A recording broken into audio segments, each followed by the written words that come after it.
Professional killer Lu Yutong never expected that his wealthy female landlord was actually a criminal police officer and that they lived next door to each other. This caused a lot of trouble. Chapter 1 Haunted House. In an office of the Jinzhou City Criminal Police Detachment, a female police officer with short, neat hair was staring in a daze at several photos of corpses at the crime scene. These are some photos developed from old-fashioned film, and they look quite old.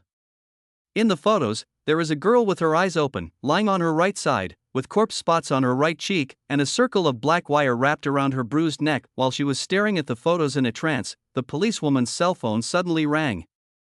She picked it up and saw that it was a call from her best friend Zhang Xiaoran, who worked at a real estate agency. "Hello, Xiaoran."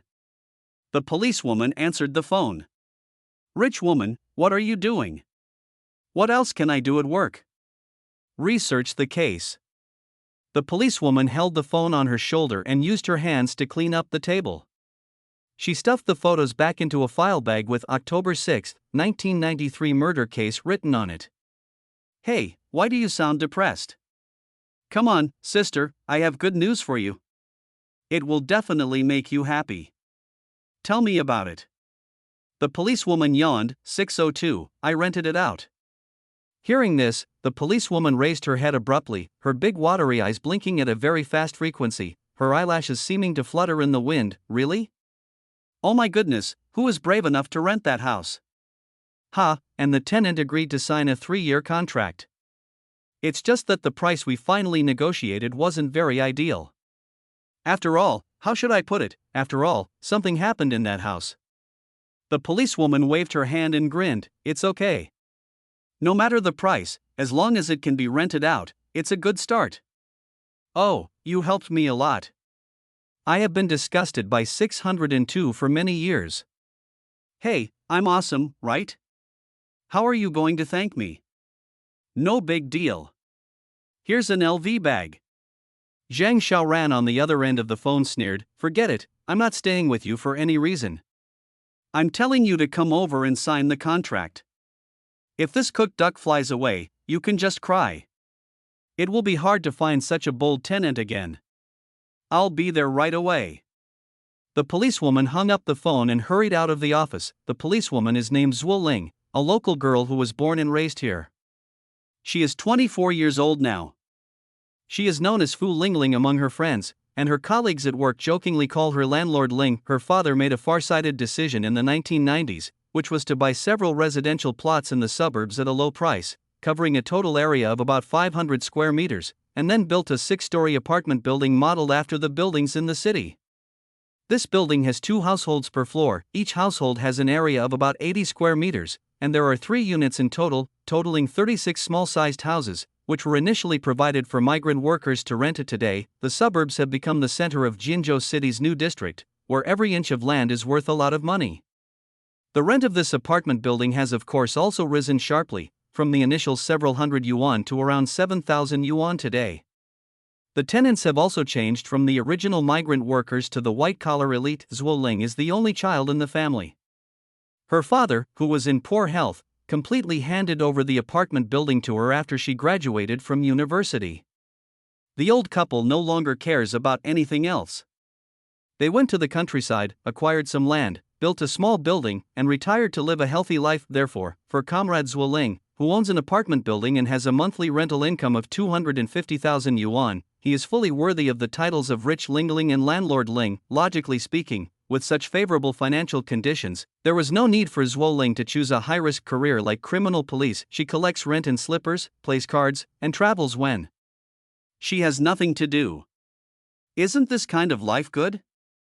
To outsiders, she doesn't even need to choose a career. The reason why she made this puzzling decision was that she was stimulated by an incident that happened 6 years ago. 6 years ago, a murder occurred in room 602 of this apartment building. A middle-aged man who rented room 602 died suddenly. The room was not discovered until the pungent smell of the decaying corpse alarmed the tenants of room 601 opposite. When the police entered the bedroom of room 602, they saw a corpse in a gigantic state. The conclusion of the autopsy shocked the detectives. The cause of this person's death was poisoning, and the poison he was poisoned by was a kind of poison that ordinary people had never heard of: acacia toxin. This poison does not produce any uncomfortable reaction when it first enters the human body. It usually takes 8 hours or even 1 or 2 days for the poison to take effect. The poisoned person will die after a short and extremely painful struggle. Based on the dose of poisoning and the difficulty of obtaining this poison, the police ruled out the possibility of suicide and accidental ingestion, that is, the deceased was intentionally poisoned outside the apartment. Given that this poison has an incubation period of at least 8 hours to 2 days, it becomes unclear where and when the deceased was poisoned, which makes the investigation of the case extremely difficult. To this day, the case has not been solved and remains an unsolved case. After the murder, the value of the apartment building dropped sharply, and the rent kept dropping. As the case was not solved, rumors spread, saying that the apartment building had bad feng shui, that room 602 was haunted, and even that the cause of death was related to offending the landlord. Zhuo Ling's father was already troubled by this case, and he became even more furious after hearing these rumors. As a result, he fell to the ground while arguing with several neighborhood women and was sent to the hospital by ambulance. He had a heart attack, but fortunately he was rescued. Zhuo Ling, who was in her 3rd year of high school at the time, felt sorry for her father and was dissatisfied with the fact that the case had not been solved yet and her family was not cleared of the charges. With an extremely hateful attitude towards the murderer, she resolutely chose a key police academy when filling out her college entrance examination application, and applied for the criminal investigation major. This girl has always had good grades.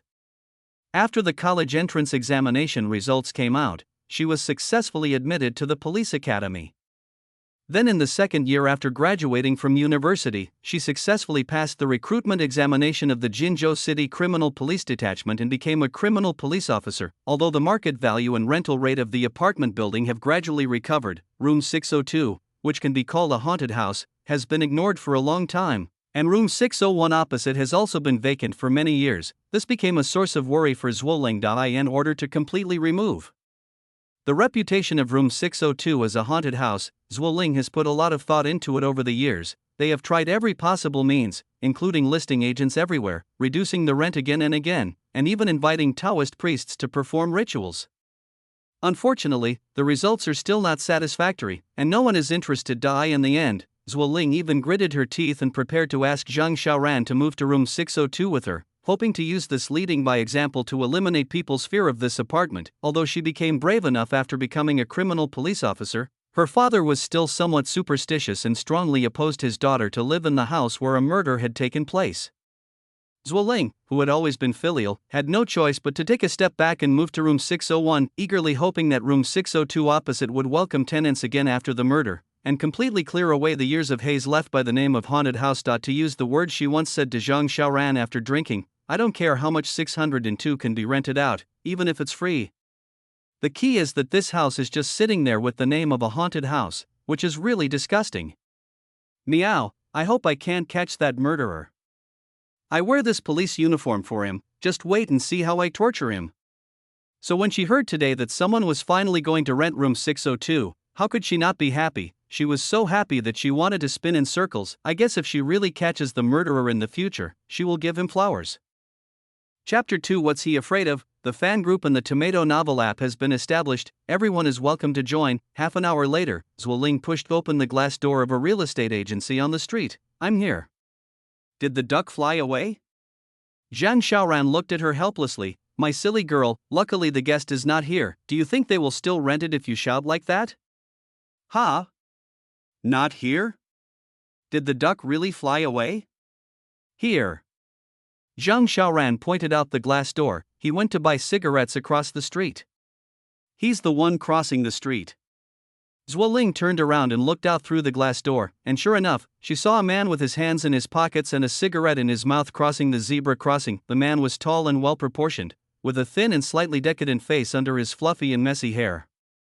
He was walking leisurely across the road with a loose step. "Oh, this duck looks so sloppy," Zhuo Ling muttered softly. "Ha, you don't care if he's sloppy or not, as long as he dares to rent room 602. As soon as he finished speaking, the man pushed open the glass door and walked in. Zhang Xiaoran quickly greeted him with a smile. "Mr. Liu, please take a seat. This is the landlord, Miss Zhua." "Hello, Miss Zhua." Sure enough, the sloppy man's voice was also loose. "Hello, Duck," Zhuo Ling blurted out, confusing herself.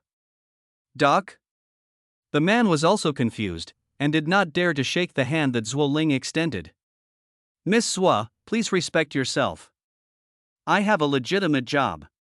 Zhang Xiaoran, who was standing by, felt as if thunder was rolling in the sky, so he quickly thrust the rental contract in front of the man's face and changed the subject in a timely manner. Mr. Liu, have you made up your mind?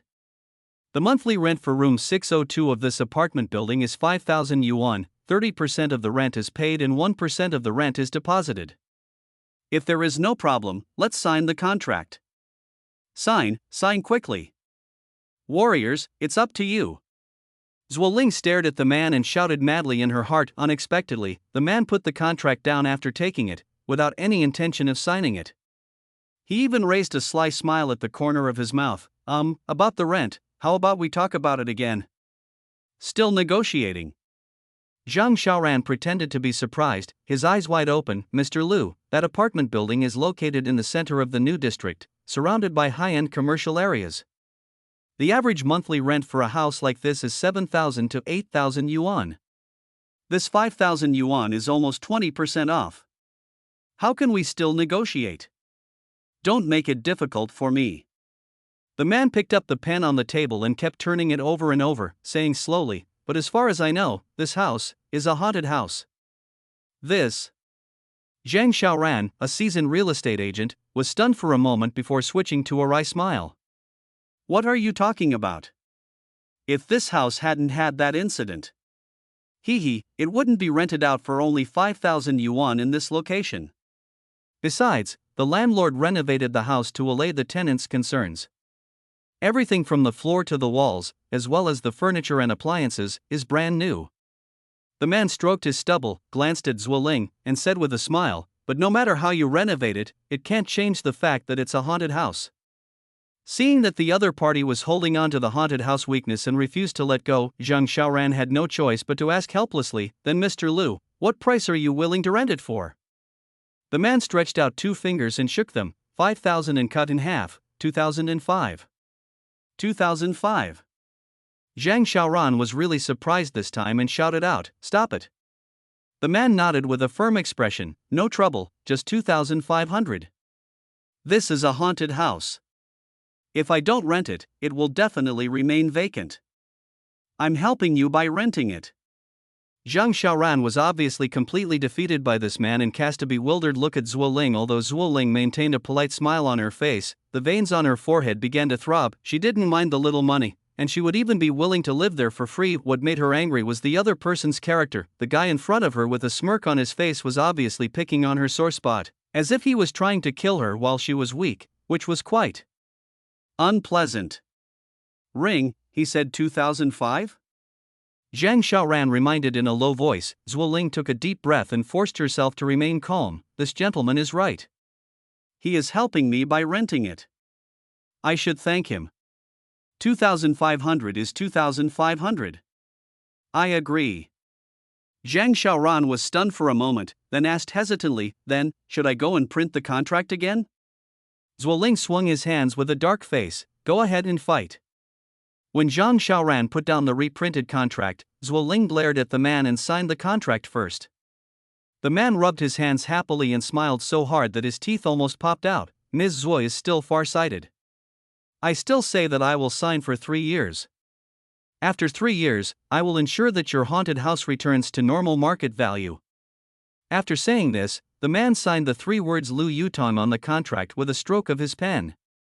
Despicable. After signing, Zuoling threw the pen away and cursed in his heart. At this time, Zhang Xiaoran tilted his head and stared at the contract, and asked curiously, Liu Yutong? Is this your name? Yu Tang? How could this be false? Isn't there a copy of my ID card attached to the contract? The man put down his pen and began to press his fingerprints. The name is weird, right? It's okay, I think it's weird too. I was an abandoned baby when I was born, and was found by a fish pond in a village called Lujia Village, so the welfare home gave me this name.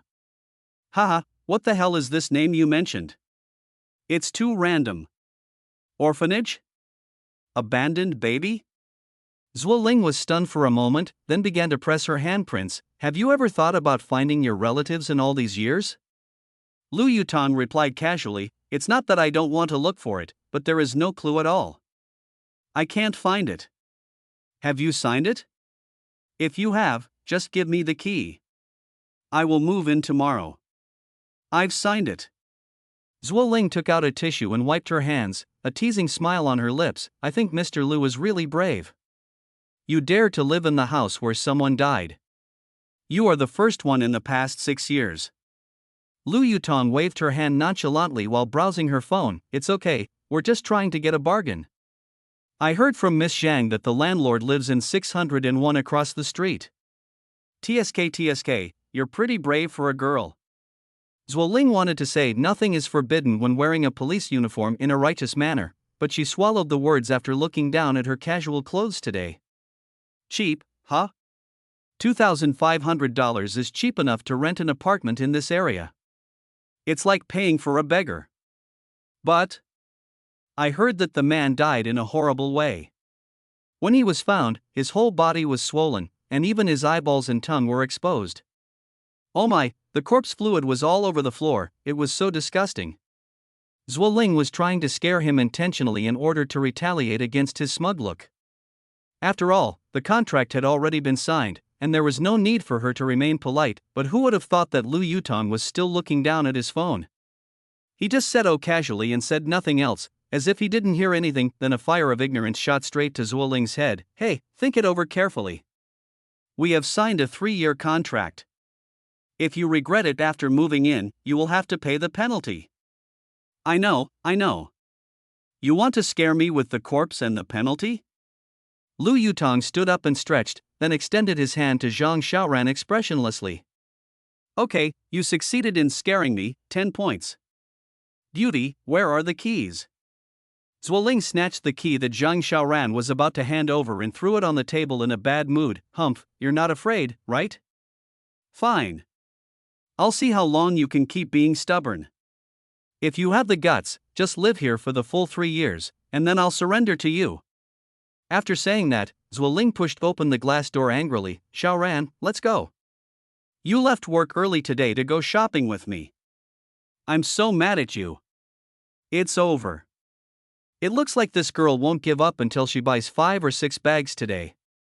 Zhang Xiaoran stuck out his tongue and trotted out. Lu Yutong leisurely put away the contract, walked to the door, lit a cigarette, and watched the pair of best friends get into a burgundy sports car. When the roaring sound of air came out of the exhaust pipe of the sports car, Lu Yutong also blew out a wisp of smoke. Tisk, I'm not afraid of anything.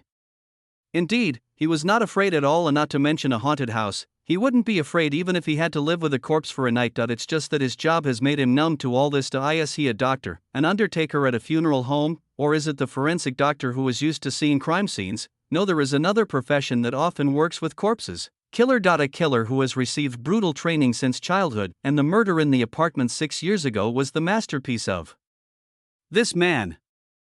Chapter 3 Retribution. There is an unknown secret department under the National Security Department, codenamed Grey Tower. Lu Yutong is a special operative affiliated with this department. The targets of this department are those who have caused great harm to the country and the people, or are about to cause great harm to the country and the people. They must use extremely high assassination skills to complete the mission, but they are not like the killers in movies and TV shows who seem to be cool and blatant in killing people. Because they must avoid the police, must avoid the law, must leave no traces at the scene, and quietly end the target's sinful life. If he is unfortunately caught by the police, his superiors will arrange for him to escape the crime, but this will also mean the end of his identity as a killer. Just like the film in the dark box, they must never see the light of day if they do not want to lose their value. Although most of them will be assigned a new identity to allow for a normal work and life once their identity as killers is terminated, this will also mean a complete farewell to the generous rewards of special operators. How rich is it? Each mission starts at 800,000. And the reward will increase with the difficulty of the mission. Sometimes a special operative can even earn millions after completing a mission. The deceased in the apartment mentioned above is of course also the target of this department's work. This man's name was Li Yuanmin. His real identity was one of the leaders of a cult in a Southeast Asian country. At that time, he was planning to develop this cult organization in our country. At that time, Li Yuanmin originally settled in a city in the north, and that city was where Lu Yutong was assigned to reside permanently, so the task of getting rid of Li Yuanmin fell on him. But not long after the mission was assigned, Li Yuanmin came all the way south to Jinzhou City without any warning and rented a room in the apartment building of Zhu's father and daughter. Seeing that the target was intent on taking root in Jinzhou City, Lu Yutong, who was following him, had no choice but to deal with him locally, completing a cross-territorial mission. It is said that it also caused dissatisfaction among the special operators stationed in Jinzhou at the time. 6 years later, Lu Yutong appeared in Jinzhou again, but it was not because of a mission. This time, his superiors had transferred him here seriously and asked him to stay in Jinzhou City permanently. If you want to stay here permanently, you must first find a place to stay. So Lu Yutong, who had always been stingy, immediately thought of the apartment building he had once harmed. After inquiring, he found out that the haunted house was still vacant and could not be rented out, which made him very happy. Without waiting until the next day, Lu Yutong pulled a suitcase to the downstairs of the apartment building in the evening after getting the key, in order to save the money for staying in a hotel for one night. Looking up under the streetlight, I found that this building has changed a bit compared to 6 years ago. Not only has the entire building's facade been renovated, but elevators have also been installed next to the entrance of each unit, saving the new tenant on the 6th floor the pain of climbing stairs. When I walked out of the elevator, I was already on the 6th floor. Looking to the left, there is a high-end wooden Nordic-style door. There is not only an entry mat on the ground at the entrance, but also several pots of lush green plants. There is a house number hanging on the door, which reads 601. This is naturally where the landlord, Miss Zhua, lives. Looking to the right, Lu Yutong frowned. I saw a houseplate with the number 602 hanging crookedly on an old-fashioned security door. Judging from the dust on the door, it had not been opened for a long time, but what made Lu Yutong frown was not because behind this door was the haunted house, but because there was a note stuck on the door. I'm sorry, the door is still the same. Since your rent is only $2,500, I can't possibly replace it for you. P.S. The fingerprints of the deceased may still be on this door, and you cannot replace the door without my permission. Needless to say, this note was posted by Zhuo Ling. It seems that this girl is still upset about what happened during the day, and she will not be satisfied unless she scares Lu Yutong into having some problems. Great. I'll give you another 10 points. Lu Yutong didn't even bother to tear off the note. He took out the key from his pocket and opened the door. With a sharp creak sound, the door was slowly opened, and apartment 602 finally welcomed tenants again after 6 years. Turning on the light, Lu Yutong smiled with satisfaction. Zheng Xiaoran had indeed not lied to him. The apartment had been completely renovated from top to bottom, and it was completely up to the standard of fine decoration. Not only that, all the furniture and appliances were carefully covered with dustproof cloth. However, because the windows had not been opened for ventilation for a long time, the air was filled with the smell of decoration materials. 2005, worth it.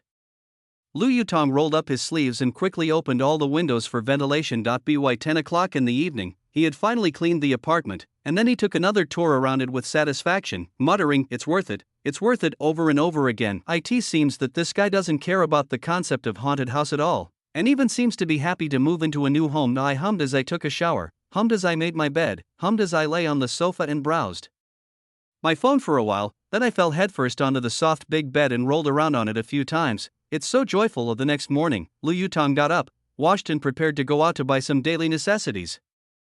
But as soon as he opened the door, a woman's scream scared him so much that he trembled all over. I saw that the door of room 601 opposite was opened a crack, and a pale little face peeked out from the crack. It turned out to be Zhuo Ling, who was getting ready to go out for work.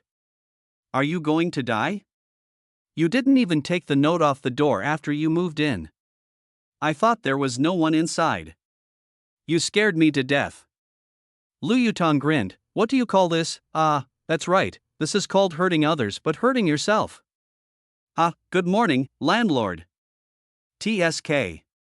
Zhuo Ling rolled her eyes, pushed open the door and walked out angrily. Almost at the same time Zhuo Ling walked out, Lu Yutong suddenly blurted out what the hell and looked her up and down with disbelief on his face. What are you yelling about? Please use polite language so early in the morning.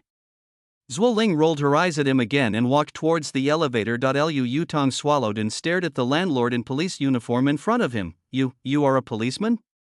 Zhuo Ling looked down at her police uniform and shrugged. Yeah. Well, normally we don't wear police uniforms outside of work hours, but we had to go out to attend a ceremony early this morning, so I put it on and went out. After a pause, Zhuoling deliberately frowned and said, "Why, does my job make you nervous?" Lu Yutong waved his hands frantically. "No, I'm not nervous, I'm just a little surprised." Yeah, Miss Zhuo looks so heroic in this police uniform. How should I put it? Yes, Zhuoling sneered, stared at Lu Yutong's uncomfortable face, and asked in a deliberately low voice, "Why are you panicking?" "No. I'm not panicking at all, this is not normal for me." "What do you do?" Lu Yutong's right eyelid twitched when he was asked, Is this considered a chat or a police interrogation?" Looking at his embarrassed face, Zhuoling tried hard to suppress her smile. "It all counts. I'm in the import and export business. I usually take and send orders online, and occasionally go on business trips abroad." If you don't believe me, you can check it out. "TSK, I don't have the time to check on you," Zhuoling said as she walked into the elevator that had just opened. Without asking Lu Yutong whether he wanted to go down, she pressed the button for the first floor. "Wait." Lu Yutong suddenly stopped the elevator door, smiling awkwardly. Let me ask you, how much was the penalty for breach of contract in the contract we signed yesterday?" 80,000.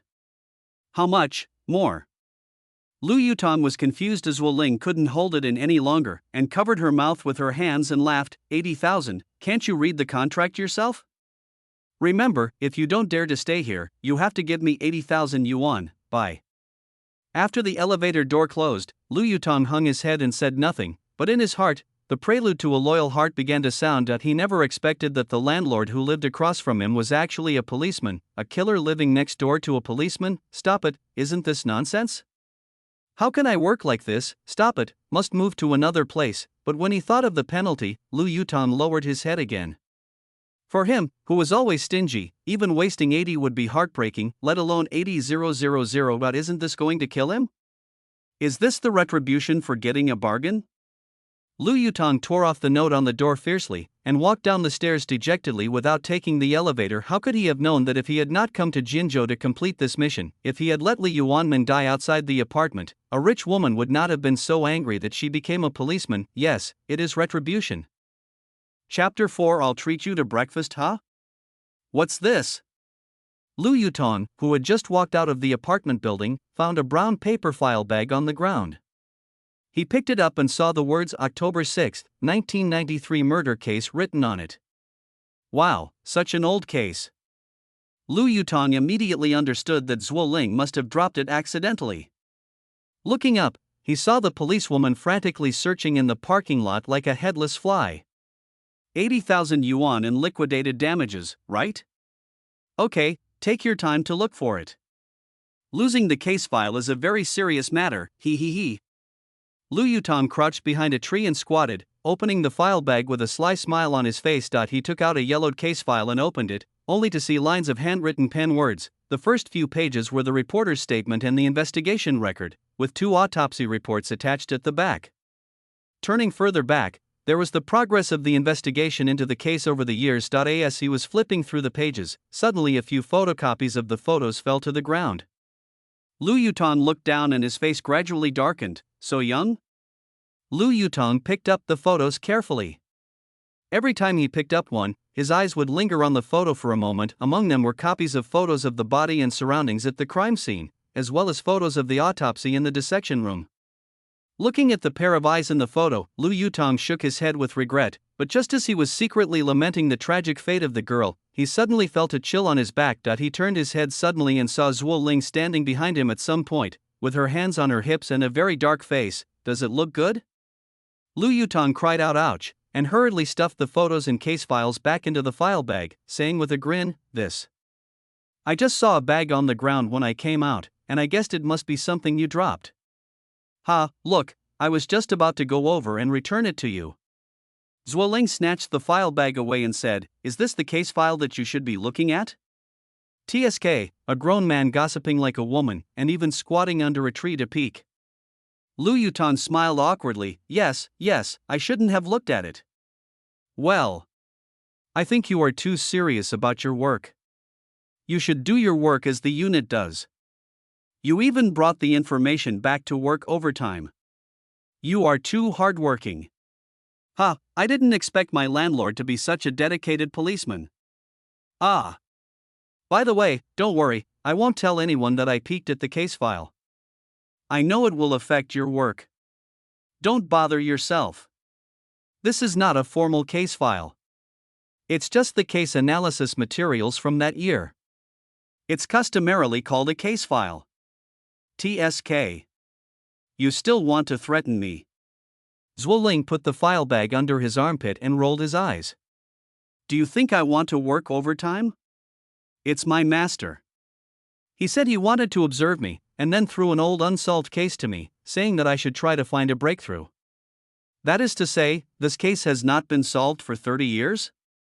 Lu Yutong seemed to smell an opportunity, his eyes rolling cunningly. Zhuo Ling took a deep breath and sighed, yes.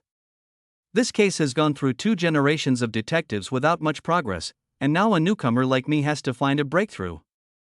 Isn't this difficult? Is this case difficult? Lu Yutong asked calmly. Isn't it hard to keep it hanging there for 30 years? Zhuo Ling shrugged with a look of resentment on his face, then turned and walked towards the parking lot. Well, I won't chat with you anymore. I have to go to work. Hey, wait a minute. What are you doing? Zhuo Ling turned around. Lu Yutong stared at the file bag under her arm for a moment, then asked tentatively, if I can help you find a breakthrough in this case, can you let me move out without charging a penalty? Zhuo Ling was stunned, then he burst into unbridled laughter, and he was so happy that he fell backwards, not caring about his image at all. Oh my stomach. I remember you were so manly and tough when you signed the contract with me yesterday. Why, you become a coward after just one night of sleep. I'm serious. Stop talking nonsense. It's been so many years, and even the veteran detectives of my master's generation couldn't solve this case. How dare you, an outsider, say such big words? Humph, tell the truth, do you want to make me laugh to death so that you can avoid the penalty? Lu Yutong scratched his head helplessly, thought for a moment, and said, how about this? You haven't had breakfast yet, right? How about I treat you? Zhuo Ling tilted her head and hesitated for a moment, then nodded readily, okay. You sent me away for 2,500 yuan, so it's not too much for me to eat your breakfast. Humph, but don't even think about the penalty for breach of contract, I'm going to eat you up. So the two sat opposite each other in a breakfast shop near the apartment building. Zhuo Ling, however, stared at the breakfast on the table without moving, with the word disdain written all over her face. Hey!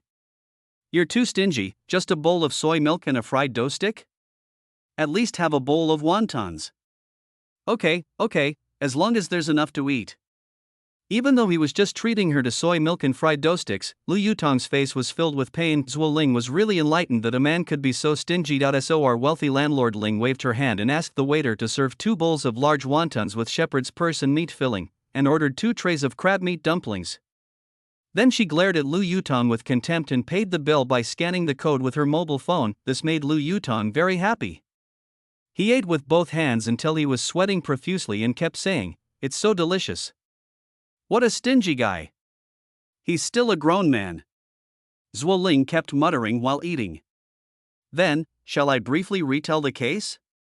Lu Yutong grimaced because of the burns from the wontons. Zhuo Ling immediately threw a steamed dumpling at him. Hey, that's too much. It's just a joke, but it's meaningless if you keep talking about it. Lu Yutong grabbed the steamed dumpling and stuffed it into his mouth, chewing it while saying, at 3 p.m. on October 6, 1993, the caller claimed to have found a female corpse in a forest in the northern suburbs park of this city. When the police arrived at the scene, they found a young woman lying on her side with a black wire wrapped around her neck. Next to the body was a dry and thick branch that had fallen from a tree. According to forensic identification, the cause of death was a posterior skull fracture that injured the central nervous system. It can be inferred that the victim was first strangled by the wire and then hit on the head with a wooden stick, causing death. Pa!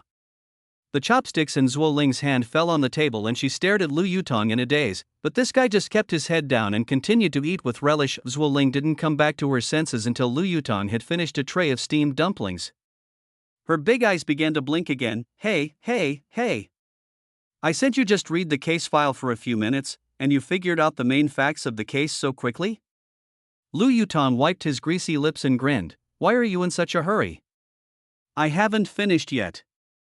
After investigation, it was found that the victim was a junior student at the Normal University in this city, named Su Li.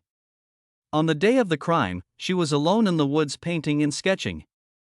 Through interviews, it was learned that Su Li was a gentle and introverted person.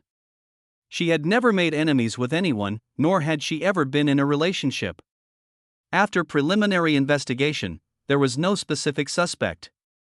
Due to the conditions at the time, there were no surveillance cameras installed at the crime scene and nearby access roads, and no DNA samples or fingerprints of others were found at the crime scene or on the deceased. End of the retelling. Zhuo Ling was shocked again. Hey, eat quickly, the dumplings are getting cold. Why don't you give them to me? Don't waste them. Lu Yutong reached out to take the dumplings in front of Zhuo Ling. Zhuo Ling pushed his hand away and tightly protected her dumplings. Your reading speed and organization efficiency are pretty good.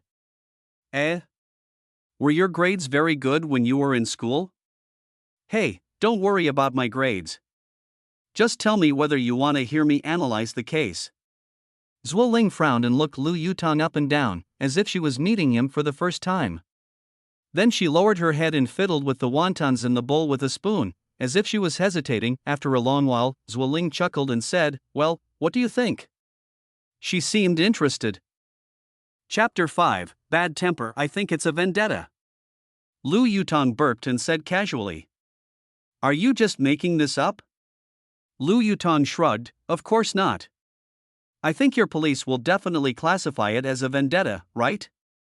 Zhuo Ling did not deny it, but asked, From the investigation we did back then, we learned that the victim was introverted and gentle, and had never had any grudges against anyone. If it was a revenge killing, wouldn't that be contradictory? What do you think is the reason why this case was temporarily classified as a revenge killing? Lu Yutong lit a cigarette and crossed his legs. It's very simple. From the investigation records of the case file, we know that the victim's family is poor, and the autopsy results show that she was not sexually assaulted, so we can rule out the possibility of impromptu murder for money or sex. The murderer prepared electric wires in advance, which means that the murderer intended to strangle the victim directly. Later, he found that the person was not dead but just fainted, so he hit the head with a wooden stick many times until the victim died. If this behavior of not stopping until the person is killed is not revenge killing, what is it? After hearing this, Zhuo Ling once again looked at Lu Yutong in disbelief. I thought your reasoning and analytical abilities were pretty good. I have to say, you really do have that kind of talent. Faced with praise, Lu Yutong just smiled and said nothing. He certainly has excellent reasoning and analytical skills. It can even be said that he possesses reasoning and analytical abilities that are far beyond the reach of ordinary people. After all, killing is his job. No, to be more precise, killing without leaving any trace is his job. Since he started his career as a special operative, he had never aroused the suspicion of the police, and the scenes he left behind never left any clues for the police. So in his eyes, this murder case was like a crudely made work of art, and the murderer had even been despised countless times in his heart. Why are you grinning like an idiot? Why don't you continue talking? Go on. Zhuo Ling pushed him gently. Hey! You want to continue listening? Zhuo Ling rolled her eyes and said, Stop being so cocky. But, for an outsider, I admit that you are pretty good. Lu Yutong raised his lips and said, What I'm going to say next is the breakthrough of this case. Hey, are you willing to exchange it for 80,000 yuan of liquidated damages? Zhuo Ling sneered, Oh, you're going to start a business just because I give you some color? You just guessed the nature of the case, but as long as you read the case carefully, anyone with a little brain can guess it. It's not surprising. What, do you really think you are a genius among millions? And a breakthrough. Do you know what a breakthrough means to a case? Lu Yutong nodded. Of course, only information that can at least identify a suspect or a group of suspects can be considered a breakthrough. That's good to know. This case has stumped our criminal police for 30 years. If you, who only read the case file for a few minutes and are an outsider, find a breakthrough, then we criminal police will just be eating dry rice. Do you think it's likely that I will believe you? Just ask if you can waive my penalty. Zhuo Ling was so angry that she laughed. Okay. If you can come up with a solution now, I will tear up our lease contract immediately, and you can just walk away. I won't ask you for a dime of liquidated damages. Lu Yutong looked at his watch and said, "Hey, you're going to be late for work, right? How about you go to work first, and we can talk after you get off work in the evening?" Unexpectedly, Zhuo Ling suddenly slammed the table and shouted, "You don't have to worry about me." To be honest, I'm very angry now. Do you know how many police officers die in the line of duty every year across the country? If a vicious case can be solved casually by you, then what does the death of those sacrificed police officers matter? You have to have a limit when you joke. Don't think you can be arrogant just because you are smart. We police officers are not to be made fun of. The customers and waiters in the store were startled by the sudden scolding. The two of them immediately became the focus of everyone's attention. In addition, Zhuo Ling was wearing a police uniform, so everyone was discussing and analyzing the relationship between the two. Lu Yutong was so embarrassed that he wanted to hide in the ground. "Hey! I told you to keep your voice down, why are you so excited? You have such a bad temper, humph." Zhuo Ling glared at him fiercely and left the breakfast shop angrily, but just when she reached her car, Lu Yutong chased after her, blocked her car door, and panted, "I have no intention of teasing or insulting you police officers, absolutely not. I promise that I respect your profession. I just want to move out without paying the penalty. You think too much, okay? Well, then I won't say more. The suspect in this case should be the victim's female classmate, and she may be left-handed." Ridiculous. "You're not done yet, are you?" Zhuo Ling took out her cell phone and said, "Your current behavior is harassing law enforcement officers. Do you believe that I will send someone to take you away right now?" Lu Yutong spread his hands and said, "If you still think I'm making trouble after listening to me, then you can do whatever you want with me." Zhuo Ling suppressed her anger and hesitated for a while, then slowly put down the phone. "Okay, go ahead. But listen carefully, if I think you are still making fun of us police officers, I promise to teach you a lesson you will never forget. The suspect is the victim's classmate, a female, left-handed." Lu Yutong didn't waste any words and directly repeated his point of view. A reason?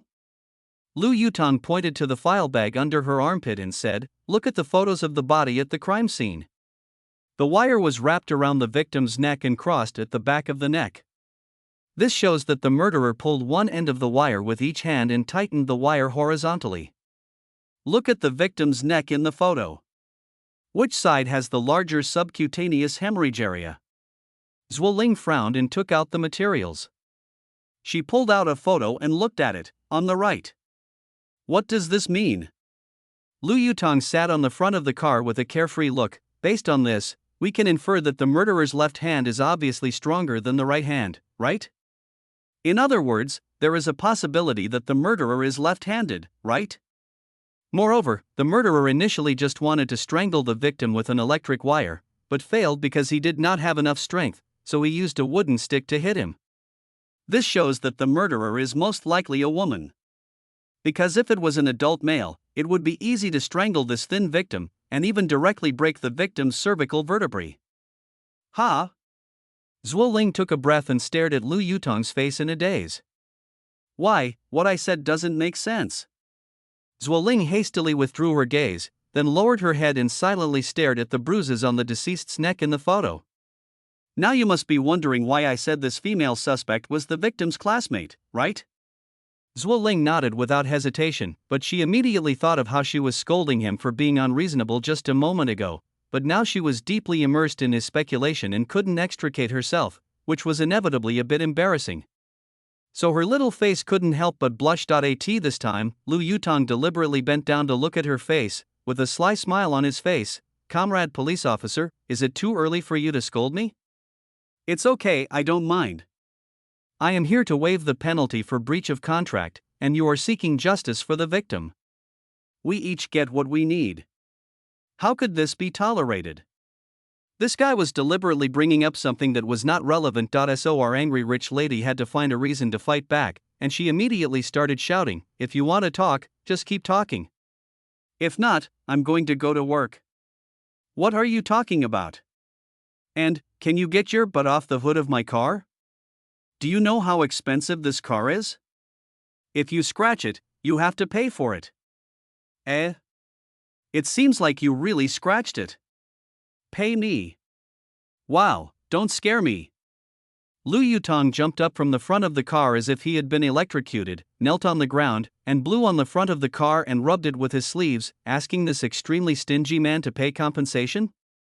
It would be better to kill him. Looking at Lu Yutong's flustered and embarrassed appearance, Zhuo Ling immediately felt much better, so she waved her hand and said, "Forget it, go on. If your analysis is useful, I won't pursue it." Great. 10 points. I say.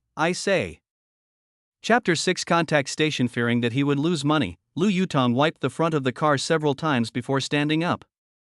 If you had investigated carefully, you would have found that the black wire on the neck of the deceased was a special wire for student desk lamps in the 1990s. Due to the regulations of the electrical industry at the time, the rubber cover of the power cord of this kind of desk lamp for students was about 1 millimeter thicker than that of ordinary electrical appliances. And you can see that the exposed copper wires at both ends of the wire are not neatly broken, and there are many clamp marks on the rubber cover at the cut. This shows that the murderer did not have professional wire cutting tools such as pliers at hand at the time. He did not cut the wire all at once, but used very blunt tools such as small scissors to pinch it off bit by bit. So this wire is likely to come from a college student dormitory? And the murderer is likely to be the victim's classmate? Zhuo Ling asked immediately. Lu Yutong nodded. To be more precise, based on the situation of the wire at the time of the incident, our suspicion should first point to the victim's classmates. Secondly, the victim went to such a remote place to sketch that day. Who is most likely to know about this schedule in advance? Of course, it's classmates, and most likely roommates who share a room with him. You. Zhuo Ling opened the file again and studied it carefully. You only took a quick peek a few times, but you were able to observe so carefully? Lu Yutong smiled bitterly and didn't answer. He wanted to say, if you had done your work more carefully back then, you would have come to the same conclusion, but when he thought of Zhuo Ling's scolding just now, he swallowed his words.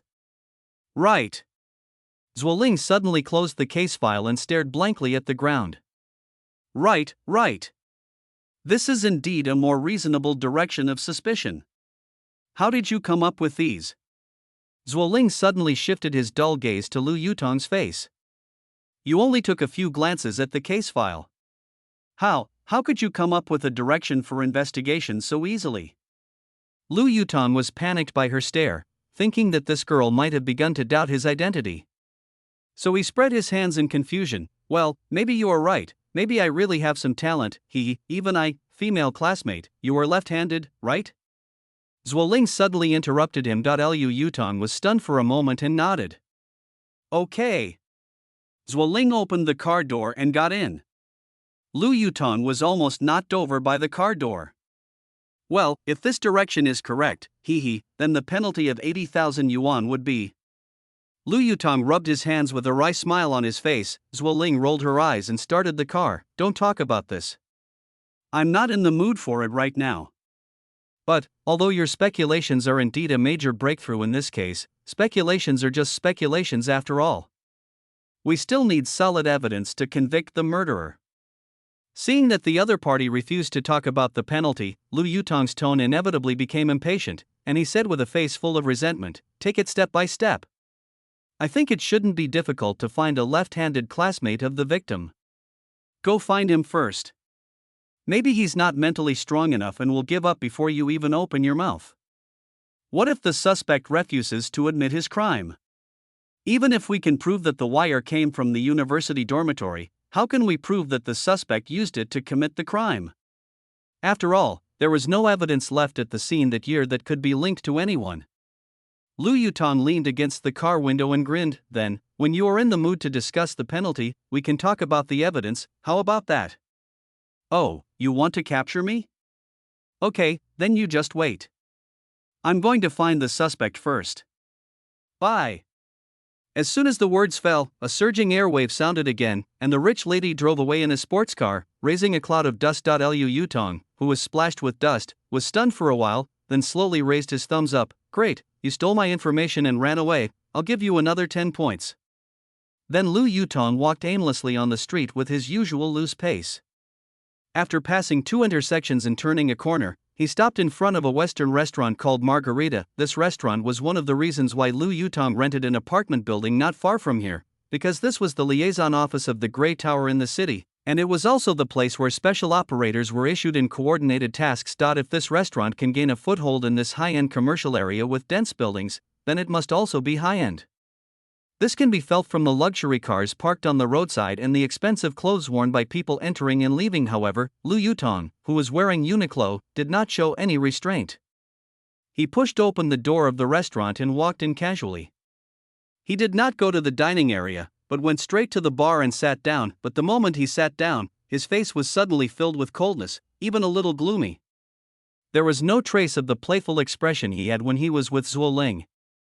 It was like he had become a completely different person. "Hello, sir, what can I do for you?" A waiter walked over quickly. Although he had a polite smile on his face, his eyes were secretly looking at his cheap casual clothes. Lu Yutong pushed away the menu handed to him by the waiter and said, "Let's have a cocktail first." "Okay, what kind would you like to drink, sir?" Lu Yutong tapped the table 3 times. "Bloody Mary, reduce the amount of vodka by half. Please ask your boss to come out and mix the drink for me personally." The waiter was stunned, and then his expression became stern, because what Lu Yutong said and the action of tapping the table 3 times were the secret signals for the special operators to meet. The waiter stared at Lu Yutong for a while, then regained his welcoming smile. "Okay, sir, please wait a moment." Soon, a woman in a tight cheongsam came over with her slender waist twisting. Although the woman looked a bit old, she had a beautiful figure that was not inferior to that of a young girl, a well-maintained pretty face, and a pair of charming eyes that could seduce people. In the eyes of mature men, she can be said to be full of charm. "Hello, sir, I am Pei Min, the owner of this store. What can I do for you?" Lu Yutong said expressionlessly, "Please make me a Bloody Mary yourself, and reduce the amount of vodka by half." Pei Min looked him up and down with her charming eyes, then nodded and said okay, then walked behind the bar and began to mix cocktails with skillful movements. "What is your registered name in the organization?" Pei Min asked in a casual voice, shaking the cocktail glass in his hand. "Land Fish Pond." "Who?" Pei Min suddenly stopped what he was doing when he heard these 3 words. His face was pale and his eyes were wide open, as if he had been greatly shocked by something. After being stunned for a full minute, Pei Min asked again in a soft voice, "You are the Lu Yutong?" Lu Yutong frowned. "You don't believe it?" Pei Min swallowed and lowered his head, not daring to look him in the eye. "I believe that no one in the organization would dare to impersonate you.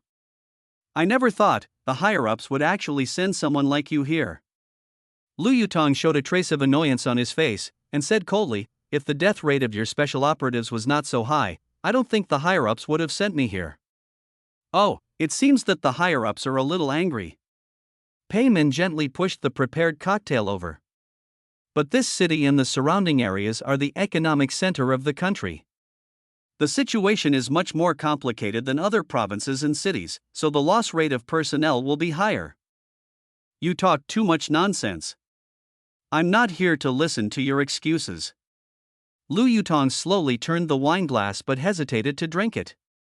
"I'm sorry." Pei Min's forehead was actually covered with cold sweat. "The most recent person to die on your side was a 45-year-old special operative. You should know the reasons that led to his mission failure and death, right?" Lu Yutong looked up at her. The cold light in his eyes was like 2 sharp blades. Pei Min clenched his teeth, stared at the bar with empty eyes, and replied in a trembling voice, I know. If you ever get emotionally entangled with a special operative again, you should know what the higher-ups will let me do to you. The fact that you indirectly killed a special operative is almost tantamount to betrayal. If it weren't for the fact that the higher-ups remembered that you had served the organization for many years, it would be difficult for you to have a good ending." I understand. Pei Min's chest heaved violently, as if he could no longer suppress the fear in his heart. "I'm leaving first." Lu Yutong dipped his finger in the wine and wrote something on the bar. "This is my number. If you have any mission, please text me using the usual code and I'll come as soon as possible. Good. Thank you for the wine, but I have no tip for you." Lu Yutong got up and left. Although he seemed like a different person at this time, his stingy character seemed to be a common characteristic of these two personalities. Pei Min then raised her head and breathed a sigh of relief. Her whole body relaxed, as if she had been pardoned. At this moment, she suddenly realized that her back was wet with cold sweat. At this time, the waiter came over and asked in a low voice, "Why, a special operative scared you so much? You should know that our liaison station is their superior. Why should we be nervous when facing them?" Pei Min stared at the departing figure, his eyes devout like a believer. "He is not an ordinary special operative." The waiter frowned. "Not ordinary? What do you mean?" "You should know, among the special operatives in the Grey Tower today, there are 3 people whose status is extraordinary."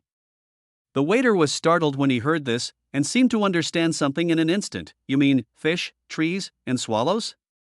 "Yes. He is the fish among the 3, Lu Yutong. It's him." The waiter held onto the bar, his face visibly paler. "I heard that in addition to carrying out ordinary missions, they are also responsible for eliminating special operatives who rebel or break the rules." Pei Min grabbed the cocktail and drank it all in one gulp, nodding heavily, "Yes."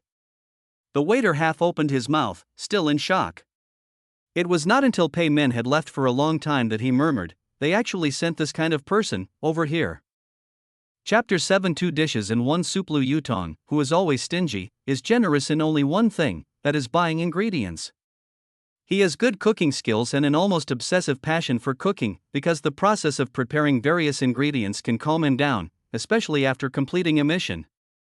He feels that the cooking process is the most basic taste of life, and enjoying it can make him forget his true identity for a while and experience the joy of being an ordinary person for a short time. After Zhuo Ling got a direction of investigation from him, she did not come back for 2 days.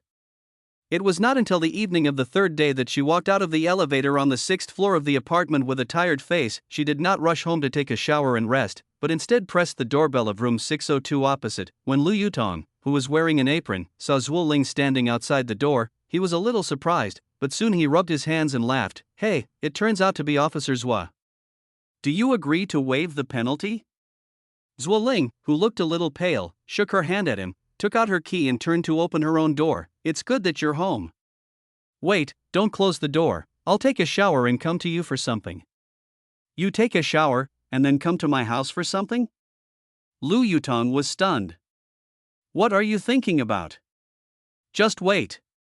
Zhuo Ling slammed the door in annoyance. When she opened the door again in her pajamas and wiping her wet hair, she saw that the door of room 602 opposite was actually not closed, but ajar. Zhuo Ling tiptoed open the door of room 602, stuck her head in, and saw Lu Yutong sitting at the dining table eating dinner. On the table was a steamed grouper with scallion oil, a plate of beef tenderloin with asparagus and black pepper, and a bowl of clam and loofah soup. The combination of meat and vegetables, the ingredients were excellent, and the dishes looked great. "Wow, 2 dishes and a soup, this is quite good."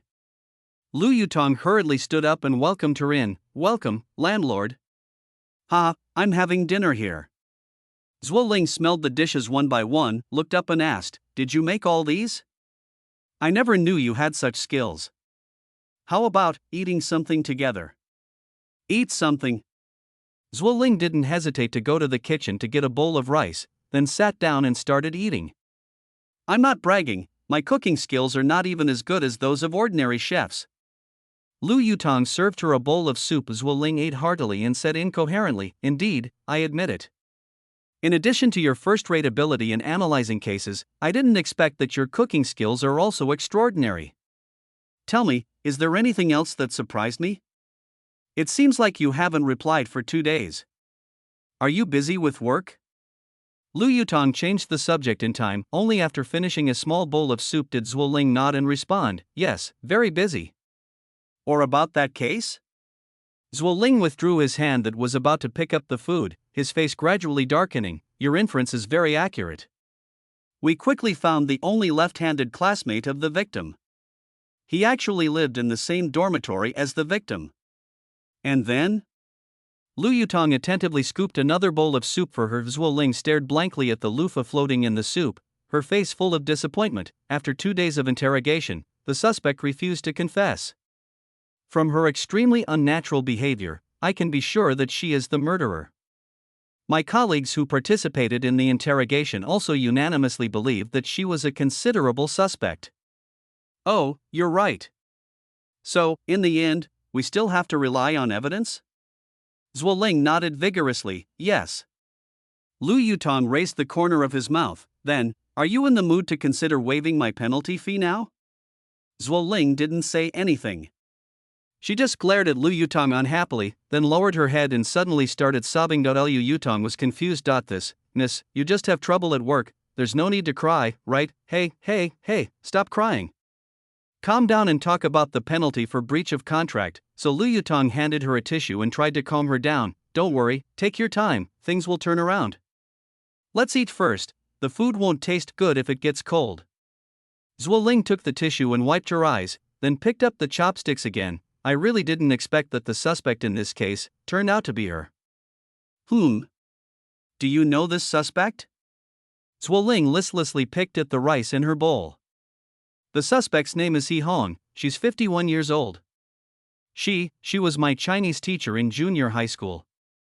Lu Yutong was not surprised to hear this. The murderer and the victim were classmates at the normal university.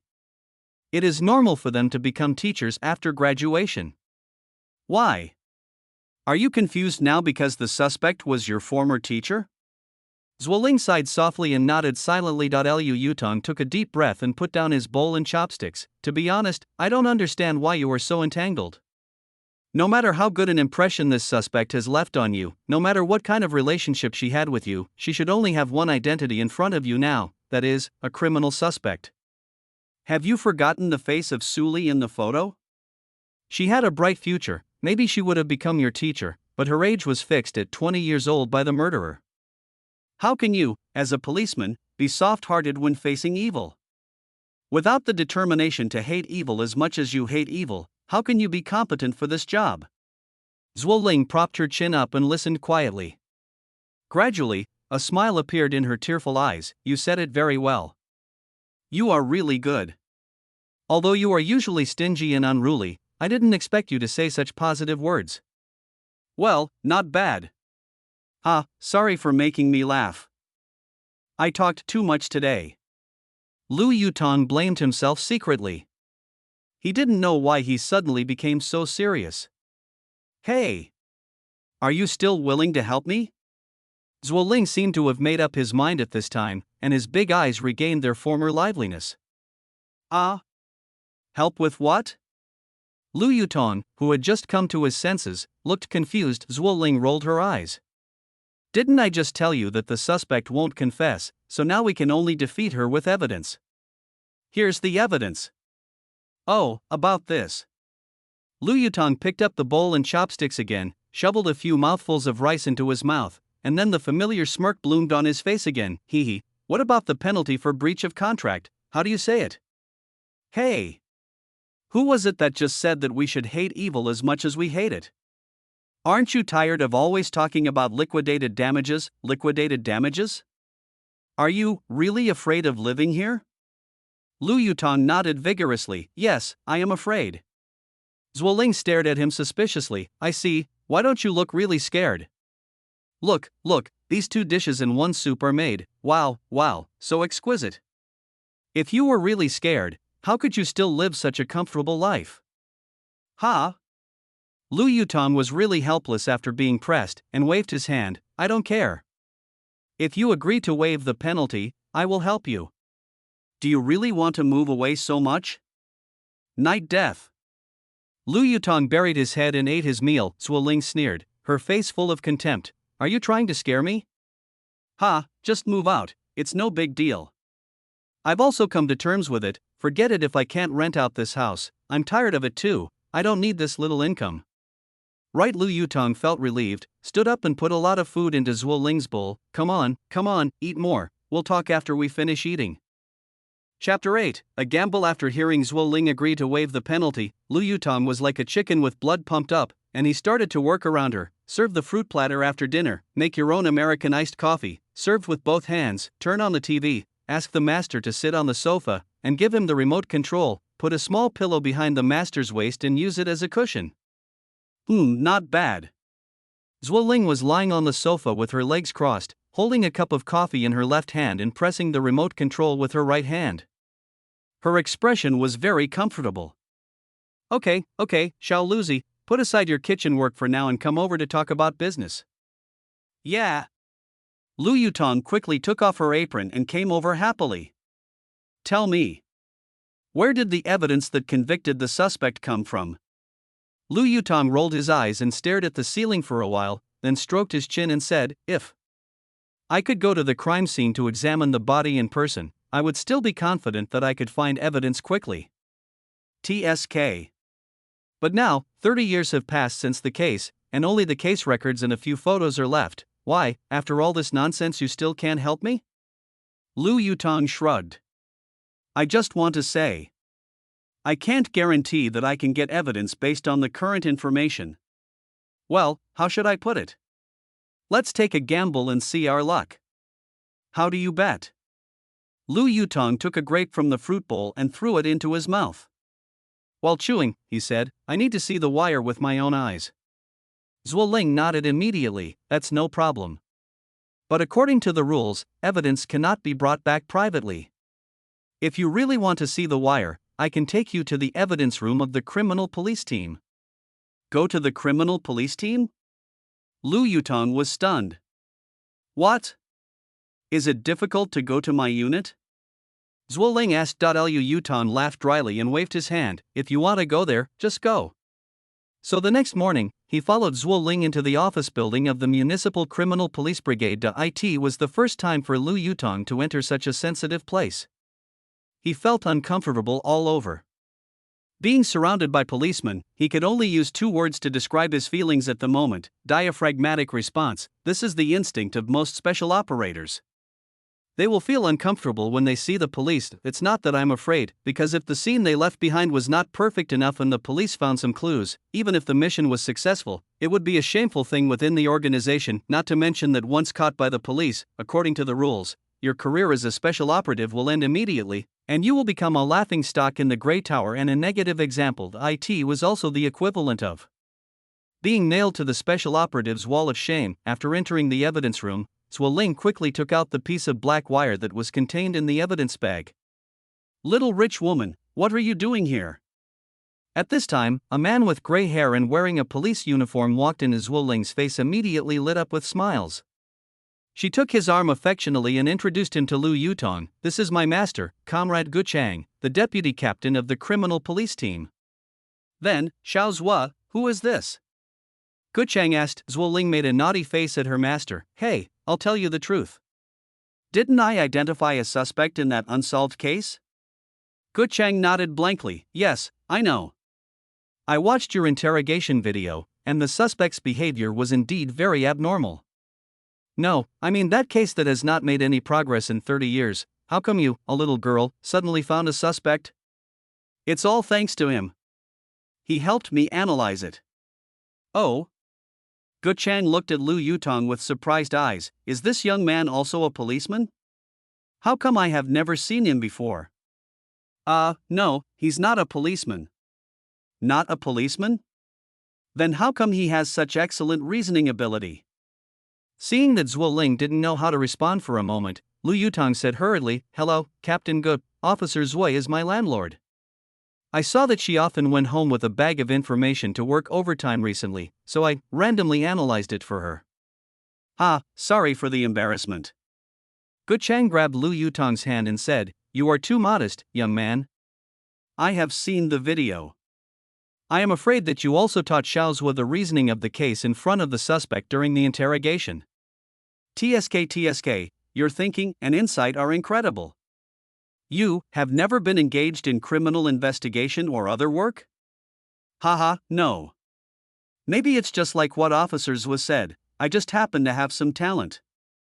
Lu Yutong answered vaguely. Ge Changwan patted his shoulder with a smile, but suddenly changed the subject. Then why did Xiao Zhua violate the rules and bring you into the evidence room today?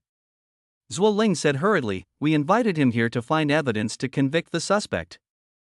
Hey, master, if this unsolved case that has been pending for 30 years can be solved, you won't mind my small violation, right? Gu Chang waved his hand and said bluntly, To be honest, I don't believe it. We have already prepared ourselves mentally for the possibility of never finding evidence in this case. Otherwise, it would not have been shelved for 30 years. Well, just let him try. Zhuo Ling shook Ge Chang's arm vigorously and started to act like a spoiled child. Ge Chang smiled bitterly and said, "What's wrong with that? Let's give it a try." After all, it shows that our criminal police team has not given up on this case. Well, I will also break the rules for once and take the lead in watching how this young man searches for evidence. Hurry up and perform well. Otherwise, there will be no penalty. Zhuo Ling stuffed the evidence bag to Lu Yutong. Lu Yutong had no choice but to bite the bullet and put on a pair of white gloves under the watchful eyes of the two policemen, and carefully took out the black wire. He first carefully observed the broken ends of the wire, then stretched out his hand to Zhuo Ling. "Scissors." "Oh, I'll get it." "No, what do you want the scissors for? You can't destroy evidence at will." Lu Yutong put down the wire, smiled bitterly and spread his hands. "Then please forgive me for being unable to do anything." This. Zhuo Ling didn't know what to do for a moment and could only look at Ge Chang for advice. Unexpectedly, Ge Chang did not hesitate at all. He waved his hand and said, "Young man, just go for it. It doesn't matter if you don't get any results. This case has been delayed until now and we can only try our best. Give him the scissors. I will take care of everything." "Okay." Zhuo Ling instantly gained confidence and quickly found a pair of scissors. Lu Yutong took it and started cutting the black rubber coating of the wire. This time, Zhuo Ling noticed that his 10 fingers were slender and powerful, and although his hands moved quickly, they seemed very steady. Just like a surgeon operating on a patient, there was not a single unnecessary movement. Soon, the rubber coating of the wire was completely peeled off, and a copper wire made of multiple strands of copper wire appeared in front of us. "How is it?" Zhuo Ling asked anxiously. "I don't know yet. Bring me some toilet paper." Lu Yutong stretched out his hand again. "It's in the toilet. Turn right and walk to the end." "Oh my God." Lu Yutong sighed and looked at the ceiling helplessly. "Sister, I don't need to go to the toilet, I just need toilet paper." Zhuo Ling stuck out her tongue and quickly took out 2 tissues and handed them over. Lu Yutong spread the paper towel flat on the table, held one end of the copper wire in each hand and began to twist it in opposite directions. After a while, a small amount of black debris fell from the loosened copper wire. "What is this?" Zhuo Ling stared blankly at the black crumbs on the tissue. Lu Yutong put down the copper wire, took a long breath, then turned to Zhuo Ling and grinned. "You're lucky. My penalty can be waived." What does that mean?" Zhuo Ling was confused. "Here's the evidence." "Is this the evidence?" Ge Chang and Zhuo Ling shouted at the same time. "Right. Stop it." Zhuo Ling punched him on the arm. "My leader is here. What nonsense are you talking about?" Lu Yutong covered his arm and grimaced in pain. "Don't shout, speak softly. If this little bit of evidence is blown away, there will be no hope for this case." Zhuo Ling covered her mouth with her hands. "Is this really evidence? Then what are these black dirty things?" "Blood." "Blood?" This girl really likes to scream. Chapter 9 Justice Delayed. Whose blood is it? This time it was Ge Chang who asked. Lu Yutong replied, "From the case file, we can see that the victim had no obvious open wounds on his neck or the depression of the posterior skull fracture, so this is not the victim's blood. It is the murderer's blood." Ge Chang took a breath and asked in confusion, "How do you know the murderer will bleed? Why is the murderer's blood hidden in the copper wire of the wire?" Lu Yutong grinned. "Look, the copper wires at both ends of the wire are very sharp. You could say they are like copper needles. It can be inferred that the murderer didn't have a suitable cutting tool at hand, so he probably used a pair of blunt scissors to cut the wires off diagonally, which made the cut surface of the copper wire very sharp. I guess the murderer was trying his best to tighten the wire and was very likely to have his palm pierced by the copper wire, so he took this gamble." Ge Chang immediately asked, "Why didn't the police find any blood at the scene of the crime?" "If the murderer had cut his hand as you said, there should be blood on the outer rubber of the wire, and there should also be blood on the wooden stick used to commit the crime." "How do you explain this?" Lu Yutong picked up the peeled black rubber and shook it. "According to the case file, the body was not found until 3 days after death, and it rained heavily for 2 consecutive days during those 3 days, so the bloodstains on the wooden stick and the rubber of the wire had long been washed away by the rain. Thanks to the protection of the rubber sheath of the wire, the bloodstains that seeped into the copper wire along the broken end were preserved. It turned out to be like this.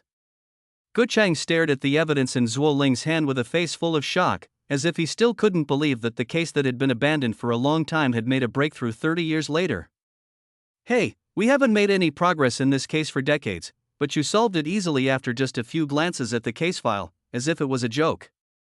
Ha, young man, this really makes us feel ashamed. After a pause, Gu Chang glanced at Zhuo Ling and said to himself, it seems, we need to review it. This case is an example. If we had worked more carefully, we wouldn't have made the victim's family wait for 30 years. Hey, please don't say that, I can't bear it. Maybe, it's just a coincidence. I'm not as professional as you criminal police. Well, you are busy, I won't disturb you.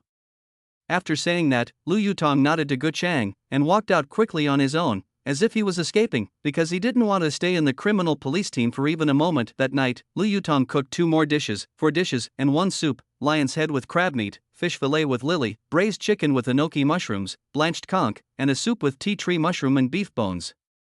The ingredients are always of the highest quality, and the dishes are always amazing. Point 2. More dishes were cooked because Lu Yutong learned from the ID number on the rental contract that today was Zhuo Ling's birthday. Of course, I celebrated her birthday specially to express my gratitude, since I helped her solve the case. I'm just waiting for her to come back and announce that I'll waive her penalty. When Zhuo Ling returned home from get off work, she knocked on her door as Lu Yutong had expected. But contrary to Lu Yutong's expectations, the girl did not cheer for solving the case. Instead, she hung her head with a look of disappointment on her face. It's over. This girl looks unhappy again. Lu Yutong was depressed because, based on past experience, if you bring up the issue of liquidated damages when Zhuo Ling is unhappy, there will be 100% failure. Well, nothing can be done, we have to make my aunt happy first. What happened? Could it be that the DNA comparison was unsuccessful? Zhuo Ling sighed softly, pursed her lips and shook her head. No, it was very successful.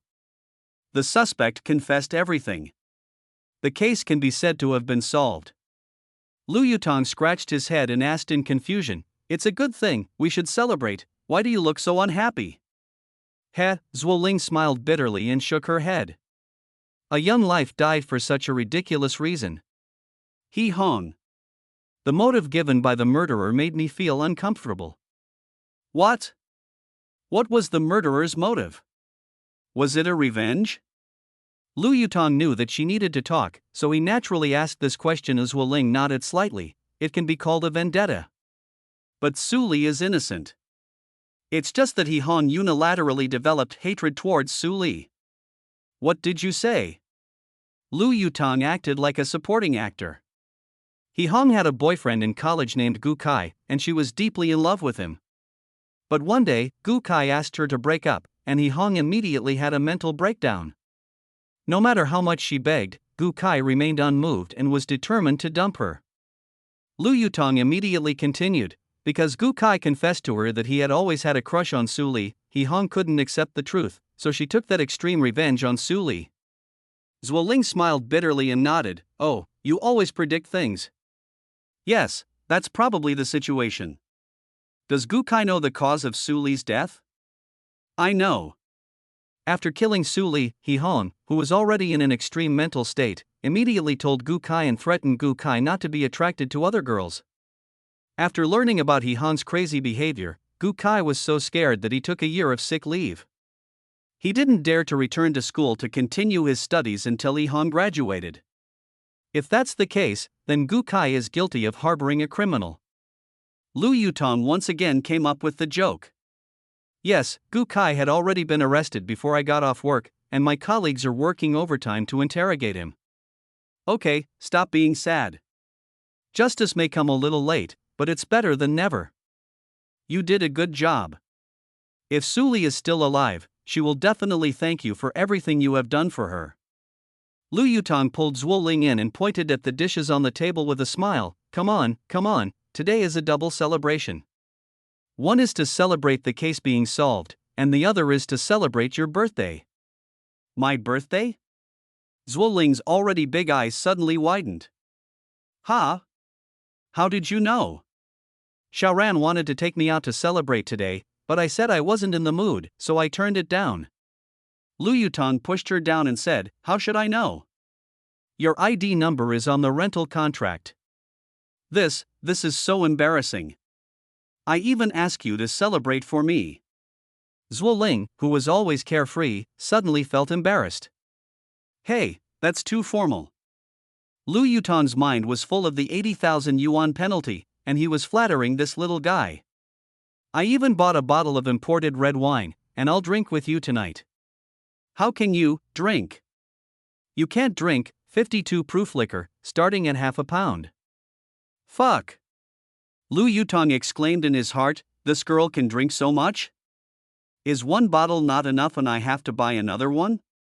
No way! This imported red wine is so expensive. I should have bought domestic wine from the beginning. Just as the two raised their glasses and prepared to drink, they heard someone outside the door calling Zhuo Ling's name.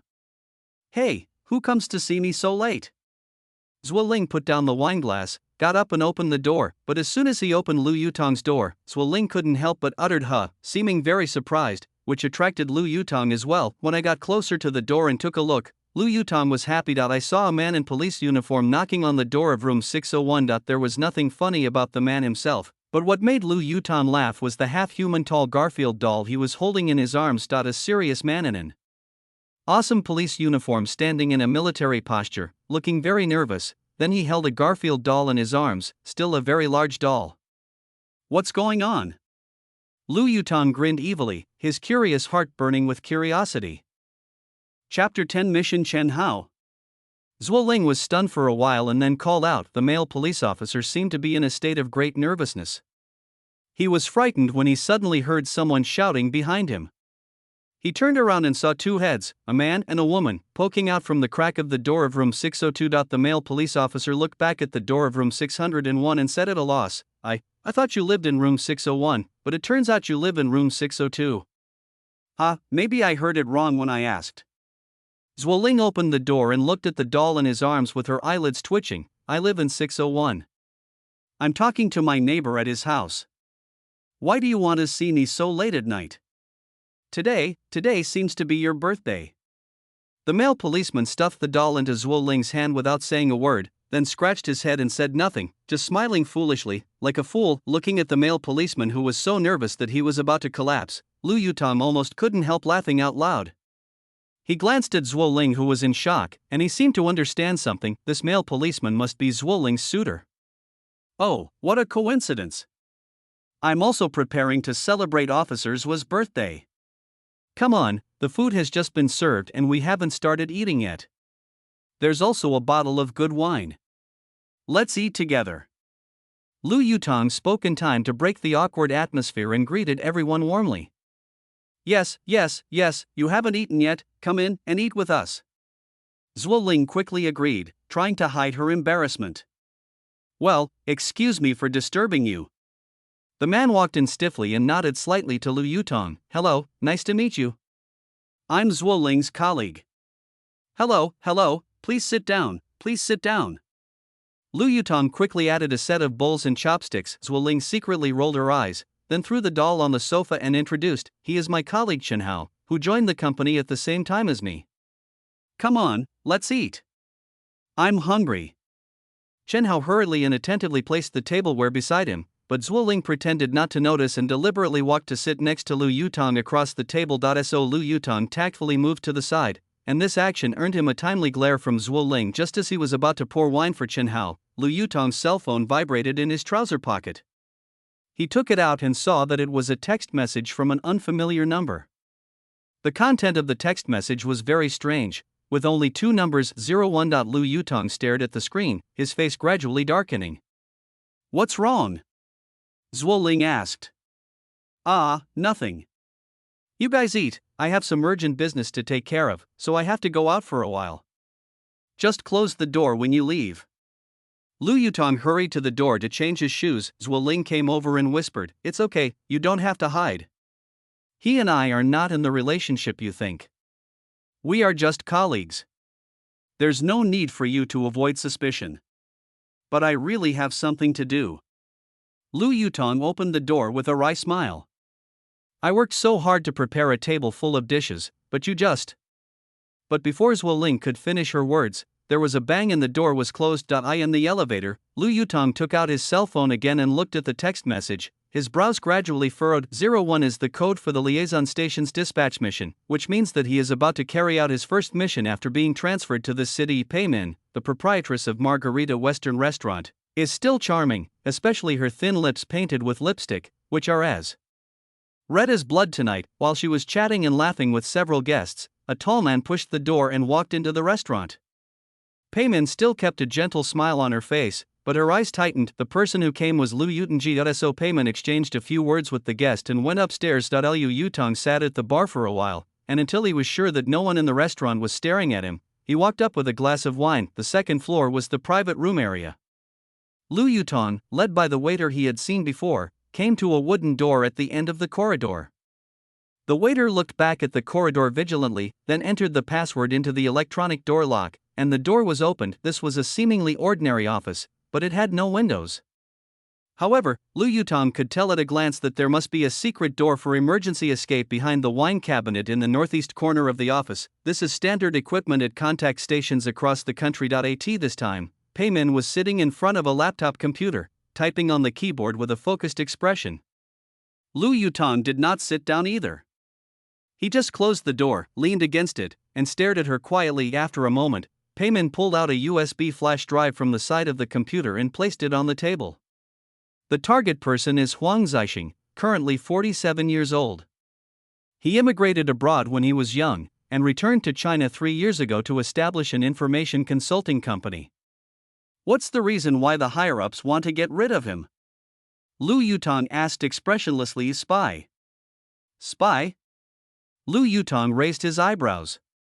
Why not just let the National Security Department take the spy away directly? They should be tried and sentenced. Do they have to be assassinated? Pei Min nodded. The damage caused by this spy has already angered the higher-ups. The intelligence he handed over has caused a top-secret scientific research project of the country to go to waste. This scientific research project is the key to the country's foreign strategic transformation. For this project, in addition to investing huge amounts of money and resources, the country also paid the lives of several top scientists. So what the higher-ups mean is, to kill him directly without trial, in order to deter other spies operating in the country. I understand. Lu Yutong picked up the USB drive on the table and turned around. There is one thing I must remind you of. What? Lu Yutong put down his hand that was about to open the door and looked back at her. The higher-ups updated the code of conduct yesterday. Is there anything that requires special attention? Lu Yutong turned around. Pei Min nodded. Yes. From today on, all liaison stations across the country will no longer provide poison to special operators, and special operators will no longer be allowed to complete their missions by poisoning. Lu Yutong was startled. Why are you suddenly not allowed to use poison? Pei Min smiled helplessly and said, I've heard rumors about you, and I know you're an expert at using poison. But last month, a special operative in a certain place in the northwest overdosed on cyanide while performing a mission, causing the forensic doctor who was investigating the body at the scene to collapse and could not be rescued. So in order to prevent this from happening again, the higher-ups simply banned the use of poison. The forensic doctor who performed the autopsy was also implicated? What kind of cyanide did that person use? Hydrogen cyanide? Pei Min nodded. Yes. It is hydrogen cyanide, which is known as the lightning killer among cyanide compounds. Lu Yutong was silent for a moment and shook his head. Thanks to this idiot, we have lost a means to complete the task efficiently. Okay, I understand, let's go. But the moment he opened the door, he almost collided head-on with a man outside the door. Just as their foreheads were about to collide, a cold light suddenly flashed. Brush. A dagger was pressed against the man's throat. So fast. The man was so shocked that he had no time to react. Pei Min exclaimed when she saw this, and stumbled over on her high heels. Don't kill him. He's also a special operative, here to take on a mission. Lu Yutong glanced at the empty corridor and slowly put down the dagger. Be more careful next time, don't die in vain. After saying that, he left quickly. The man touched his throat and looked at the back with indignation on his face. Who is this? Although he is quite skilled, he is too arrogant, isn't he? Pei Min pulled the man in and closed the door. Don't be upset. He really has the qualifications to be so arrogant. Who is he? Why haven't I seen him before? Is he newly transferred? Pei Min sat down and lit a cigarette, then crossed his legs and swung his hands. After a while, he uttered a word along with the cigarette, fish. The man frowned and said, fish?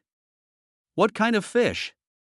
Pei Min stretched out 3 fingers and shook them. Fish, tree, swallow, fish. What? The man suddenly felt his eyes go dark and his head was buzzing. Is he the fish among the 3? Lu Yutong, right.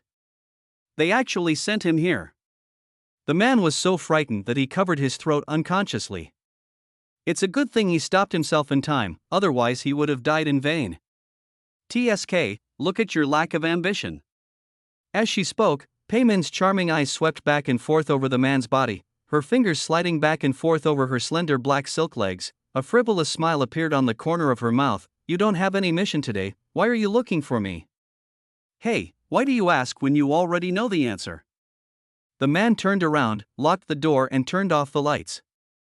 Chapter 11 Hard Bones. After coming out of Margarita Western Restaurant, Lu Yutong did not go back directly, but came to the parking lot in front of the apartment building. He rented a parking space here to park his old Jeep. After getting in the car and closing the door, Lu Yutong took out a laptop from the storage box and plugged the USB drive into it. What is stored in the USB flash drive, of course, is the basic information of this target, and the information was indeed basic enough, consisting of only a photo of the target person, and the target's company and residential address. Other than that, that's it. It's so simple that you can remember all the information at a glance. Lu Yutong lit a cigarette and stared at the desktop of his laptop in a daze. The desktop wallpaper is a scan of an old photo. It shows 3 children wearing bibs and grinning at the camera. They look no more than 3 or 4 years old and are very cute. Next to the iron gate behind the 3 children was a brass sign with the words Dingnan County Children's Welfare Institute written on it. After staring at the photo for a long time, Lu Yutong reached out and gently stroked the screen, muttering, "It is said that fallen leaves return to their roots, but where will we, who have no roots, end up?" After a pause, Lu Yutong closed his eyes and smiled warmly. It's almost time, our application to retire at the age of 30 has been approved. Da Shu, Yanzi. I tell you two to stay on track. There can be no mistakes in the last 2 years. When I returned home, I found that Zhuo Ling and Chen Hao had left. Turning on the light, I saw an orange in the middle of the clean table, and a piece of paper underneath the orange. Thank you for celebrating my birthday and for helping me solve that unsolved case. I had an urgent task at work and didn't have time to clean up the kitchen. Please forgive me. Also, I have to go to another province overnight to carry out a task. I don't know how many days it will take for me to return. If you must move out, don't tell me. Please do as you please. I promise not to pursue the matter of liquidated damages. If you are worried, you can go to Xiaoran's real estate agency another day. I will leave a certificate of contract termination with her when I come back. My penalty fee was finally waived. Lu Yutong let out a long sigh and put away the note. After once again taking a look around the apartment he had lived in not long ago, Lu Yutong clapped his hands fiercely and made up his mind. Move, even if this apartment is cheap, I still have to move. After all, how could a killer and a policeman live next door to each other? Even if the young female police officer across from me didn't pose enough of a threat to me, even if I was sure that she wouldn't discover my identity, I'm not afraid of 10,000 things. I'm afraid of one thing: not taking unnecessary risks is one of Lu Yutong's operational principles, and it is also the key that enables him to escape unscathed from many difficult tasks. No matter how low the risk is, he will not be negligent. Stability is always the first priority. So, we still have to move as soon as you finish your current task. Early the next morning, Lu Yutong drove to Jinzhou Entrepreneurship Park. After parking the car far away on a small road in the northeast corner of the park, Lu Yutong bought a drink, entered the park, found a building marked D4, and then sat on the stone bench on the lawn in front of the building and started browsing on his phone. This is a 3-story building. which was rented out as a whole to a company. The legal person of this company is Huang Zixing, the target of Lu Yutong's mission. At this time, Lu Yutong, who seemed bored, was actually carrying out the first step of the mission. Observed what to observe? Observe the target's daily activity patterns, waiting for the often fleeting opportunity to strike. To kill without leaving any trace. The biggest challenge facing us today is surveillance. Those surveillance cameras are everywhere. Retrieving surveillance video is now the first measure taken by the police after a crime occurs, and it is also a very efficient case handling measure. It can be said that the suspects in most cases nowadays are fooled by surveillance video. This is also the biggest problem faced by special operators, under the premise that the use of poison is now prohibited. The locations chosen by special operators must meet the following factors. First, find and choose a surveillance blind spot that the target will enter. Second, when the target is active in this blind spot, there will be no other people present. Third, this blind spot must have a route for special operators to enter and exit, and this route must also be a blind spot. Otherwise, the police will definitely find clues from the surveillance video, but it is difficult to find a place that meets all three conditions at the same time, under the premise that today's public security monitoring hardware conditions are highly developed and people's safety awareness has been greatly improved. It is not easy to find a blind spot in the urban area of a metropolis, let alone a blind spot that meets the above three conditions at the same time. Therefore, before the special operators finally take action, they will patiently observe and analyze the target's activity patterns. Sometimes this process may even last for a month or even longer, just to wait for a suitable location and a suitable time. What gives special operators the most headaches are targets with obvious anti-reconnaissance awareness. In an environment of tight surveillance, these targets often create a situation where there is no chance of attack, often forcing special operators to take radical and high-risk measures to complete their missions. This is also one of the biggest reasons why special operators are caught by the police or die on the spot. After more than 10 days of round-the-clock tracking and observation, Lu Yutong had to admit a reality he didn't want to face, that is Huang Zixing, who is a target with a certain anti-reconnaissance awareness. This person's daily activities and routes are almost unchanged. He always seems to take the same route to and from get off work, and he has never been seen going anywhere other than the company or home. He has never been seen going out after dark, and he always goes to bed early and gets up early. To put it simply, it is a straight line between 2 points, repeating over and over again. This simple and regular lifestyle puts him under surveillance around the clock, except at his home. Lu Yutong was not sure whether his home was also equipped with surveillance cameras, but regardless of whether it was installed or not, he had already ruled out the possibility of breaking into this person's home and committing crimes, because whether it is the entrance and exit of the community where Huang Zixing lives, the roads within the community, the parking lot, or the stairwells, fire escapes, elevators and floor corridors, there are surveillance cameras everywhere, and there is even an electronic surveillance peephole on the front door of his house. It can be said that every building in this community is covered by surveillance from the inside to the outside, and there is no blind spot. Surveillance route in and out of his house. In the eyes of ordinary people, Huang Zixing's boring lifestyle of going to and from work every day has caused him to be under surveillance around the clock. However, Lu Yutong, who knows the true identity of the target person, does not think so. On the contrary, Lu Yutong believed that Huang Zixing deliberately maintained this monotonous and boring life routine in order to ensure that he was under surveillance around the clock. The reason why Lu Yutong came to this conclusion is very simple, that is, Huang Zixing's life pattern is too monotonous, too abnormal, and too monotonous to be like that of a normal person. In other words, this person has a strong sense of protection and is deliberately not entering any surveillance blind spots. After noticing that Huang Zixing occasionally had the habit of stopping and looking back, Lu Yutong suddenly thought of another possibility, that is, Huang Zixing may not have always maintained this kind of life pattern before, but was Huang Zixing aware of my tracking and observation from the very beginning?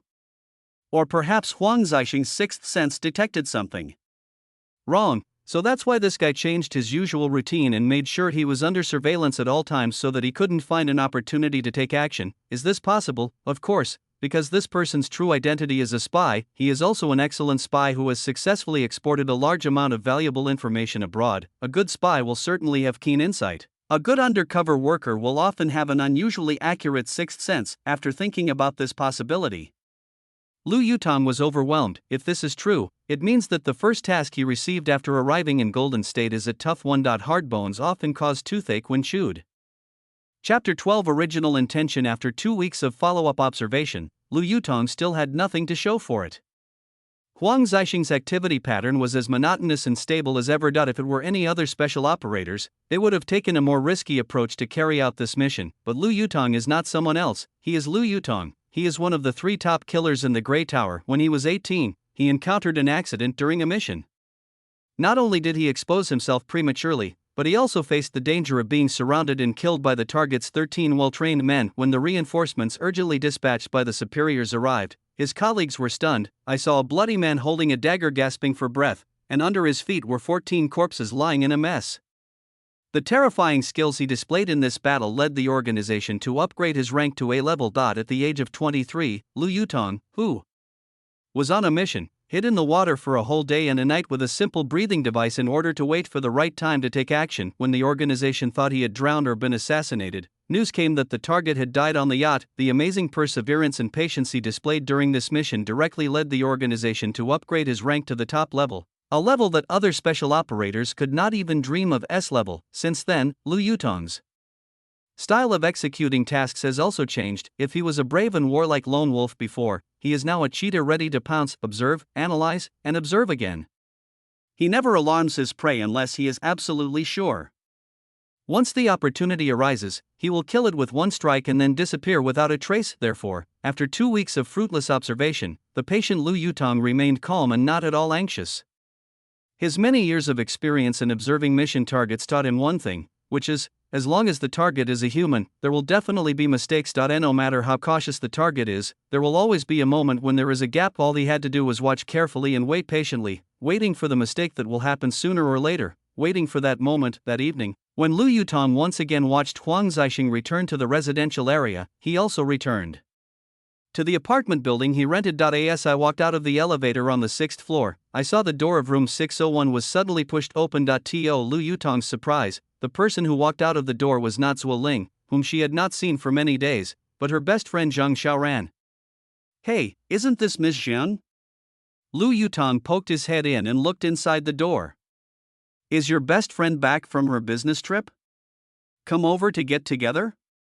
Zhang Xiaoran looked gloomy and nodded slightly. "She is back, but she is not back home. I will bring her some clothes to change." What does that mean? Did he return or not? Lu Yutong was confused. Zhang Xiaoran sighed and nodded again. "Yes, she is back. She came back lying down the day before yesterday. This time she was injured while handling a case outside. She is now staying in the 3rd Municipal Hospital." Injured? Lu Yutong was startled when he heard this. Then, the orange on the dining table that night suddenly appeared in his mind. What happened? Is the injury serious? Well, I had a concussion. I took a CT scan and the doctor said my brain is fine. I just had a slight fracture in my left ankle. I need to rest. Lu Yutong secretly breathed a sigh of relief. That's not bad, as long as no vital organs are damaged. How did she get injured? Was it during the investigation? Zhang Xiaoran rolled his eyes and thought for a while, then said, "I heard from her colleagues that she fell. They said they went over there to catch a group of pyramid scheme gangs, and fell down the stairs while chasing them." Zhang Xiaoran said as he walked quickly into the elevator, "I have to go to the hospital and help her wipe her body." She wants you to take care of her? Doesn't her family know about this? I didn't dare tell them.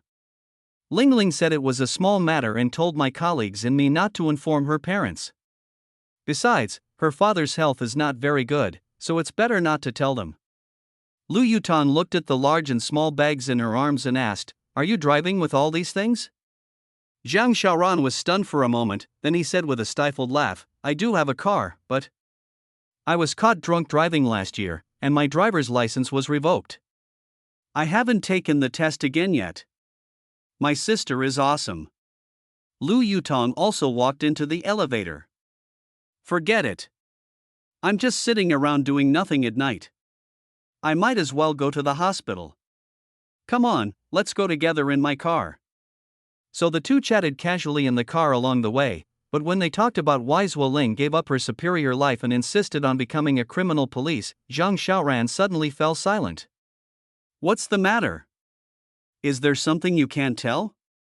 Lu Yutong became curious. Zhang Xiaoran pursed her lips and hesitated for a long time. Finally, she couldn't stand Lu Yutong's gossipy and enthusiastic gaze, so she spoke. It's because of two things. The first thing made her want to become a police officer since she was a child, and the second thing was like a fuse, which completely ignited this idea. Wow, it's still a step-by-step approach. Let's talk about the second thing first. What is this fuse? It's apartment 602 where you're renting now. Huh? What does that mean? Lu Yutong stopped the car and waited for the red light, then leaned over the steering wheel and asked with interest. So Zhang Xiaoran told the story of how the apartment became a haunted house 6 years ago, the murderer behind the scene who caused it to become a haunted house, and how he made Zhuo Ling so angry. Lu Yutong's face turned green after hearing this. Good job. It turns out that the person who finally pushed that rich young woman into becoming a police officer was me? Hey! What are you daydreaming about? The light is green. Oh. Lu Yutong hurriedly shifted gears and stepped on the accelerator, so the dilapidated Jeep continued to crawl on the road with the evening rush hour traffic. Then, what is the first thing? Asked Lu Yutong after he came back to his senses. Zhang Xiaoran stared at the traffic jam and said quietly, if you want to say the most fundamental reason why Lingling insisted on becoming a police officer, it's still because of this first thing. Let me ask you, Lingling is 24 years old this year, and his parents are already 65 years old. Do you think it's strange? Lu Yutong calculated in his mind and muttered, 65 years old. That means she was born at the age of 41. Wow, that's quite late. Because before she was born, she had an older brother named Zhuo Zhijia, who died unexpectedly when he was 16. If it hadn't happened, I'm afraid my uncle and aunt wouldn't have given birth to Lingling. There is such a thing? Lu Yutong immediately raised his voice, seeming very surprised. Then what is the connection between her brother's death and her insistence on becoming a police officer? Zhang Xiaoran sighed heavily and lowered his head. That year on the city's outer ring road, 3 police cars were chasing a frantically fleeing vehicle. I heard that there were 2 criminals in the car. At that time, the 2 men saw that they couldn't get rid of the police car, so they simply stopped the car, took an employee hostage at a roadside gas station, and threatened the police not to chase them anymore. That hostage is Zhuo Ling's brother? Zhang Xiaoran nodded, yes. Zhuo Zhijia was working at a gas station during his summer vacation. When he saw a car rushing in, he thought it was for refueling, so he rushed over and was dragged into the car by the criminals. The criminals had guns in their hands and were at the gas station, so the police did not dare to act rashly and had to let them drive away. What happened next? Was the person caught? Zhang Xiaoran's eyes were red, and he shook his head desperately, no. 2 days later, the police found Zhuo Zijia's body on the national highway in the suburbs of the neighboring county. He was strangled to death by them. After hearing this, Lu Yutong was speechless for a long time, but the veins on his hands gripping the steering wheel were already bulging. After a long silence, Lu Yutong sighed, what a sin. Since they had already escaped the police's pursuit, why did they have to kill the hostages? And what happened later? After so many years, has the case been solved? Zhang Xiaoran wiped her tears and shook her head, no, those 2 bastards got away. I heard that this case involves some very sensitive things, and even ordinary criminal police can't find the criminals' information records. I remember when Lingling was a child, he often muttered that he wanted to be a policeman when he grew up, and said he wanted to avenge his brother who he had never met. After a pause, Zhang Xiaoran continued in a soft voice, I still remember an essay that Zhuo Ling wrote when she was in junior high school. It was even published in a youth literature magazine that year. Oh? What's it written? It was called I and Evil Are Not Compatible. I still have the journal. When Lu Yutong heard the topic of the composition, he was stunned at first, then he smiled warmly and said nothing more, as if he was thinking about something. Zhang Xiaoran, who was immersed in sadness, also fell silent and just stared at the traffic outside the window in a daze. When the neon words Jinzhou City 3rd Hospital appeared in his sight, the orange inexplicably appeared in Lu Yutong's mind again. Being irreconcilable with evil, is this your original intention for becoming a police officer? Lu Yutong suddenly stepped on the accelerator and rushed through the traffic light that was about to turn red. The Jeep with blue smoke coming out headed straight for the hospital ahead. Chapter 13 People with Stories. In a ward of the orthopedics department 2 in the inpatient building, Zhuo Ling, with a plastered foot, was leaning on the hospital bed, scrolling through her phone boredly, while Chen Hao was beside her, carefully peeling an orange for her. Oh, Officer Chen hasn't left yet. Zhang Xiaoran walked into the ward with a smile as Zhuo Ling shrugged. I've told him to go back 100 times, but he insisted on waiting for you. Chen Hao handed the peeled orange to Zhuo Ling, and said to Zhang Xiaoran with a smile, of course she has to wait for you to come before she can leave. Her legs and feet are not convenient now. If she suddenly needs something without someone by her side, how can she do it? You're very considerate. Zhang Xiaoran glanced at the two people with a sly smile. His eyes were quite meaningful. Then, how about I go back home to rest tonight, and I'll trouble Officer Chen to stay here with me? That's no problem. Chen Hao blurted out. Zhuo Ling glared at Zhang Xiaoran fiercely, then waved her hand at Chen Hao. Forget it. The team must be very busy after arresting such a large group of people. Go back and have a good rest. Go to the unit tomorrow to help with the interrogation. You don't need to worry about me. Zhang Xiaoran saw that Zhuo Ling was somewhat resistant, so he understood and advised, Officer Chen, you can go back and rest in peace. I'm here to take care of her, so what do you have to worry about? Besides, Lingling is a girl after all, so it's better for me to accompany her. Look, I have to help her wipe her body later. Can you do this job? What nonsense are you talking about? Zhuo Ling raised her hand and was about to hit Zhang Xiaoran with the orange, but she suddenly froze, because she just then discovered that there was a lazy figure with his hands in his pockets leaning against the door of the ward, looking at her. Ha! Why are you here? Zhuo Ling was very surprised. Liu Yutong scratched his head and said, Hey, I heard that the landlord's daughter was injured. As a conscientious tenant, we should come and take a look, right? I see that you are in good spirits. Not bad, not bad. It seems that nothing serious has happened. Hey, it's not a big deal. Zhuo Ling pointed to her left foot wrapped in plaster.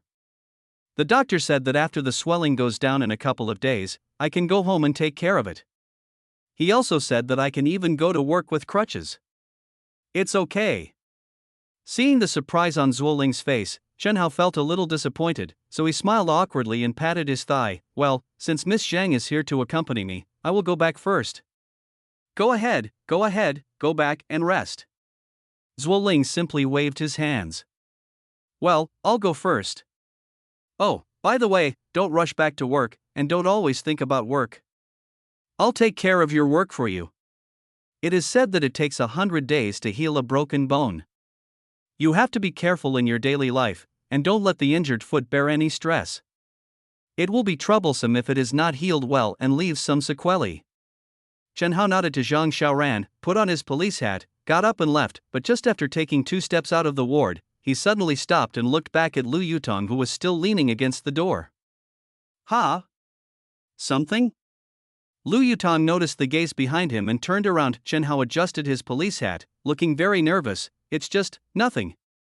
I just want to ask, are you and Lingling really just the landlord and tenant? Liu Yutong was stunned when he heard this, and asked blankly, why do you ask this suddenly? Oh, don't worry, I just asked casually. Last time I saw her celebrating her birthday at your house, and this time you came to the hospital to visit her, huh?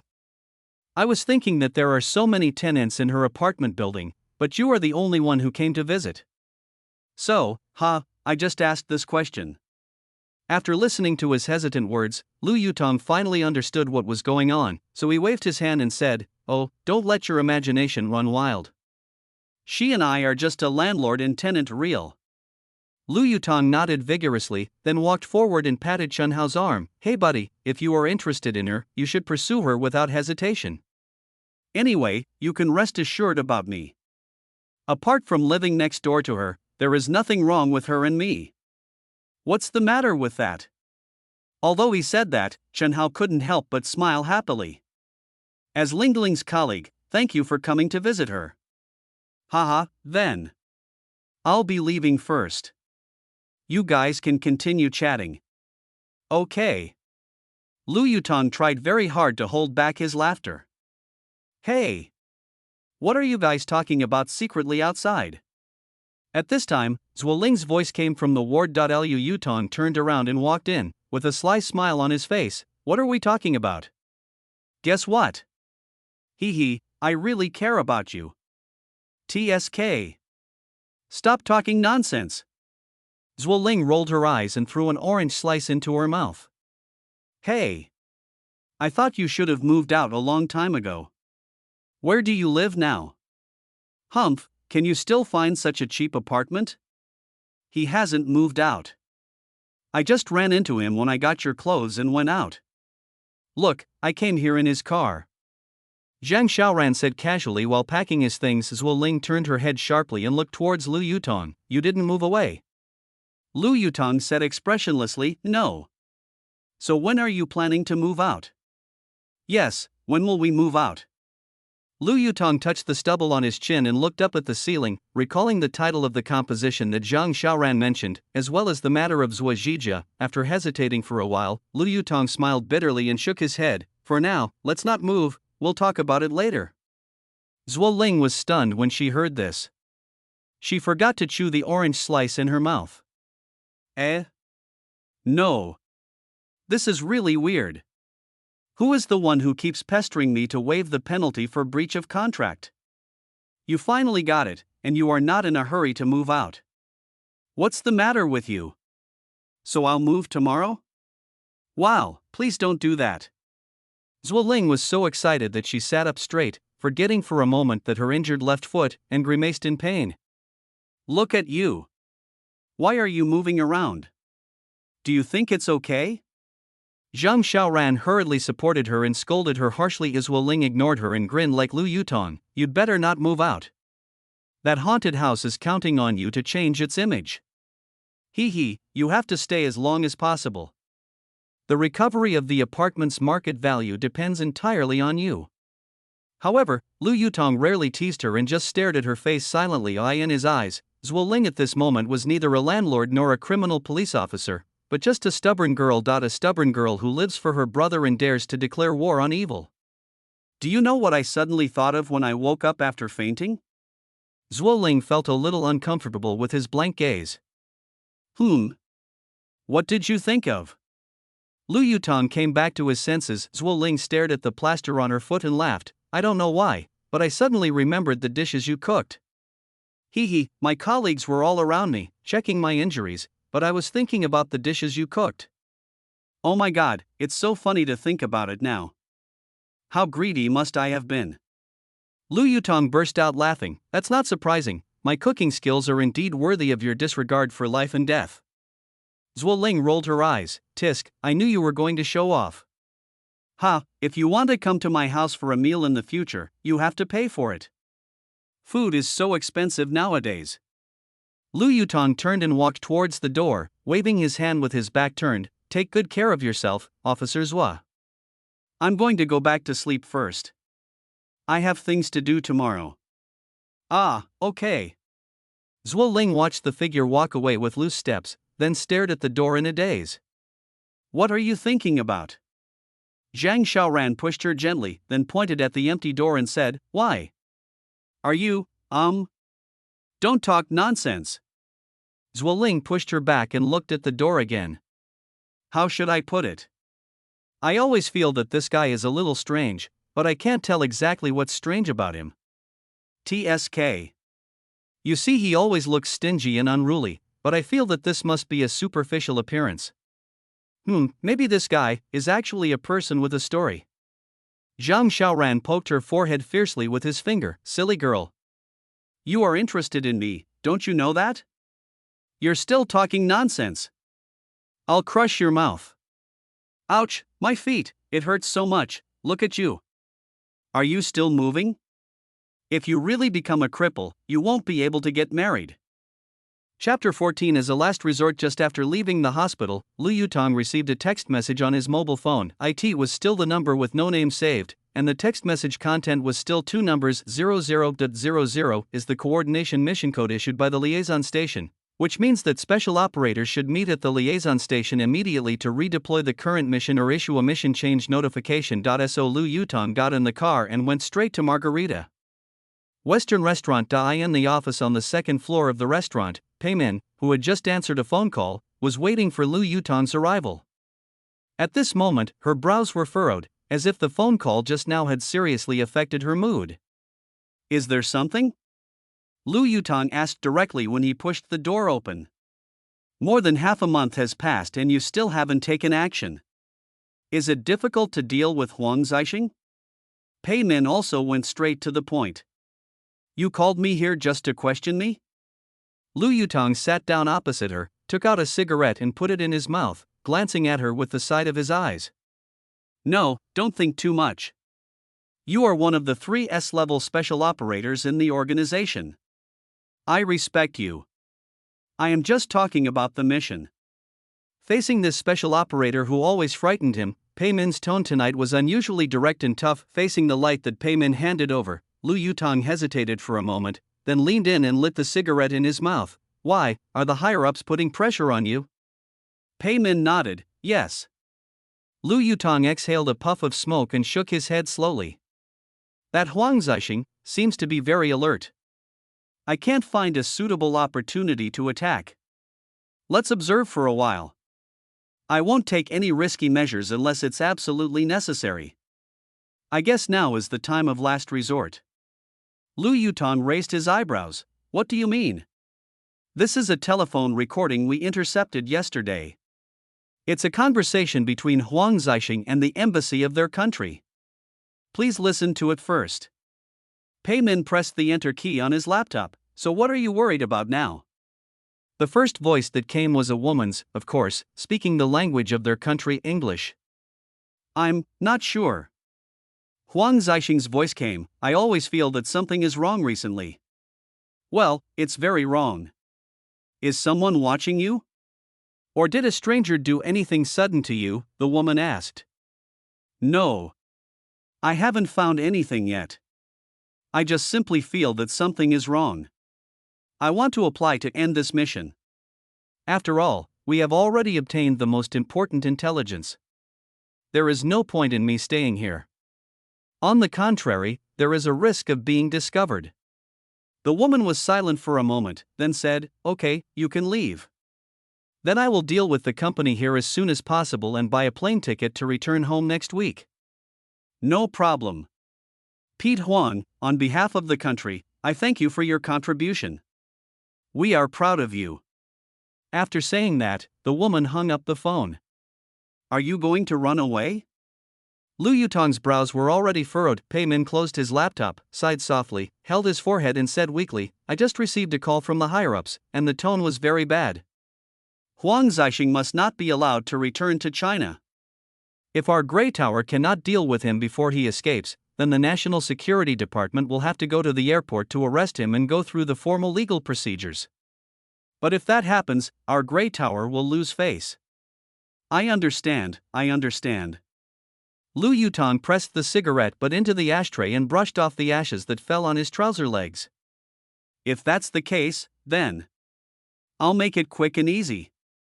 Pei Min's spirits perked up when he heard this, and he hurriedly asked, Is there anything I can do to help the contact station? Yes. Lu Yutong took out a small notebook and slowly flipped through the pages. It was filled with records of his tracking and observation over the past few days. There is a cleaner in Xiangfei Property Management Company. He is a man, about 50 years old. I heard that everyone calls him Lao Guo. You can check this person's background. Xiangfei Property? Is it the property management company of the community where Huang Zixing lives? Right. Wait a moment. Pei Min quickly opened the laptop and his hands were typing on the keyboard. 10 minutes later, Pei Min suddenly clapped his hands, stared at the screen and said, I found it. Guo Bingron, 53 years old, lives in room 301, building 11, Fumin low-rent housing community. He is a widower, lives alone, and has a son named Guo Chang. Wait, huh? This Guo Chang is involved in a lawsuit. Lu Yutong's eyes lit up. What lawsuit? Economic dispute. I owed the bank a loan that was overdue. The house has been seized and frozen by the court, and they are preparing to enforce the auction. Which house is going to be executed? The one in Fumin Community? Pei Min shook his head, no. The low-rent housing in Fumin Community is government property, and individuals have no right to mortgage it. It is a commercial house that Guo Chang owns in Lijiangwan Community. Judging from Guo Chang's wedding date and the time when this house was purchased, it should be the wedding house, and it is this house that was executed. How many people live in this house? Guo Chang's wife and a daughter.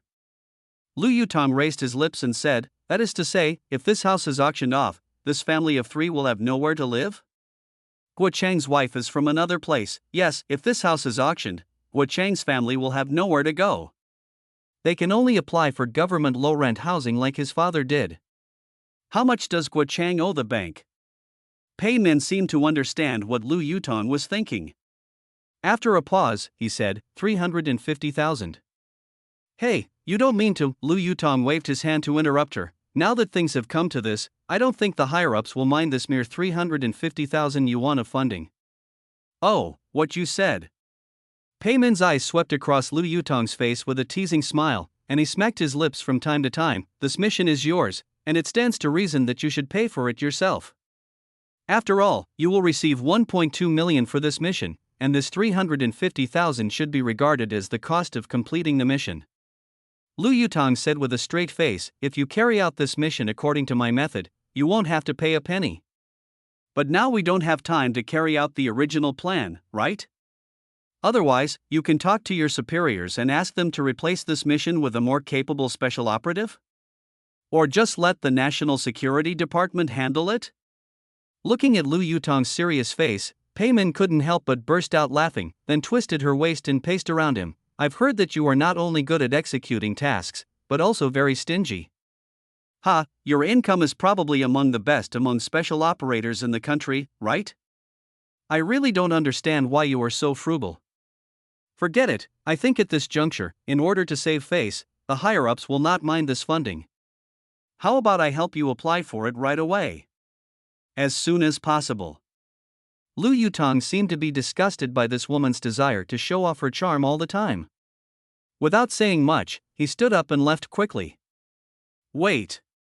Pei Min suddenly stopped him and said, you said a quick victory, is the risk big? Lu Yutong held the door handle and didn't look back. Are you worried that the mission will fail? No. Behind Lu Yutong, the sound of approaching high heels could be heard. He could even feel a warm breath on the back of his neck. I'm not worried about whether the mission will fail. I'm just worried about you. I'm worried about your personal safety. Really? Lu Yutong turned around slowly and saw the pair of charming eyes close at hand, scanning his face with a strong desire. Yes, I'm worried about you. Pei Min took another half step forward, her red lips almost touching Lu Yutong's chest, and her breathing gradually became heavier, as if she was looking forward to what this man could do to her. However, this scene, which was enough to make an ordinary man's hormones soar, did not seem to arouse Lu Yutong's interest. He looked down at the beauty who was almost in his arms for a moment, and suddenly reached out to hold her slender collarbone, saying word by word, if you have anything that shouldn't happen with the special operatives again, remember, I will be your biggest risk. I don't believe there are men who don't understand romance. Although tears welled up in her eyes, Pei Min still stared at the man's face. Her tearful eyes revealed a fierceness, as if she was still unwilling to give up. But in my opinion, you don't have any charm at all. After saying that, Lu Yutong pushed Pei Min to the ground, turned around and slammed the door and left. Pei Min sat on the ground, clutching her shoulder, and only then did she let out a series of painful groans. She could feel that her collarbone was nearly broken by those slender and powerful 5 fingers, and she was even trembling with pain, but she suddenly laughed out loud, hee hee hee hee. Is this Comrade Lu Yutong one of the 3 aces? Interesting, quite interesting. Chapter 15, Money Makes Cowards Courageous. 53-year-old Guo Bingrong became a widower many years ago and never remarried. Without any skills, he raised his son Guo Chang alone by doing odd jobs. He is a good father, but Guo Chang is not a good son. In order to marry a wife, this guy forced his father to sell the old house, bought himself a house in Lijiang Bay, and also bought himself an expensive car, and lived a glamorous life, but this glamorous life did not include Guo Bingrong.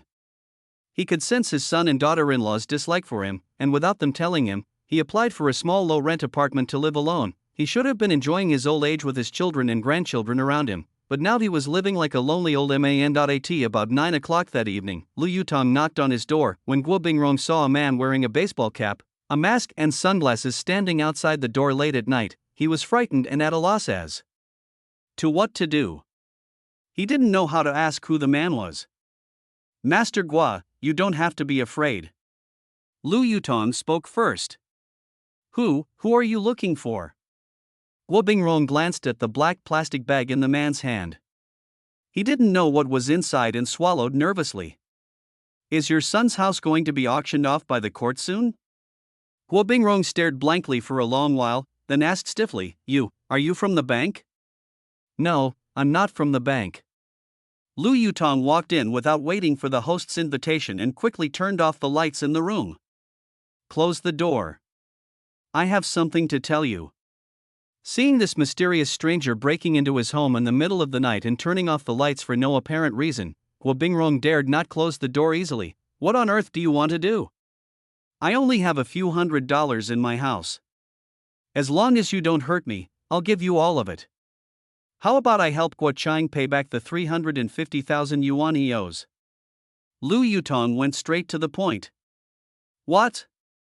Guo Bingrong became even more suspicious after hearing these inexplicable words. He was more and more convinced that this strange uninvited guest might do something bad to him, so he began to move towards the door, trying to escape in the dark.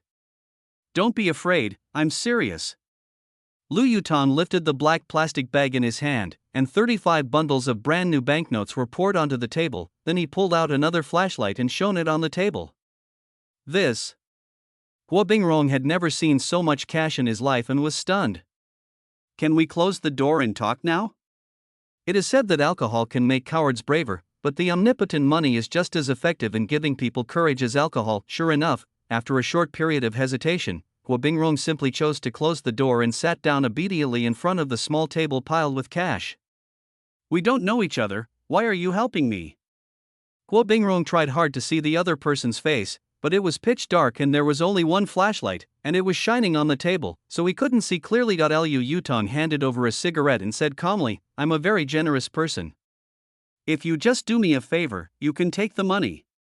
Guo Bingrong lit up the cigarette and took a deep puff. He frowned and asked hesitantly, "With so much money, you won't ask me to do anything illegal, right?" "No, you just do your usual cleaning job in the Hentaying community, and you won't take any risks." "Have you asked about me?" Lu Yutong waved his hand. "You don't need to ask so many questions. If you ask too much, it will be disadvantageous to you. Just remember that what I ask you to do is not illegal at all." Guo Bingrong stared at the mountain of cash in front of him and took a puff of cigarette after cigarette. When he had almost smoked the filter of the cigarette, he nodded heavily and said, "Tell me, what's the matter?" Seeing his desperate look, Lu Yutong couldn't help but laugh. He patted his shoulder and comforted him, "Don't be nervous. I won't let you do anything risky. Let me ask you, does the roof of the residential building in Yunding community need to be cleaned?" Guo Bingrong nodded like a chicken pecking at rice. Yes. But it's not like the corridors that need to be cleaned every day. The company stipulates that we only need to go up and clean once a week or so. So when is the next time we clean the roof?" Guo Bingrong rolled his eyes and thought for a moment. "The day after tomorrow." "Very good. Let me ask you again, are the largest trash cans usually placed on the small road outside the east gate of the community?" Yes, that's the garbage collection point for the Yunding community. Those garbage bins have rollers, which makes it convenient to transport garbage from the community. Do you go to the garbage collection point every day to push the garbage cans into the community, then sweep and collect garbage, and finally push the garbage cans back to the garbage collection point when you get off work, dump them, and then put them back in place? Guo Bingrong scratched his head and grinned. "You really know everything. Have you worked at Xiangfei Property Management Company before?" Lu Yutong put out the cigarette butt and put it in his pocket. "You don't need to ask more questions. Listen carefully, tomorrow night after you get off work, push the number 3 trash can to the rooftop of Building 7 and put it there. If anyone asks you, just say that you just put the trash can there first. Anyway, you will start cleaning from the rooftop tomorrow, so you don't have to push it again." Do you understand? Ah. Okay. Although Guo Bingrong was puzzled, he had no choice but to nod. Remember, the trash can number 3 you push tomorrow night will not be empty. It will be very heavy. Don't ask what's in it or open it to look. Just deliver the trash can to the roof of Building 7. The day after tomorrow morning, you will go to the roof to clean as usual. No matter what's in the trash can, just fill it up with garbage collected from various places as quickly as possible, then push it back to the garbage collection point and leave. At this point, your work is done. Guo Bingrong's face turned pale when he heard this, and he stammered, then, could it be that there are dead people in there? Oh, this is illegal. I wouldn't dare to do this no matter how much money I'm offered. Lu Yutong asked angrily, am I sick? If it was a corpse, they wouldn't have been able to bury it in the wilderness, but they deliberately transported it to the rooftop of a residential building in the city center? Aren't you just being bored? Don't worry, there won't be anything bad in the trash can. I guarantee there will be nothing in it when you go there the next day. Guo Bingrong was silent for a moment, then nodded slightly. That's true, there's no such a fool.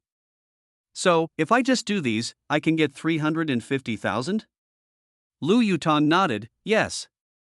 Guo Bingrong stood up and paced around the table full of banknotes. I am not a fool. I know that there is no such thing as a free lunch these days. You are willing to pay a huge sum of 350,000 yuan. Are you going to do something? Yes, I am going to do something illegal. Lu Yutong interrupted him and said bluntly, but what you are doing is not illegal, right? You are just doing your normal work, right? Just remember that we have never met. Even if the police come to you, they will say the same thing. Don't worry, the police have no evidence to prove whether your words are true or false. You just insist that you have never met me. After hearing this, Guo Bingrong was speechless for a long time in the darkness. The room was terribly quiet. After 3 or 2 minutes, a light tisk sounded, and Guo Bingrong finally responded, I think, if the police really find me here, they will definitely find the surveillance video of you entering my building. Then I will say that I have never seen you, and then they will say that they have never seen you after checking each floor. Then they will definitely suspect that I am lying, right? If they take me away and interrogate me slowly, I am really afraid that I can't bear it mentally. Lu Yutong seemed to have expected this question and immediately replied, don't worry, this is a low-rent housing complex. Do you think the surveillance cameras can be deployed in place? There are many blind spots that can reach your door. The police will not find me in the surveillance video at all. Just tell me how you got in. Guo Bingrong's tone suddenly became tough, as if he had to find a perfect guarantee for himself. It's very simple. Your community only has surveillance cameras installed at the entrance of each building, and there are no surveillance cameras inside the building except in the elevator cabin. Room 102 on the first floor of your building is vacant, and the bathroom window of room 102 is on the north side of the building. In order to save costs, this low-rent housing community only has surveillance cameras on the south side of the building entrance, and the shooting range is limited to the building entrance and a small part of the road. In other words, the north side of each building is a complete surveillance blind spot. Not to mention that there are bushes outside the bathroom window of room 102 in your building. You pried open the window of the bathroom in room 102 and climbed in, then came out of room 102 and walked up the stairs to the 3rd floor? Guo Bingrong asked immediately. Yes. Plus, there's no surveillance in your stairwell. If we only check the surveillance video, then I've never been here, and no unreasonable person would appear in this building tonight. Do you understand? Guo Bingrong took a deep breath in the darkness. Who are you? How come you are so good at coming and going without a trace? Lu Yutong stood up and said, I've explained enough, and you've been long-winded enough. Do you just want to do it or not? Guo Bingrong was speechless for a moment. That's it. Remember, we have never met before. Lu Yutong put the money on the table into a plastic bag. If the police find me, I will just insist that I have never seen you. Oh no, I will just say that no one has come to see me tonight, and then everything will be fine. Guo Bingrong was unwilling to let the money to save his son go to waste, and his heart was full of conflict. If you don't believe me, forget it. There are more than one cleaning staff at Xiangfei Property Management Company. Lu Yutong turned off the flashlight and went to open the door with a plastic bag. Stop! Guo Bingrong tried to stop him in a panic, but unexpectedly bumped into Lu Yutong's back in the darkness. What's wrong? Lu Yutong turned on the flashlight again and shone it on the dark face that had been ravaged by time. Guo Bingrong blocked the dazzling light with his hands, squinted his eyes and nodded vigorously. Okay. I'll do it. Lu Yutong chuckled, took out 10 stacks of banknotes from a plastic bag and threw them on the table. Keep these 100,000 first. After the matter is done, I will give you the remaining 250,000 the next day. But, you came and went without a trace. I didn't even get a clear look at what you looked like. Where can I go to get the remaining money? Don't believe me? Lu Yutong said as he was about to collect the 100,000 yuan. Forget it. Even if I lied to you, this 100,000 yuan is pie in the sky. There are so many cleaners who want to do this job. I don't have to rely on you. I believe you, I believe you. Guo Bingrong held Lu Yutong's arm with a wry smile on his face. But you must keep your word. You must give me the remaining money after the matter is done. My son is counting on this money to keep the house.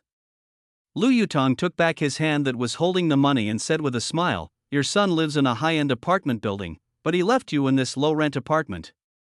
You still want to help such an unfilial son? You really love him enough. Oh, there's nothing I can do. I only have this one son. Can I just watch him and my grandson live in public housing? His wife will run away right away. Why did your son go to the bank to get a loan? Guo Bingrong stared at the money on the table and sighed. Why else? That good-for-nothing just can't change his gambling habit. He sold his car last year to pay off his gambling debts. I never expected that this time he would use the house as collateral for gambling. Great. 10 points. Lu Yutong turned off the flashlight, opened the door, turned back and looked coldly at the hunched figure in the darkness. Remember, when you get off work tomorrow night, trash can number 3, good. Chapter 16 Retire after success. The 47-year-old Huang Zixing has the outward appearance of a typical local middle-aged greasy businessman, a bald head, a fat belly, a golden watch and belt buckle, and a shiny Wangwali bracelet. Thanks to his native family, he can speak authentic Jinzhou dialect. If you didn't know that he holds a passport from a certain country, you would never guess that he is a foreigner. Today he was in a rare happy mood, because he was about to retire. After a long period of lurking, he finally received the order to retreat, and he was retreating with victory, which meant that after returning home, he would receive various generous rewards, and even a significant promotion, gradually getting closer to the center of power and thus leaving this dangerous job. When he thought about the future, he couldn't help but smile with pride when he opened the door after get off work in the evening, but this smug smile suddenly froze on his face when he just walked into the house. Thump! After a few crackling electric shocks, Huang Zixing instantly lost consciousness and fell headfirst. When he woke up, he found himself tied to a chair and unable to move. Looking at the blue smoke floating behind him, he immediately understood everything. After staring blankly for a moment, Huang Zixing smiled bitterly and shook his head. It seems that my intuition is right. I am indeed being targeted. As an undercover worker, you should trust your intuition. You shouldn't gamble with your intuition. Lu Yutong's cold voice sounded behind him. Are you here to arrest me? Huang Zixing remained calm, even with a hint of a smile on his face. As a spy, his psychological quality was naturally quite strong. No, I'm here to kill you. Kill me? Yes, kill you. Kill me now without going through legal procedures? Huang Zixing confirmed repeatedly. Yes, I will kill you now. Huang Zixing was silent for a moment, then nodded slightly. I think. I understand.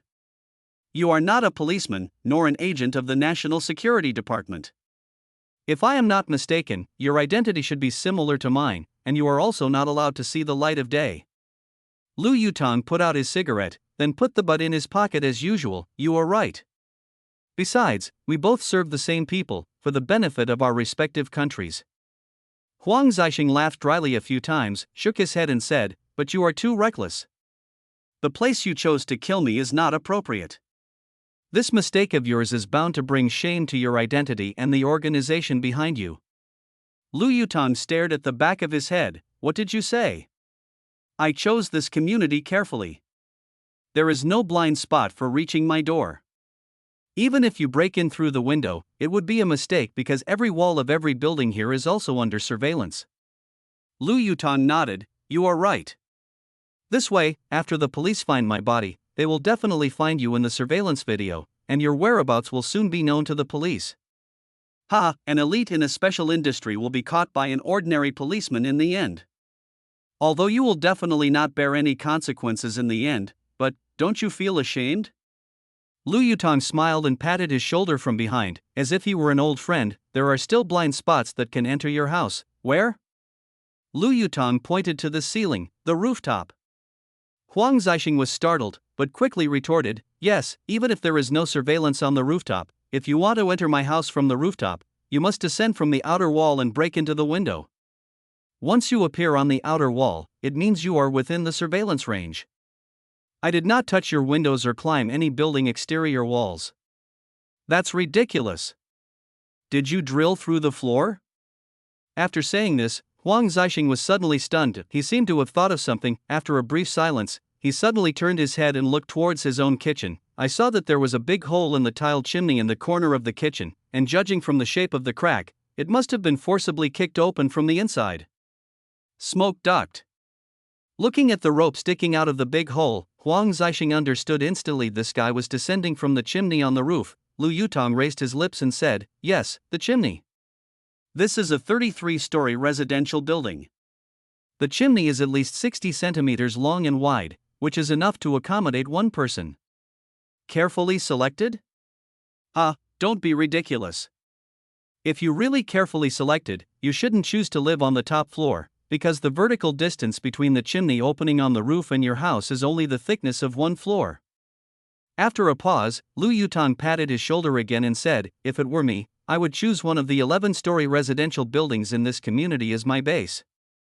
Because the smoke duct of an 11-story residential building is only 30 centimeters wide at most, it is difficult to accommodate one person.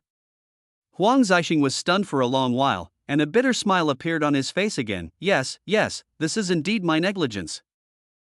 You actually thought of entering in this way. You really deserve my praise. Can I take a look at you? At least let me know what kind of person I died in? No problem. Lu Yutong said and walked in front of him. Huang Zixing looked the man up and down and said slowly, well, nylon jumpsuit, gloves, hat, anti-fog transparent acrylic eye mask.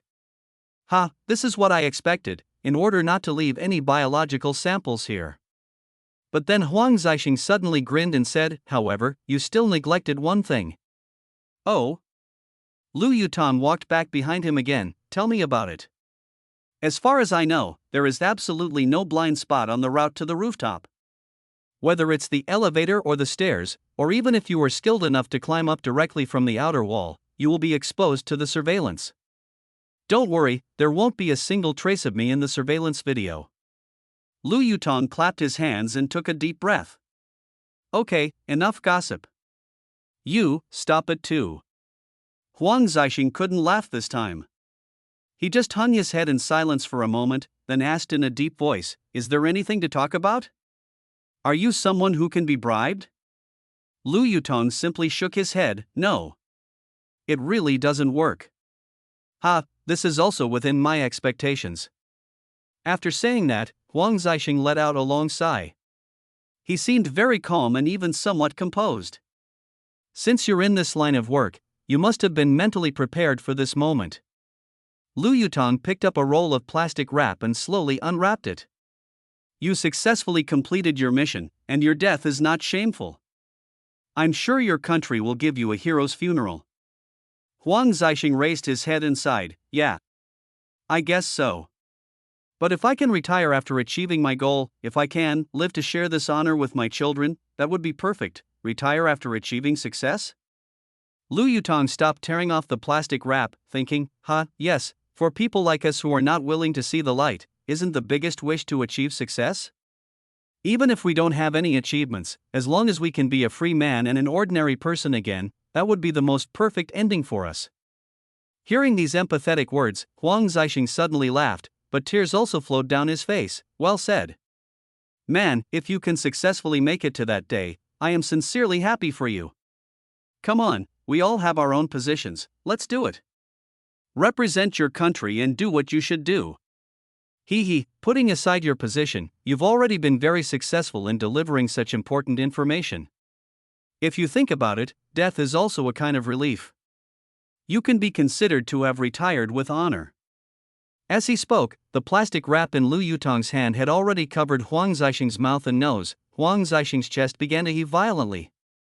He breathed deeply, as if he cherished his last chance to breathe air. The plastic wrap began to be wrapped around his face repeatedly, and after each wrap, Lu Yutong would pull it hard to ensure that no gaps were left. Huang Zixing did not resist at all throughout the process. Instead, he raised his face and seemed to be intentionally cooperating with the other party. Round and round, after wrapping Huang Zixing layer by layer until his facial features could no longer be seen, Lu Yutong tore off the plastic wrap and stood silently aside. This time, Huang Zixing was in a state of extreme hypoxia, and his whole body began to twitch and tremble involuntarily. Death was taking him away. The chair moved because of his twitching, and the legs of the chair made sharp friction sounds against the hard marble floor. Amidst this piercing melody of death, Lu Yutong lit a cigarette and turned his back. It's not that he couldn't bear to look at it, the scene of waiting for others to take their last breath was common to him. He just felt that this man deserved some respect and dignity, so he chose not to look rudely at the last major event in the man's life. Die. Chapter 17 Courtesy 3 minutes later, everything behind Lu Yutong became completely quiet. Huang Zixing had died of suffocation. Lu Yutong pulled a chair over and sat side by side with the corpse. Have a nice trip, buddy. He actually began to mutter to himself to the corpse. If you look from behind him, the two figures standing side by side look like a pair of old friends chatting. You said, will there be another person who will talk to me beside my dead body one day? Ha. Who knows, maybe my fate will be worse than yours, maybe. In the end, there won't even be anyone to send me off. As soon as he finished speaking, Huang Zixing's right foot suddenly moved, but Lu Yutong disagrees. He was no longer surprised by this because it was a normal nerve twitch after human death. Tell me, if we meet in heaven one day, what will we say to each other? No. No. I think the place where we met should be hell. Maybe we will never see the light of day until we die, so how can we go to heaven? Well, yes, we all have glorious tasks on our heads, but we have been doing the dirty work. Just like those beautiful flowers under the warm spring sun, they are responsible for being bright and beautiful, and we are just the fallen leaves buried in the soil under their feet, responsible for providing them with nutrients. Yes, we are just nutrients that are gradually rotting. Don't be sad, buddy, you are not alone. You are not the only one living like a mole. It's just that our burrows are not connected. In this way, Lu Yutong kept talking in a low voice. He even chuckled from time to time, and sighed from time to time, as if the corpse really responded to him, as if this pair of old friends were having a very enjoyable chat. Perhaps in the eyes of others, this is extremely abnormal behavior, even a little perverted, but in Lu Yutong's heart, this is a courtesy, a noble courtesy given to the dead whenever the target's identity is similar to his own. He will give this courtesy. For such targets, he would always choose to end their lives in a way that caused as little physical trauma as possible, and would afterwards speak to their bodies in an almost mournful manner, in order to send off the person he had killed with his own hands for the final time. Sometimes he would even burst into tears, as if he was the one being sent away. When the person beside him was completely in a state of rigor mortis, the sky was also turning pale. Lu Yutong, who had been sitting there all night, patted the corpse's shoulder and stood up. It's time for him to leave. After hesitating for a moment, he gently opened the door of Huang Zixing's house a little, leaving it ajar, then walked straight to the kitchen and entered the chimney through the big hole. This was done so that his body would be discovered as soon as possible, rather than being collected after it had decayed. Of course, this is also part of the courtesy. At noon that day, a cordon was set up in front of Huang Zixing's home. The sound of clicks of photographs could be heard in the house, and the busy figures of forensic doctors and criminal police were seen shuttling back and forth in the corridor from time to time. Ge Chang, deputy captain of the Jinzhou City Criminal Police Brigade, was staring at the corpse with its face wrapped in plastic wrap with a frown on his face, without saying a word. He was under a lot of pressure at the moment, since the deceased held a passport of country M, according to the Procedure: the situation was first reported to the consulate of that country. The consulate was shocked when they learned about the situation, but they quickly realized that the death of this outstanding spy must have been caused by a state-level act. This act of assassination without legal trial or diplomatic negotiations was undoubtedly intended to give them a serious warning, a warning that was almost shameful. So they inevitably became angry and put great pressure on the diplomatic department on the grounds that the country's citizens were murdered for no reason, and the diplomatic department quickly put pressure on the Jinzhou municipal government. Of course, the municipal government immediately passed the pressure to the municipal police headquarters, and the municipal police headquarters naturally passed the pressure to the municipal criminal police brigade's serious crime unit. Therefore, in order to show its attention to this case, the criminal police brigade quickly set up a special task force and asked Deputy Brigade Captain Gu Chang to take charge of it personally. So at this time, Gu Chang, who was under pressure from all the leadership departments, was not in the mood to eat the lunchboxes brought by his colleagues. He just drank mineral water one gulp after another and quickly made work arrangements in his mind. This time, Lu Yutong was already fast asleep at home. After all, he had spent the entire night chatting with the corpse, so he needed to catch up on some sleep. 3 days later in the evening, Lu Yutong was cleaning up in the kitchen after dinner when there was a sudden knock on the door. When he opened the door, he saw Zhuo Ling, who was leaning on a cane. Behind her stood two people, Chen Hao and Gu Chang, who looked exhausted and had dark circles under their eyes. "Oh, you're discharged from the hospital? If you're discharged, go home and rest. Don't stand for long." Lu Yutong nodded to the two people behind her. "Good evening, two officers. Are you here to visit Xiao Zhua? If they came here specially to visit me, would I bring them to your house?" Zhuo Ling covered her mouth and laughed. What do you mean?" Seeing three criminal police officers saluting him in the middle of the night, Lu Yutong felt a chill down his spine. "What do you want to talk to me about?" "Yeah, that's right." Zhuo Ling looked up at him and blinked her big eyes, observing with interest the obviously panicked expression on his face. Lu Yutong was confused and scratched his head unconsciously. "Is it a business matter or a personal matter?"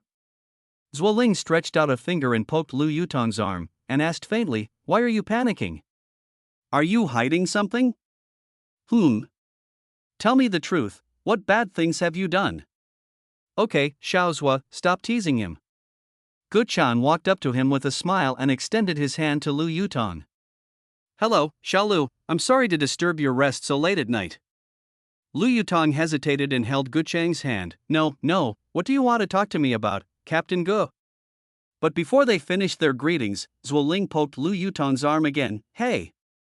How can you be so rude to my leader? Why don't you come in and have a seat?" "Ah, right. Lu Yutong quickly made way and waved to the three people. "Sorry for the inconvenience." Welcome, Captain Gu." You have no tact." Zhuo Ling rolled her eyes and walked in first, hopping on her crutches. Gu Cheng didn't mind and followed the female disciple happily, holding out his hand, ready to help her at any time. Chen Hao, who came in last, was displeased because he thought that when Zhuo Ling spoke to Lu Yutong, his expression and action seemed very familiar, even a little intimate, which made him feel uncomfortable. Zhuo Ling sat down on the sofa and carelessly lifted her plastered leg on the coffee table. She then waved her hand at Lu Yutong and said, "What are you doing? You have a distinguished guest. Hurry up and get out the best tea in your house to brew for him. Don't be stingy." "That's enough, stop it." Gu Chang suddenly shouted, shocking several people.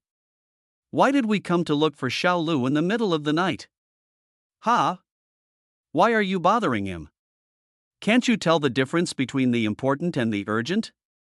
After being scolded by his master, Zhuo Ling shrank his neck and stuck out his tongue, not daring to speak. "Good training. Well done." Lu Yutong cheered in his heart, and took the opportunity to grin at Zhuo Ling, which made Zhuo Ling so angry that she rolled her eyes. Xiao Lu, you sit down too." Gu Chang waved to Lu Yutong, and then politely handed him a cigarette. "I came to see you tonight, for two things." "You go ahead." Lu Yutong took the cigarette with both hands and quickly took out a lighter to light it for Gu Chang. Ge Chang took a deep puff of cigarette, then rubbed his bloodshot eyes. "This is the first one. I am here on behalf of the Criminal Police Brigade to express my gratitude to you. Thank you for your great assistance in solving the murder case of Su Li. Lu Yutong waved his hands repeatedly, his face suddenly becoming righteous and stern. Captain Gu, you are too kind. Assisting the police in solving cases is our duty as citizens. It is my great honor to be able to contribute a little to you. Zhuo Ling got goosebumps all over her body after hearing these words, which couldn't be more fake. She covered her face with her hands, her heart was filled with rage. Ah! Help! I'm going to vomit. Are you helping out of civic duty? You're just trying to save the 80,000 yuan penalty. That was just a money-smelling deal between you and me. How dare you say it so righteously, shameless. Shame on you. Shame on you. Bah! Shame on you. Ge Chang seemed to be very pleased with what Lu Yutong said. He nodded with a smile, and there was obviously more appreciation in his eyes when he looked at Lu Yutong. Well said. It would be great if the young people nowadays could be as conscious as you. The second thing is. Xiao Lu, since you are so conscious, if I trouble you to help us again, I think you will definitely agree, right? Help me again? Lu Yutong almost fell down. Let you pretend. Zhuo Ling was delighted. Chapter 18 Conditions. Lu Yutong was stunned for a long time before he came back to his senses. He waved his hands in panic and said, No. Captain Gu, listen to me. Last time, in the case of Su Li, I just said it randomly. It was pure luck. Please don't treat me as that, please don't treat me as an expert. I am just an ordinary person doing foreign trade business. I am a complete layman when it comes to criminal investigation. This kind of professional work should be done by professionals like you. Ge Chang laughed dryly and said slowly, How can you say it's lucky? You can deduce the suspect group from the shape of a wire, and even accurately determine the gender and physiological characteristics. You can't do this without some skills. Of course, the blood stains found in the wires in the end. I admit that there is still some luck involved, but if you don't have extraordinary reasoning ability, I'm afraid you can't make such a bold hypothesis to verify it, right? Lu Yutong was speechless for a moment, with a bitter face, not knowing how to argue. At this time, Chen Hao, who had been silent, sneered and suddenly said, Actually, I agree with what you said just now. Su Li's case was solved by luck. You just did it by chance. But our Captain Gu stubbornly believes that you are outstanding in this regard, so he came to you for help. Why, you just said that you were highly conscious, but why are you not conscious now? Could it be, you want a reward? Lu Yutong was a little surprised by Chen Hao's sudden provocation, because in the previous 2 meetings, this young policeman had left a good impression on him as humble and gentle, but when Lu Yutong saw the doll on the sofa next to him, he suddenly understood. No wonder, the birthday gift I gave to my loved one was thrown away in my own home. Who wouldn't be sad? I'm afraid this guy is not only sad, but also full of jealousy. After all, Chen Hao had questioned his relationship with Zhuo Ling last time in the hospital. After seeing the doll left in his home this time, he probably treated himself as a love rival in his heart. Thinking of this, Lu Yutong shook his head helplessly, just rubbed his hands and smiled awkwardly, speechless, but he was still wondering in his heart, Why are you so mean to me? It was your sweetheart who threw that thing at my house. What does it have to do with me? But, giving dolls to women when chasing them is really funny these days. Oh my, are you really thinking that this rich lady is a little girl? How can you catch her like this, brother? Xiao Chun, we are here to ask for help, how can you talk like that? Ge Chang glared at Chen Hao, then smiled at Lu Yutong. Xiao Lu, don't mind it. Xiao Chen has been working day and night for the case these days. He is not in a very good mood and it is inevitable that his emotions are a little out of control. You see, why don't you think about it again? Of course, the remuneration is also easy to talk about.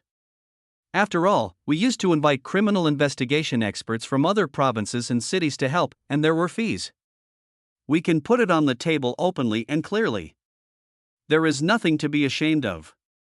Captain Gu, this Lu Yutong was going crazy. I am a killer. He is a special operative whose career will be over if he is caught by the police once. How come you're now? A bit like a friend of the police. Isn't this a mouse dancing among a group of cats, just for the sake of excitement? At this time, Zhuoling sighed softly, stared at her plaster leg and said softly, forget it.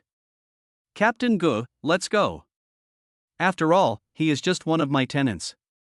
We have known each other for a short time and we are not very familiar with each other. He has no obligation to help me. Don't make it difficult for him. Let's think of another way. As soon as these words came out, the atmosphere suddenly became awkward. Ge Chang kept smoking and looked at Lu Yutong from time to time to see how he would respond to this. To put it bluntly, he was waiting to see whether Zhuoling's face would work. Chen Hao didn't say anything else, just stared at the doll blankly without saying a word. Lu Yutong was a little surprised. He was a little surprised that this always impetuous girl would suddenly say such a weak word. This was really unlike her character. After a long silence, Lu Yutong suddenly spoke, Captain Gu, I have a condition. You agreed? Gu Chang was cheered up. Lu Yutong nodded, I can try, but I can't guarantee that it will work. Gu Chang quickly handed over another cigarette. What are your conditions? Tell me. Lu Yutong glanced at Zhuoling, hesitated for a moment, and said, has the information about Zhuo Zhizha's murder been classified as confidential? The three of them were stunned when they heard this. Zhuoling, in particular, quickly had tears in her eyes when she suddenly heard her brother's name. Ge Chang was stunned for a while, then asked, do you know about that case? I know. I heard it from officers Zhuo's friend. Gu Chang took a deep puff of his cigarette and nodded, yes. The information of that case has been classified as confidential. It has also been listed as a key case jointly investigated by the police and the National Security Bureau. In our unit, only the captain and I have the right to review it. If I help you this time, can you let Officer Zhuo also take a look at this case involving her brother? Hearing this, Gu Chang first turned his head to look at Zhuoling, then frowned and stared at Lu Yutong. After a moment, he chuckled and seemed to understand something. Your condition is very difficult. Confidential documents are confidential.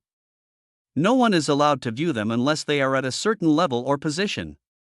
Otherwise, it is illegal. You should understand. Lu Yutong immediately spread his hands and said, then I have no reason to help you, please understand. Ha, what a tit for tat. Gu Chang leaned back, rubbed his eyes and yawned repeatedly, Xiao Lu, this is against discipline, please don't embarrass me. Otherwise, let's talk about money? Sure. Lu Yutong held up a finger, 1 million. How much? Gu Chang was no longer sleepy. 1 million.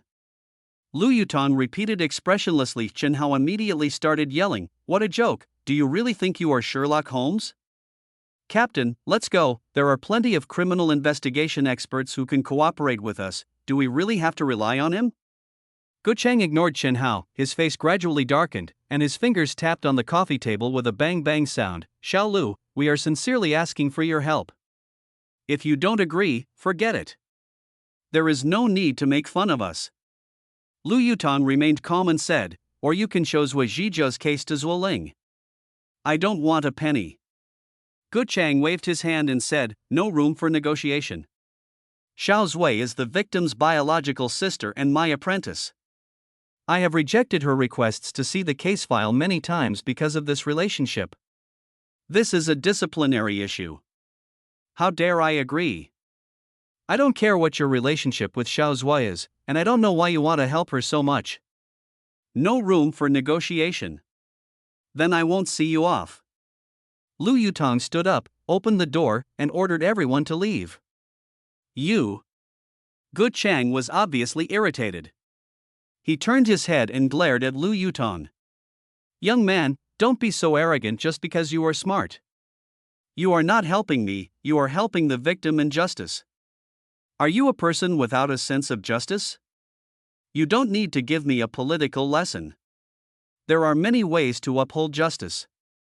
It is not necessary to assist you in investigating the case. No thanks. Lu Yutong repeated coldly while standing at the door. Okay. Go Chang threw the cigarette butt to the ground and walked away angrily. Chen Hao looked at the doll again and followed him out with a gloomy face. Liu Yutong held the door with his hand and grinned at Zuoling. Why don't you go home and rest? You are a patient. Zuoling wiped her tearful eyes, stood up and walked to the door of her house opposite with her cane. She took out her keys and said softly, "Thank you for your kindness. But you really didn't have to say it so harshly. You made my master angry. I and evil are irreconcilable." This title is very good. Lu Yutong said suddenly. Ha! Zuoling turned her head, her face full of surprise. How did you know? Lu Yutong grinned at her again. Your best friend. Zuoling turned her head back with a red face. These are all things that happened when we were in school. Why did that damn girl tell you all this for no reason? After a pause, Zuoling asked carefully, You really don't want to help my master? Lu Yutong shrugged. Hey, I'm just looking for an excuse to shirk my responsibility. Do you really think I'm a criminal investigation expert?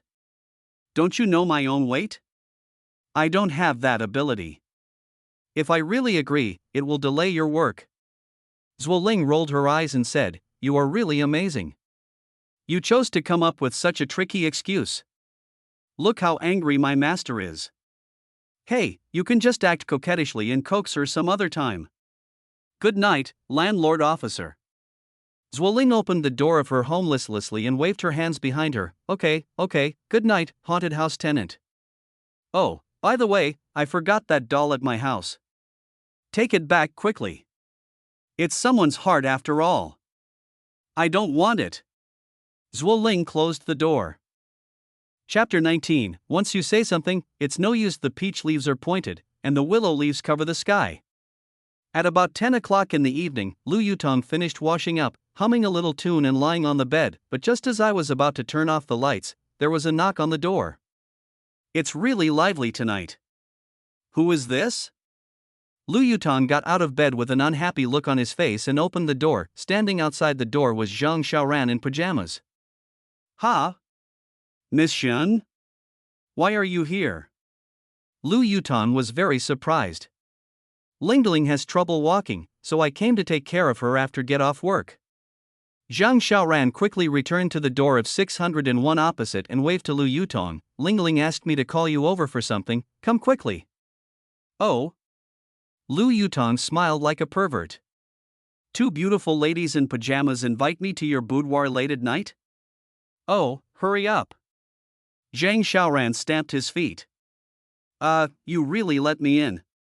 Going into a woman's room in the middle of the night, come in quickly. Zuoling's voice suddenly came from the opposite room. Dee.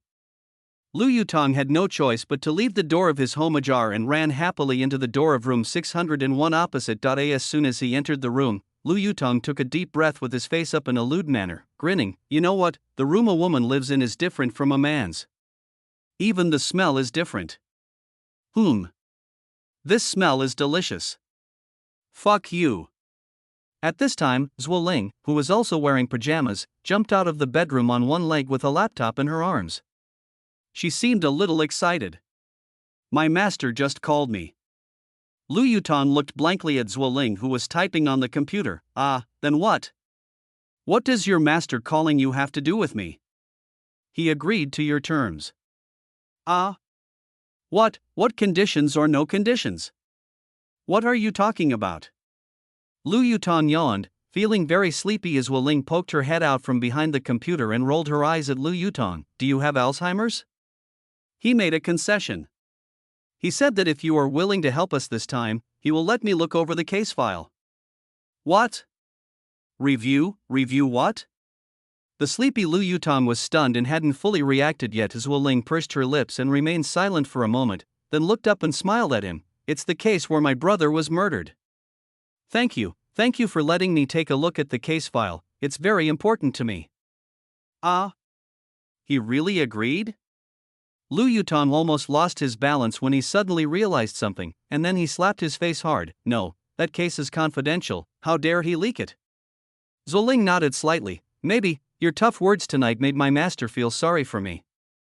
My master said that he would only let me look at it for a few minutes and asked me to swear not to mention any information in the case file to outsiders. Hey, you are not allowed to say anything outside, you hear me? He really dared to agree to it. Lu Yutong wanted to cry but had no tears. This time he was in a dilemma. Sister, can I regret it? No. Xiaoran, lock the door from the inside and enter the password. Yes, sir. Zhang Xiaoran ran over with a chuckle and actually set the internal lock password for the electronic door lock. Zuoling held up her chin with one hand and smiled at the depressed Lu Yutong, and said quietly, once something is said, it can be spilled. How can a man go back on his word? Hey, my master said that you can only show me the case file after you help us solve the case. It's not enough to just find the direction of the investigation. Brother, I am counting on you. Lu Yutong covered his face with his hands. Tell me, I admit it. What is the case? Zuoling stared at the computer screen and said, my master has been unlucky recently. He has been asked to personally supervise 2 serious cases, and he has to solve them within a time limit. He is too busy at the moment, so he has to deal with one case first. As for Chen Hao and I, since we don't see any opportunity, he asked to hand over the other case to us, which can also help us gain experience. Lu Yutong looked up and took a deep breath, with a look of despair on his face. Then your master was so annoyed by you that he handed the case over to you. But this case is on his shoulders and he has to solve it within a time limit. So in order to prevent you 2 newbies from failing and holding him back, he thought of me? As smart as ever. Zuoling gave a thumbs up. 2 serious cases? Both happened recently? Zuoling pouted and shook her head. They are very different. One was 3 years ago, and the other was very recent. Have you watched the news recently? A murder occurred in Yunding community a few days ago. The victim was a foreigner. I heard that the Ministry of Foreign Affairs was alerted. Lu Yutong's eyelids began to twitch, and he felt uneasy. Then, is the case in Yunding community handled by your master, or by you guys? Zuoling shrugged. The pressure on this case is greater from the higher-ups, of course it's my master. The case assigned to us is another one. Lu Yutong heaved a long sigh of relief. It's okay. It's okay, isn't it okay? Huang Zixing was the one who killed the man. How can he solve the crime he committed? Ha? What do you mean fine? Zuoling blinked at him, obviously not understanding his reaction. Nothing. I'm just glad that the case I was asked to help with was relatively less stressful. Tell me, what's the situation with our case? Oh. Zuoling's gaze returned to the computer screen again, and her hand moved the mouse from time to time. It's also a murder case. A home invasion murder case 3 years ago. Wait a minute. You said this case was 3 years ago, yes? Lu Yutong took a deep breath and asked in confusion, a case that has not been solved for 3 years should almost be an unsolved case. Why is there suddenly a deadline to solve the case? Zuoling smiled bitterly and said, because 3 years ago, the victim's brother was only a town mayor, but now, he is already a district mayor. I heard that he continued to have outstanding achievements in politics and was appreciated by the ministerial leaders, and was promoted twice in 3 years. Oh, no wonder there's pressure on your unit. Tell me, what is the basic situation of the case? Lu Yutong took out a cigarette out of habit, but suddenly realized that he was not at home at the moment, so he just held it in his mouth without lighting it. Take a look for yourself. Zuoling turned the laptop screen around and said, it contains the details of the case, photos of the crime scene and the body, forensic conclusions, and even the investigation records from that year. Lu Yutong yawned for a long time. I'm so sleepy. Can I wait till tomorrow? I'm almost exhausted. No. Xiaoran, serve the coffee. Wait a minute, I'm hanging out the laundry. Zuoling was immediately furious when she heard this. She turned her head helplessly and looked at the balcony behind her. Sister, there is a man here now. Can you not hang our underwear in front of him? Can we hang it tomorrow? Oh, I'll go make some coffee. Lu Yutong had no choice but to cheer himself up and get closer to the screen with squinting eyes, but as he watched, his expression gradually darkened. "What, do you think?" Zhuo Ling noticed the change on his expression and asked in a low voice. Lu Yutong stared at the screen and nodded slightly. "This murderer is very professional." Zhuo Ling nodded vigorously. "Really? We also think it was a professional killer. There were no clues left at the scene, and we found nothing by visiting and investigating the surrounding surveillance videos." "Yes, professional."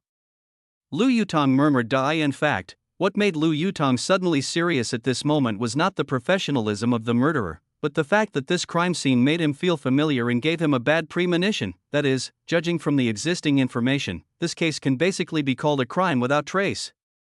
So, could the killer be a special operator in the Grey Tower? What he had to do now was to go to the contact station to confirm whether this case was a mission that the Grey Tower had issued before. If not, then this case might be the work of a special operative who took the job privately. After all, this kind of situation has happened in other places before. This is a serious violation of the rules. If someone kills someone privately without the authorization of the Grey Tower, then he is committing the crime of intentional homicide. This is a violation worthy of being erased. "Do you think there is a way to find a breakthrough?" Zhuo Ling pushed him gently. "Also, Xiaoran has been standing next to you with a cup of coffee for a long time." Sorry, thank you. Lu Yutong suddenly came back to his senses and quickly took the coffee handed to him by Zhang Xiaoran. "Well, it's hard to say. The murderer in this case is not on the same level as the murderer in Su Li's murder case. TSK, let me take a closer look at the case file from the beginning first." Chapter 20. Interesting. At 7 a.m. on February 28, 3 years ago, someone called the police and claimed that their neighbor had been murdered. The crime scene was located in a townhouse community built in the 1990s. When the police arrived, they found that the back door of house number 13 in row 6 of the community was half open, and a man could be seen lying face down on the floor of the restaurant behind the door. The police who arrived at the scene found a small amount of blood on the back of the man's head. When they parted the hair on the back of the deceased's head, they saw a small round hole-like injury on the scalp. In addition, there were no obvious signs of a fight at the scene. Later, a female corpse was found on the bed in the bedroom on the east side of the second floor of the house. The cause of death was the same as that of the man downstairs, with a small round hole-like injury on the back of her scalp. These two people are a couple and they are the owners of this house. Later, a forensic autopsy revealed that there was a gun nail left in the skull of each of the two men, and the cause of death was brainstem damage. In short, both men were killed with a woodworking nail gun. Seeing this, Lu Yutong stroked his stubble and muttered, "The carpenter's nail gun, accurately drove the nail into the victim's brain with one shot, and both victims were in the same condition. It seems that the murderer has a good understanding of the human body structure." Zhuo Ling nodded slightly. "Yes. The forensic doctor in our unit also said that the brainstem is located at the back of the brain. It is the source of all nerves in the human body and is also a recognized surgical restricted area for neurosurgeons. Let alone being pierced by a nail gun, even if it is slightly touched, a person's breathing and heartbeat will stop immediately. TSK, it seems that the murderer is very vicious and is aiming to kill with one strike." Lu Yutong stared at the screen with a mischievous smile on his face. "Yes, the brainstem is equivalent to the master switch of life. It is indeed a good place to start. The two victims must have died instantly, just like a machine suddenly stopped working due to power outage. The deceased could not even feel any pain. This murderer, well, quite interesting." He indeed found it more and more interesting. Regardless of how the murderer in this case appeared and disappeared without a trace, just looking at this neat and clean way of killing, he increasingly felt that it was the method used by his peers. Why did the murderer have to choose such a tricky part to attack? Couldn't he target the heart, the aorta, or the throat and trachea? Zhuo Ling asked in confusion. Lu Yutong held up two fingers. "I think there are two reasons. First, damage to the brainstem can cause the victim to die instantly without struggling.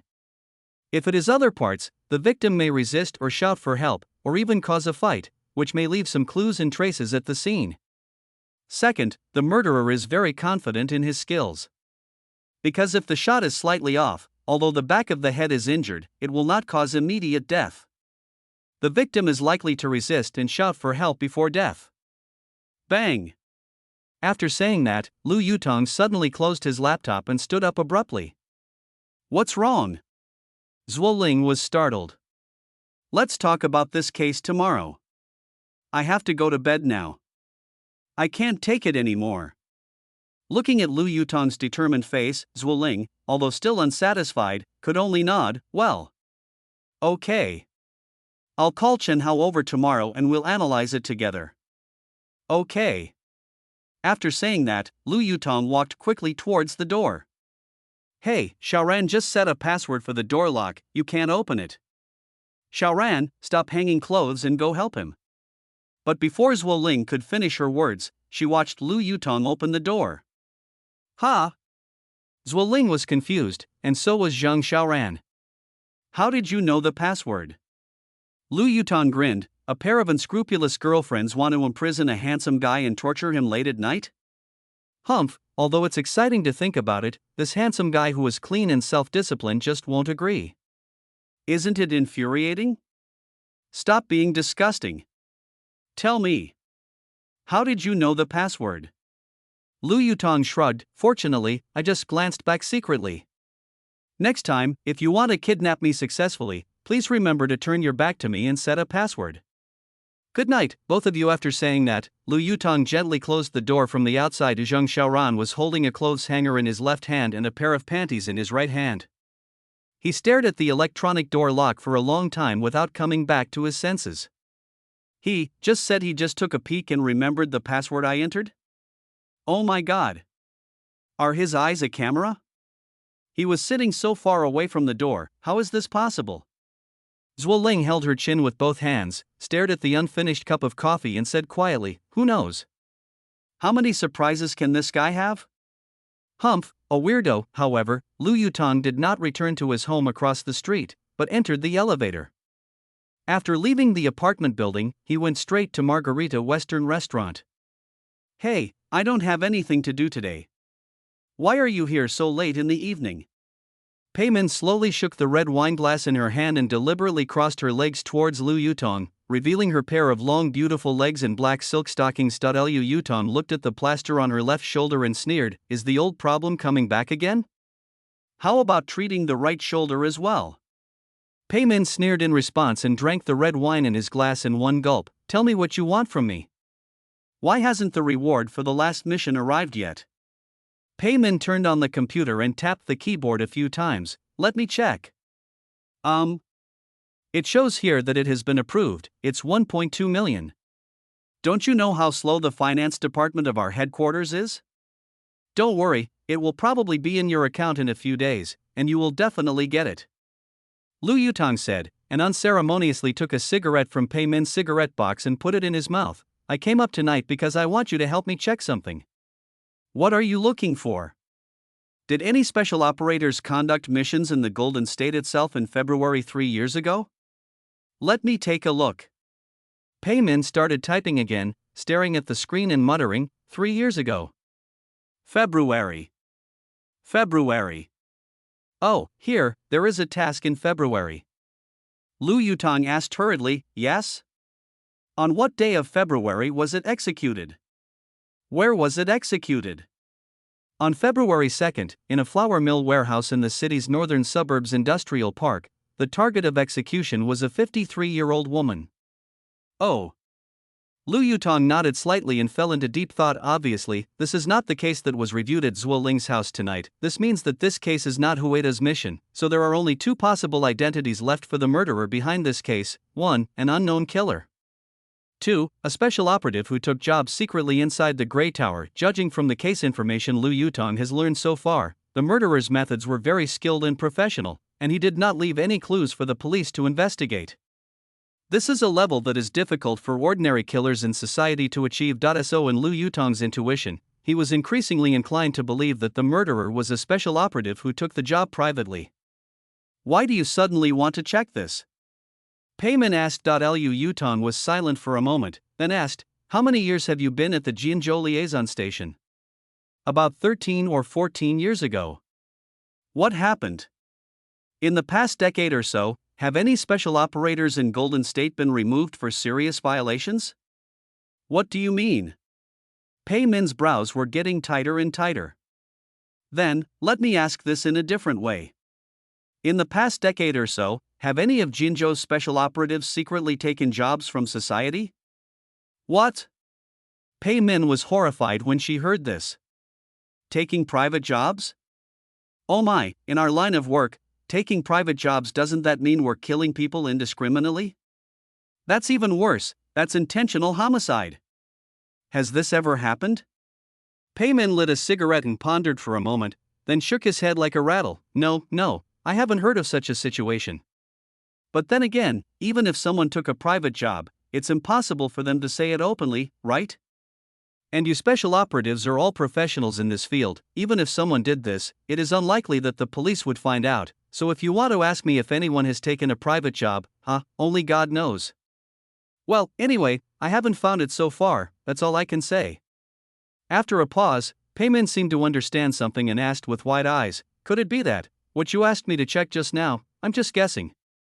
Lu Yutong interrupted her, his face terribly gloomy. If this really happened, then I'll have to work for free again, so annoying. Pei Min stared at the man in front of her and swallowed nervously. She seemed to be able to feel the murderous aura emanating from this man. She understood what Lu Yutong meant by working for free, that is to eliminate special operators who have committed serious violations. This is the privilege granted by the Grey Tower to S-level special operators, and it is also an obligation that is fulfilled regardless of remuneration. I'm leaving. Please don't mention our conversation tonight to other special operators. Lu Yutong stood up. I understand. Pei Min found that the man did not leave immediately after he stood up, but stared at her black stockings thighs in a daze. What's wrong? What are you looking at? Your cigarette ash fell on your legs, and it seems that your black stockings were burned and a hole was torn.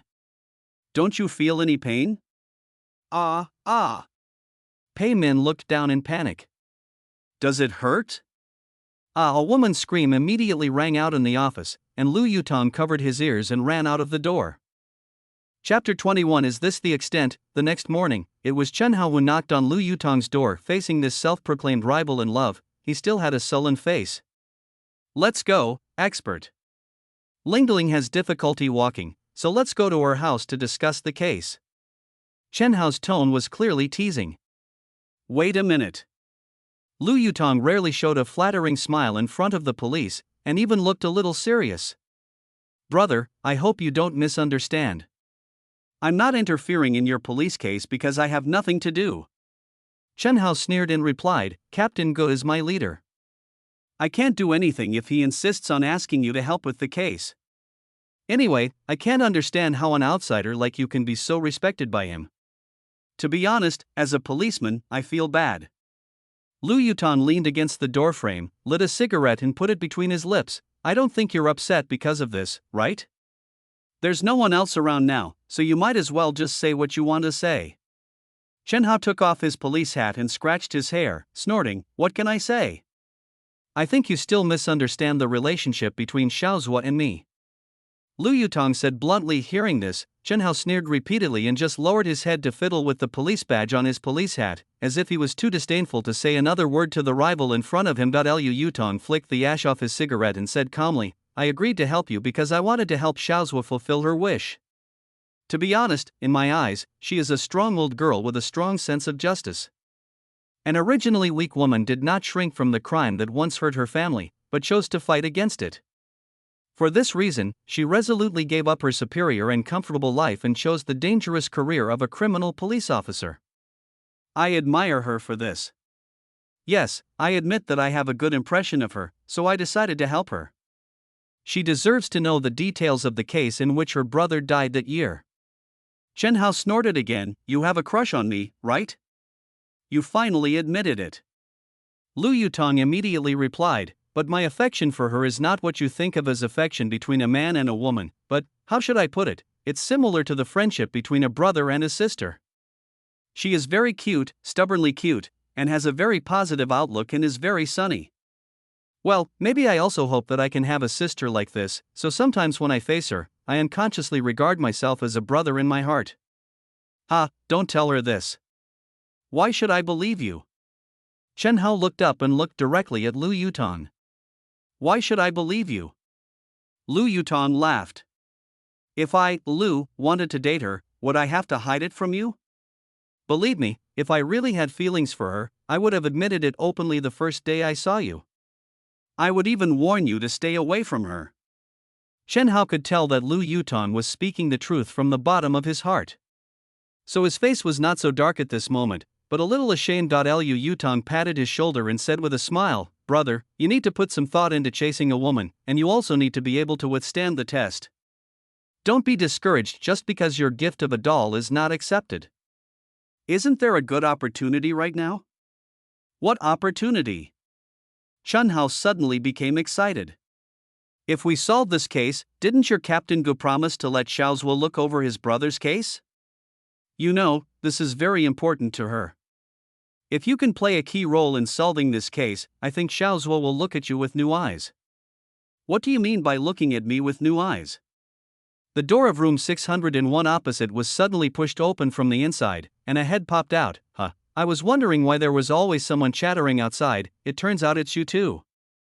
Chen Hao's expression immediately changed from gloomy to bright, and he smiled brightly at Zuo Ling. That's right, considering your inconvenience in walking, I was going to call you brother.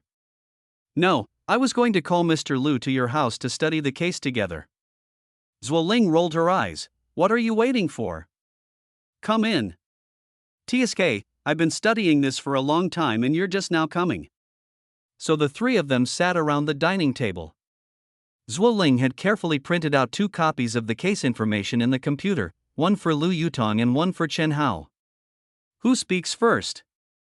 Zuo Ling blinked at the 2 people in front of her. Lu Yutong smiled and said, You two must have studied this case for a while, so you should be very familiar with it. Why don't you tell us what you think about this case first? Chen Hao, whose desire to perform had been completely ignited by Lu Yutong, immediately cleared his throat and spoke first. Let me share some of my opinions. First of all, one of the couple died in the bed in the bedroom, and the other died at the back door. I think this has something to do with the murderer's carefully chosen timing. Lu Yutong hummed twice and nodded slightly. Go on, how did the murderer deliberately choose the right time to strike? Chen Hao frowned and flipped through the information while answering. I think the murderer was waiting for an opportunity to kill the couple one by one. It's not that the murderer doesn't have the ability to deal with the couple at the same time, but to avoid fighting and shouting. Think about it, on the night of the crime, the male owner's son Maokuan was out socializing until the early morning and didn't come home, while his wife Wang Yan went back to her room to sleep early. Isn't this a good opportunity to kill them one by one? Zuo Ling immediately continued, so the murderer first went to the bedroom on the 2nd floor and killed Wang Yan, who was sleeping soundly, and then kept guarding at the back door. The moment son Maokuan pushed the door open and returned home, the murderer pressed the nail gun against the back of his head, instantly ending his life. That's right. Chen Hao even slammed the table in excitement. And the murderer also knew that the couple had the habit of returning home from the back door when they came home late, otherwise why didn't the murderer go to the front door to guard? What does this mean? This means that the murderer must have been hiding somewhere and secretly observing the couple's daily routines, and I estimate that he observed them for quite a while.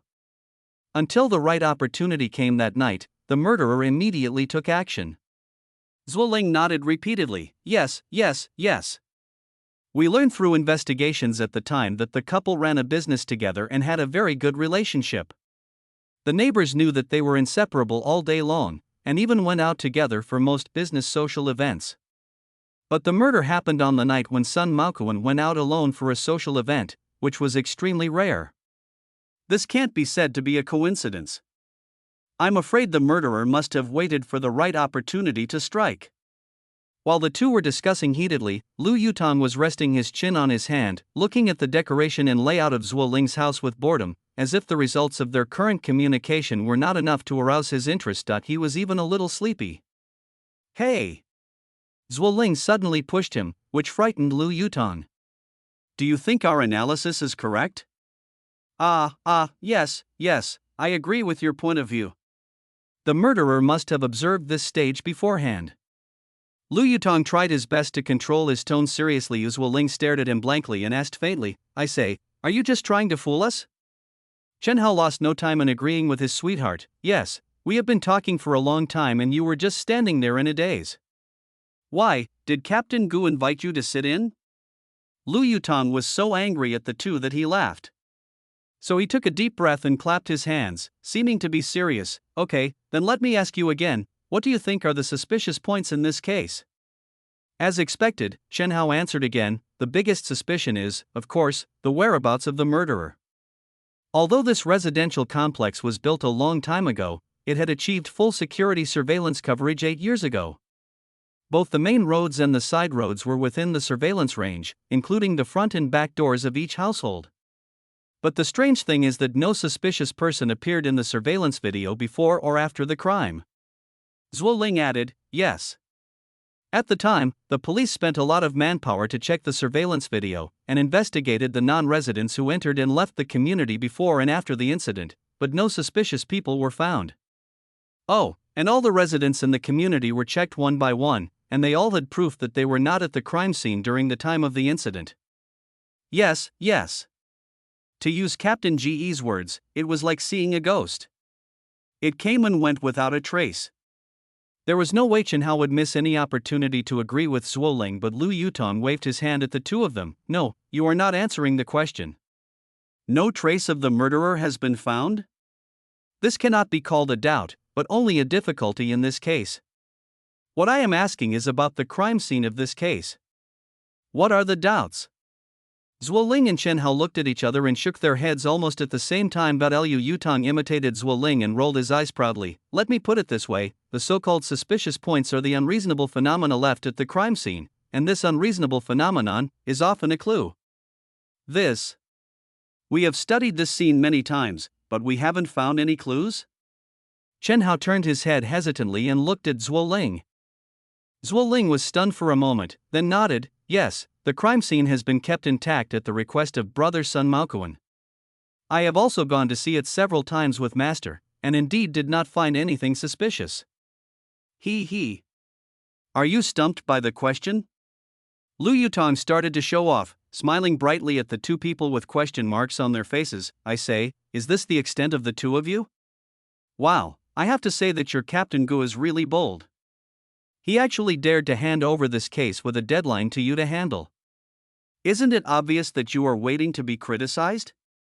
You, what did you say? Are we, to this extent? Zhuo Ling's temper immediately rose to her head, and her white silver teeth were clenching. Look at the way you smile. I really want to hit you. No, let me do it. Your legs and feet are inconvenient. Chen Hao immediately stood up and pretended to roll up his sleeves. Your zipper is unzipped. Lu Yutong suddenly pointed at Chen Hao's lower body. So Zhuo Ling screamed, covered her eyes and turned her head away. Chen Hao turned his back in panic, his face flushed as he lowered his head to check his zipper, but he found that his zipper was tightly closed and not open at all. You lied to me. Chen Hao turned around suddenly, and Zhuo Ling took his hands away from his face, but at this time, the two found that Lu Yutong had already run to the door and opened it. He turned his head and grinned at them. This is called making a feint to the east and attacking in the west. If the two officers want to beat me, then I have no choice but to run away first, okay? Zhuo Ling was speechless, Chen Hao was also speechless. Are you going to beat me up? Zhuo Ling shook her head. Seeing Zhuo Ling shaking her head, Chen Hao also shook his head. I'm frightened and can't continue discussing the case with you. What should I do? Zhuo Ling was very upset and asked, suppressing her anger, what do you want? Lu Yutong picked his nose in an indecent manner. Well, how about you two treat me to a nice meal at noon? Zhuo Ling winked at Chen Hao and nodded. Okay, I'll treat you to a good meal. Can you sit back and continue talking about this case now? That's right. This is the right attitude to have towards those who help you. Lu Yutong closed the door and sat back at the dining table happily. Okay, let's continue. Where were we just now? Hold him down. Zhuo Ling suddenly screamed. Got it. Chen Hao pounced on Lu Yutong fiercely, grabbed his hands with a standard grappling technique, and then pressed him on the dining table, making him unable to move. Wow, what are you going to do? Humph, I'll let you be a slut. Zhuo Ling raised the cane in his hand and swung it hard at Lu Yutong's. But, are you still a slut? Are you still a slut? Are you still a slut? Are you still a slut? Ah. Ah. Ah. Lu Yutong's howling was extremely cruel, and the cane made a papa sound when it hit his buttocks. Ah. Ah ah. You policemen have no credibility. Chapter 22. Doubts emerge. After having a good meal as he wished, Lu Yutong felt at ease. He stopped talking nonsense and took the initiative to ask to continue analyzing the case. Where were we just talking about? Lu Yutong rubbed his butt with both hands, grimacing in pain. Suspicious point.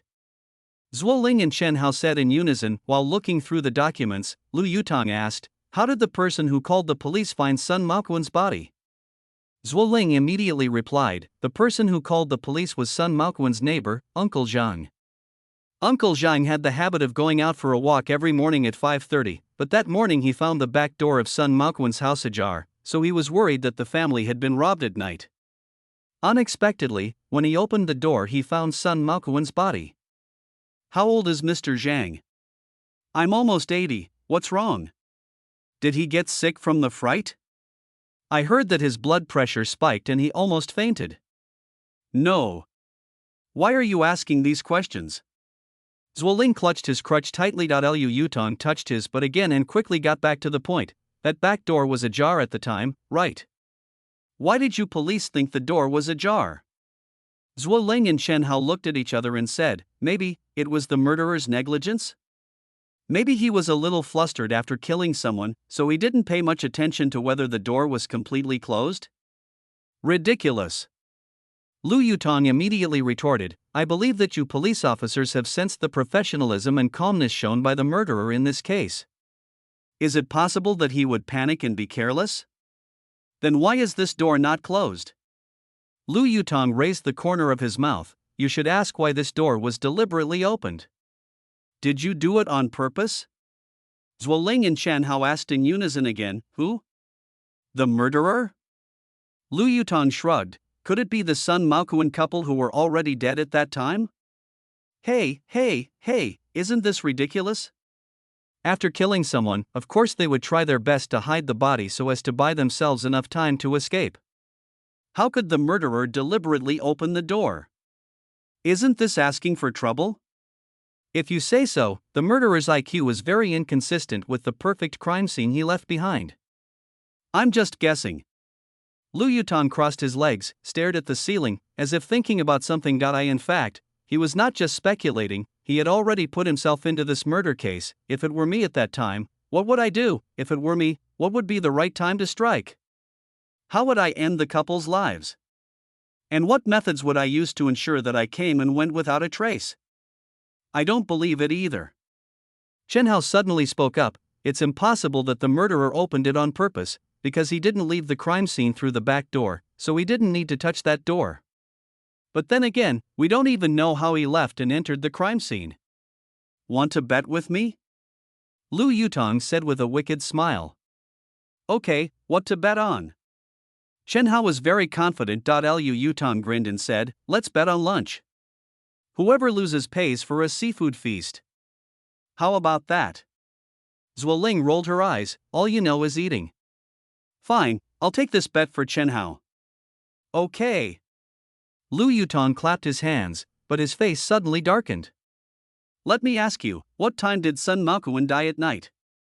Zhuo Ling looked through the case file for a while and replied, "The forensic doctor at the scene concluded that it was between 12 and 2 a.m., but considering that Sun Maoquan died at the door, he must have been killed just after entering the house. We speculate that it was around 12 o'clock, because the surveillance showed that he returned home at that time." Do you have any surveillance video from that night? Yes, I brought it back. There is a mobile hard drive in my bag. Without waiting for Zhuo Ling to get up, Chen Hao ran to the coat hook at the door and took down an LV shoulder bag, then handed it to Zhuo Ling with both hands, smiling. We have surveillance videos for the entire community. Just tell me which one you want to see. Zhuo Ling took out a mobile hard drive from her bag and connected it to her laptop with a data cable. Lu Yutong rolled his eyes, thought for a moment, and said, "Just look at the back door of Sun Maoquan's house, starting from when he returns home." Zhuo Ling quickly clicked on the corresponding video file, then turned the computer screen around. Here, take a look. The image on the screen had a fairly clear resolution, but unfortunately Sun Maoquan's home was in the middle of the row of houses, some distance away from the camera at the intersection. Also, it was nighttime and under dim street lighting, so one could only barely see that his home's back door was vermilion. Soon, a man walking from the intersection opposite the camera appeared in the screen. He seemed to have an unsteady step and was obviously drunk. Is this Sun Maoquan? Lu Yutong asked. Zhuo Ling stared at the man in the video and nodded slightly. Yes, this is the last image of him in this world. The image of him being alive. As they were talking, Sun Maoquan in the picture took out the key and opened the back door of his house. Then, it was clearly seen that the door was closed from the inside by Sun Maoquan who had entered the house. However, since the camera was too far away, the police were not sure whether the door was completely closed. After all, Sun Maoquan was drunk when he returned home after a social event, and it is possible that he was careless and did not close the door completely. There is nothing to watch after the victim went home and closed the door. There is nothing valuable. Zhuo Ling pointed at the screen and said. If it weren't for the occasional stray cats running across the screen, the video would have seemed to have been paused, but Lu Yutong did not answer, but just stared at the screen quietly. Is there anything else to see? Zhuo Ling asked. Don't make noise. Lu Yutong responded casually. Zhuo Ling and Chen Hao looked at each other and both smiled helplessly. Then they started chatting about this and that, leaving Lu Yutong aside for the time being. 10 minutes later, when the two talked about the case in the Yunding community that Guo Chang was in charge of, the real murderer in the Yunding community case was still staring at the screen motionlessly. 20 minutes later, when their topic had extended to a relative of Guo Chang who was caught for drunk driving, Lu Yutong was still as a statue. 30 minutes later, their topic had completely strayed from their work and they had started gossiping about a colleague's married sister-in-law who often went to bars. After 40 minutes, they finally got tired of chatting and started browsing their phones. At this moment, Lu Yutong suddenly shouted stop, which almost scared them to death. Why stop?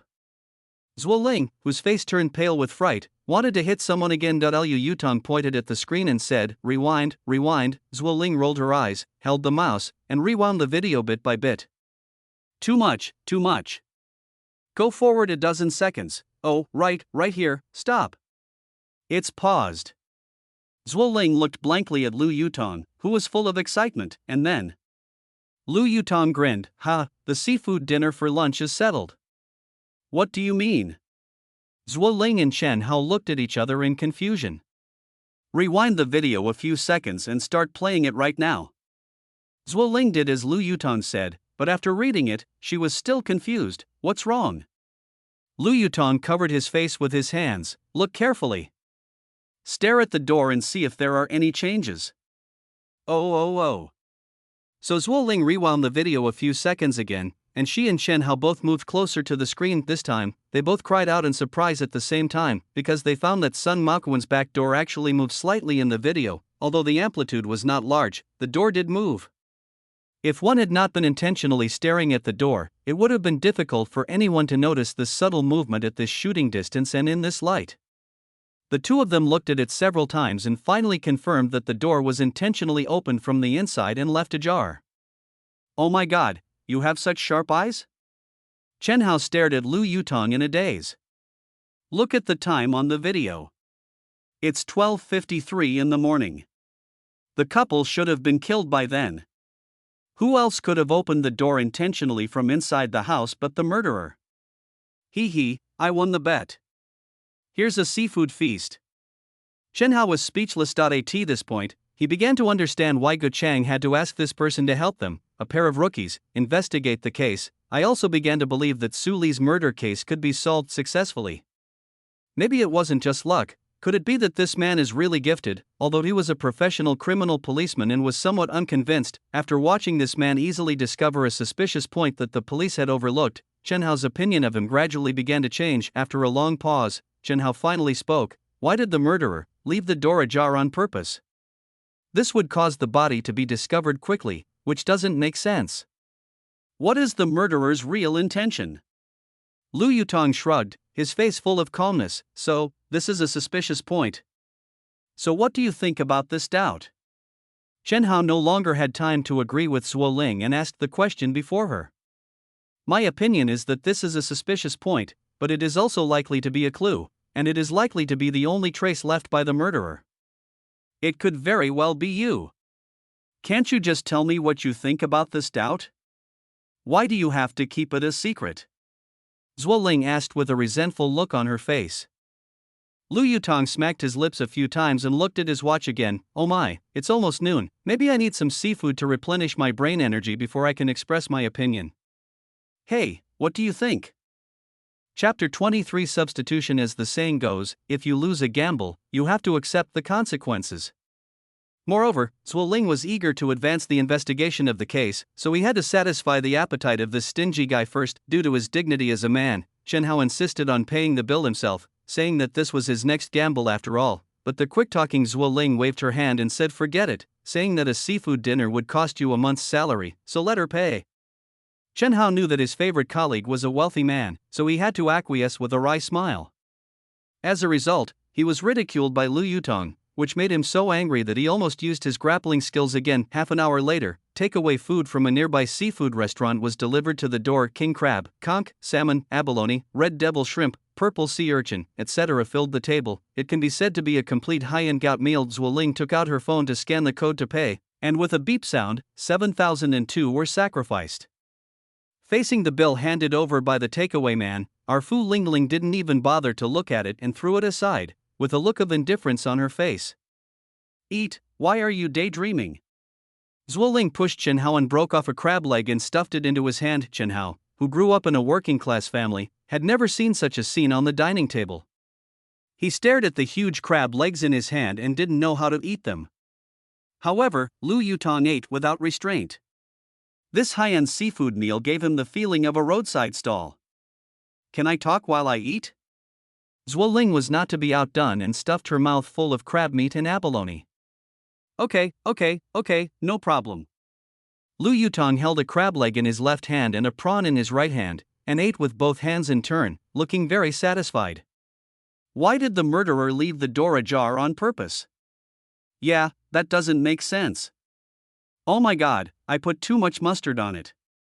Wait for me to slow down. Lu Yutong covered his forehead with both hands, his face full of pain, snot and tears streaming down his face. Let me ask you, what are the consequences of the murderer deliberately leaving the door ajar? Consequences? Zhuo Ling glanced at Chen Hao, who was gradually becoming addicted to seafood, and then shook her head. What do you mean? What about consequences? The consequence was that the neighbors found it early the next morning, and the police arrived at the scene very quickly, right? Ah, yes, and then what? Zhuo Ling looked confused. Lu Yutong wiped away her tears, took another big bite of salmon sashimi, and said vaguely, the consequence of the murderer doing this is that the police will soon discover the crime scene, so what you should ask is why the murderer deliberately wanted the police to intervene in this case as soon as possible. Zhuo Ling still looked confused. Is the murderer mentally ill? Chen Hao suddenly raised his head from the seafood pile and expressed a different opinion. Could it be that the murderer is an egomaniac who is deliberately provoking the police?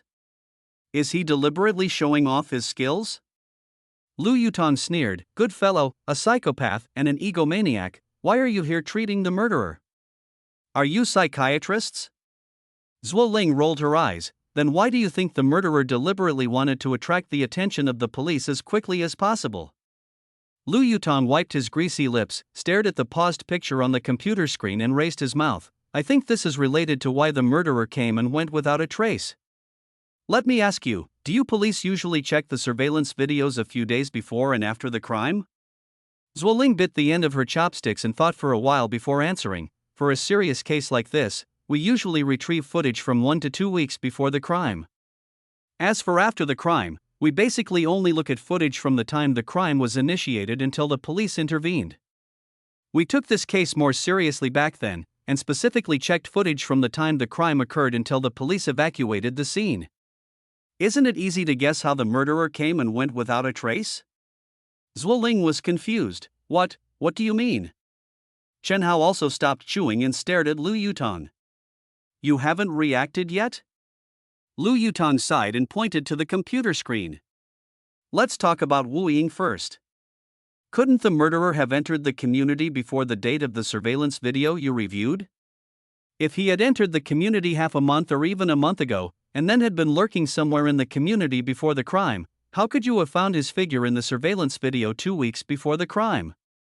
When these words came out, the two young detectives were shocked. Zhuo Ling stared with her already large eyes, motionless, as if frozen in time, while Chen Hao had his mouth half open, staring at the seafood on the table with empty eyes. Before they could come to their senses, Lu Yutong continued, "Let's talk about disappearing without a trace." The murderer deliberately wanted the police to intervene in the case as soon as possible in order to get the police to evacuate the crime scene as soon as possible, thereby reducing the time he could lurk in the community. The murderer left the community after the police completely evacuated the community. In other words, the time he left was also outside the date of the surveillance video you checked, so how could you find suspicious people in the video footage after the crime? That is to say, during the days when the police conducted the on-site investigation, the murderer was still lurking in the community? Zhuo Ling finally came back to her senses. Lu Yutong nodded, yes. The time when the murderer entered and left the community was outside the dates of the surveillance videos checked by your police. I think only this method can create the illusion that the murderer came and went without a trace. Bang! Chen Hao suddenly slapped his forehead, and then nodded like a chicken pecking at rice. Yes, yes, yes, yes, yes, after hearing what you said, we all think it is a very simple reasoning, but why didn't we think of this? Lu Yutong grinned, sometimes you can't just stick to one idea. You have to think outside the box and reconsider it from different angles. You police have been studying how the murderer came and went without a trace within the time period you set, but you have ignored the possibilities outside of this time frame. That's it. Zhuo Ling suddenly covered her face. We only kept the surveillance footage from half a month before the incident and 5 days after the incident. The footage from other time periods might have been automatically overwritten. After all, this was a case from 3 years ago. This is exactly one of the effects the murderer wanted to achieve. Lu Yutong murmured. What he was thinking at this moment was that under the condition of being completely covered by surveillance, if the murderer was himself, he might also choose the same strategy as the murderer to create the illusion of disappearing in the surveillance video, identity substitution. He has been impersonating himself as the murderer in this case. It is just like a Go master helping his peers review the game after the match, explaining to the spectators the thoughts and intentions of the players at every move. This time, Chen Hao asked, even if your speculation explains why the murderer disappeared in the video footage of entering and leaving the community, how do you explain why the murderer disappeared in the video footage of entering and leaving Sun Maoquan's house? Yes, the murderer entered and left the crime scene without a trace. How do you explain this? This time it was Zhuo Ling who agreed. Lu Yutong took out a cigarette and shook it, then asked with a wry smile, can I smoke in your house? As long as you can explain everything, you can even burn wood in my house. After lighting a cigarette and taking a deep puff, Lu Yutong exhaled a wisp of green smoke and said leisurely while swinging his legs, all unreasonable phenomena must have reasonable explanations. The killer in this case. He is quite capable, but fortunately, I have the confidence to expose his tricks one by one. Zhuo Ling pouted inside, tisk, tsk, tsk, tsk. I can't imagine how much of a headache our police force would have if it was you who committed the crime. Chen Hao also admitted with a wry smile, I am convinced. Your thinking is not ordinary and meticulous. It really makes us, who are trained criminal police, feel embarrassed. Oh, Lingling is right. Fortunately, you are not a bad person, otherwise we in Jinzhou don't know how many unsolved cases there would be. Hearing this, Lu Yutong lowered his head and started eating again, and quickly changed the subject. Look, there are still so many seafood left on the table. They are so expensive. Eat them quickly and don't waste them. Hey, I'm asking you a question, why are you eating again? Don't be impatient, wait until I finish cleaning the dishes. As for how the murderer entered and exited Sun Maoquan's house, we can't explain it just by sitting here and talking about it on paper. Well, I guess we still have to go to the crime scene to take a look. Then let's eat quickly. Zhuo Ling grabbed the chopsticks and started eating again. This seafood is delicious. It would be a pity to waste it. Chen Hao chuckled and grabbed another crab leg. Chapter 24 lets you show off the Xintai residential community where the crime took place was built in the 1990s. Although the exteriors of the buildings in the community now appear to be out of touch with the times and can even be described as dilapidated, no one dares to question the strength of the owners. In that era when the planned economy was still in the air, it was quite fashionable and respectable to be able to buy a house in a community built by a developer. It is said that in those days, if you wanted to buy a house in this community, you couldn't just have money, you also had to have a note from your unit or a leader, and you had to have a quota. To put it bluntly, the first batch of owners of this community were either officials or wealthy people at that time. Today, Jinzhou has become one of the first-tier cities in China. The housing prices in the city are so high that every inch of land is worth a lot of money, not to mention this community located in the center of the old city. Although the houses are a bit shabby, they are single-family houses, and each owner actually occupies the land, so their value is far from comparable to those apartment buildings in the emerging communities. I heard that the current market price of each building has risen to around 25 million. At this time, a police car was driving on the inner ring elevated bridge, heading from the new district to the old city. In the car were Zuoling, Chen Hao, and Lu Yutong, who had just enjoyed a seafood dinner. Chen Hao was driving, Zuoling was sitting in the passenger seat, and Lu Yutong was sitting in the back seat of the police car. My buddy was so nervous sitting there. After all, the back seat of this police car is usually used to escort criminal suspects. After getting off the viaduct and entering the old city, Chen Hao suddenly turned around and asked, "Eh?" Since the murderer has the ability to easily enter and exit Sun Maoquan's house, why didn't he just pick a random time in the middle of the night to attack the two people while they were sleeping? Why did he have to wait for the day when Sun Maoquan came home alone late to attack? Isn't this a waste of time? Lu Yutong raised a finger and replied expressionlessly, "First, don't look back at me when you drive, look at the road." Oh. Chen Hao quickly turned his head away. Secondly, Lu Yutong did not extend two fingers, but raised his middle finger towards Chen Hao's back. The murderer is an extremely professional expert, so he will definitely choose a time that he can fully control to strike. You said that they were fast asleep in the middle of the night. Yes, in the minds of ordinary people, they must be fast asleep in the middle of the night, but can you guarantee 100% that the couple was fast asleep in the middle of the night when you struck? From the perspective of probabilism, no, Zuoling continued. Yes, so the murderer would not choose such an uncertain time to strike. Because there is a chance that when striking one person, another person will be awakened, causing a fight or loud shouting, which would destroy the murderer's goal of a perfect crime scene without any traces. Even if the murderer enters the couple's bedroom in the middle of the night, there is a chance that he will be discovered, because there are many people who are still awake in the middle of the night. Zuoling continued. Lu Yutong nodded, "That's right. So the murderer would rather choose to strike when Sun Maoquan goes out alone and comes back late, because no matter whether the hostess who is left alone at home is asleep or not, he is sure that she will die instantly without making a sound, and then he will calmly go to the back door to wait for Sun Maoquan. This is the way the murderer wants to strike, which is completely under his control." Wow! After listening to your analysis, this professional killer is indeed on a completely different level from ordinary murderers. His considerations are too detailed. As he said this, Chen Hao turned his head unconsciously again. Just when Lu Yutong was about to remind this guy again to watch the road while driving, he heard a sudden bang and Chen Hao stepped on the brake reflexively, and there was an immediate sound of sharp friction between the tires and the ground. What the hell? What's going on? Chen Hao was confused. You just hit someone. You hit an electric bike. Zuoling pointed outside the car and screamed, her little face pale with fear. Let you show off. You are driving a police car. Lu Yutong quickly got out of the car to check. Chen Hao also opened the car door tremblingly. I saw that the front bumper of the police car had a large dent and the left headlight cover was broken.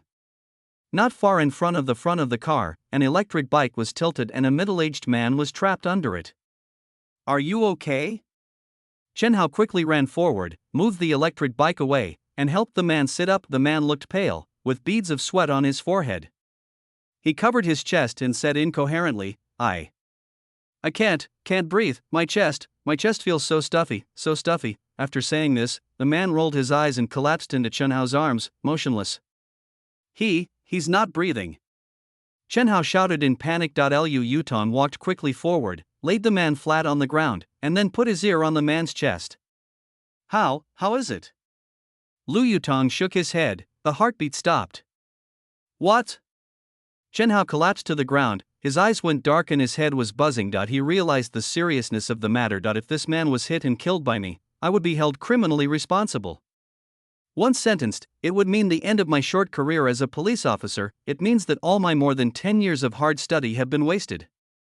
Don't be dazed, call the emergency number immediately. Zhuo Ling limped out of the car. Okay. Chen Hao hurriedly took out his phone, but he couldn't control his trembling hands. Seeing this, Zhuo Ling immediately took out his own cell phone and dialed the emergency number. This time, Lu Yutong lifted up the man's shirt and saw that both sides of his ribs were obviously swollen, and the skin under the skin was purple-red. When he tapped it with his fingers, it made a crisp bang-bang sound. Lu Yutong frowned and secretly said not good in his heart. As an outstanding special operative and a killer, he is naturally very familiar with the structure of the human body and has also undergone a lot of self-rescue training. He immediately determined that the condition of the man in front of him was a typical case of pneumothorax. Because the man's ribs were broken by the huge impact of the car, his lungs were punctured by the broken ribs, causing the inhaled air to leak into the pleural cavity and be unable to be discharged, thereby compressing the lungs and preventing them from expanding and contracting normally. It is not yet known whether any important blood vessels were injured, but judging from the large areas of bruising, the amount of bleeding must have been considerable. This man's life is hanging by a thread. Internal bleeding? Zhuo Ling asked. Lu Yutong shook his head. Not only is it internal bleeding, I'm afraid that if the ambulance doesn't come, this man will be completely hopeless. The most urgent task is to restore his breathing and heartbeat immediately. I'll give him artificial respiration. Chen Hao rushed over, but was stopped by Lu Yutong. What are you doing? Let me save him quickly. If he dies, I'm done for. My job is over. Why are you panicking? Lu Yutong pushed Chen Hao to the ground. If we rashly perform artificial respiration and chest compressions on him in his current condition, it will only make him die more quickly. What should I do? Chen Hao's voice was already filled with tears. The ambulance said it will take about 8 minutes to arrive. Zhuo Ling shouted while shaking the phone in his hand. 8 minutes? It's too late. Lu Yutong said as he looked at the crowd. Who has a knife? Any knife will do. A knife. I have it. A man wearing a hard hat and looking like a worker stepped forward and took out a utility knife. Is this okay? I use it to cut waterproof membranes on the construction site. Sure.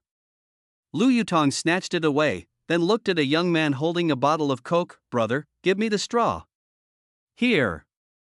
Although the young man didn't understand what was going on, he saw the situation was urgent and quickly took out a straw and handed it over. Lu Yutong took the straw and put it in his mouth.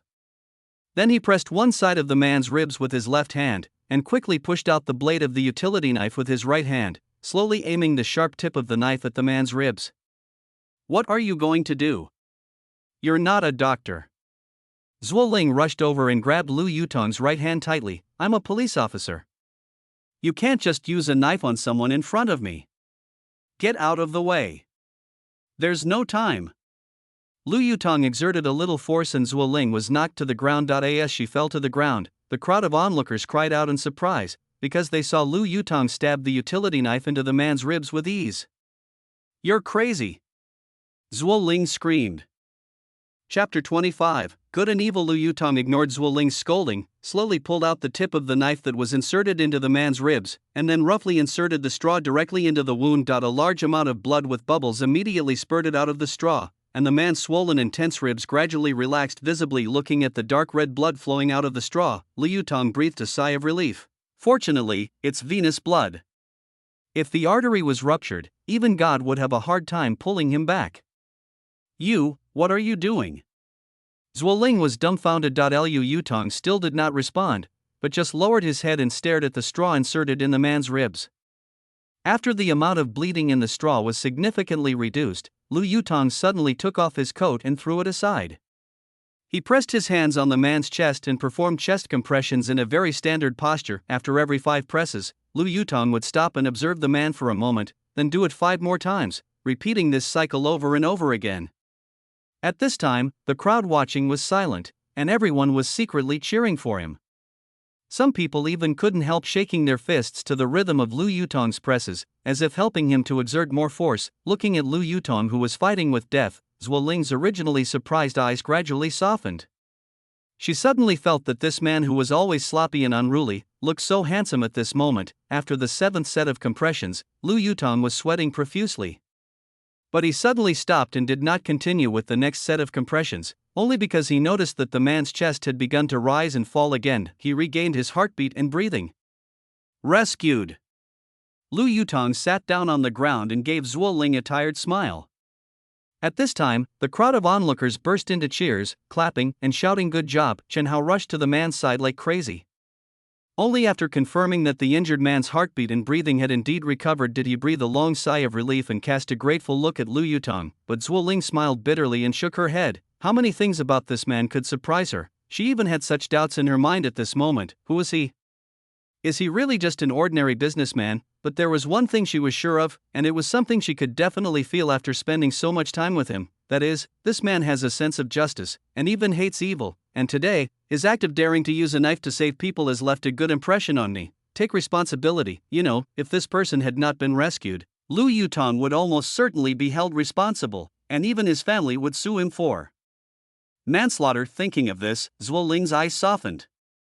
At this moment, she shyly admitted in her heart that her affection for her tenant had been growing unstoppably over the past few days. This time, the ambulance finally arrived. As soon as it stopped, an emergency doctor jumped out of the car and rushed over. After bending over to check the condition of the injured, the doctor suddenly looked up at the crowd watching. Who performed this rescue measure? Everyone pointed at Lu Yutong. The doctor was slightly startled when he looked at the man with messy hair. You are also an emergency doctor? Lu Yutong shrugged and said, I think you should send him back to the hospital as soon as possible to continue the rescue. One of his feet is still at the gate of death. If it weren't for you, this person would have died. The doctor nodded to Lu Yutong, and then ordered his assistant to carry the injured person onto the ambulance on a stretcher. Chen Hao hurriedly followed. The traffic police who arrived later briefly questioned the two and then towed the police car away.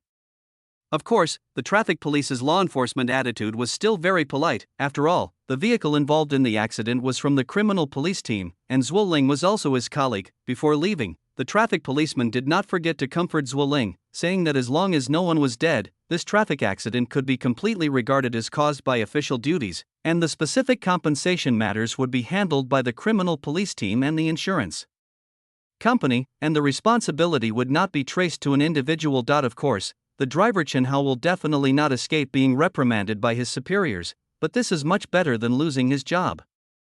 If he died, I would have to arrest you on the spot. Zhuo Ling lifted Lu Yutong's coat with his crutch. But I won the bet. Lu Yutong took the coat and grinned. So Zhuo Ling responded with a very abnormal grin, which made Lu Yutong feel a little uncomfortable. Now that Chen Hao has gone to the hospital, should we still go to Xintai Community? Zhuo Ling asked. Lu Yutong scratched his head and thought for a while, then nodded. Let's go, since we're already here. Isn't Xintai Community nearby? Are you going to Xintai Community? Asked an elderly woman who was watching. Yes, what's wrong? The old lady came close to the two of them and said mysteriously, the guy who was hit just now is from Xintai Community. He is almost 50 and still single. He is also a gambler. Believe it or not, this guy will use the compensation money to gamble as soon as he is discharged from the hospital. He will not go home until he loses everything. Zhuo Ling and Lu Yutong looked at each other, with black lines on their foreheads. Sure enough, the community aunties are worthy of the lofty title of People's Intelligence Agents. This time, the aunt seemed to be interested in Zhuo Ling. She rubbed her hands and said with a smile, Wow, look at how good she is. Hey! Girl, are you still single? You police officers are all very busy. I'm afraid you don't have time to think about your lifelong affairs. It just so happens that Auntie knows a young man who is a doctor and has a very high salary. Do you think you would like to consider him? Zhuo Ling rolled her eyes and took Lu Yutong's arm. What do you think? The old lady looked Lu Yutong up and down and said with a wry smile, I see. Oh, your boyfriend is such a kind man. They say saving a life is better than building a 7-story pagoda. You will definitely be rewarded in the future. Lu Yutong said with a wicked smile, Auntie, how much red envelope can you get for being a matchmaker? How about I let her go, and then we can split the matchmaking money in half? As soon as the words fell, the cane fell on Lu Yutong like a storm, hitting him and making him scream. The old lady was so scared that she almost lost her balance and ran away with the basket. Looking at the old lady's agile posture, it is not difficult to guess that she must have practiced square dancing for many years. 20 minutes later, Lu Yutong and Zhuo Ling, both with bags on their heads, walked into Xintai community. Looking around, I saw that the community was full of 2-story townhouses, and the residential style was full of the flavor of the 1990s. The building has a small white tile exterior wall, gray aluminum alloy window frames, blue window glass, and the sloping roof is made of golden glazed tiles that the older generation loves very much. The front and back doors of the 13th house and the 6th row of the community were still loosely tied with several faded cordons. When Zhuo Ling, who was dressed in a police uniform, appeared at the back door of the house, he immediately attracted the attention of the neighbors. They gathered in groups of 3 or 4 and talked a lot. The police are here again. Is there any progress? Well, I'm afraid it's still the same. I don't know who the old son couple offended. It's been more than 3 years, and they still can't solve the case. My nephew is a local police officer. He said it was probably done by a professional killer from another place. I'm afraid it will be hard to solve. Oh, what a sin. The son couple are usually nice people. I don't know who they offended. This case has never been solved. I wonder if it will have an impact on the housing prices here. Amidst the confusion of opinions, Zhuo Ling took out the key, and with a creaky sound, the old vermilion security door was opened. The first thing that came into view was the outline of a human figure drawn with chalk on the ground at the door. This was drawn by the police along the outline of Sun Maoquan's body. Glancing back at the neighbors who were looking in, Zhuo Ling smiled and nodded at them, then gently closed the door from the inside.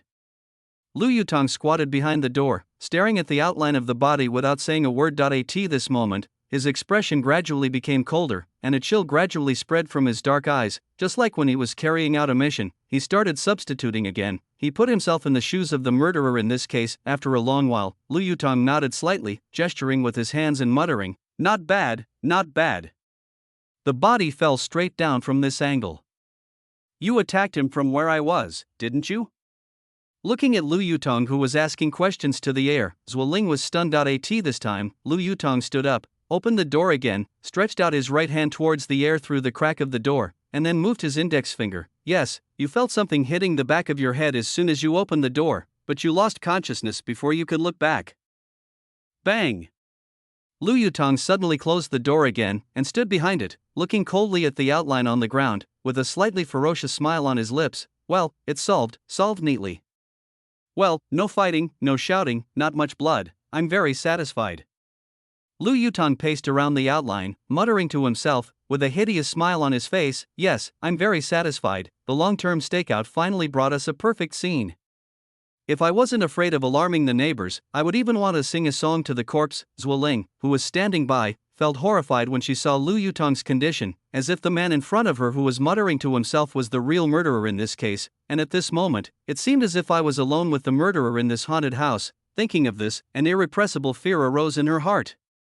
Hey, don't scare me, but Lu Yutong pretended not to hear anything, still with that inexplicable grin on his face, and walked towards the stairs. Oh, right, I almost forgot, I killed your wife a few hours ago. Let me go up and pay my respects to her remains. Did you do that on purpose? Zhuo Ling was almost going crazy. Just now she was praising him for his sense of justice. Why do I feel like this guy is a little evil again? Chapter 26 Assumptions. Are you scared? Lu Yutong, who had just reached the 2nd floor, turned around and smiled, and suddenly returned to normal as Zhuo Ling said unhappily, Why are you acting so weird all of a sudden? We asked you to help us investigate the case, not to perform a shaman act.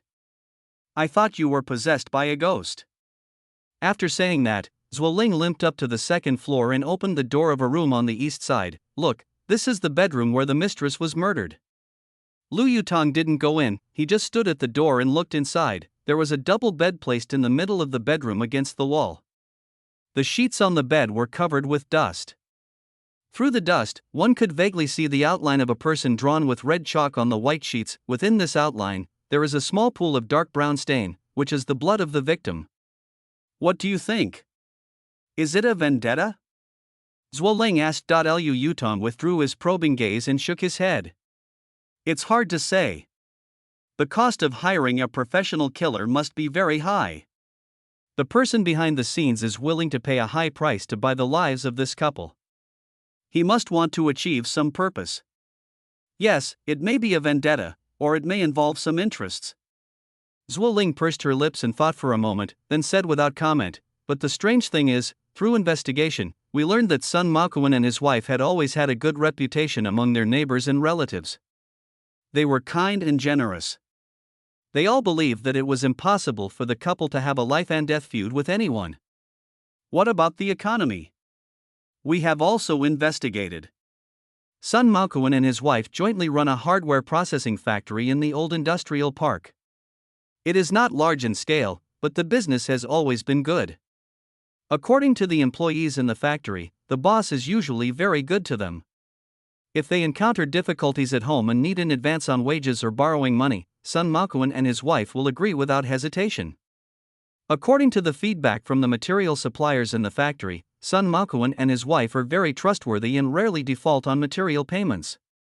The suppliers are very happy to cooperate with them. After a pause, Zhuo Ling added, by the way, not only suppliers and employees are full of praise for the couple, but also competitors in the same industry. More than once, a competitor had a large order that could not be fully processed, and in order to avoid delayed delivery, they asked Sun Maoquan and his wife for help in OEM. The couple happily agreed every time, and the unit price they charged for product processing was also very low, leaving enough profit space for their competitors. Liu Yutong stroked his chin and nodded slightly, frowning as he lit a cigarette. That is to say, we can basically rule out the possibility that the couple were killed because of hatred or conflicts of interest? Zhuo Ling spread out his hands. At least this is the conclusion our police came to after conducting an objective investigation of the facts. Really? Liu Yutong pointed to the Buddha statue hanging on a wall in the living room. Do they believe in Buddhism? Zhuo Ling looked at the Buddha statue and nodded. Yes, the couple are both devout Buddhists and converted to Buddhism. We police officers went to the temple where they converted to Buddhism and investigated. According to several elderly monks in the temple, the couple converted to Buddhism when they were around 40 years old. Liu Yutong stared at the Buddha statue and raised his eyebrows. Why would a good businessman convert? What has provoked him? Zhuo Ling sighed softly and whispered, according to their relatives and friends, they probably believe in Buddhism because they have been unable to conceive, and they want to find spiritual support or comfort. They don't have children? Never? Liu Yutong was very surprised as Zhuo Ling nodded, yes. Sun Maoquan's wife has infertility, and it was not diagnosed until she was almost 30 years old. But Sun Maoquan did not despise her. He would rather not have children than not be with her, and never mentioned having children. Well, he is a real man.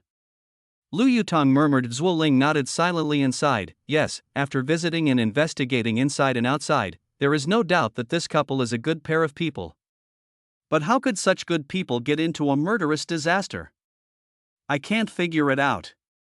Didn't you say that you came to the crime scene to investigate how the murderer came and went without a trace? Did you find anything? Liu Yutong fiddled with the copper incense burner on the incense table in front of the Buddha statue and replied casually, even if I find a way for the murderer to come and go without a trace, what can I do? To be honest, 3 years have passed since the case. Even if we have a thorough understanding of the murderer's crime process, it is meaningless. Not to mention that we can't find a complete chain of evidence such as the murder weapon. Even the evidence that leads to the murderer's identity is very slim. Zhuo Ling was dumbfounded when she heard this. So you mean, this case is hopeless? Liu Yutong stuck the half-smoked cigarette in his hand into the copper stove, then put his hands together in a formal manner and bowed to the Buddha statue. Amitba. I still say the same thing, let's gamble. God bless us, we can only hope that we can get some clues while trying to find out the whereabouts of the murderer. So, we still have to solve the mystery of the murderer's disappearance first? Zhuo Ling asked tentatively. What else can we do? Although the chance of obtaining valid clues is very small, it is the only thing we can do at present. Well, try your best. If we can't get any new clues, this case will be hopeless. After saying that, Lu Yutong walked towards the stairs by himself. Where are you going?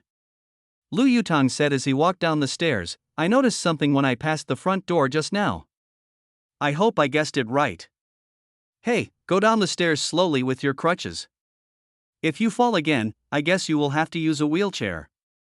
Then why are you walking so fast without helping me? Men and women shouldn't touch each other, bah. You're just lazy. When Zhuo Ling jumped out with a cane, he found Lu Yutong standing in a daze outside the wall of the front courtyard of the house. Hey! Be decent. You can't just pee against the corner. Oh my god. Lu Yutong almost fell down. What are you looking at? Here. Lu Yutong nodded towards a row of bushes planted at the foot of the courtyard wall. What's wrong? These are gardenia trees. Every household in this community has a small flower bed along the courtyard wall. It's a unified greening measure in this community. Is there anything strange about that? Look inside. Lu Yutong said as he pushed aside a gardenia tree with his leg. Zhuo Ling looked inside and saw a rusty manhole cover hidden inside the flower bed. However, Zhuo Ling did not show much surprise, but said casually, I thought you found something, but it turned out to be this. The case file records that the police opened the manhole cover to check, but found nothing. Nothing was found? Is this the conclusion reached after sending someone down into the pipe to take a closer look, or is it the conclusion reached after simply opening the manhole cover and taking a quick look down? Zhuo Ling shrugged. I don't know. I hadn't joined the police force at that time. Anyway, there are too many records about this inspection well in the case file. Maybe no one was sent down there at that time. Lu Yutong was speechless. He didn't understand why the police didn't conduct a more detailed investigation around this underground flood discharge pipeline. But it's also quite strange. Why is the sewer outlet located in the flower bed outside someone's courtyard wall?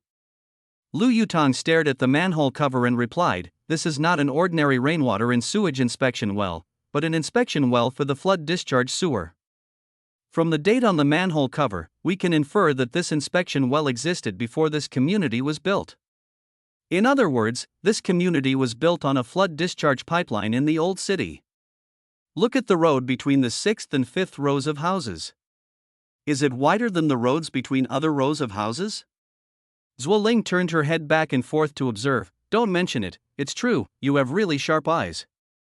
This is because when the overall layout of the community was designed, the 6th row of houses was moved back to avoid this wellhead, so the wellhead appeared right next to the wall of Sun Maokuan's house. Zhuo Ling nodded, not quite understanding. Then, what does this have to do with this case? Lu Yutong raised his lips, pointed at the manhole cover in the bushes and said with a smile, this is a surveillance blind spot. The surveillance cameras at both ends of the road will never be able to capture what is happening in the bushes. Blind spot? Zhuo Ling seemed to understand something and suddenly pointed at the manhole cover. You mean, the murderer crawled out of this inspection well? Lu Yutong shrugged, I'm just guessing. But this is indeed a way to disappear from surveillance. Then, where did the murderer enter the underground pipeline? I don't know. But what is certain is that if the murderer really entered the crime scene through the underground flood discharge pipe, then the location where he entered the flood discharge pipe must be a blind spot for surveillance. Zhuo Ling was obviously unable to accept this idea that the police had never considered. She stared at the bushes for a long time, then suddenly pointed at the wall and questioned, yes, if the murderer crawled out from here, hiding in the bushes can indeed avoid being captured by the camera, but how did he get into the yard? How do you explain the process of him getting up from the bushes and climbing over the wall? Because this process would definitely be captured by the surveillance camera. It can't be photographed. Lu Yutong said firmly, and then walked to the gate of the courtyard, because the murderer doesn't need to climb over the wall. Look at the decorative columns on both sides of the gate, they are very wide, right? If someone stands on the inside of the decorative columns, they will be completely blocked and can't be photographed. And this gate has obviously been renovated and widened twice, because the two decorative columns have been built into the flower bed, so the murderer can easily touch the inside of the decorative columns from the bushes and then stand up, and he will not be exposed to surveillance the whole time. Not to mention it was at night. Zhuo Ling still seemed a little unconvinced. She walked to the side of the decorative column and gestured with her body for a long time before nodding slightly and muttering to herself, "Indeed, this decorative column can indeed hide a person, and the courtyard has been shaded by a sunshade installed by Sun Maokuan and his wife, so the surveillance camera cannot capture the situation in the courtyard at all." Lu Yutong put his hands on his hips, looking very proud. "Well, this statement is established, right? This is called details. You have to be good at picking out details, understand? Pick the corner of your eye, there's a big lump of eye mucus hanging there. I wonder how you washed your face this morning. Then tell me, how did the murderer get into the house?" The police didn't find any signs of prying on the doors and windows at the time. This sentence immediately made Lu Yutong laugh. For such a professional killer, do you think he doesn't have the skill of unlocking locks? No doubt he will, and he is probably better than the average locksmith. That's right. Zhuo Ling was completely convinced this time. She blinked her big eyes at Lu Yutong and seemed relieved. That means we have figured out how the murderer entered the crime scene? Lu Yutong raised his hand and slapped her on the head. "Why can't you change your habit of jumping to conclusions? I told you, this is just a possible way for the murderer to enter the crime scene, it's just a possibility." "Okay, now we have a hypothesis, what should we do next?" Zhuo Ling touched his head. "Confirm." Lu Yutong clasped his hands together again. "Amatba. This donor is really very smart, 10 points extra." Zhuo Ling rolled her eyes. Okay, I know you are capable and smart, okay? Then may I ask this master, can we stop talking nonsense and start to verify directly? Excuse me, does the donor have the telephone number of the municipal company? Zhuo Ling took out her phone. Yes. Lu Yutong yawned, scratched his eyes, and pointed an unknown object at the bushes. "Go check the number on the manhole cover, and then ask the municipal company to find out where the nearest other inspection manhole is." "You're so disgusting. You're actually flicking your eye boogers in front of girls." Bounce, bounce, bounce away the crow's feet. Chapter 27. The gambling landlord. Just when Zhuo Ling had just dialed the number of the municipal company, the phone in Lu Yutong's pocket vibrated. He took it out and saw a familiar incoming call number on the screen. "Oh?" Lu Yutong raised his eyebrows as he stared at the screen, then smiled warmly, glancing at Zhuo Ling, who was concentrating on communicating with the municipal company. Lu Yutong pretended to take a walk away. He only answered the phone mysteriously after he was far away from her. "Hello, what are you doing? Why did you answer the phone so late?" It was a woman's voice on the other end of the phone. "Hey, Yan Zi." Lu Yutong had a silly smile on his face. "I haven't heard from you in Dishu for a long time. Are you okay?" "I'm fine, how about you? I heard you were transferred to Jinzhou. Is everything going well?" Lu Yutong shrugged and said, "It's just like that. For us, the transfer is just a change of environment for carrying out the mission. There is no difference. Who cares about Jinzhou or Yinzhou?" The woman on the other end of the phone paused, lowered her voice and said, "There are still 2 years, right?" Lu Yutong was stunned for a moment, then nodded heavily. "Yes, there are still 2 years. Before I came to Jinzhou, the higher-ups gave me a clear reply, and they have approved our application to retire in 2 years. Then the 3 of us can work hard according to the original plan." "That's true, but I don't know if the 3 of us will have enough money saved for retirement." How much have you saved now?" Lu Yutong rolled his eyes and thought for a while, then answered while calculating, "I started taking on missions on my own when I was 16, 12 years, I haven't checked my balance for a long time, it should be around 50 million, how about you guys?" "Well, I have over 40 million now, and Dashu is about the same as you, around 50 million. Lu Yutong sighed and frowned. "It's still not enough." "My initial estimate is that it will take about 300 million, which is more than half of the total.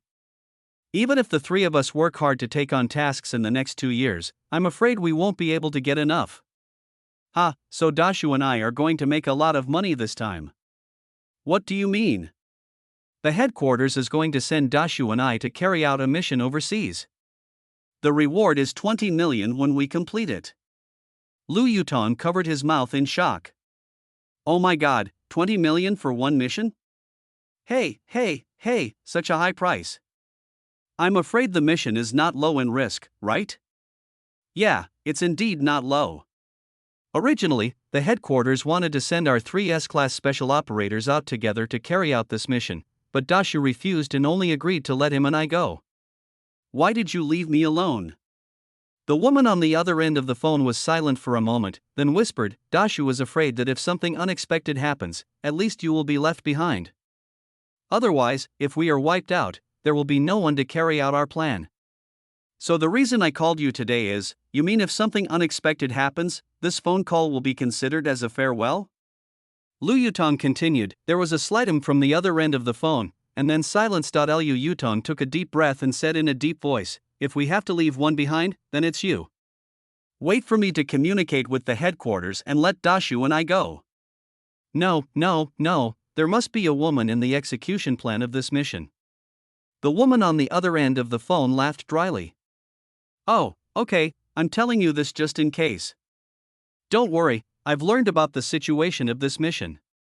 It is indeed more difficult than the missions we have encountered in the past, but it is not to the point where Dashu and I can't complete it together. Then leave the big tree behind and I'll go. I'm confident that I'm more capable than him. I know you're more capable than me. The voice on the other end of the line suddenly became a rough male voice, but if something unexpected happens, you're the best person to implement our plan. I made this arrangement just to be on the safe side. Big tree. Lu Yutong was overjoyed. All right.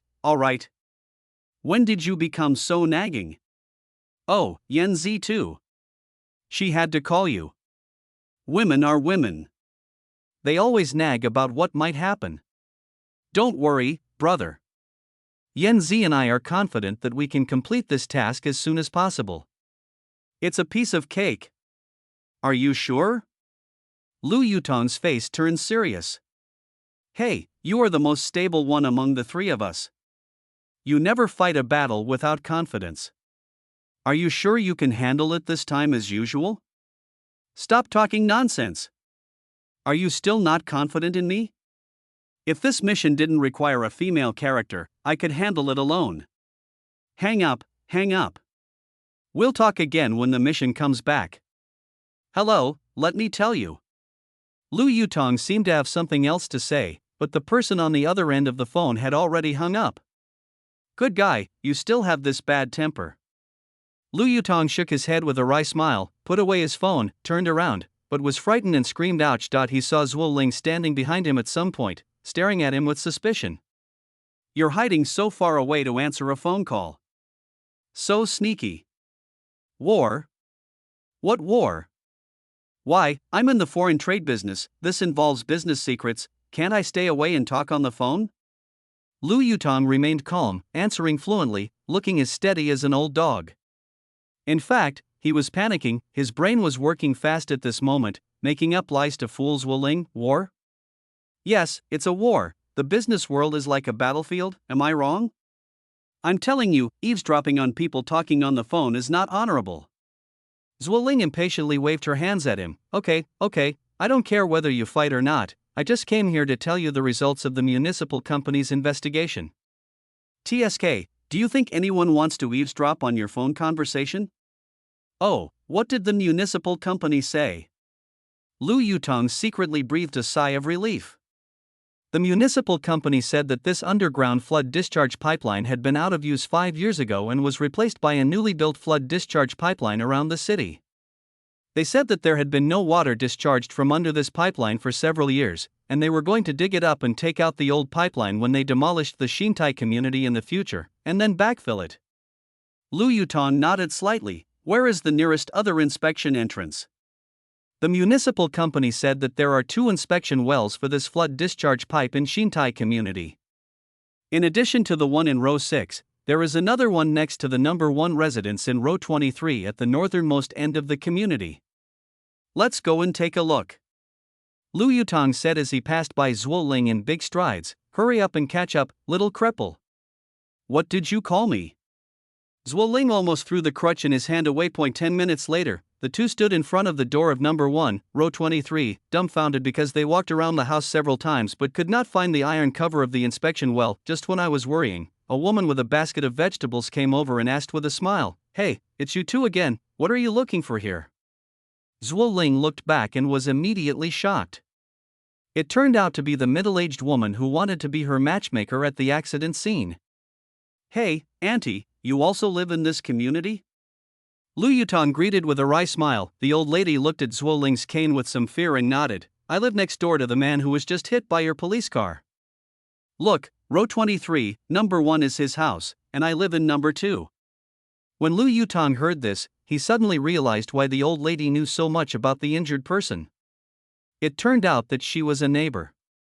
So he quickly asked, "Did you know there is a manhole cover near this house?" "Manhole cover? Do you mean the inspection manhole of the abandoned flood discharge pipe?" asked the aunt. Lu Yutong and Zhuo Ling nodded vigorously when they heard this. "Yes, yes, yes." "Oh, Auntie, you are so good. You even knew that this is not an ordinary drainage pipe but a flood discharge pipe." The old lady smiled and said, "That's true. My husband was the second in command of the municipal company before he retired. He personally supervised the construction of this flood discharge pipe. How could I not know about it? What about the inspection well near the residence number 1 in row 23? We searched for it for quite a while but couldn't find it."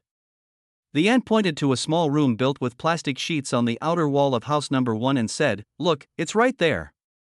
This gambler lives in the first house in row 23, next to the community road.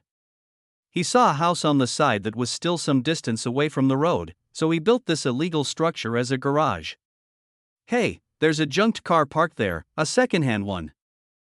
"When was this garage built?" Lu Yutong asked immediately. The aunt rolled her eyes and thought for a moment, then answered, "It must have been several years." "Yes, it seems like 5 years." Lu Yutong and Zhuo Ling looked at each other and asked, "Auntie, do you still remember any strangers who have lived in this house?" Unexpectedly, the old lady laughed when she heard this. "Why are you asking this? There are so many strangers who have moved in and out of this house." "How would I know which one you are talking about?" "What do you mean?" Zhuo Ling and Lu Yutong were both confused. The aunt explained, "You don't know, this gambler actually has some skills. He made a lot of money from engineering at a young age. In the year 2000, he spent more than 4 million to buy this house. Later, I heard that a major accident occurred in a project. Not only did he lose everything, but he was also imprisoned for 2 years. After he was released, he never recovered. He didn't try to make money. He just played cards, gambled, and drank all day. When he ran out of money, he rented out a few rooms on the second floor and lived on the rent." When Lu Yutong heard this, his eyes suddenly lit up. He then pulled Zhuo Ling aside and asked in a low voice, "Did your police check the tenants in this house back then? Did you investigate the landlord's list of tenants before and after the incident?" Zhuo Ling answered without hesitation, "Of course. Isn't it recorded in the case file that all tenants and landlords in the community were investigated one by one at that time, and no suspicious persons were found?" "Did you bring the case file?" Zhuo Ling shrugged, "No, who brings the case file with them?" "Then you can call the police officer who handled the case and ask about the situation of the tenants in this house during the period before and after the incident." "Okay." Zhuo Ling took out the phone again. 5 minutes later, Zhuo Ling pulled Lu Yutong, who was chatting animatedly with the aunt, aside and said softly, "My colleague said that the rental house on the second floor of this residential building was empty when the crime happened." "Not a single tenant?" Zhuo Ling shook her head, "No. I also checked the rental records provided by the landlord, and they said that the 3 rooms on the second floor of this house were basically fully rented every year." "But from 1 month before the incident to 2 months after the incident, all 3 rooms were empty." Lu Yutong stroked his chin and hummed a few times. After a moment of contemplation, the corners of his mouth slightly raised. Why was it only that period of time that was free? So abnormal? Zhuo Ling looked up at the second floor of the house and murmured in agreement, "I'm also a landlord, and what you said is a bit unusual. There are a lot of immigrants in Jinzhou City, and the housing rental market has been in short supply for many years, especially single-room rental houses like this one with a high cost-effectiveness. They are very popular among newly graduated college students. After a pause, Zuoling seemed to understand something and pointed to the second floor and asked, "You mean, the murderer was there? Are you jumping to conclusions again?" Lu Yutong interrupted her, raising his hand as if to slap her on the head again. "I've said before, we've been assuming that the murderer could have disappeared without a trace. Let your thoughts guide the assumptions instead of being led by unproven assumptions. Once the assumption cannot be confirmed, you must promptly pull out your thoughts and re-examine the case. Otherwise, it's easy to get stuck in a dead end and fight yourself, which will affect the efficiency of handling the case." This scolding made Zuoling confused. She half opened her mouth and didn't come back to her senses for a long time. She looked confused. "Then, what should I do next?" "Please pull out your latest iPhone Pro Max again." "Oh, okay." Zuoling quickly took out her cell phone and held it in both hands, blinking at Lu Yutong, as if waiting for instructions from her leader. The landlord's ribs were broken and he also developed a pneumothorax. He should be undergoing surgery right now. Ask Shen how to keep an eye on him in the hospital. Once he wakes up after the anesthesia wears off, notify us immediately. Okay. Chapter 28. Two evidences. When Zuoling finished her call with Chen Hao, she saw Lu Yutong squatting in front of the rolling door of the garage, fiddling with the brass door lock under the door with his fingers. "Do you want to open the door and take a look?" Zuoling asked. "Guess?" Lu Yutong looked speechless. "No problem. I'll go to work and apply for a search warrant." Lu Yutong stood up and poked the shuttered door with his toes, saying nonchalantly, "What the hell do you want a search warrant for?" Zuoling rolled her eyes and said, "Come on, this is a private residence. Even the police have no right to barge in at will. It is illegal to enter a private residence without a search warrant."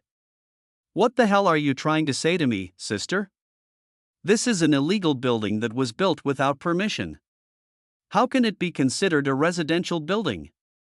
Zuoling was stunned, then she smiled awkwardly at Lu Yutong. That's right, the area occupied by this garage belongs to the public area of the community, so a search warrant is indeed not needed."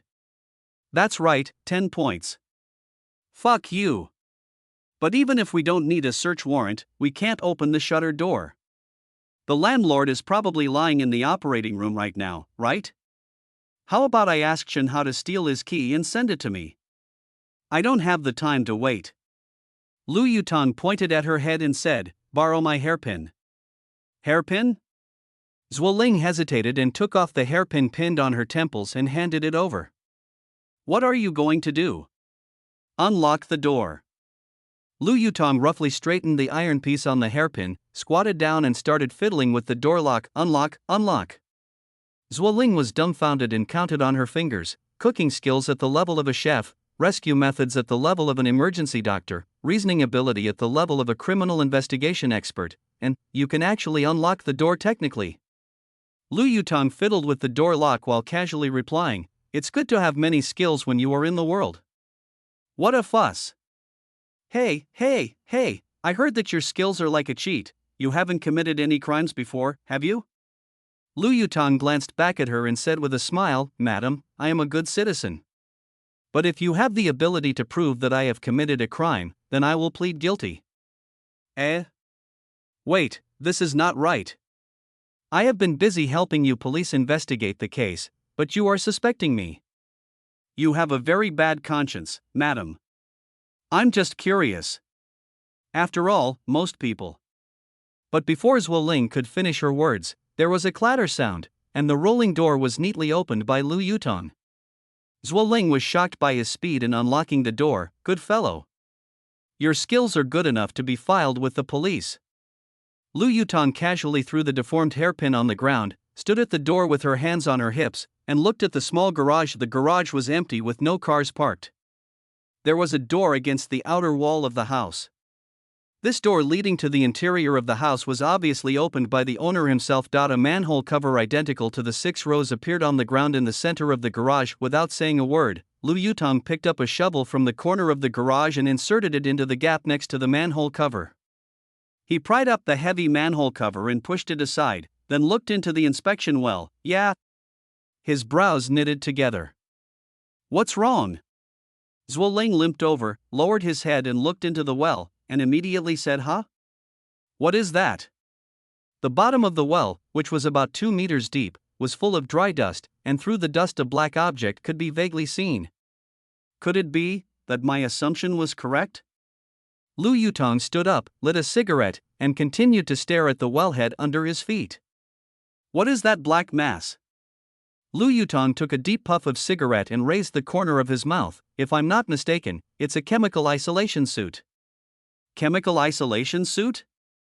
Zhuo Ling took out his cell phone and turned on the flashlight function, shining it towards the bottom of the well and observing it carefully.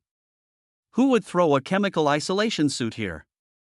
Lu Yutong did not answer this question, but waved his hand and said, Quick, notify your colleagues from the Physical Evidence Department to come over.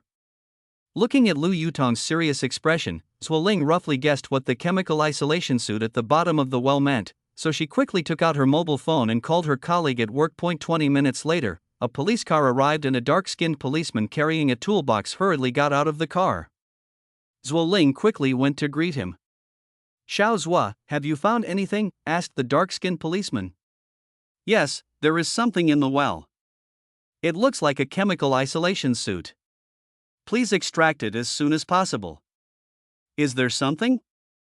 The dark-skinned policeman walked quickly to the wellhead without saying a word and took out a high-intensity flashlight. Oh, there really is something.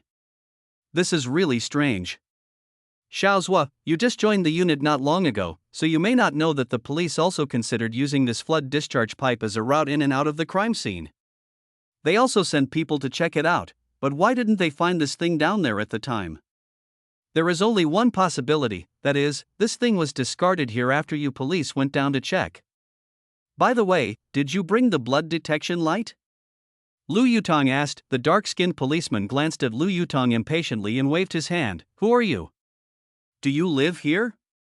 Please leave quickly and don't delay the police investigation. Zhuo Ling quickly introduced, Olju, this Mr. Lu was an expert invited by Captain Gu to assist me in investigating the case.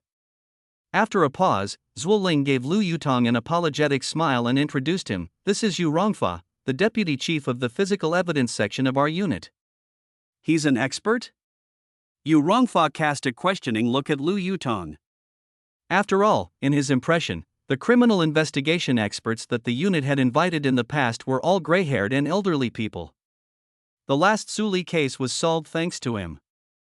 Zhuo Ling reminded in a low voice. Unexpectedly, Yu Rongfa sneered and said disapprovingly, that case, humph, it's just luck. Luck?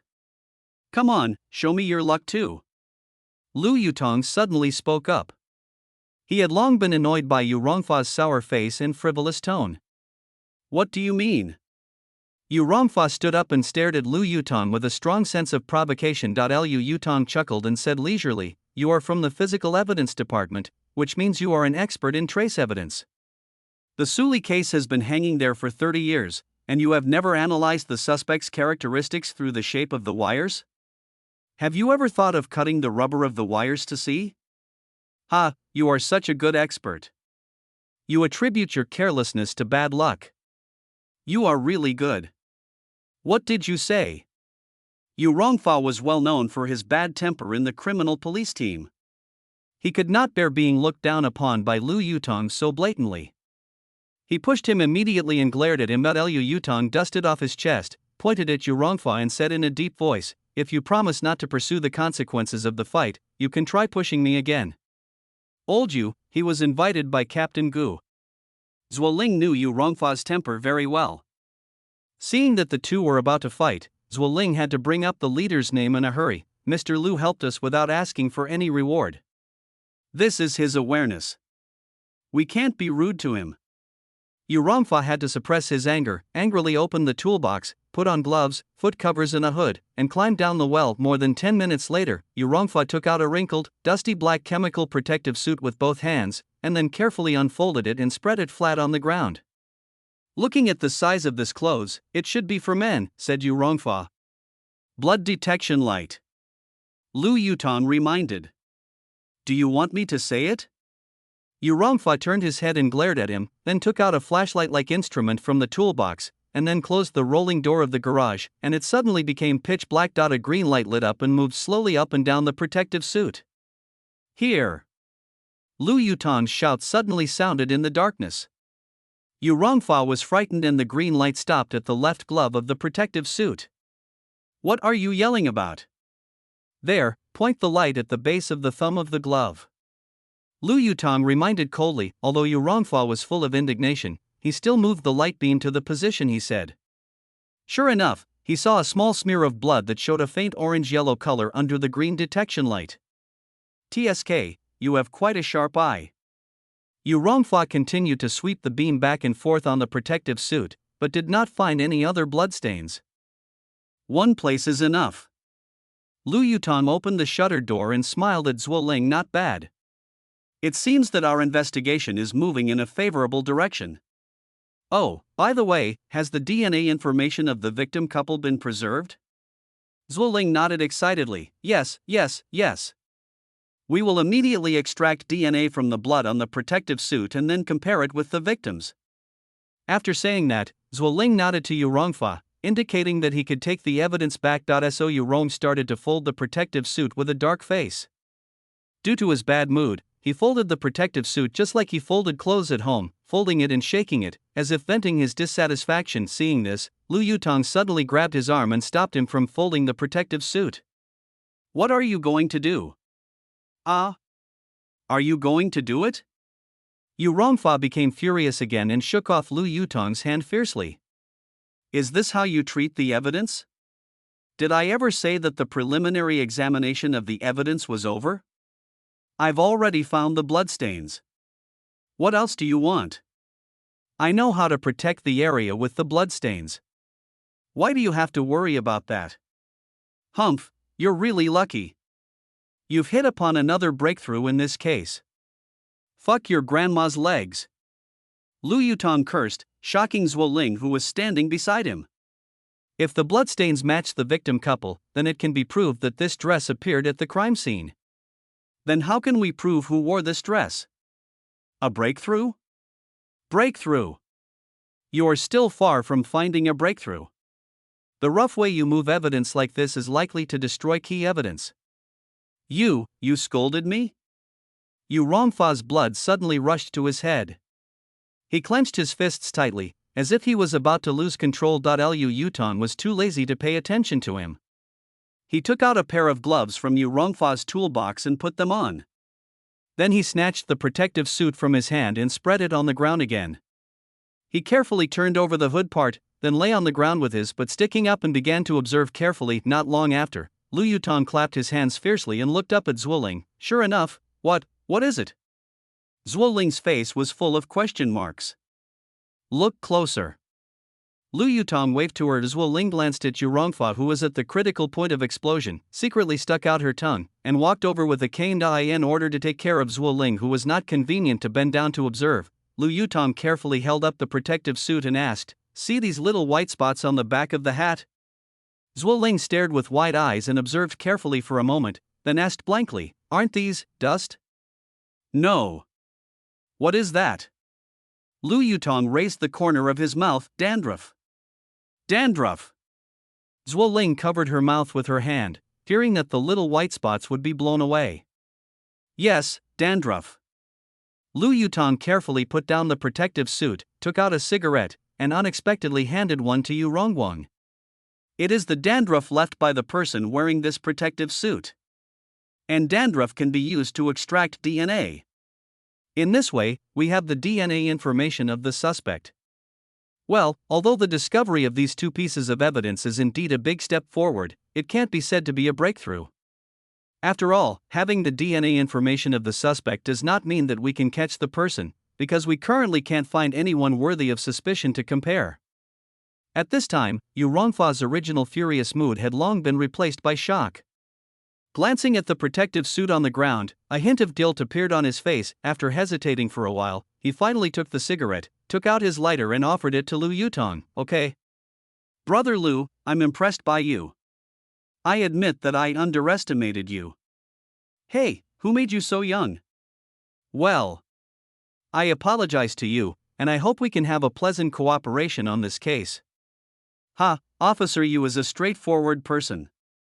Lu Yutong tilted his head and lit a cigarette, then nodded to Yu Rongfa. It's okay, we are all working for the case, and we should use our strengths and cooperate with each other. Solving the case as soon as possible and bringing the murderer to justice is the best consolation for the victim. You aren't going to make trouble again, are you? Zhuo Ling asked cautiously. Why? Yu Rongfa grinned and put his arm around Lu Yutong's shoulders. No, no. I, old you, admire capable people the most. Even if we have really fought, I will still admire them afterwards. Oh, by the way, Brother Lu, are you married? I have a cousin who was not bad, would you like to meet her? Lu Yutong staggered and almost lost his balance. When Zhuo Ling heard this, she immediately laughed out loud, pointing at Lu Yutong and laughing. Ha, we've each been introduced to a matchmaker once today, so we're even. Oh, by the way, there's something I forgot to tell you. Zhuo Ling looked at the deformed hairpin on the ground with a sly smile on her face. What? A bad premonition arose in Lu Yutong's heart. This hairpin is a limited edition Prada, priced at $23.99. Remember to compensate me. Oh my god, Lu Yutong's feet went weak and this time he really couldn't stand steadily. Chapter 29. Are you lying? Yu Rongfa then took out a roll of cordon from the police car and, with the help of Lu Yutong, stretched it around the house. He then notified the Physical Evidence Department to send 2 young criminal police officers, who used a robot to run back and forth several times in the flood discharge pipes under the community, but unfortunately no other evidence was found. At this time, the sky gradually darkened. Yu Rongfa contacted the local police station and sent a policeman to guard the house. Then he and his colleagues from the Physical Evidence Department got into the police car impatiently, preparing to return to the unit to work overtime to extract the DNA information from the protective suit. Zhuo Ling didn't dare to delay them, so she refused Yu Rongfa's offer to take her home in a police car. At this time, under the afterglow of the setting sun, a man with a painful face was trying hard to restore the deformed hairpin to its original shape, while Zhuo Ling was staring at the tall. Back in a trance, it only took her half a day to find the 2 key pieces of evidence in this 3-year-old case, and also solved the mystery of the murderer's disappearance, which was beyond her expectations. No, it was more than unexpected. She had never dared to imagine such an incredible speed of advancement before. This could not help but refresh Lu Yutong's magical status in her heart once again. She even wanted to imitate Lu Yutong's catchphrase and say, 10 points more. It's over. Lu Yutong turned around with a sad face. I'm afraid this hairpin can't be restored to its original state.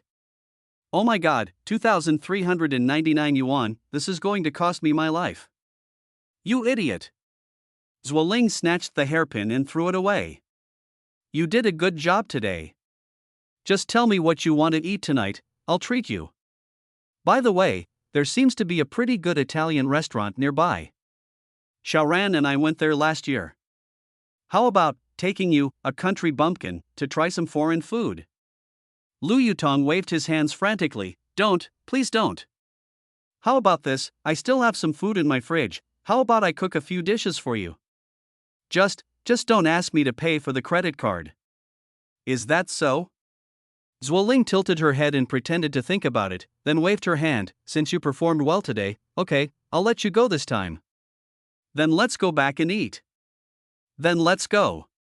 Since your legs and feet are not in good condition, don't squeeze into the bus. Let's go to the roadside and take a taxi home. Lu Yutong patted his chest with a heroic look on his face. To thank the rich lady for her kindness, I'll pay for the taxi fare. Oh my god.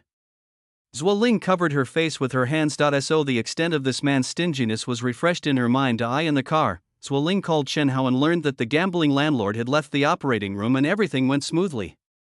So the impatient Zhuo Ling immediately went to the hospital to question the man. Chen Hao on the phone quickly advised her to wait a while, saying that the anesthetic had just worn off and the man was in excruciating pain, and it would probably be impossible to get anything out of him, so he advised her to come back tomorrow morning. Zhuo Ling thought about it and agreed. It was too cruel for this man to be interrogated by the police right after the operation. After returning to the apartment, Lu Yutong immediately went into the kitchen to get busy, while Zhuo Ling went back to her own home across the street to change clothes. Dinner was served at 7 p.m., and Zhuo Ling came uninvited after smelling the delicious food. Although it was hastily cooked with the ingredients in the refrigerator, the dishes presented on the table once again made Zhuo Ling feel comfortable. Tea tree mushroom and pork ribs soup, beef tenderloin slices with scrambled eggs, shrimps in tomato sauce, and blanched Chinese cabbage. Didn't you say that the first thing you thought of when you woke up after falling unconscious was the food I cooked? Come and eat. Lu Yutong handed over the bowl and chopsticks. Attentively hearing this, Zhuo Ling felt warm in her heart, so she couldn't wait to pick up a piece of beef and put it into her mouth. Then she closed her eyes and chewed it carefully, with a look of enjoyment on her face. Hey, how's my cooking? Does it taste like the 2,390 yuan version? At 9:30 the next morning, Zhuo Ling and Lu Yutong appeared in a ward of the Department of Thoracic Surgery of the First Municipal Hospital. Chen Hao, who had not slept all night, was sitting next to a bed and taking a nap. On the bed lay a man with a chest splint, and a middle-aged woman was carefully feeding him porridge. The man who survived the disaster was the gambling-addicted landlord who was knocked away by Chen Hao. This man is named Wu Liang. He is 47 years old. After his business went bankrupt and he was sentenced in 2006, his wife left him with their son, leaving only his elderly mother at home. The middle-aged woman who was feeding porridge into his mouth at this time was his sister. After Zhuo Ling came in, she nodded to the woman first, then waited quietly by the side with Lu Yutong. Only after Wu Liang nodded to his sister to indicate that he was full did Zhuo Ling reveal his identity and politely express his condolences to her. Wu Liang opened his mouth with a cold word, "Just think about how to compensate me." Lu Yutong, who had been silent the whole time, stepped forward, stood in front of Zhuo Ling and asked, "Compensation is certain, so do you want to settle it privately or go through legal procedures?" Wu Liang's eyes rolled around twice, and his face suddenly looked shrewd. "It's fine to settle it privately, it depends on whether we can reach an agreement." "How much do you want?" Lu Yutong asked directly. Wu Liang and his sister looked at each other, then licked the porridge putty on his lips and said with a half smile, "Such a serious injury, and surgery, no matter what, it will cost 500,000. Lu Yutong grinned, yeah, that makes sense. Eh? Have you ever been to jail? Wu Liang almost couldn't react to this sudden change of subject, and the fake smile on his face froze. When he realized that Lu Yutong was asking about his unpleasant experience, his face suddenly turned ugly and he replied unhappily, "So what if I've been there?" "It's not because of something shameful. It was just an accident on the construction site. I don't think about it. Didn't I lose my wife and children and my entire fortune? So you still want to go to jail?" Wu Liang was stunned when he heard this. "What do you mean?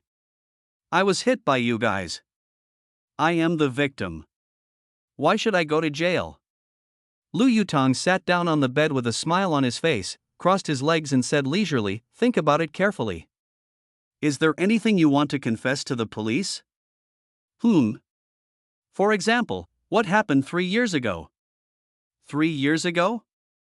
Yes, 3 years ago. Think about it carefully, otherwise even if the police agree to compensate you with 500,000, you won't have the chance to spend it.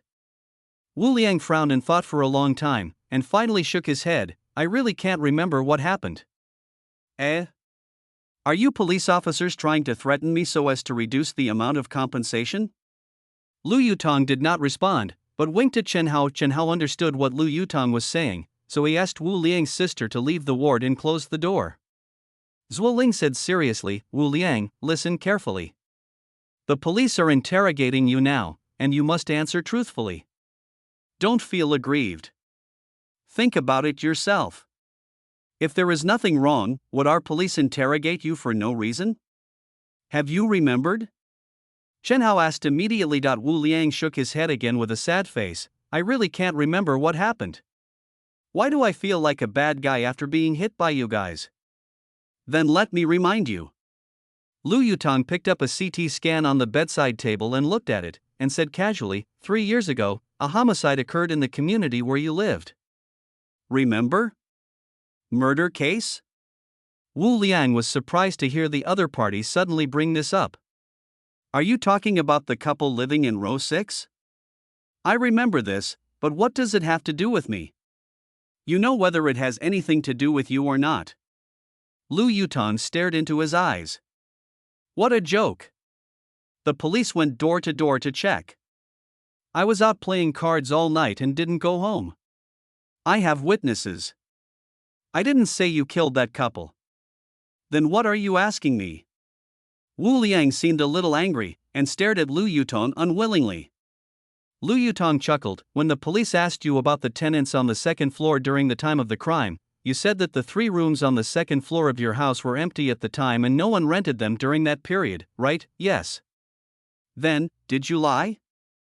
Lu Yutong deliberately moved closer and looked at him at a closer distance. This time, Wu Liang's eyes began to flicker, and he unconsciously moved his gaze to the side, as if his confidence in looking at Lu Yutong was instantly drained. At this time, Zhuo Ling noticed that Wu Liang seemed to be feeling a little guilty, so she added without losing any time, the fact that we, the police, can ask you this question again 3 years later means that we have discovered something.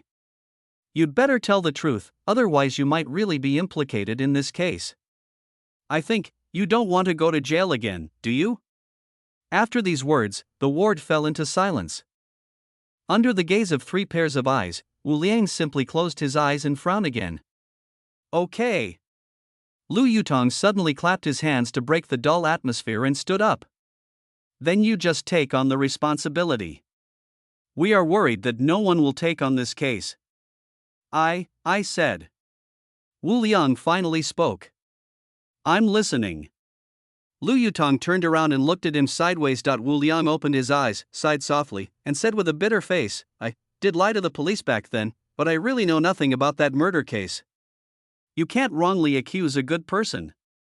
Lu Yutong raised his lips and said, Tell me how and why you lied. As for whether you have been wronged, that is for the police to judge. Chapter 30. Nothing more than that, I said. Wu Liang glanced at Zhuo Ling, who took out the recorder and sighed again. 3 years ago, just after the Spring Festival, about a month before the couple was killed, a man came to my door and said he wanted to rent a room. At that time, the 3 rooms on my second floor were already occupied, so I told him that they were full, and then he left. Gone? Wu Liang nodded slightly. He left first, and then he came back 2 days later, saying that all the other tenants in the community were full and asked me to help. I asked him if he had to live in this community. He didn't answer me directly, but took out 100,000 yuan from his bag and threw it in front of me, saying that he wanted to rent all 3 rooms upstairs. You know. I was penniless after I was released. I mortgaged my house to do business, and now I have to repay the loan with interest every month. It's really difficult financially. When I saw 10 stacks of banknotes in front of me, how could I not be tempted? Paying 100,000 yuan at one time to rent a house? Zhuo Ling asked in surprise. I also thought this person was abnormal, so I asked him why he wanted to rent a house in this community regardless of the cost. But he told me not to ask anything, and just said that he was hiding from debt, and he would move out after paying 100,000 yuan for 3 months. He also promised that as long as I drove out the 3 tenants on the second floor, he would help me pay the penalty. I saw how generous he was, so I agreed without thinking. Have you registered his ID card? Have you signed the contract? Lu Yutong asked. Wu Liang shook his head. Forget about his ID card. He refused to tell me his name, let alone sign a contract with me. He just told me to take the money and said he was hiding from his debts. He also told me not to tell anyone else that he lived here. Although I felt a little suspicious at the time, I agreed to it for the money. I suppose he stayed indoors while he was renting your house, didn't he? Yes. Wu Liang nodded hurriedly. He also gave me another sum of money and asked me to use my phone to order takeout for 3 meals a day and leave it at the second floor stairs for him to pick up. He said he didn't dare to use a smartphone and could only use an old phone for fear of being located by his creditors, so he couldn't order takeout himself. Oh, there's one more thing, and it's weird when I think about it now. What? He never takes out the trash. I can't figure out where all his trash goes. Even when he goes to the bathroom, he uses toilet paper. Lu Yutong stretched and yawned, saying, Don't worry, he was all burned to ashes. You should have a range hood on the second floor, right? He must have burned his garbage whenever he produced it, so he wouldn't leave any DNA information behind. Zhuo Ling couldn't help but sigh. He is indeed a master, too cautious. Bullshit, master. Lu Yutong yawned continuously, and he didn't know if he didn't sleep well last night. Ah, this isn't considered a master? Lu Yutong sat down again and laughed in silence. I also thought this guy was an expert, but now it seems he's just a so-so. You mean he's not a professional killer? No, to be able to create such a nearly perfect crime scene and a route that leaves no trace, he must be a professional killer. But as for his professionalism, it seems that I overestimated it now. How do you say this? Shen Hao, who hadn't slept all night, yawned and couldn't help asking. Lu Yutong shrugged. If he was a highly professional killer, we wouldn't have found the key evidence in just half a day. I don't understand why he discarded the protective suit he wore when committing the crime in the inspection well. This was a low-level mistake. In addition, he chose a good time to sneak into the community, perfectly avoiding the date when the police checked the surveillance video, but he foolishly chose to rent a house to wait. Because in this way, his appearance characteristics are likely to be remembered by the landlord, leaving us clues for investigation. This is the second mistake he made. Yes, I remember what he looked like, Wu Liang replied immediately. It was obvious that he was eager to distance himself from the case. Oh, you really remember it? You have a good memory. It's been 3 years. Zhuoling teased. Wu Liang explained with a wry smile. It's not that I remember what his facial features look like, but there is a feature on his face that is easy for people to remember. Feature? Yes, his left ear has no earlobe. It looks like it was cut off. I don't know if it was an accident or some disease that caused it to be cut off. Anyway, it's easy to remember. What?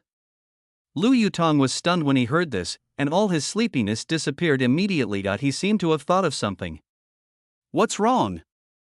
Zhuoling noticed the change in his expression. Lu Yutong waved her off and continued to ask Wu Liang, when did that person check out? Wu Liang rolled his eyes and thought for a while, then answered, I don't remember the exact date.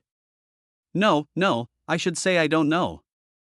It was probably around mid-March. I saw that he hadn't ordered takeout for a few days, so I secretly went to the second floor to check, but to my surprise, the place was already empty.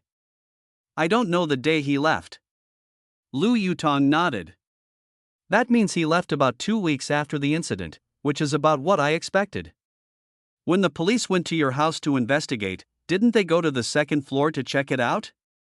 Didn't the police believe that no one lived on the second floor just because you said that? Also, why did you lie to the police and say that the second floor was not rented out? This time Wu Liang didn't answer so quickly. Instead, he hesitated for a long time before saying, I used to be a businessman, and I was fined for tax evasion, so I'm very sensitive to these things.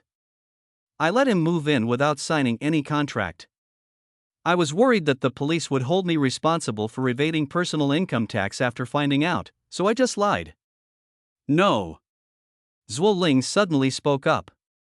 The case file records that the police went to your second floor and found that no one was living there, just as you said.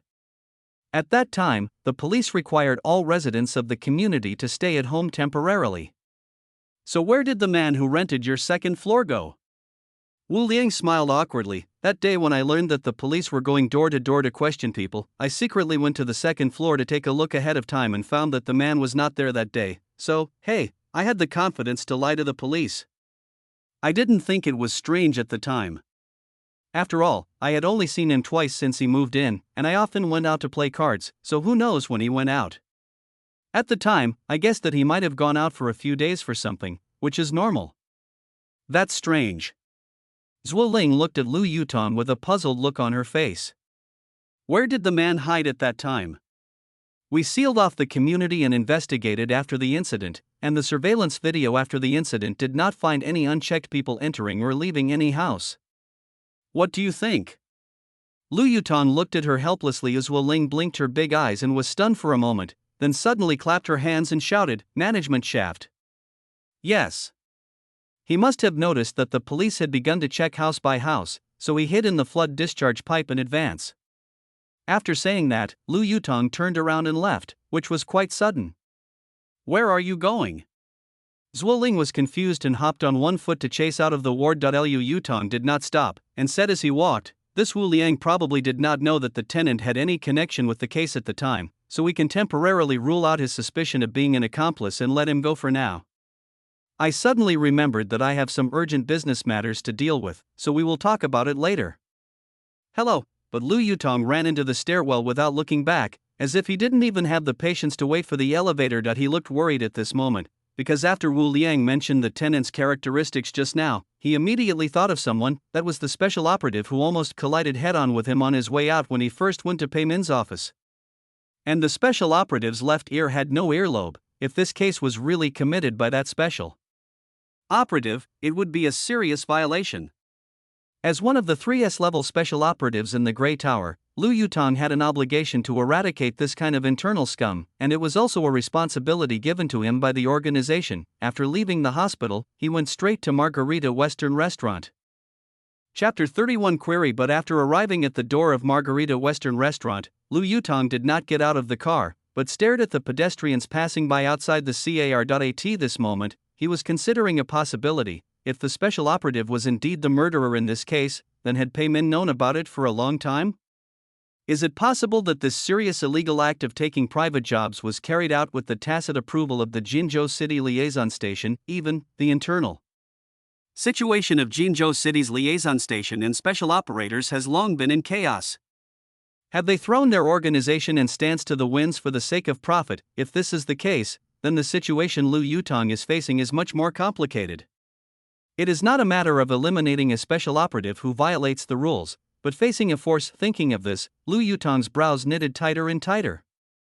At this moment, he understood that the accuracy of his assumptions was like handling a case, and he needed to verify it. As far as this matter is concerned, the safest and most direct way to verify it is to quickly control the special operative without alerting the Jinzhou liaison station. Hoping to pry something out of his mouth, after thinking it over, Lu Yutong took out his cell phone and dialed a number. Your identification password. A cold female voice came from the other end of the phone. Lu Yutong glanced out the window warily and replied, 659113. Please answer the challenge below this password. What is your favorite caviar? Lu Yutong answered without hesitation, spoon-nose sturgeon caviar. Which is the best accompaniment to this caviar, brandy, or champagne? I choose Scottish Highland whiskey. After a brief silence, the voice on the other end of the phone rang again. Identity confirmed, S-rank special operative Lu Yutong. What can I do for you? Please transfer me to the Human Resources Department. Okay, wait a moment. After a few beeps, a hoarse male voice rang out on the phone. Who is this? Land Fish Pond. Hey, what a rare visitor. I haven't seen you for a long time. If you have time, come back to the headquarters to see us old guys. You only know how to take missions outside to make money. You have no conscience. Lu Yutong raised his lips and said, this voice. Lao Yuan?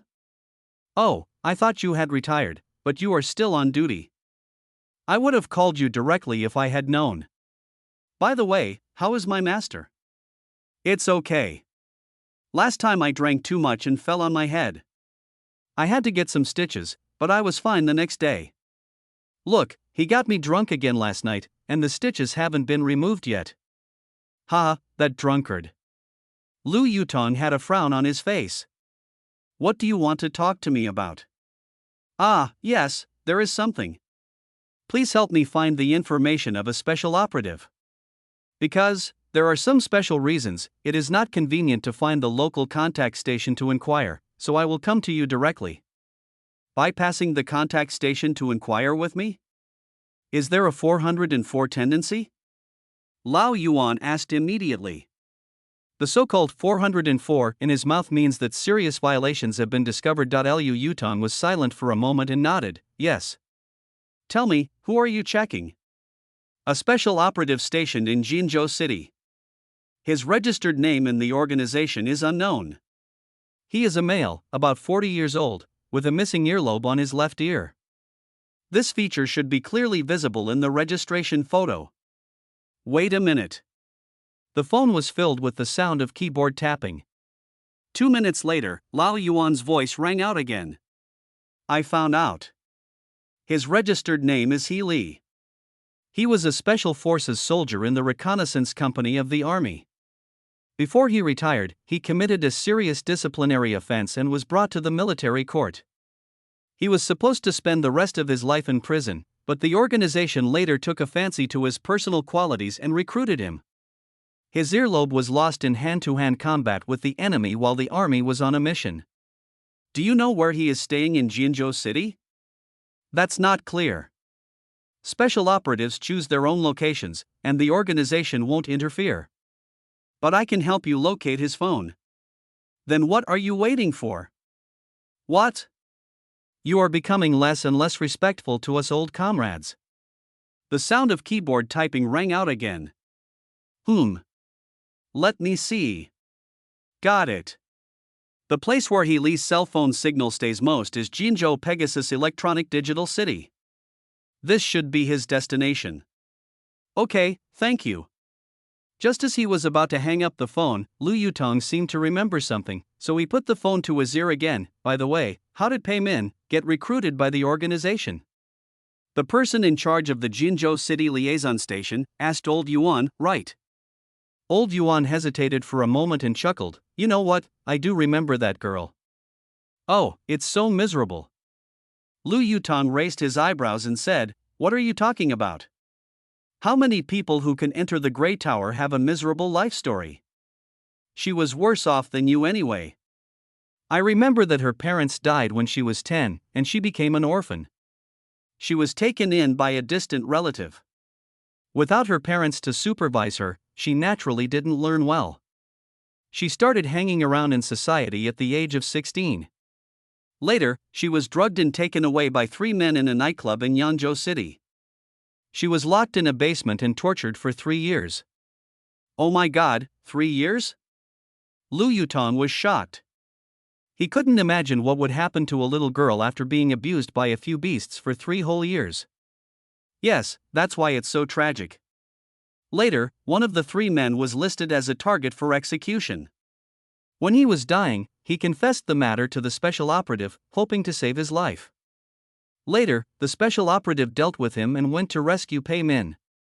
It was so pitiful. I heard that the girl was already mentally ill when she was rescued. She often shouted all night long, saying things like, I want to kill all men, I want to kill all evil people. I heard that she was given a lot of sedatives in vain in the mental hospital. She was already mentally ill at the time, how could she be recruited into the Grey Tower? Old Yuan smiled and said, do you remember Aunt Deng from the equipment department of our headquarters? Aunt Deng happened to be in Yangzhou at that time. After she heard about this incident, she felt that the girl was quite pitiful, so she went to the mental hospital to visit Pei Min. Guess what? Aunt Deng just whispered in her ear, if I give you a job to eradicate evil people, will you cheer up again? Then Pei Min actually immediately became normal and begged Aunt Deng to help her.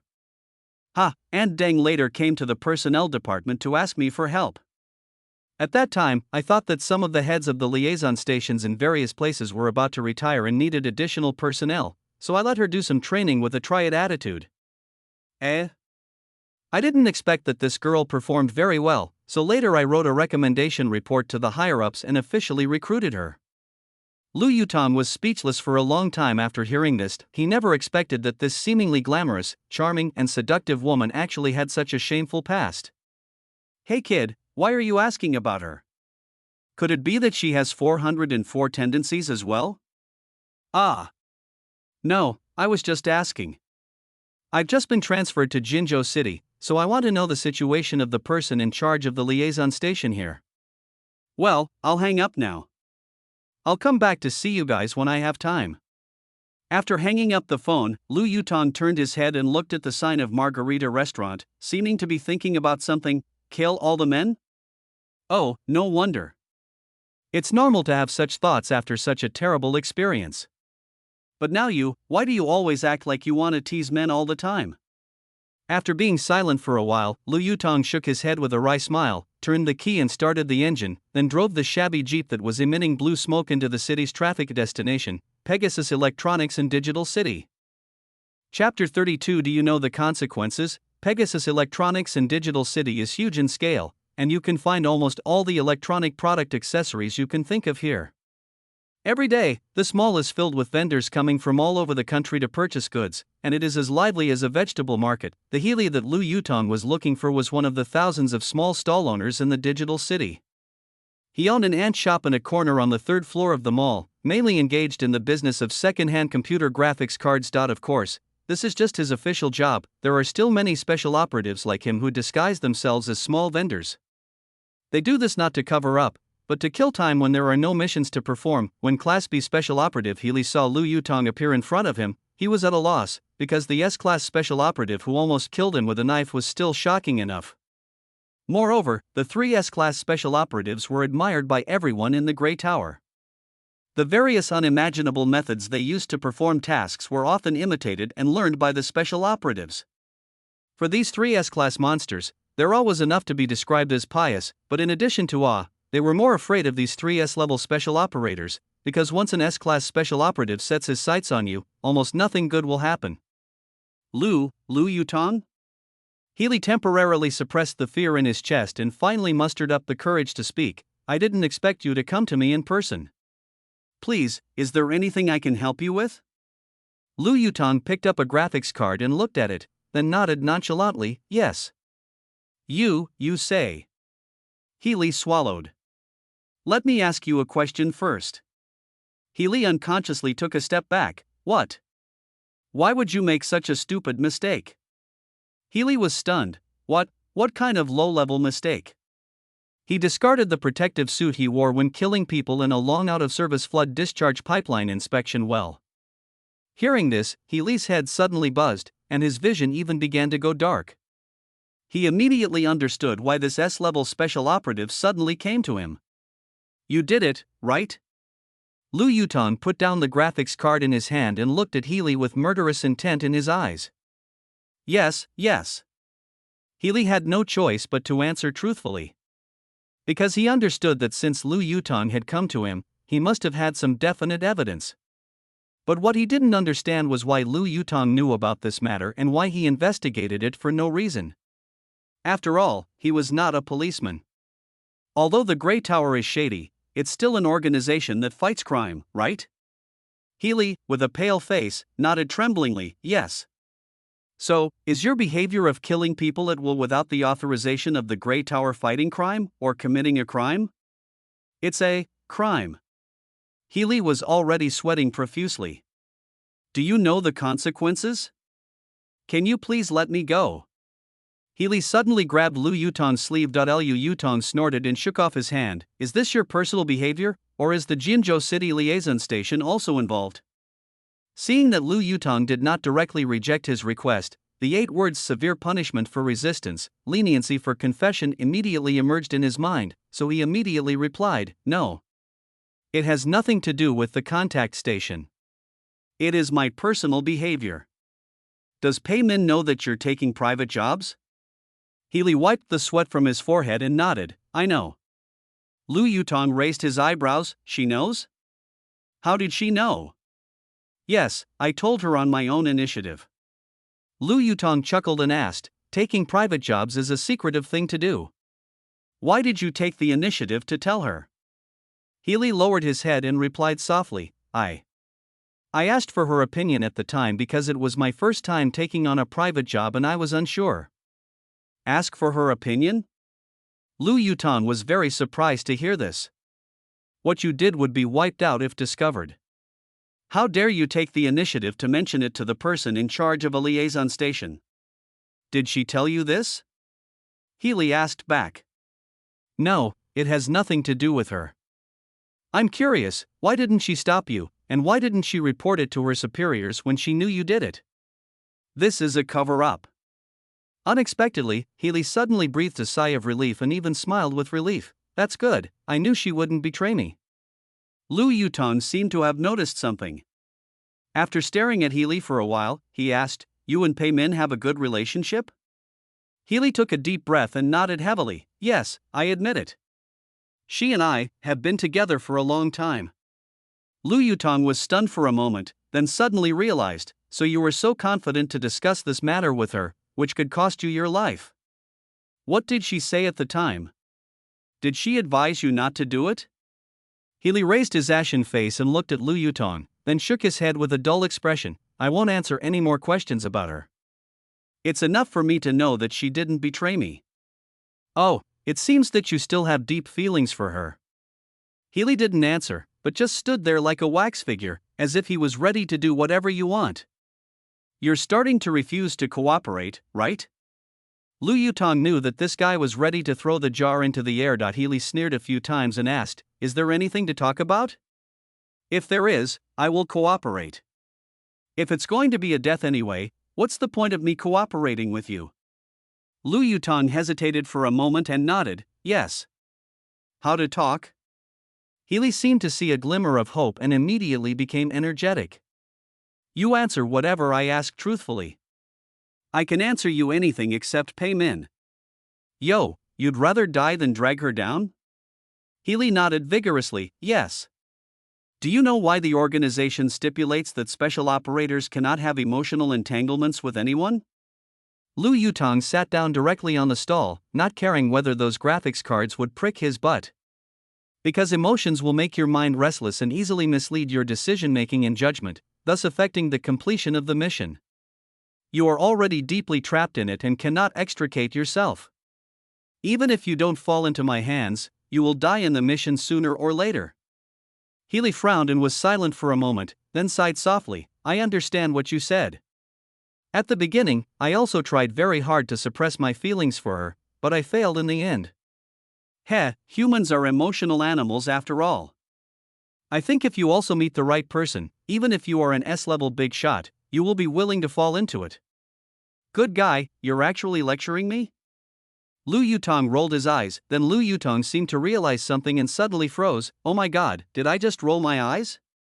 I naturally rolled my eyes like a woman? Hey, rolling your eyes for no reason is what Zuoling is good at. When did she lead me astray? Poisoning. This is simply poisoning a real man. How embarrassing. How embarrassing. There seems to be something wrong with the way Healy looks at me now. I don't mean to lecture you. I'm just speaking from my heart. Sure enough, Healy's eyes were full of surprise when he looked at Lu Yutong at this time, and the corners of his eyes seemed to be twitching. Lu Yutong coughed twice to cover up his embarrassment, and waved his hand at him. I won't talk to you about this. If you insist on being stubborn, it's your own business. Let me ask you, who gave you the commission to kill Sun Maokuan and his wife? A shrink in a bar. What the hell? Lu Yutong was confused. Bar? Psychologist? What does this have to do with anything? Healy hurriedly explained, it was a psychologist who often drank in the bar. I used to go to that bar often to drink and play billiards. As time went by, I became familiar with that doctor and we often made appointments to go to that bar to play billiards together. Oh. Go on. Lu Yutong lit a cigarette. Once, the psychiatrist got drunk and told me about some interesting stories he had encountered with his patients. He said that a female patient he had recently received had a tendency to depression and often confided in him that she had a strong urge to kill a couple. Lu Yutong threw a cigarette to him. So you smelled a business opportunity at that time? Healy took out his lighter, lit up the cigarette, took a deep puff, and then let out a long sigh. Hey, I'm just a Class B special operative. I get few missions and low pay. To be honest, I've wanted to make some extra money. So that day I took advantage of the psychologist being drunk and got the female patient's name and work address. Later I went to the address and found out that it was a public institution. I wrote down the woman's phone number from the staff notice board on the wall and chatted with her via text message. After a pause, Healy flicked the ash from his cigarette and continued, I originally thought she would think I was a psychopath or a liar, but to my surprise, she believed me after just a few words and started talking about compensation directly. What's that woman's name? How much did you agree on for the reward? Her name is Oh Yuhong, and the compensation we finally agreed on is 2.4 million. Lu Yutong nodded slightly. Why did Oh Yuhong want to kill Sun Maokuan and his wife? What is her relationship with Sun Maokuan and his wife? Oh Yuhong's husband is Sun Maokuan's younger brother, the current head of Zhengyang District, Jinzhou City, Sun Maoping. The person Oh Yu-hong wants to kill is her husband's brother and sister-in-law. What? The one who wants to kill Sun Maokuan is his own brother? Lu Yutong was stunned. Chapter 33. Two Roads. Healy thought for a moment and replied, I also find it very strange. What kind of deep hatred must one have to kill one's brother and sister-in-law? So I asked a question at the time. Oh Yu-hong just said that it was her personal wish and her husband didn't know, and then she didn't say anything else. Lu Yutong nodded slightly. So you don't know the cause and effect of this matter? I don't know. She is my employer. She paid me. I just completed the task. There is no need to ask more questions. Lu Yutong sneered, if you don't know anything, what are we going to talk about? Healy waved his hands in panic, no.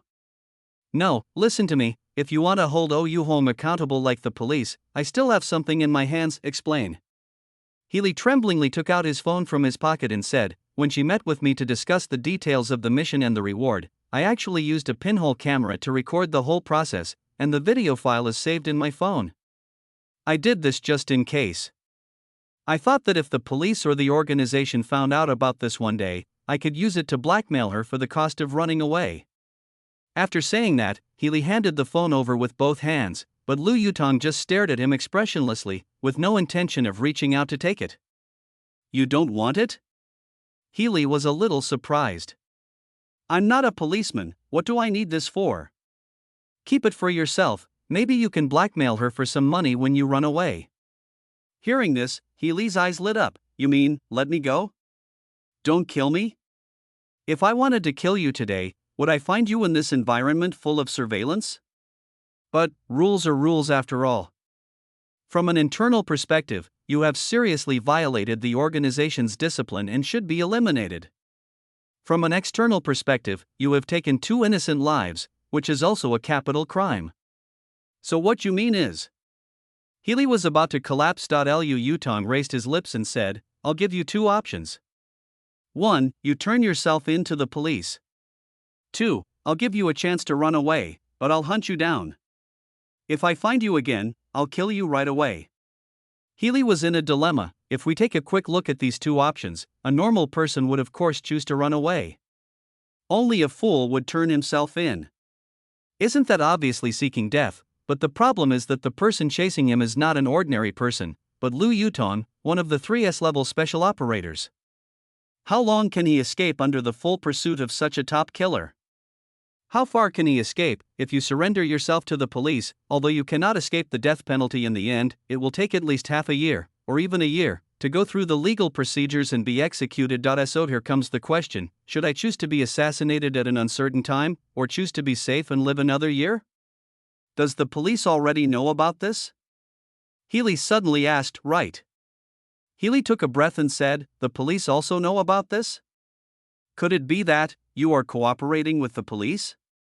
This shouldn't be something you should worry about right now. I guess the police will soon issue a wanted warrant for you through various social media. I think it won't be hard to find someone with a missing left earlobe, right? Maybe the stall owners next door who are familiar with you have already reported it to the police? So I advise you to make a choice quickly. Hearing this, Healy gritted his teeth and said, I choose to run away. Just want to take a gamble, right? Lu Yutong nodded, okay. But before you run away, you have to do one thing. You say? Healy seemed impatient to rush out of the mall and run away. If I'm not mistaken, 3 years ago you stayed in your rental house and never went out, but you were able to figure out Sun Maokuan and his wife's travel patterns. This is because you broke into the surveillance system of the community property, right? So you only need to stay in the rental house and stare at your phone or computer screen, right? Healy, who was eager to escape, nodded without hesitation, yes. To be honest, I admire Miss Xia Bingyan, one of your 3S-level special operators. But my skills are not good enough. The surveillance system of that community is the police's public security surveillance. The firewall is very strong and I can't break through it. So I can only hack into the security guard's computer to watch it. I can't delete the video. Otherwise, I don't have to think about avoiding surveillance at all. Lu Yutong burst out laughing when he heard this. Worship that female tech demon? Yes. I was impressed by every high-tech method she used when performing tasks, especially her superb hacking skills. So I also taught myself some hacking skills. Although I am not as good as Ms. Xia Bingyan, I can still break into the low-level protection monitoring system. What about the surveillance system in this mall? Healy sneered and replied with disdain, it's easy. The surveillance system in this mall is managed by the mall property management. The firewall is very poor. It is not like the public security surveillance outside that is directly managed by the police. It is easy to break into. Very good. This way I don't have to call Yen Zi for remote technical support. Healy glanced at the nearest surveillance cameras and seemed to understand something. You want to erase the footage of you appearing in this mall, right? Because the police will definitely check the last surveillance footage before I disappeared. Lu Yutong grinned. As expected, we are colleagues. Healy rushed to the computer in the corner of the store without saying a word, and said while typing on the keyboard, you should have said it earlier. It took so long. I don't want the police to find me instead of me escaping. Less than 10 minutes later, Healy clapped his hands and said, done. I have deleted all the video records of you appearing here 2 hours ago, and I have just turned off all the surveillance in the mall. It will take at least half an hour for their property management to find technicians to restore them. There is enough time for you and me to leave. Lu Yutong yawned and waved his hand at him nonchalantly. Leave your phone here and you can run away. Healy immediately slammed his phone on the computer desk and walked quickly out of the store. Wait. Lu Yutong suddenly called out to him. What? Healy frowned and looked up blankly at the young man who was a head taller than him. You regret it? No. Tell me the truth before you run away. Did you come up with the idea of taking private jobs to make money on your own, or did you come up with it at Pei Min's instigation? Healy replied coldly, I said I won't answer any questions about her anymore. Lu Yutong sighed helplessly, and looked at him with a look of incomprehensible regret. Yes, you can choose not to answer, but you didn't understand what I said. Go away, I hope I won't find you so soon. I hope you never find it. One last question. You tell me quickly. Healy seemed very anxious and was obviously eager to run away. Why didn't the police find the chemical suits when they went to check the flood discharge pipes, but found them again several years later? Because when the police went down to check, I was still hiding the chemical suit in the rental house. I threw the chemical suit in after they finished checking. Lu Yutong nodded slightly. Well, it's about what I guessed. Then, what about the woodworking nail gun you used to commit the crime? If I'm not mistaken, the nail gun you used was a pneumatic one, because the kinetic energy of an electric nail gun is probably not enough for the nail to penetrate the hard back of the skull. And a pneumatic one, you need an air pump, right? Healy nodded. Yes, it's pneumatic. I used an air pump the size of a can because I only needed to fire 2 shots, so that size was enough. I hid the nail gun in the ceiling of the kitchen of the rental house. If it hadn't been renovated in the past few years, it should still be there. Lu Yutong laughed and said, you wore a chemical suit and then used a carpenter's nail gun to commit the crime, so the nail gun would not leave any of your biological samples. So you can arrogantly throw this tool away anywhere, and there is no need to destroy it. But, are you asking me why I didn't destroy the chemical suit? Healy seemed impatient and took over the conversation himself. Yes, there might be my sweat, hair, or skin debris left inside the chemical suit, and there might be a small amount of blood of the deceased left outside. I know all this. But I was too confident at the time, thinking that this inspection well that had been investigated by the police would not be opened again, and that the chemical suit could be washed away as long as the underground flood discharge pipe was drained again. Alas, who would have thought that it would be opened by you 3 years later, and that flood discharge pipe? I really didn't expect it to have been abandoned and would not be drained again. Lu Yutong sneered, blind self-confidence, coupled with carelessness in planning the operation, this is why you are only a B-level special operative. Healy angrily shook his hands. What's the point of talking about this now? Can I leave now? Okay. But I still say that I hope I won't find you so quickly. Then let's give it a try. After saying that, Healy passed by Lu Yutong and soon disappeared in the crowd in the narrow aisle between the shops. I also hope that you can make me lose for the first time.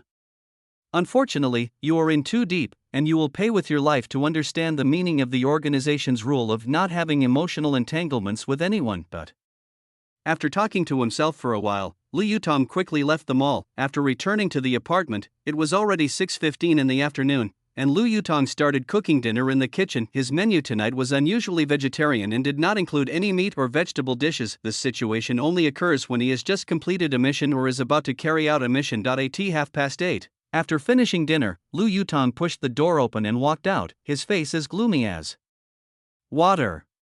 But he happened to run into Zhuo Ling, who had just come out of the elevator. Ha! You came back by yourself? Hey, what do you mean? You just left the hospital for no apparent reason. Sorry.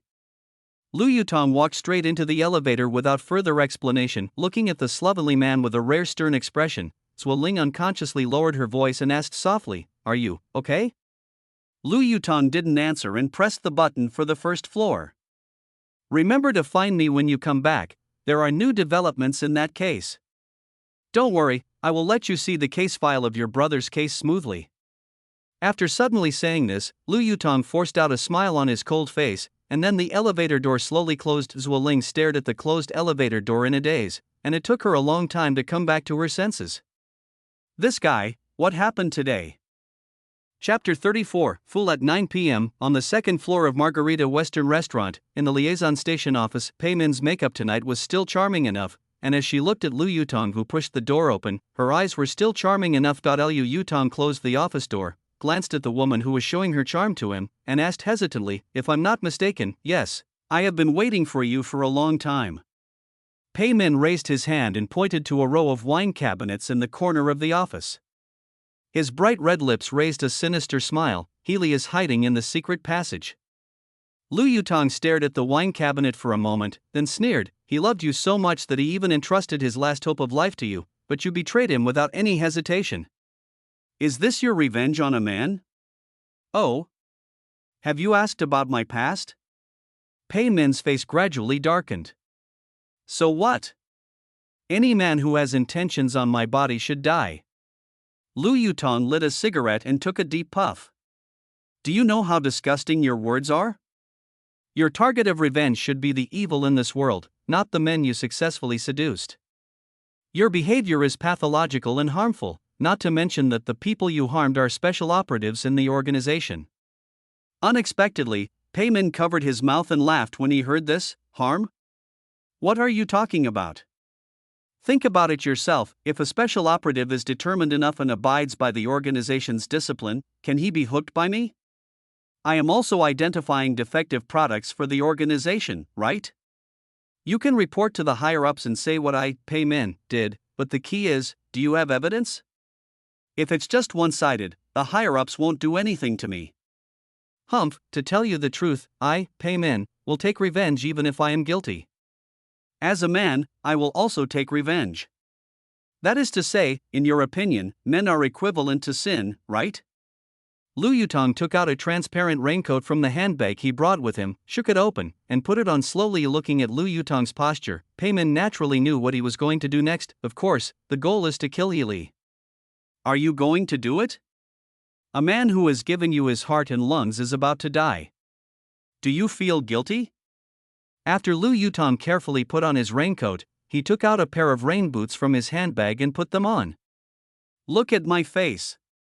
Does it look like I feel guilty?" Pei Min's tone actually sounded very excited, and her eyes were sparkling with anticipation, as if she couldn't wait to kill the man she had once been in a relationship with. "Your face is not worthy of my attention. You are not worthy of my analysis." Lu Yutong raised his hand and pointed to the wine cabinet. "Explain the structure below." Pei Min snorted softly and turned a decorative ornament on the desk. Then he saw the row of wine cabinets slowly moving against the wall. A rectangular hole appeared on the ground in the corner, and a row of steps extended down. After you get down to the bottom of the stairs, You will be in an underground passage 3 meters below the ground on the first floor of the restaurant. At the end of the passage, there is a door. Behind the door is an underground safe house. You know the password to open the door. It is the same as the password of safe houses across the country. This safe house is located in the basement of a private residence 2 blocks away from the restaurant. Of course, that residence belongs to our contact station and serves as a cover for the emergency escape exit. Lu Yutong nodded slightly. Are you sure Healy hasn't run away? No. I have reset the password for the door from the safe house to the ground. Since Healy is not in the passage at this time, he must be in the safe house. Do you know what weapons he carried with him?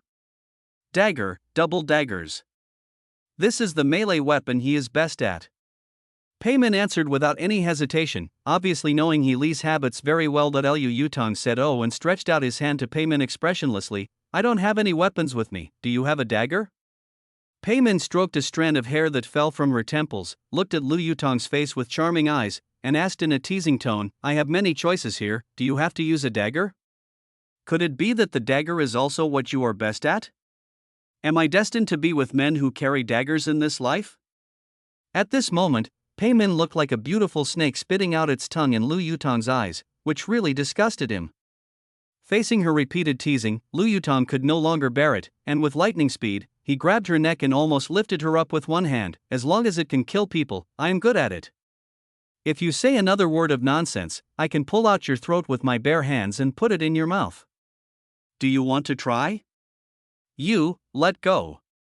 Pei Min's face turned red, and he kept beating Lu Yutong's chest with his hands. I don't have a dagger, I really don't have a dagger. Lu Yutong ignored him and unconsciously increased the strength in his hands, while Pei Min's face gradually changed from bright red to purple. When he felt the little fists no longer pounding his chest, Lu Yutong, who was overwhelmed by the killing intent, suddenly came to his senses. If one were to accidentally kill the person in charge of a liaison station, the consequences would be very serious. So he quickly let go of his hand, and Pei Min collapsed like a puddle of mud, lying on the ground gasping for breath. Lu Yutong looked coldly at the woman curled up on the ground and said in a deep voice, I know you have been through 3 years of hell.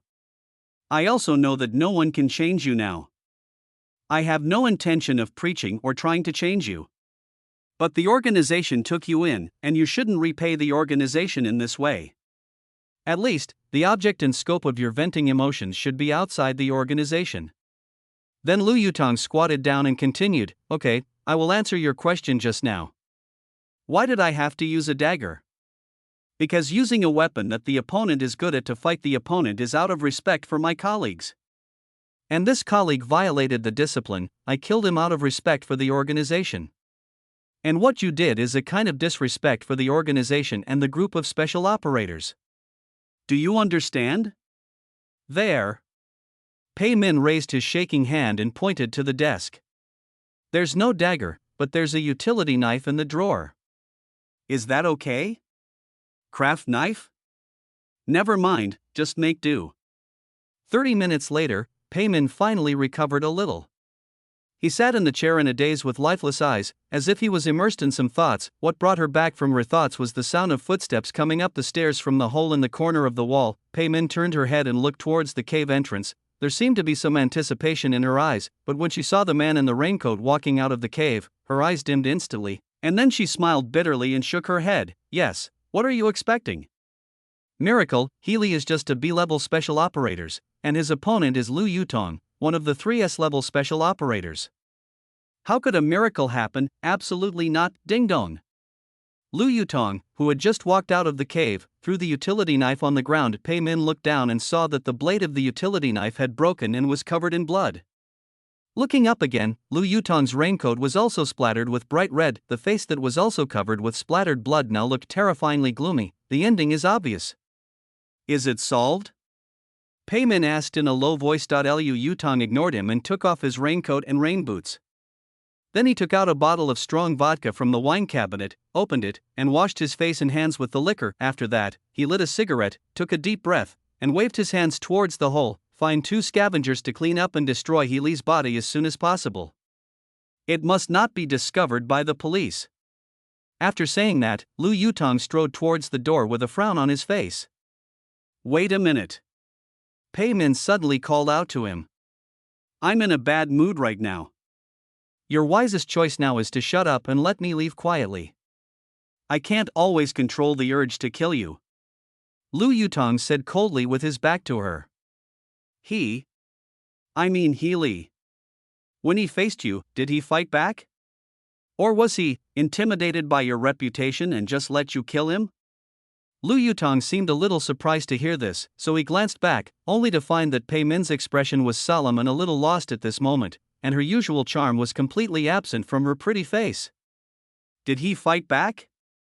Pei Min asked again in a low voice. He is just a toy for you to vent your negative emotions. Is he really worth your concern? You are right.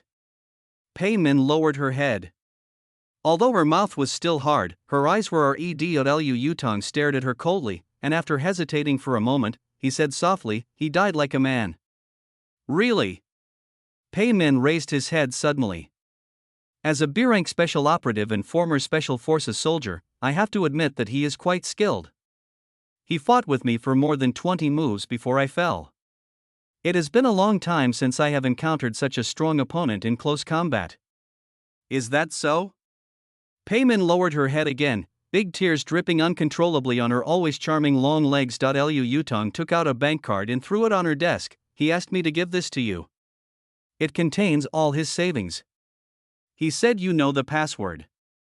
What? Pei Min stared with tears in her eyes, as if she couldn't believe it. Why, are you feeling a little disappointed? Lu Yutong threw the cigarette butt on the ground and rubbed it vigorously with his toes. Do you feel like a child now? A toy that you usually don't cherish is suddenly gone. You must feel a little disappointed? Pei Min stroked the bank card with a dull expression, muttering, "Are you a fool? You knew I was playing a trick on you, but you still left all your inheritance to me." No, he's not a fool. In fact, he already knew that you never really cared about him, and he also knew that he was just a tool for you to vent your negative emotions. What makes you say that? Pei Min's hand unconsciously tightened around the bank card. Lu Yutong snorted, turned around and opened the door. Do you know what kind of conversation I had with him before I started fighting? What? When he saw me in the underground passage, he didn't seem surprised. He said he knew all along that he was just your plaything. He just had a little fantasy and wanted to gamble with his life. My appearance meant that he lost the gamble. Then I asked him if he really wanted to come up and kill you. Pei Min gasped. You stopped him? No. Not only did I not stop him, I supported him. I even made way for him, allowing him to go up and finish you off before coming down to duel with me. Then why didn't he come up to kill me? Pei Min asked knowingly. In fact, she had already guessed something in her heart, and tears welled up in her eyes again. Because he refused. He said that no matter who you think of him or how you treat him, his feelings for you will not change. After a pause, Lu Yutong turned his head and looked coldly at Pei Min, who was already covering her mouth and sobbing. Yes, he is indeed a fool. Shut up. Stop talking. Pei Min covered his ears and shook his head desperately. Want to hear that idiot's last words? They're pretty stupid. I won't listen. I won't listen. Go away. He said that he hoped to use his life to heal the trauma in your heart. He also said that he hoped that his death would allow you to truly walk out of the basement where you had been trapped for 3 years. Before he died, this idiot actually said that he was willing to die in the place you arranged. After that, there was a heavy sound of a door closing, and Lu Yutong left the office. 10 minutes later, the 2 waiters on duty in the corridor on the second floor cast surprised glances at Pei Min's office door, because they seemed to hear a series of banging sounds coming from behind the door. When they hurriedly opened the door, the scene before them stunned them. The office was in a mess. The wine cabinet and desk had been smashed beyond recognition. The floor was full of broken wine bottles, and all kinds of expensive foreign wines were spilled all over the floor. Pei Min sat in a daze beside the hole in the corner with disheveled hair, muttering over and over again, "Fool, idiot." Chapter 35 Simple Motives. In the following days, Zhuo Ling knocked on the door of room 602 countless times, but no one answered. It was as if Lu Yutong had suddenly disappeared from the face of the earth. Only then did Zhuo Ling realize that after knowing each other for such a long time, she still didn't know his phone number. In fact, Lu Yutong was deliberately avoiding her every time he completed an erasure mission and every time he killed his colleagues. He needed time to calm down, and he expected that as soon as he returned to the apartment, Zhuo Ling would pester him and chatter about the case, leaving him no peace. On the fifth day, Zhuo Ling finally couldn't help it. She was worried that Lu Yutong might have met with an accident while investigating the case. So after obtaining Gu Chang's consent, she used the Skynet system to find him, but the result of the search left her speechless, because she saw from Skynet's surveillance footage that this guy appeared in a large children's amusement park for several days in a row, and he was having a lot of fun, playing enthusiastically with the other kids every day. He likes to go to the children's amusement park at such a grown-up? And he goes alone? What's wrong with that? Chen Hao was stunned when he saw Lu Yutong driving a bumper car on the screen. Looking at Lu Yutong, who was almost laughing out loud in the picture, Zhuo Ling's forehead was throbbing with veins, and he almost bit his teeth to pieces. Well, you said you had urgent business matters, and disappeared halfway through the case, but you were having fun. Chen Hao, let's go. Go? Where to? Hurry up.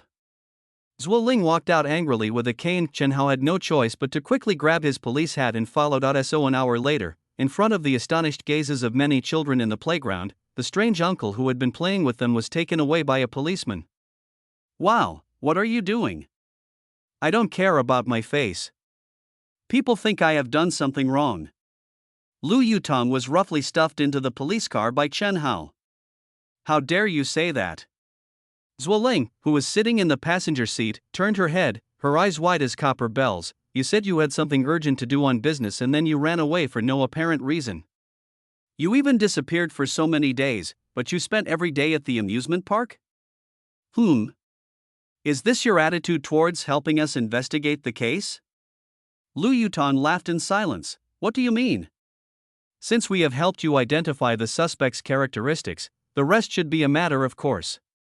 Why is it so difficult to find a person with a missing left earlobe? That isn't the case. Chen Hao muttered softly. Something went wrong?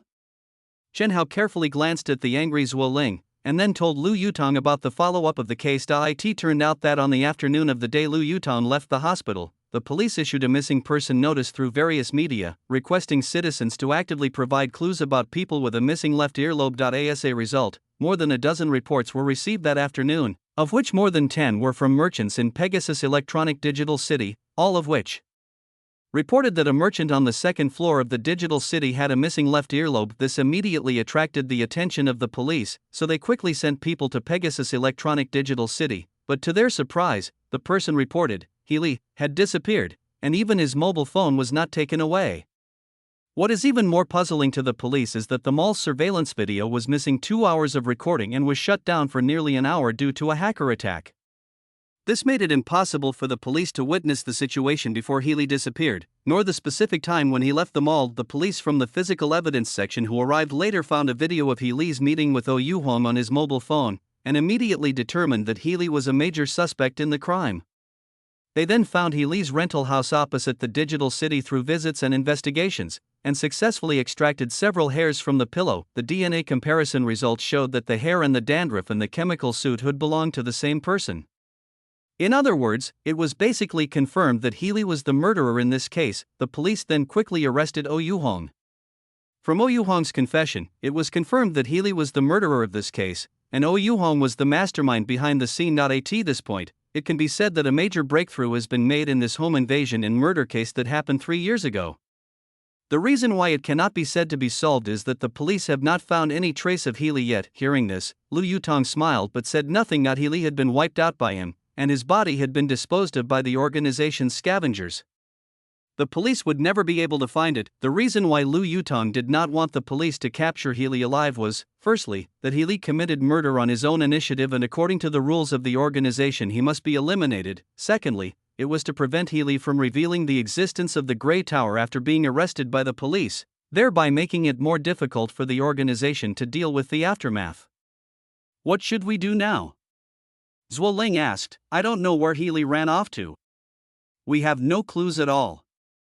Lu Yutong scratched his head and said, "The arrest of the mastermind means that the cause and effect of this case have been solved, which is already a relatively good result.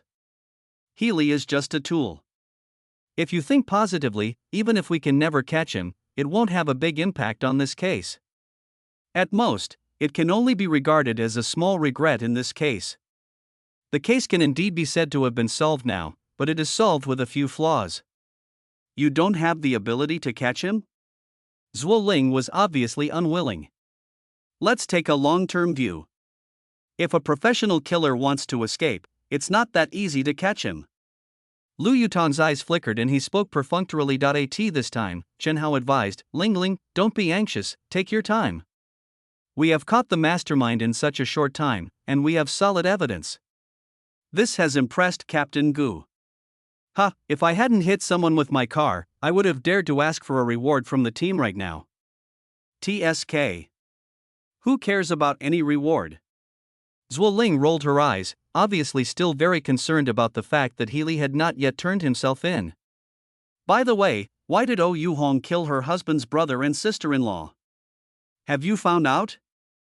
Lu Yutong asked. Zhuo Ling sighed and nodded, "I found out. Oh, this woman, tut tut tut, she is really as vicious as a snake." "Why, is there a grudge between them?" Zhuo Ling shook her hands at Chen Hao and said listlessly, "Let him talk to you. I'll take a nap. I haven't slept well these past few days since you came back." "Ha?" Lu Yutong was stunned when he heard this. "What?" Chen Hao was also stunned, and a look of disappointment could not help but appear on his stunned face. Zhuo Ling knew she had said something wrong, and hurriedly explained, No, what I meant was, I was eager to discuss this case with you these days, but I couldn't knock on your door or contact you, so my mind was full of questions and no one answered them, so I didn't sleep well at night." "Oh." Lu Yutong didn't take it seriously. He opened the car window and lit a cigarette. "What are you looking at?" Zhuo Ling pushed Chen Hao, who was staring at her suspiciously, and said, "If you suddenly disappeared, I wouldn't be able to sleep either." "Tell him about Oh Yu-hong. I'll take a rest first." "Will you really not be able to sleep if I'm missing?" The innocent policeman Chen Hao was suddenly moved. "Yes, I guess so."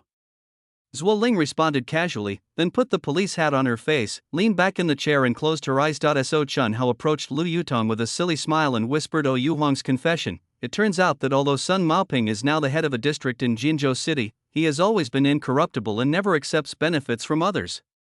He can be described as upright as a person and an official, but his wife, Oh Yu-hong, was quite dissatisfied with this. In her opinion, if you are an official, you must use your power for personal gain, and an official who does not embezzle is not a normal official, so she was quite dissatisfied with the fact that the income of a family of 2 civil servants only depended on wages, and she quarreled with her husband many times because of this. Later, Oh Yu-hong's son went to study abroad, and the expenses were huge. It was difficult to cope with the salary of the couple alone, not to mention that her son also planned to settle down abroad after graduation, which all depended on money. So Oh Yu-hong thought of Sun Maokuan, who came from a wealthy family. Sun Maokuan and his wife have run a factory for many years and have lived frugally. They have saved nearly 50 million yuan in the bank, not to mention the house in Xintai community worth 20 to 30 million yuan. They can be considered rich people. So Oh Yu-hong begged her brother and sister-in-law to help her nephew, and said that her sister-in-law could not get pregnant anyway, so who else could they give their wealth to if not their only nephew? She also said that they would still have to rely on their nephew for their old age and funeral, which sounded quite threatening. This sentence immediately angered Sun Maokuan, who loved his wife dearly. He slapped Oh Yu-hong in the face and drove her out of the house, saying that all his property would be donated to the temple and he would not give her a penny. Since then, Oh Yu-hong has been suffering from a heartache. He was worried that the property of Sun Maokuan and his wife would be taken away for free by the monks in the temple. So after Healy contacted her, Oh Yu-hong was somehow determined to kill Sun Maokuan and his wife to prevent their property from falling into the hands of others. That time, Oh Yu-hong's husband Sun Maoping was the top leader in the town, so Oh Yu-hong hinted to a company that was interested in real estate development in the town, saying that if they wanted to successfully obtain land in the town, they'd better be sensible. The company gave Oh Yu-hong 3 million in cash without hesitation, and this was the source of funds for her to pay the killer 2.4 million. But what surprised Oh Yu-hong was that she did not expect that after the incident, the police froze all the property of Sun Makuan and his wife on the grounds that the case had not been closed, which made it impossible to go through the inheritance procedures for the property. This delay lasted for 3 years, and Oh Yuhong was extremely anxious as she watched her huge fortune unable to be inherited. So after her husband was promoted to district chief, Oh Yuhong immediately forced her husband to put pressure on the criminal police team to solve the case within a deadline.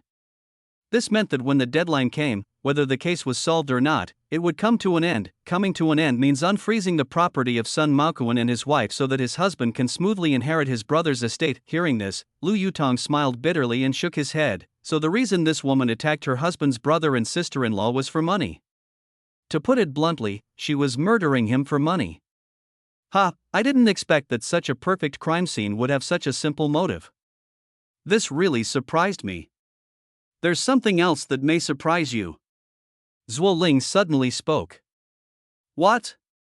Our leader wants to see you. Who? Gu Chang? No. Zhuo Ling took off the police hat on her face and turned to look at him.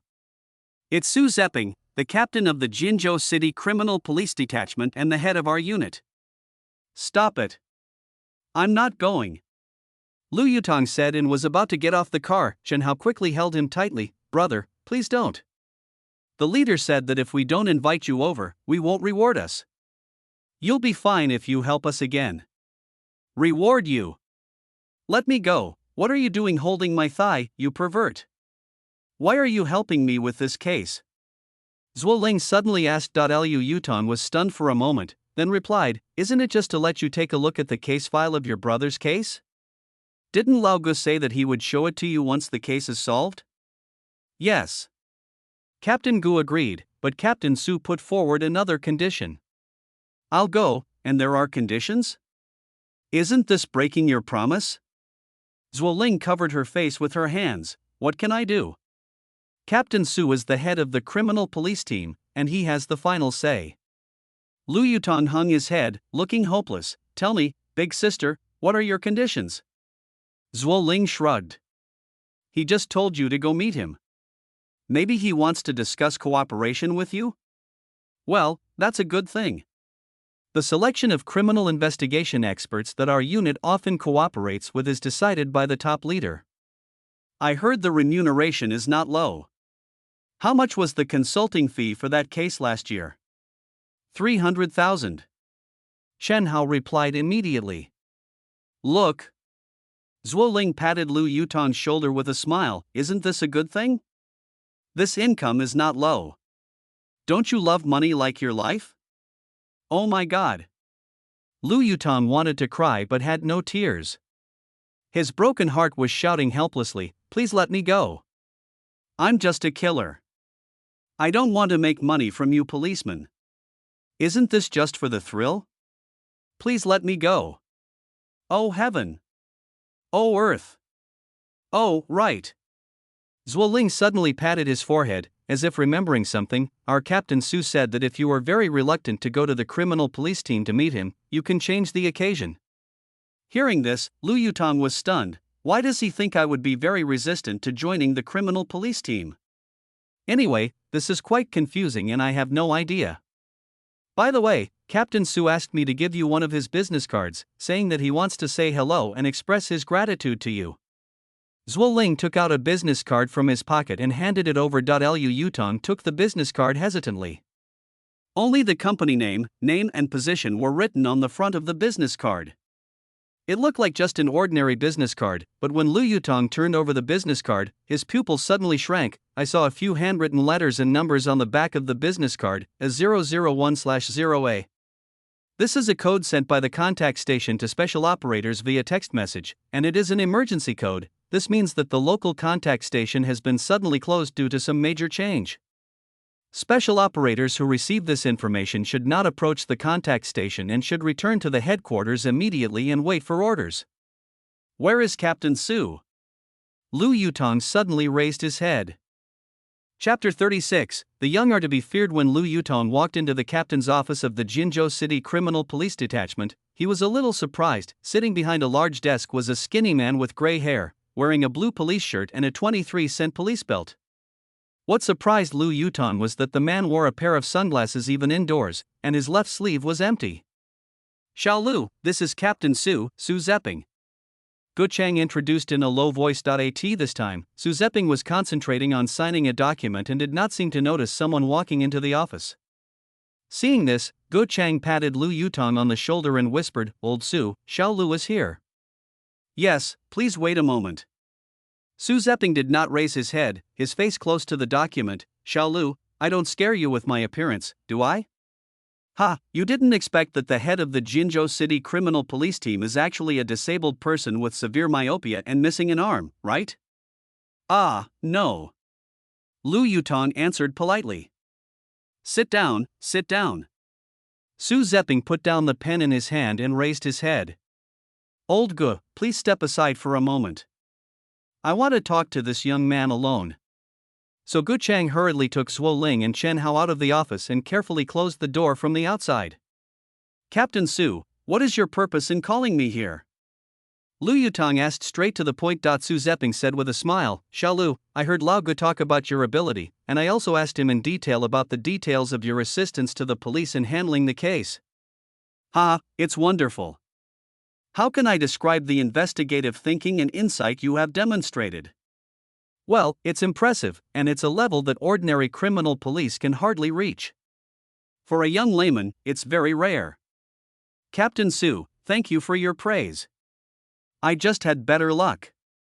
But your luck is so good, it's a little hard to believe, right? The smile on Su Zepping's face suddenly disappeared. Lu Yutong frowned and stared at the sunglasses. Captain Su, if you have anything to say, just say it. Su Zepping waved his hand. I don't believe it was luck. Take the Su Li case for example.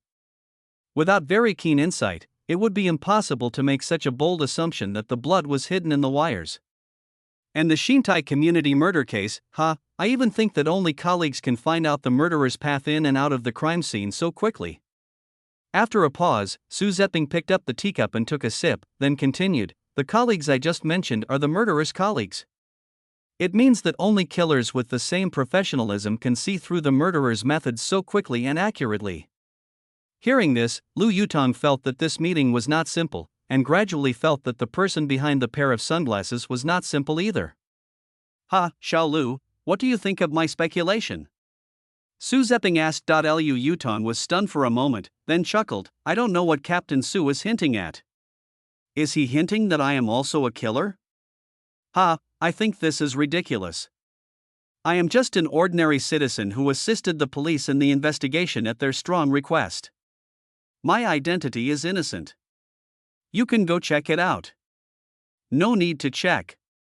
Your identity information must look normal and clean on the surface. Su Zepping suddenly stood up and walked in front of Lu Yutong. Okay, Xiao Lu, let's not beat around the bush. Let's just say what we want to say, how about that? Okay. Lu Yutong took out the business card and handed it over. Captain Su seemed to have a few numbers and letters written on it. I'm worried it might be important information, so I'd better give it back to you. Su Zepping did not take the business card, and said in a deep voice, no need, I wrote it on purpose for you to see. Otherwise, I'm afraid you wouldn't be so happy to come to the criminal police team to see me. Written on purpose for me to see? Lu Yutong's eyes tightened, and he took a step back unconsciously. Then may I ask, Captain Su, what message do you want to convey to me with these letters and numbers? Unexpectedly, Su Zepping suddenly laughed loudly twice, shaking his head and said, come on, stop pretending. I recognize you. I remember that you had just started to carry out missions independently. Your master is Jiang Sidong, right? You, who are you? Lu Yutong was shocked when he heard the other party directly say his master's name. All right, don't be nervous. Su Zepping used his remaining right hand to push Lu Yutong down and said, when you were 16, your master formally took you to the headquarters to register as a special operative.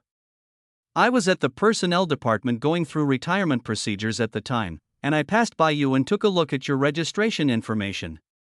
You have seen me? Lu Yutong did not immediately admit his identity. He was still very cautious. What was your former name? Su Zeping walked back to his desk calmly, sipping tea while admiring Lu Yutong's face, and seemed very satisfied with his shocked expression. Let me ask you, there were two S-level special operators in the organization back then, besides your master Jiang Sidong. Who was the other one? Qin Shoubai. Lu Yutong blurted out. Of course he could blurt it out, because the name Qin Shoubai was once well known in the Grey Tower. Although his master and Qin Shoubai were listed as the two S-level killers at the time, his master also admitted that in terms of ability, Qin Shoubai was still better than him. Su Zeping took a sip of tea and said leisurely, Qin Shoubai, that was my former name in the organization. Are you Qin Shoubai? Lu Yutong stood up suddenly. If you don't believe me, you can call your master now to verify it. No need. Lu Yutong stared at the sunglasses in a daze. I remember now. He detonated a flash bomb at close range during a difficult mission, causing severe injuries to his eyes and burns to his face. Su Zeping sighed and nodded, yes. What about your left hand? Su Zeping pinched his empty sleeves and smiled bitterly. I was exposed at the time. The enemy was holding long guns, and I was shot in the left arm at close range. It was an AK, and my bones were blown out on the spot. Later, my left hand could not be saved, so it was amputated in the hospital, and I retired like this. After retirement, you were assigned by the organization to be a criminal police officer? Did you volunteer? Su Zeping nodded, yes, I applied to the organization myself. After all, I was recruited by the organization from the police academy in the beginning, so this can be considered as returning to my original profession. Besides, I have been fighting against evil in secret for so many years, and now I am a criminal policeman and continue to fight openly, which feels good. Lu Yutong nodded slightly and said sincerely, so you are Senior Qin Shoubai. I'm sorry for your disrespect. Su Zeping smiled and waved his hand, let's not talk about me. But you are the current special operative of the Grey Tower, how come you got involved with the police? You are so bold. Lu Yutong scratched his head and said with a wry smile, I have to thank my landlord who lives across the street from me, Miss Zhou from your criminal police team. That girl is your landlord? Good man, a professional killer like you lives with a policeman? What do you think? Lu Yutong covered his face with his hands, this is an accident. I'm not against you getting involved in police cases. After all, as long as you can conceal your identity and the existence of your organization, there's no rule that special operations officers can't help the police. But now as the leader of the criminal police team, I'm happy to see you help. Apart from anything else, you're really efficient in investigating cases. Lu Yutong waved his hands and said, no, please don't flatter me. I'll just do my job honestly and I won't touch your cases anymore. Su Zeping opened the drawer, took out a pack of cigarettes and threw it over. Personally, I still hope you can help. Of course, with a senior like me in this position, you don't have to worry about being suspected by the police in the future. Just boldly use your abilities. Lu Yutong took the cigarette and said with a bitter face, my senior, you are asking me to not do my job properly. You are a former S-class special operative. If you encounter a difficult case, why don't you take it on yourself? Su Zeping said unhappily, I am now the head of the criminal police team. Is it reasonable for me to handle every case in person? Besides, my eyesight is severely impaired and I cannot stand strong light. How can I go to the scene to look for clues? Don't worry, I won't let you work for nothing. I will give you 300,000 yuan for consulting fees for each case. How about that? 400,000. Lu Yutong blurted out. Su Zeping was stunned for a moment, then burst into laughter. Good fellow, you are so direct. Okay, as long as you agree to cooperate with us for a long time, I will grant you 400,000 yuan. I will charge 400,000 for each case, regardless of whether it is solved or not, Lu Yutong added seriously. Su Zeping's eyelids twitched when he heard this. You kid, are you short of money? You're just like your master, you're greedy for money. Excuse me. Lu Yutong actually smiled shyly, as if someone was praising him. Su Zeping hesitated for a moment, then waved his hand and said, okay, 400,000 is 400,000, whatever you say. By the way, take this. As he spoke, Su Zeping picked up a file bag on the desk and threw it over again. What is this?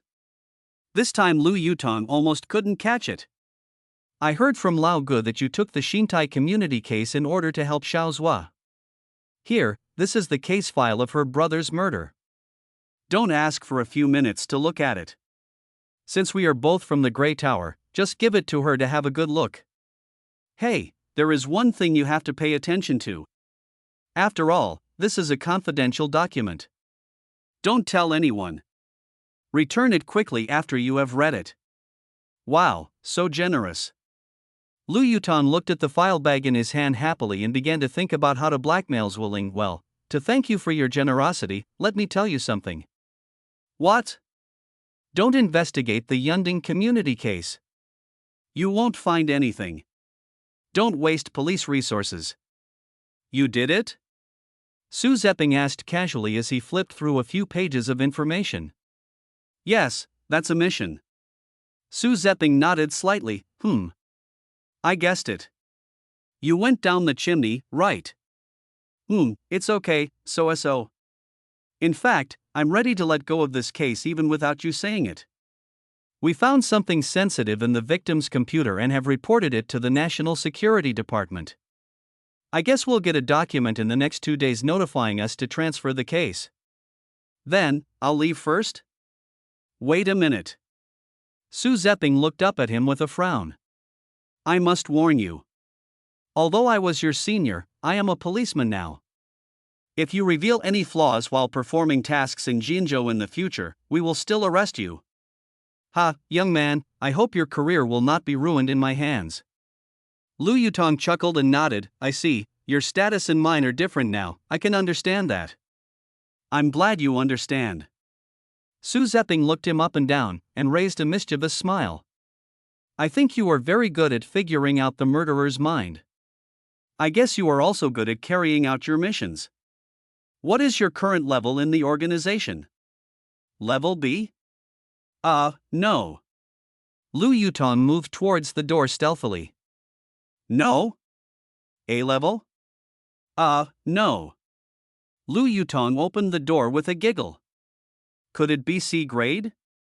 I think the apprentice taught by Lao Jiang wouldn't be so bad, right? Su Zeping picked up the teacup with a scornful smile on his face.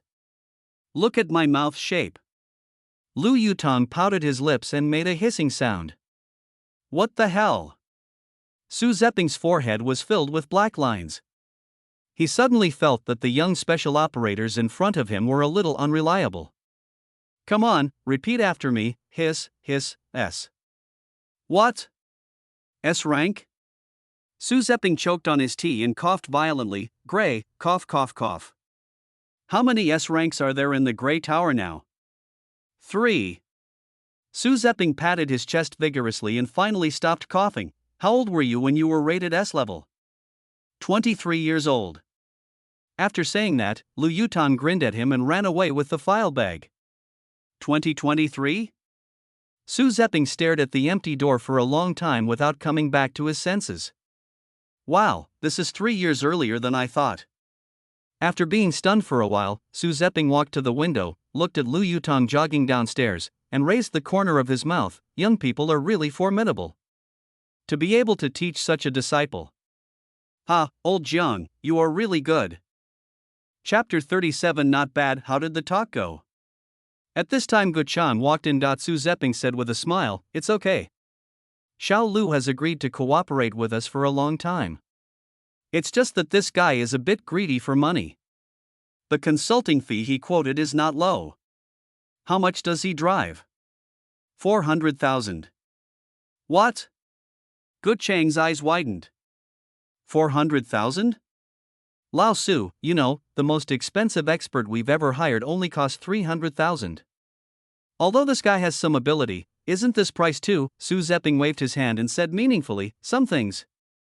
I know my limits. Anyway, I think it's worth spending 400,000 yuan to invite him as a consulting expert for the police force. Just trust me, right?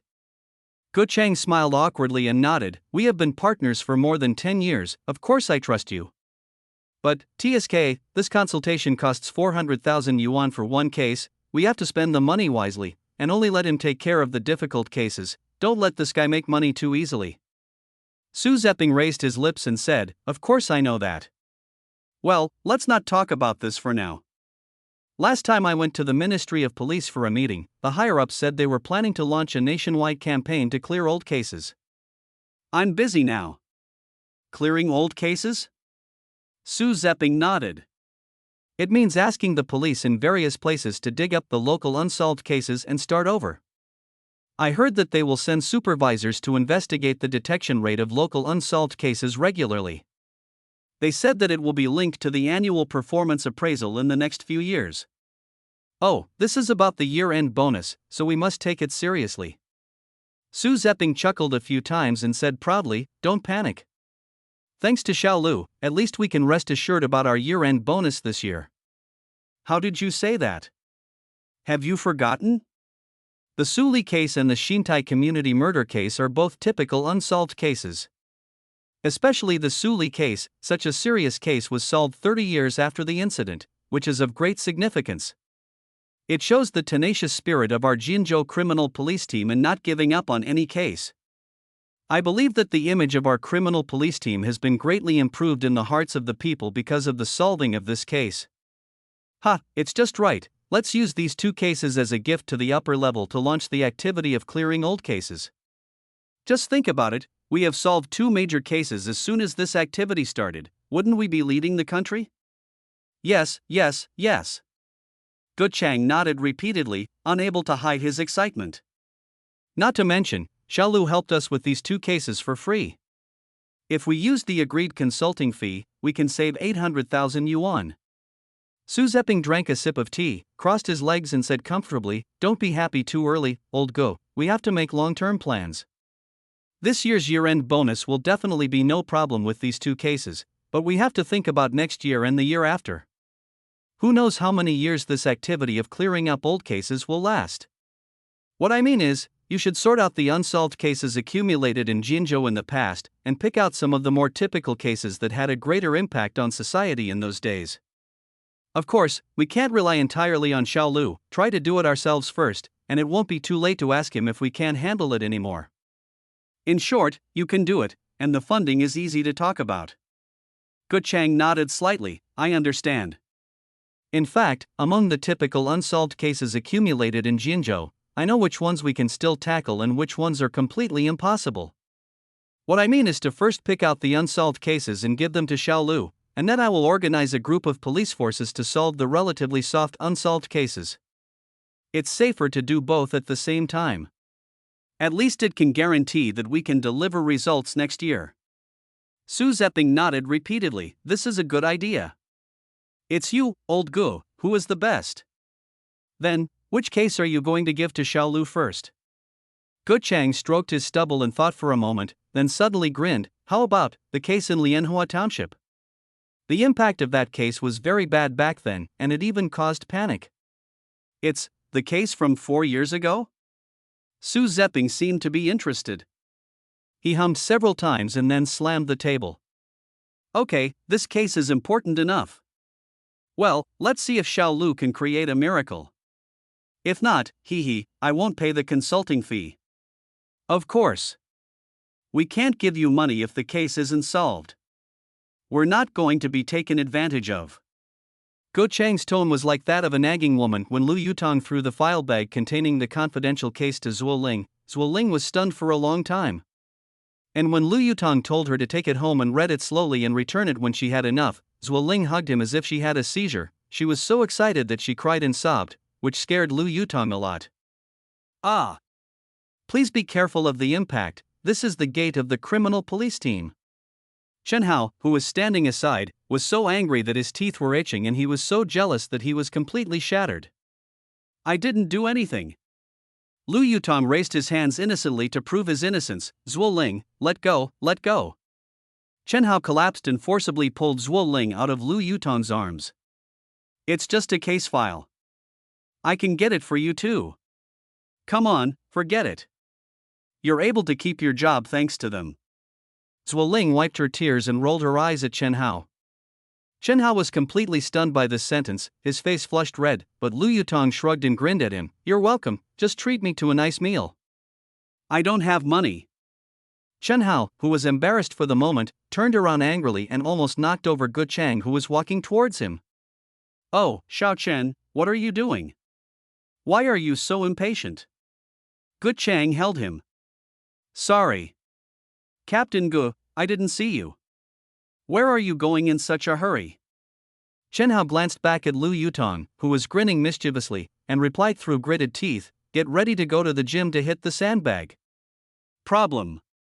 Gu Chang slapped a file bag under his armpit on Chen Hao's chest. "Don't go anywhere. You and Xiaozhua should follow Xiao Lu recently. I have a case for you. Pay attention and learn from him. Can I refuse? I don't want to see them. What's wrong with you today? You're seriously ill." Gu Chang stretched out his hand and pinched Chen Hao's biceps. "You can refuse, but don't be a criminal police officer anymore. Report to the traffic police tomorrow and take it as a self-criminalization for hitting someone with your car." Chen Hao was defeated again. You want to give me a case so soon? Lu Yutong was confused. Hey, Lao Good, you better think it through. Things are different now. Do you know what every case you throw at me now means? I know, it's 400,000. After saying that, Gu Chang walked away. Oh, you know about this? Lu Yutong looked at Gu Chang's back and grinned. He began to think silently in his heart, "Don't mention it, this job is not bad. When there is no mission to do, you can make some extra money. This case is 400,000, 2 is 800,000, 3 is. Not bad. Besides, the boss of the criminal police team is from the Grey Tower, so I don't have to worry about being suspected by the police. This money is earned. Well, stable. Comfortable. Here." Chen Hao stuffed the file bag to Lu Yutong with a dark face. So Lu Yutong and Zhuo Ling each held a file bag and smiled at each other. This situation made Chen Hao collapse again. Study hard. Lu Yutong raised his eyebrows at Chen Hao, adding fuel to the fire at the right time. So Chen Hao couldn't bear it anymore, turned around and ran to the criminal police team building. "I'll learn from you tomorrow. I'm going to hit the sandbag now. Hit the sandbag hard. TSK, always so impatient and impatient."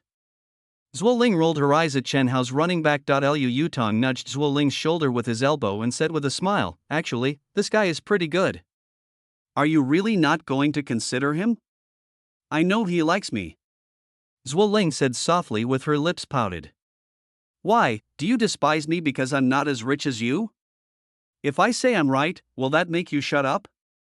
Zhuo Ling glared at him fiercely and walked towards the criminal police building angrily with her crutches. Hey, you want to hit the sandbag too? I'll beat you.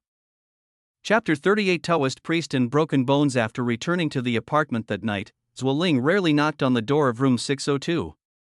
Lu Yutong guessed that she must be taking the time to check the case file about her brother's case. After all, that was a document classified as confidential.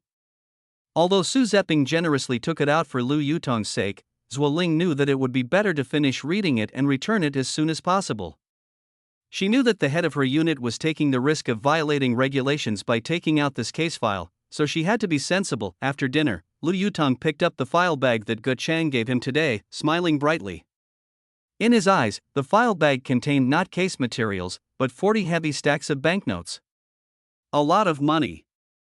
400,000, 400,000. Ha! What does this say? Lotus Township. The disappearance of a Taoist priest and the White Bones case? Lu Yutong looked at the handwritten words on the file bag with a bewildered look on his face. The disappearance of a Taoist priest? White Bones? What's the connection? Oh my god, why does it sound a bit like fantasy and the supernatural? Then Lu Yutong slumped down on the sofa, put a cigarette in his mouth, crossed his legs, and slowly opened the file bag, pulled out a not very thick case file, and began to read it while humming a little tune that he read very quickly, and in a short while he had turned half of the case file.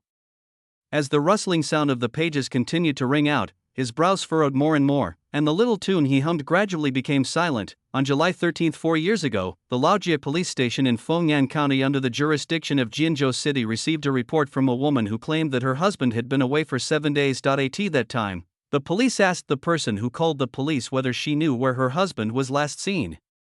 The person who called the police said that her husband was a well-known Taoist priest in the local area who was good at feng shui and funeral ceremonies. 7 days ago, a man came from Xiaoyuan village, Lianhua Township, and said that his father had passed away, so he asked him to go and take a look. At that time, the police asked why the missing person was reported after 7 days. The person who reported the case said that it was normal for her husband to not come home for 1 or 2 days in his line of work, but there were also cases where some people who offered high prices and asked for a big funeral did not come home for 4 or 5 days, but this time, the caller said that she had never encountered a situation where her husband had not returned home for 7 days, and her husband's phone was always turned off. Later, the caller asked someone to go to Xiaoyuan village to inquire, but the victim said that her husband only performed a ritual at her home for 1 day and then left, and she had never seen him since. So the caller felt that something was wrong and went to the police station to report the case. After learning about these circumstances, the Laojie police station in Fengyan County immediately sent people to Xiaoyuan village, Lianhua Township, and went straight to the family that had invited the Taoist priest to perform the ritual to inquire about the situation. It turned out that 10 days ago, the old father of the two brothers Li Mao and Li Feng in the village passed away. After keeping the ashes at home for 3 days, they were transported to the county town for cremation. Then they brought the ashes home and put them in the coffin. They then asked someone to go to the county town to invite the well-known Taoist Zhang to come and ask about the date and time of the funeral and the burial direction. So the police asked the Li brothers about Taoist Zhang's situation at that time. The Li brothers said that when Taoist Zhang arrived, he asked the host family what they needed done. The Li brothers said they wanted to do a normal ritual to help the deceased to pass away, pick a time for the funeral, and do a geomancy check on the grave. Taoist Zhang offered 4,000 yuan, which was a bit expensive, but since it was their father's funeral and rural people paid special attention to the face of weddings and funerals, the Li brothers did not bargain and agreed without hesitation. So Taoist Zhang said that he would perform the ritual to pray for the soul of the deceased that night, and would discuss the feng shui of the grave and the time of the funeral the next day. But who would have thought that when the salvation ceremony was halfway through that night, Taoist Zhang suddenly interrupted the ceremony and said in front of the host's relatives and friends present that the deceased had died at a bad time and the ghost was extremely difficult to save. A big evil spirit had formed in the southeast of the village. If no ritual was performed to resolve the evil spirit, it would be bad for the people in the village in the future. The Li brothers then asked how much it would cost to perform the ritual. Taoist Zhang said that the ritual was very large and he could not complete it alone. He had to ask his 3 fellow disciples to come together and it would cost 30,000 yuan. The Li brothers immediately thought that it was too expensive and could not afford it. However, the villagers were afraid that their father's death would be detrimental to the village as Taoist Zhang said, so they persuaded the 2 brothers to perform the ritual to avoid bringing disaster to other families. After hearing these words, the Li brothers immediately became furious and had a big quarrel with Taoist Zhang, accusing him of taking advantage of someone's misfortune to extort money. The result was quite unpleasant, and Taoist Zhang left in anger. The next day, the Li brothers invited a local Taoist priest to come, set a date for the funeral, and hastily performed a ritual. The funeral was held 2 days later. Since Lianhua Township is relatively remote, there are no surveillance cameras on the township roads, so the police retrieved the surveillance video of the road from Lianhua Township to the county seat. Unfortunately, Taoist Zhang was not found in the video footage from those 7 days. Since Taoist Zhang had an argument with the Li brothers before he disappeared, the police first detained the Li brothers for questioning, and at the same time mobilized a large number of police forces to conduct a carpet search around Xiaoyuan village. 2 days later, the police found 5 bulging fertilizer bags tied with nylon ropes in a dense forest on a hill near the village. When they opened them, the contents stunned the police present. It turns out that these 5 fertilizer bags are filled with human bone fragments. Coincidentally, the hill where the 5 fertilizer bags were found was located in the southeast of Xiaoyuan village, just as Taoist Zhang had said. With such a serious case occurring, the local police immediately reported the situation to the Jinzhou City Criminal Police Brigade. The Criminal Police Brigade organized a group of criminal investigation experts, forensic doctors, and human skeleton experts to rush to Xiaoyuan village at noon that day. After conducting an on-site investigation, criminal investigation experts concluded that this hilltop was just the dumping site for the 5 bags of bone fragments, and not the crime scene. The conclusions drawn by human skeleton experts were even more shocking. That is, the human bone fragments contained in these 5 fertilizer bags belong to at least 16 individuals. In other words, this is a major case involving at least 16 lives. Since then, the police have conducted a large number of visits and investigations surrounding these bone fragments, and at the same time, the search for Taoist Zhang was also underway. But the frustrating thing is that after working so hard for a month, there is still no progress on these two things. Where did the bone fragments come from? Who were the victims? What was the nature of the crime? None of that information was available. Moreover, there is no clue whether Taoist Zhang's disappearance is related to these things. After the 37-day detention period was up, the Procuratorate refused to approve the arrest of the Li brothers on the grounds of insufficient evidence and unclear facts, and the Li brothers were released. After returning to the village, the Li brothers were immediately besieged by the villagers and hid in their homes. After all, people in rural areas still have some feudal superstitions. The villagers attributed the discovery of human bones near the village and the disappearance of Taoist Zhang to the Great Evil Spirit, which was the Great Evil Spirit that Taoist Zhang had said would harm the villagers if they did not do something wrong. So naturally, the villagers blamed all these ominous signs on the Li brothers, and they all resented the Li brothers for not listening to Taoist Zhang's advice and refusing to spend money to hold a ritual to eliminate the disaster for the entire village. Although the villagers' rage is understandable on some levels, it has put a lot of pressure on the local police, who have no choice but to send people to stay in Xiaoyuan village for a long time to prevent collective vicious incidents from happening. Seeing this, Lu Yutong couldn't help but shudder. Good boy, this case really has some supernatural meaning. But just as he was involuntarily immersed in the supernatural atmosphere, several rapid knocks on the door frightened him so much that he trembled all over and cigarette ash fell all over his crotch. What the hell? Who is that? I'm so scared. It was Zuo Ling's voice. Chapter 39. There is a strange vision in this village. As soon as he opened the door, Lu Yutong noticed the disappointment on Zuo Ling's face. What's going on? Zuo Ling sighed softly and pursed her lips as she whispered, regarding my brother's case. I thought this confidential case would have so much detail, but I didn't expect that there wasn't much information recorded, especially the suspect's information, which was very vague. Lu Yutong shrugged. It's about what I expected. Just like you expected? What do you mean? Lu Yutong chuckled and said, think about it. A case that has been unsolved for 16 years and is classified as confidential. What does this mean? It means two things. First, this case has a huge impact on national interests or is extremely sensitive. Second, it has been unsolved for 16 years without any progress, which means that the opponent in this case is very difficult to deal with, or that the opponent's criminal methods are very sophisticated and capable of preventing the police from obtaining too much information. Zuo Ling nodded slightly, bit her lip and hesitated for a moment before asking softly, then, after you finish the case Captain Gu gave you today, can you help me take a look at this case? Okay, no problem. Lu Yutong agreed readily, and then he invited Zuo Ling in with a smile. After all, this is the first mission I received after cooperating with your criminal police team. Of course, I am here to make money. Oh, no, of course, the mission comes first. Is this the case Captain Gu gave you? Zuo Ling asked, pointing at the case file spread out on the sofa. Yes. I've already read it. Would you like to take a look too? After all, your leader said that we three should work on this case together. Just let Chen Hao and I help you. Zuo Ling muttered softly and picked up the case file to read it. So Lu Yutong diligently poured her a cup of tea, and then boredly scrolled through his phone, waiting for her to figure out the case. A quarter of an hour later, there was a snap sound, and Zuo Ling suddenly closed the case file, raised his head and glared at Lu Yutong. This case, why do I feel more and more terrified the more I read it? Really? Lu Yutong continued to scroll through his phone and responded casually, I also think it has a bit of mysterious meaning. This Taoist Zhang said there was an evil spirit in the southeast direction, and then he disappeared inexplicably? And the police really found several bags of human bones in the direction he said? Hey, this is too mysterious, right? Could it be that the disappearance of this Taoist really is related to those bones?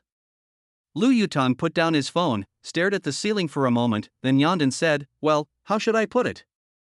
If the case seems confusing to you, I don't think it's necessary to be led by appearances. Zhuo Ling blinked her eyes. What do you mean? Take this case for example. Was the disappearance of Taoist Zhang definitely related to the human bones? Did he know that there was a great evil in the southeast and was just making it mysterious because he had known about the human bones there? Or were his disappearance and the human bones two completely independent things, and the great evil in the southeast and the discovery of the human bones were just a coincidence? These are all things that can easily make you think hard. If you start from the possibilities brought to you by these appearances, it will be too inefficient and you will easily fall into various dead ends. Then how should we start? Lu Yutong raised his lips and said, if you want me to tell you, we should just start from the facts. Regardless of whether the human bones are related to the disappearance of the Taoist priest, we should deal with these two things separately. The human bones belong to 16 people, which means that 16 people were murdered, so we should just look for the murderer. As for the disappearance of Taoist Zhang, there is no need to think about it. He has not appeared for 4 years, so he must be in grave danger. We should just focus on finding who caused him to disappear. Put aside all those mysterious appearances. Only when we find the murderer behind the scenes will there be a reasonable explanation for even the most mysterious appearances. What? No. Not. Zhuo Ling was stunned by these words. Why do you feel like you said something, but also like you said nothing? Then, the human bones and the missing Taoist priest, which one should we start with?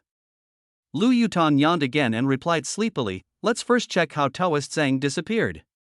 I think this is relatively simple. Tell Chen Hao that we will go to Xiaoyuan village tomorrow. Okay. I'll take this case back and familiarize myself with it. You go to bed early. We'll set off early tomorrow morning. It was only then that Lu Yutong discovered that Zhuo Ling was not using crutches tonight, and the plaster on her foot was gone. Ha! You took off the plaster? Zhuo Ling rolled her eyes. You just discovered it. Yes, I took it down after get off work this afternoon. Really? They say it takes 100 days to heal a broken bone, but it's only been a short time for you. Zhuo Ling picked up the case file and walked to the door nimbly. This is all old-fashioned. Besides, I didn't suffer a major fracture or anything, just a slight bone crack. The doctor said it's fine now, just don't do strenuous exercise for the time being. He said I should be fully recovered in half a month. Humph, by then I can kick you away without any problem. Good night. The next morning before 7 o'clock, Lu Yutong was awakened by Zhuo Ling's knock on the door. Then he was dragged into the breakfast shop downstairs by the girl, and at this time Chen Hao appeared in a police car. Originally, Chen Hao still had a gloomy face because of what happened yesterday, but when Zhuo Ling handed him the case file, he was immediately attracted by the case. He called it horrifying and asked Lu Yutong questions unconsciously, completely forgetting about the jealousy he had yesterday. After breakfast, the three of them prepared to set off, but Chen Hao refused to be the driver, saying that he wanted to study the case carefully on the way, and he slipped to the back seat with the case file in his hand. However, Lu Yutong was not a policeman and had no right to drive a police vehicle, so the only candidate left to drive was Zhuo Ling. Fortunately, Zhuo Ling only injured his left foot, and this police car was an automatic transmission and did not require the clutch. So Zhuo Ling looked down on Chen Hao, then sat in the driver's seat angrily and drove the police car towards the highway exit out of the city. Fengyang County is the farthest of the 5 counties under the jurisdiction of Jinzhou City, nearly 200 kilometers away from Jinzhou City. The three people arrived at almost noon. After arriving in Fengyang County, the local police station immediately sent a policeman who had participated in the case that year as a guide. After a simple working lunch at the police station, Zhuo Ling drove the police car again and rushed to Lianhua Township. First they took the national highway, then the rural road. It was already past 2 in the afternoon when they arrived at Lianhua Township. It took another hour to get to Xiaoyuan village from Lianhua Township. The road was so remote that Zhuo Ling was furious and wanted to beat Chen Hao up. After parking the police car at the entrance of the village, several people went straight to the old house of the Li brothers, but found that the gate of the Li house was locked and the yard was overgrown with weeds. According to the police guide, ever since the incident 4 years ago, the Li brothers could no longer stay in the village and their family went out to work. In the past 4 years, they only came back every Chinese New Year. Every time, they would have a New Year's dinner and pay homage to their father before leaving in a hurry. Fearing that they would be attacked by the villagers again, the police guide suggested taking them to the hill where the human bones were found, but Lu Yutong waved his hand and said he didn't want to go for now. Then he walked around the small village and observed. An hour later, Lu Yutong returned to the old house of the Li brothers with a frown and a serious expression. "What's wrong? What did you find?" Zhuo Ling asked quickly. Lu Yutong nodded slightly and bowed like a Taoist priest. "I think there is something strange in this village." "Is there something strange?" Zhuo Ling and Chen Hao looked at each other, and then both saluted Lu Yutong. "Have you discovered the reason why Taoist Zhang disappeared?" "No." Lu Yutong shook his head, stroking his stubble as he glanced at a few women washing clothes by the river. "Did I find that in this village? What happened in the village?" Zhuo Ling swallowed nervously. "There are many left behind women." "Oh my god." Chen Hao and the police guide supported each other and almost fell down when the furious Zhuo Ling casually snatched the walking stick of an old man who was watching the fun and chased Lu Yutong all over the village. "Did I ask you to investigate a case or to look after a woman? Ha? Do you have any sense of propriety? Don't run away or I'll beat you to death." Oh, it was just a joke, don't be so violent." You really hit me, it hurts." Chapter 40. The disappearing Taoist priest. When Lu Yutong returned to the door of Li's old house with several bags on his head, the old man checked his crutches with a distressed look on his face and exclaimed that the girl was really cruel. "Uncle, were you present on the night when Taoist Zhang left the Li family?"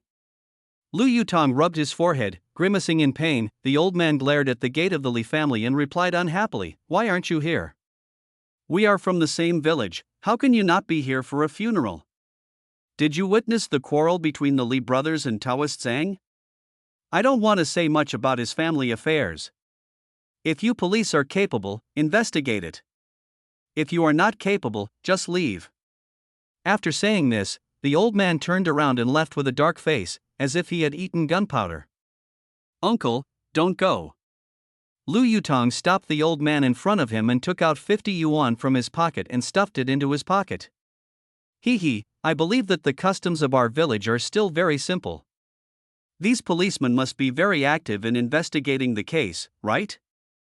The old man glanced at the 50 yuan in his hand, and the anger on his face faded a little. "What do you mean by simple and honest? The Li family's funeral has brought disaster to the whole village.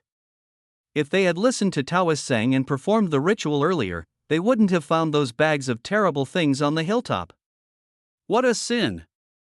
Just to save a few dollars, the whole village is in a panic. How selfish!" Without saying anything, Lu Yutong took out another $50 bill and stuffed it into his pocket. "That's enough, sir. $100 is my bottom line." The old man immediately took the money without saying anything and grinned at Lu Yutong. "What do you want to ask, young man?" The old man's expression changed without any buffering, which made Lu Yutong feel a little confused. After glancing back at the three people who were also dumbfounded, Lu Yutong asked, "What time did Taoist Zhang leave Li's house that night?"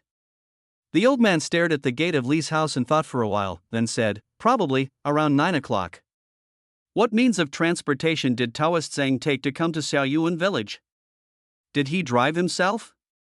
The old man curled his lips and said, "Those Taoist priests who have some ability are so arrogant. How could they come here by themselves? The Li brothers rented a car to pick him up from the county town that afternoon." Lu Yutong nodded slightly and asked, "If you say so, it was already 9 o'clock in the evening after Taoist Zhang had a quarrel with the Li brothers. He had no means of transportation. How could he go back to the county town by himself?" The old man pointed the other side of the river with his walking stick. When the Taoist priest was chatting with the villagers, he said that he had a cousin who lived in Shangyuan village on the other side of the river. We saw that the Taoist priest indeed walked towards the bridge across the river after quarreling with the Li brothers. We naturally thought that he went to his cousin's house to spend the night, and no one thought much about it. Alas, who would have thought that this kind of thing would happen later, and the person just disappeared inexplicably. Lu Yutong took a deep breath after hearing this and looked back at Zhuo Ling. "Did the police go to Shangyuan village to investigate at that time?" Before Zhuo Ling could speak, Chen Hao answered, "I read the case file carefully on the way. It records that the police went to Shangyuan village to investigate. Taoist Zhang's cousin who lived in Shangyuan village was named Huaigua, but no one was at Huaigua's house that night. His family was visiting relatives in the county town and stayed there for several days before returning. That is to say, Taoist Zhang did not arrive at Shangyuan village that night?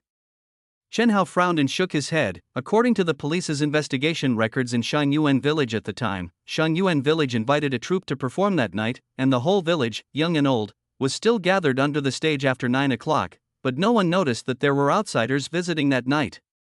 At this time, the police guide also agreed, yes, I also went to Shangyuan village to participate in the investigation. Their stage was set up at the entrance of the village that night. If someone entered the village at that time, they would definitely be discovered. Our police station also believes that Taoist Zhang did not arrive at Shangyuan village that night. Lu Yutong hummed a few times and then paced back and forth. Besides the direction to Shangyuan village, what are the other directions? The police guide immediately replied, there are 3 roads leading out of this village. One leads to the river, and after crossing the bridge, you will reach Shangyuan village. Another one leads to the old provincial road, and you can take the old provincial road to the neighboring county. The third one leads to Lianhua Township, which is also the common road in and out of Xiaoyuan village. What about the monitoring situation in these 3 directions? The police guide smiled bitterly and waved his hand. There are no surveillance cameras in the nearby villages or village roads. The nearest surveillance camera is at the intersection entering Lianhua Township, and the other is at the intersection of the old provincial road. But at that time, Taoist Zhang was not found in these 2 surveillance cameras. Passing vehicles were basically checked one by one, and no suspicious findings were found. Lu Yutong frowned and continued to pace, counting on his fingers and muttering, that is to say. First, we can confirm the direction to Shangyuan village through investigation. Taoist Zhang never arrived at Shangyuan village that night, so Shangyuan village can be ruled out. Second, there was no discovery in the surveillance to the old provincial road. Third, there was nothing in the surveillance to Lianhua Township. After a pause, Lu Yutong suddenly stopped and looked at the police guide. In other words, based on the surveillance records and the results of the visit and investigation, we can conclude that Taoist Zhang did not leave Xiaoyuan village through the normal road? The police guide hesitated for a moment and nodded, yes, your conclusion is valid based on the objective investigation results. But I think there is another possibility, that is, whether Taoist Zhang did not take the normal road, but climbed over several not very high mountains nearby? After all, this is also a shortcut to the county town, which is much closer than reaching Lianhua Township first and then going to the county town from Lianhua Township. Is it possible? Lu Yutong asked back immediately. It was past 9 in the evening, and it was pitch dark. Would a man in his 50s choose to cross mountains and hills to leave Xiaoyuan village? Unless he was mentally ill. Even if he left in anger, even if he was determined to go back, he would definitely choose to take the flat country road. So what do you mean? Lu Yutong stared at the other side of the river and snorted, it's very simple. If a person's information has been inactive in society for more than 4 years, then it must be bad news. Taoist Zhang must have met with something unexpected that night. The police guide spread his hands and said, but Xiaoyuan village is so small. We conducted a carpet search at that time. Not only did your Jinzhou city send a large number of teams, but even police forces from several neighboring counties came to support us. We searched almost every field, well, pond, and forest in Xiaoyuan village, but we didn't find the body of Taoist Zhang. Yes, the case file records that the search scope was later expanded to the intersection of the old provincial road and the intersection to Lianhua Township. Even Shangyuan village on the other side of the river was searched in detail, but nothing was found, Chen Hao added. Where is the river? Lu Yutong asked. The police guide smiled bitterly and said, it was the dry season for this river, and the riverbed was almost dry. If there was anything unusual below, it would be visible at a glance. That is to say, no matter he is dead or alive, no Taoist Zhang or any suspicious traces were found within the search area. This Taoist Zhang must have met with an accident outside the search area? Zhuo Ling asked. Chen Hao and the guiding police officer looked at each other, then smiled awkwardly at Zhuo Ling. indicating that they could not answer the question. Then the three of them looked at Lu Yutong, who was silent. The old man who was watching the fun was listening with great interest. He was reluctant to leave and looked at him with interest. Lu Yutong was silent for a long time, then slowly approached the old man, quickly took out 250 yuan bills from his pocket, and then grinned. But why do I feel that Taoist Zhang has never left Xiaoyuan village in the past 4 years? This is impossible? Zhuo Ling widened his eyes. But the investigation results don't tend to support this inference, right? Chen Hao was also stunned. Then tell me, where is the person? We conducted a carpet search back then. The guiding police officer obviously did not agree with this inference. How dare you rob me of my money? The old man was straightforward and rushed towards Lu Yutong with his crutches in hand. Your money? Lu Yutong ran away again. I feel bad for paying $1, so how can I give you $100 for nothing? Give it back to me. The old man threw away his crutches. His legs and feet instantly became extremely nimble and he chased after him very fast. No. Chapter 41. The possibility of being ignored. When Lu Yutong had been chased back and forth 3 times, Zhuo Ling stopped the old man, took out a 100 yuan bill and slapped it into his hand. Okay, uncle, take the money. We are handling a case here. Just do what you need to do. This girl is still reasonable. The old man professionally picked up the banknote and checked the watermark against the sun. Then he resumed his staggering steps and walked away happily with his crutches. Thanks to our generous landlord. Lu Yutong happily put away the 2 crumpled $50 bills. Zhuo Ling rolled her eyes. Stingy. Tell me now, why do you think Taoist Zhang has been in Xiaoyuan village for the past 4 years? Lu Yutong shrugged. It's very simple, just subtraction. We didn't see Taoist Zhang leaving on the 3 roads out of the village, which means he is most likely still in Xiaoyuan village. But I said, back then, alright. Lu Yutong waved his hand to interrupt the police guide. You did a carpet search back then, right? Okay, I'm not doubting that your search wasn't strong enough. I just want to say, maybe you overlooked some possibilities when you were searching. What do you mean? Lu Yutong clapped his hands. When Taoist Zhang left the Li family, he was alive, right? Hearing this, the police guide was stunned at first, then nodded in confusion. Of course, there were many people attending the funeral at Li's house that night, and everyone has seen it. After Taoist Zhang left the Li family, everyone saw him walking towards the bridge, right? The police guide looked at the bridge over the river from afar and nodded again. Yes, everyone thought he went to Shanyuan village to stay with his relatives. Lu Yutong raised his lips and said, then here comes the question. It was very obvious that Taoist Zhang was going to Shanyuan village to seek refuge with his relatives that night, but he did not succeed in reaching Shanyuan village, which was only separated by a river. Isn't this very puzzling? The 3 of them looked at each other and nodded almost at the same time. Lu Yutong held up a finger and said, what I want to say is that I think there is only one possible place and time for Taoist Zhang to have met with the accident. That is, he encountered an accident on the way from Li's house to the bridge that night. I know you're going to say that you searched that road before, right? Lu Yutong said immediately, not giving the police guide a chance to speak. Then let me ask you, if Taoist Zhang was deliberately persecuted, would the murderer be so stupid as to leave his body there? The police guide immediately retorted, even if it's not at the original location, the murderer couldn't have dumped the body too far away in such a hurry. But we almost turned over all the nearby fields and hills, but still found nothing. How do you explain this? Lu Yutong shrugged. I repeat, I don't doubt the intensity of your search back then, you just missed a possibility. What possibilities?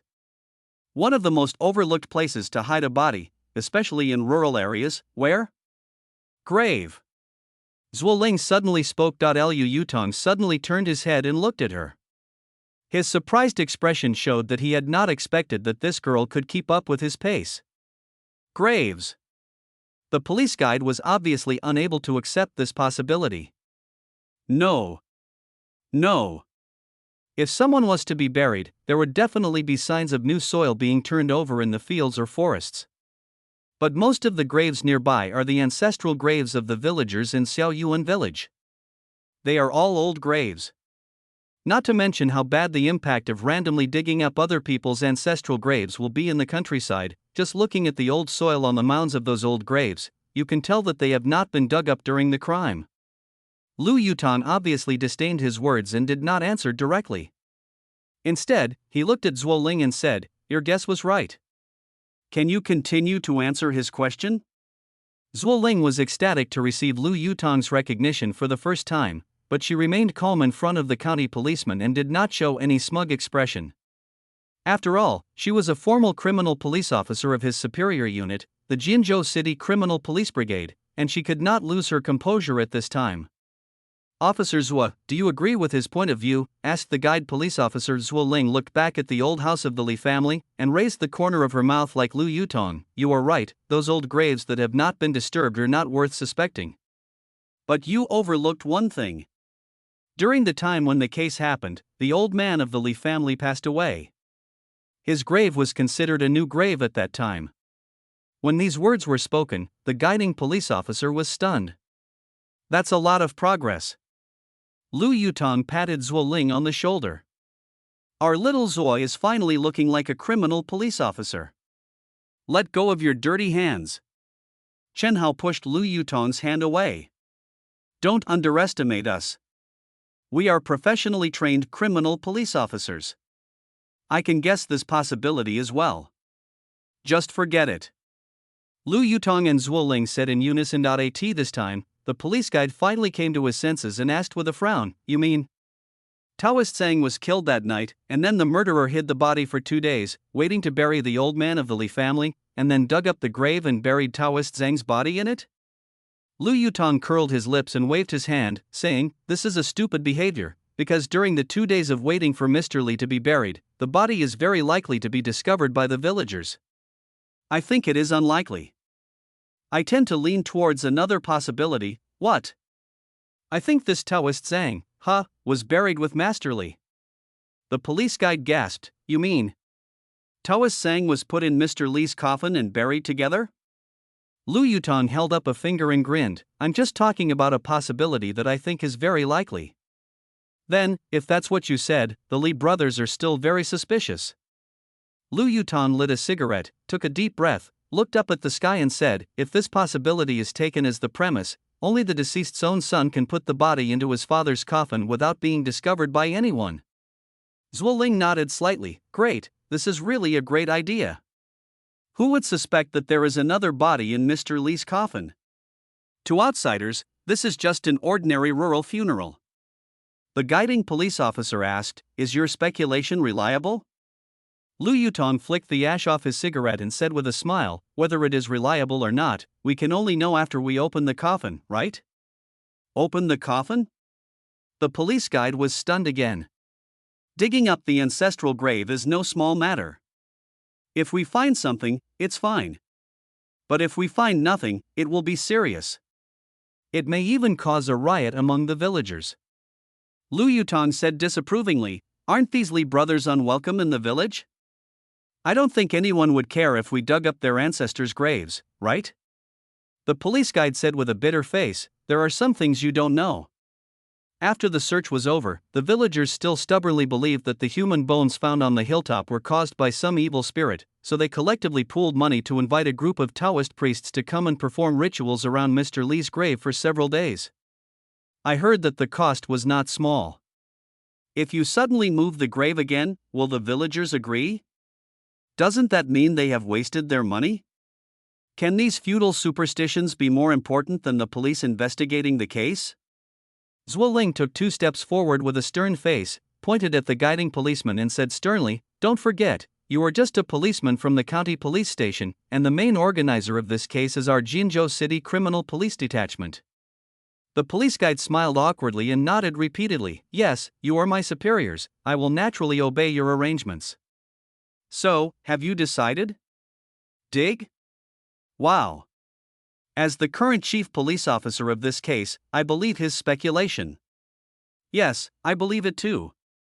Chen Hao also took a step forward. The police guide nodded with a fake smile that showed obvious resentment. "Okay, then let's go to the village chief first and ask him to send some people to help with the excavation."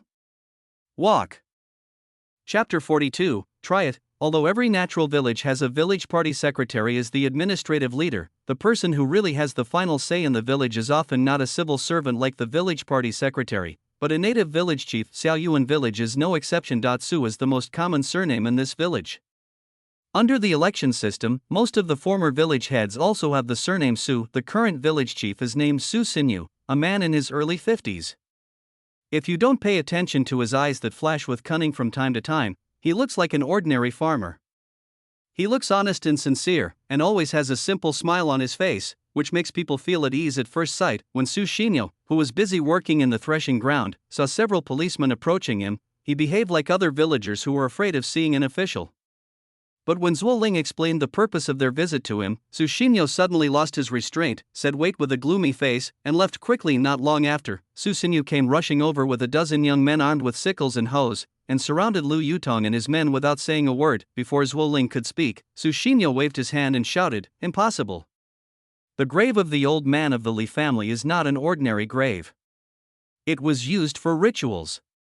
How can it be moved casually? If it is moved, what will we do if some strange things appear in the village in the future? Are you going to let us live?"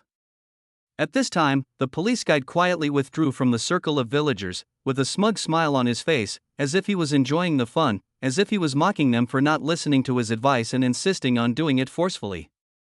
He even hoped that they would really cause some collective incident and then see how they would end it. Furthermore, the police guide did not agree with Lu Yutong's speculation from the bottom of his heart. He believed that these young people from Jianzhou were just making trouble, and as a local policeman, he naturally sided with the local villagers. "From what you guys are saying, are you planning to attack the police?" Zhuo Ling was not panicked at all when seeing this. Her psychological quality as a criminal police officer was reflected at this time. "Old Su, you better think it through. Assaulting a police officer is a serious crime." Su Xinyu shouted with spit flying, "I don't care about that. You are harming our entire village by digging up that grave. That's all I know. We are investigating a case. We are performing our official duties." Chen Hao shouted back, and quickly picked up a drying rake on the ground and held it across his chest. "Think carefully, we are police officers, and it is your duty to cooperate with the police in solving the case. I don't care if you are the police or not. If you dare to touch that grave, we will fight you." "Oh? Interesting." Lu Yutong walked slowly to Su Xinyu and looked at his face with a smirk. "Are you really so angry just for the sake of the whole village?" "What do you mean?" Su Xinyu's eyes flickered, and he seemed afraid to look at Lu Yutong. Lu Yutong looked around at the angry villagers and said leisurely, "It's really interesting. Even if you don't understand the law, you should know the consequences of fighting the police. But you put on a desperate posture just for an illusory evil. Ha, it's really interesting." After saying that, Lu Yutong quickly stepped back to Zhuo Ling's side and said softly, "This is not normal." "What's wrong?" "This village is not normal." "Everyone in the entire village?" Zhuo Ling and Chen Hao asked in unison. Lu Yutong nodded. "For a vague superstition, they dare to fight the police and go against the government? Is this the reaction of a normal farmer? In my opinion, the anger they are showing now is just bluffing. Or, some intention is to cover up their own mistakes. The more they try to hide, the more obvious it becomes." "What are they trying to hide?" Lu Yutong raised his lips and said, "I originally felt that the grave was not dug properly, but judging from their reactions, I am more determined to open the coffin and find out what's going on." Chen Hao stared at the villagers holding farm tools with vigilance, and asked softly, looking at the situation, "I'm afraid that we can't dig the grave with just a few of us. How about calling for reinforcements?" Zhuo Ling gritted her teeth and nodded vigorously, "Yes, call for support immediately. Call the team and ask the leader to order the special police from Fengyang County to come to support us." When Lu Yutong heard this, he sneered, "It will take more than an hour for the reinforcements to arrive from the county town. I don't have that much patience." Zhuo Ling was so anxious that she almost jumped up and down. She suppressed the urge to scream and asked softly, "Then what do you want to do?" "Chen Hao and I didn't bring guns today. We are no match for them with just our bare hands. Forget about digging graves. If we really fight, we can't save our lives. Lu Yutong said oh expressionlessly, then picked up a threshing stick from the ground and walked towards Su Xinyu again. Okay, I'll call for support first. What are you going to do? Zhou Ling was confused. Don't be impulsive. Chen Hao, protect her. Got it. Chen Hao immediately pulled Zhou Ling behind him, then quickly took out his cell phone to contact the criminal police brigade. Don't do anything stupid. Looking at Lu Yutong, who was striding away with a short stick in his hand, Zhou Ling could no longer hold back and screamed, but Lu Yutong did not reply, nor did he stop. He just turned around and grinned at Zhou Ling. But when he turned back to face Su Xinyu, who was so close, he suddenly became extremely cold, just like when he was on a mission. If you really want to do something, don't just stand there. Su Xinyu frowned and looked Lu Yutong up and down. He really didn't understand where the young man in front of him got the confidence from when he was surrounded. What do you mean? I mean, if you want to do it, then do it. It's a waste of time because we still have to dig the grave. Su Xinyu raised the hatchet in his hand and said fiercely, all right. If you dare to step out of the threshing ground now, I will see if I dare to take action. No, you misunderstood. Lu Yutong stretched out a finger and waved it. A trace of murderous intent flashed in his dark eyes. It's not a question of whether we dare to walk out of the threshing floor. It's a question of how many teeth you will lose if you still dare to surround us after I count down to 3. What? Su Xinyu was stunned. At this time, bursts of sneers rang out among the villagers. 3. Lu Yutong didn't say anything more, and a cold countdown sounded immediately. Young man, do you know what you are talking about? This is my territory. 2. Lu Yutong continued to count down, as if he didn't hear Su Xinyu's question. Okay. Su Xinyu couldn't hold it in any longer and grinned. I want to see what you can do after you finish counting down. I've never seen an outsider dare to act wildly in the village since I was a child. 1. Almost at the same time as the word sounded, a dull dong sounded. The short stick in Lu Yutong's hand stabbed Su Xinyu's abdomen at an incredible speed, so fast that it almost formed an afterimage. The threshing floor suddenly became quiet. You. Su Xinyu squatted down slowly, holding his stomach, and the hatchet fell to the ground. You dare. Whoa. Before he could finish his words, Su Xinyu knelt on the ground and began to vomit violently. Village head. He dares to hit the village chief. Kill him. He dares to go wild in our village. Beat him to death. Don't run away, you little bastard. Don't move. Lu Yutong quickly picked up the hatchet, then grabbed Su Xinyu's hair and put the hatchet to his throat. The few people who had rushed over in the lead suddenly stopped and looked at each other in confusion. You are the police. Su Xinyu said with difficulty, holding his stomach. How can the police take hostages? This is against the law. Oh, now you know how to preach the law? Lu Yutong said as he pulled Su Xinyu's hair back forcefully. It seems that you, the village chief, still understand the law, don't you? Su Xinyu raised his face and gasped for air, trying to hold back the severe pain in his abdomen as he shouted, leave me alone. Do it. Try. Lu Yutong raised the hatchet in his hand.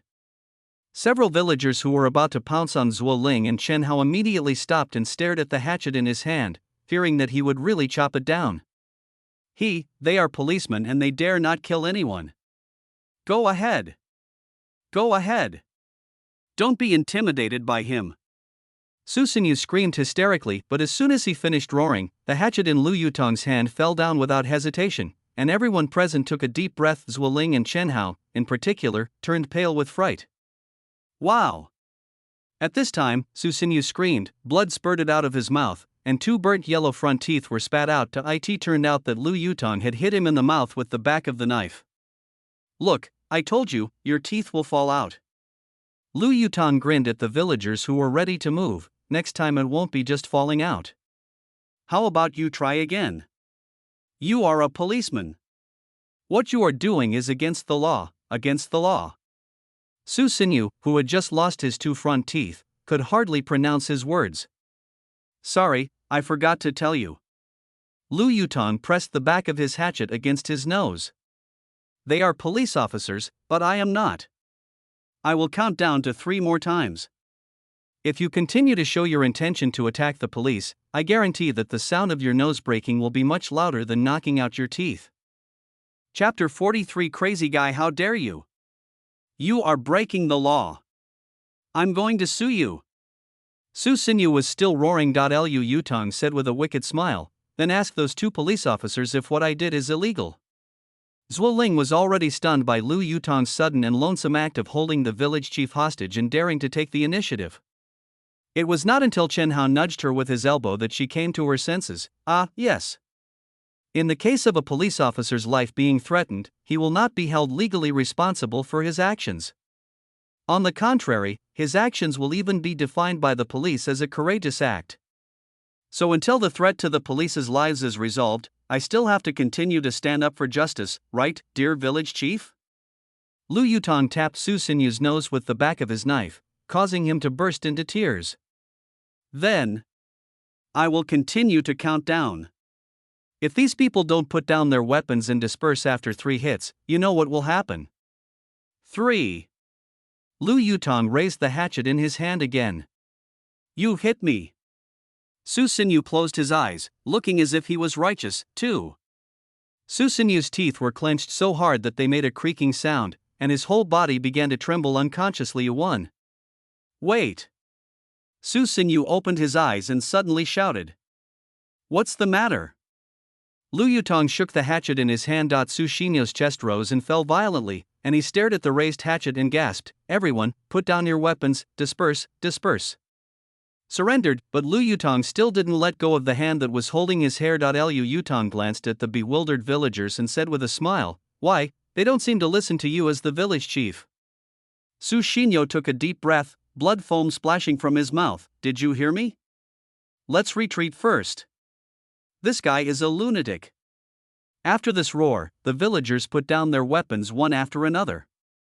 At this time, Lu Yutong winked at Chen Hao, and Chen Hao immediately collected the weapons they had put on the ground, picked up a sickle and held it in his hand, and threw the rest away. Let me go. I've already asked them to put down their weapons.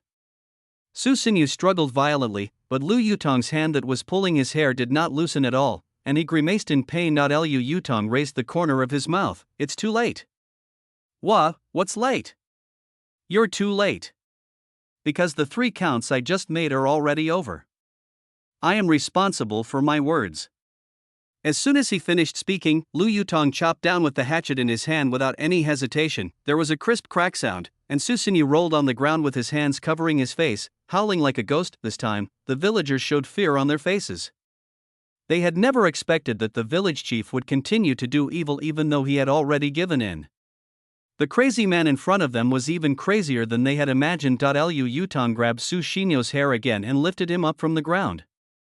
At this time, blood was pouring out of Su Xinyu's nostrils like running water, and Su Xinyu's face had turned pale due to excessive blood loss, but Lu Yutong's voice continued to ring in his ears without a trace of mercy. I will count to 3 more times.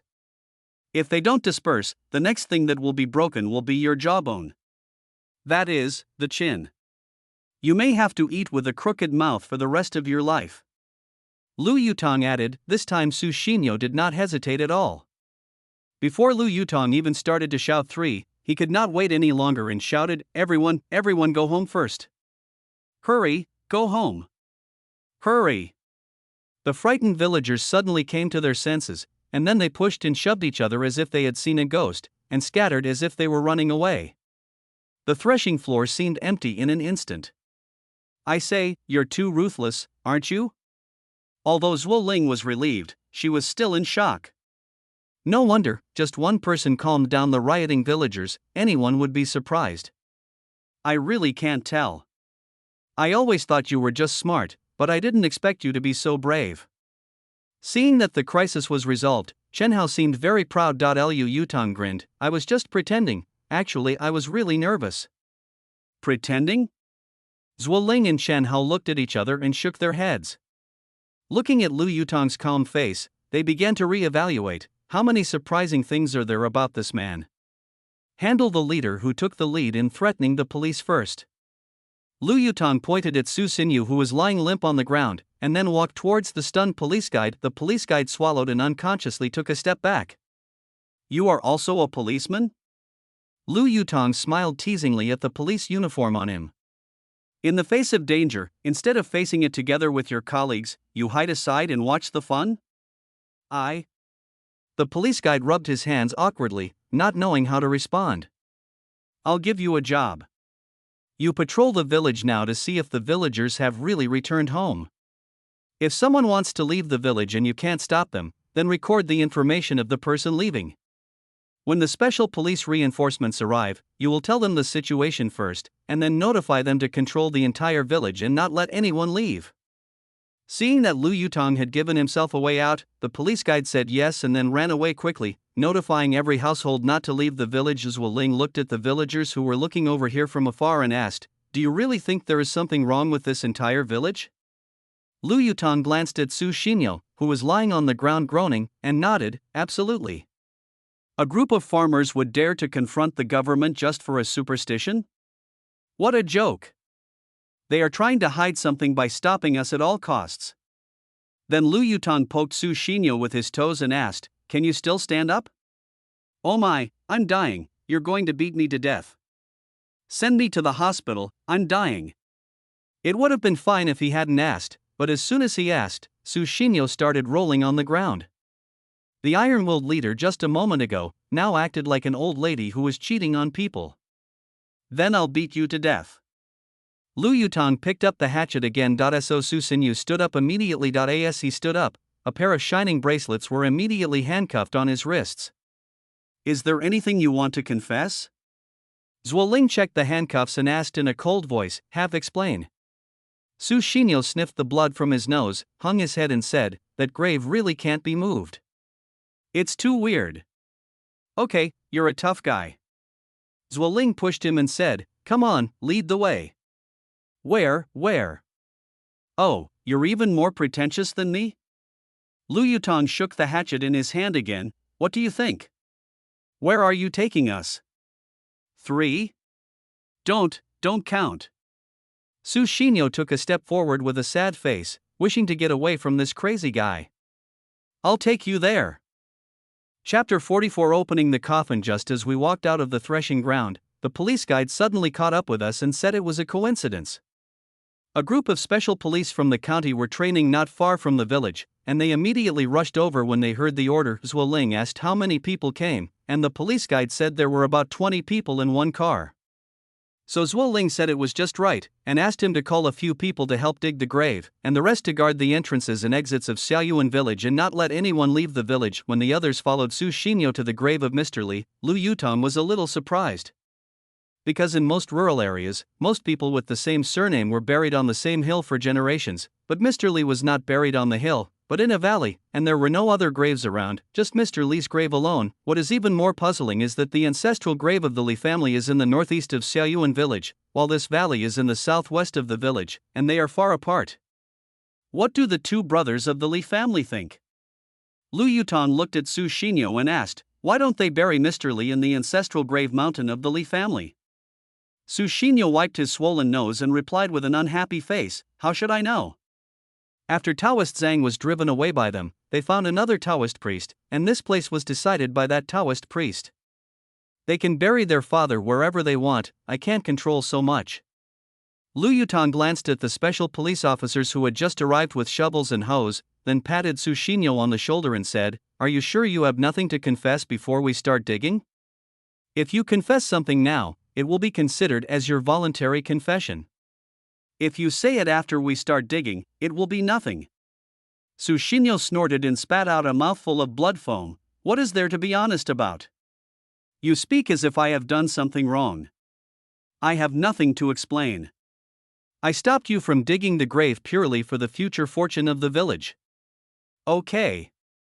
Lu Yutong waved to the special police officers and said, "Dig." Several special police officers responded in unison, waving their weapons, and immediately started to work around the grave mound, looking very skillful. Lu Yutong stood silently to the side, observing Su Xinyo's expression from time to time. When the grave was leveled, it took only a few shovels to dig up the coffin lid. This was beyond everyone's expectation.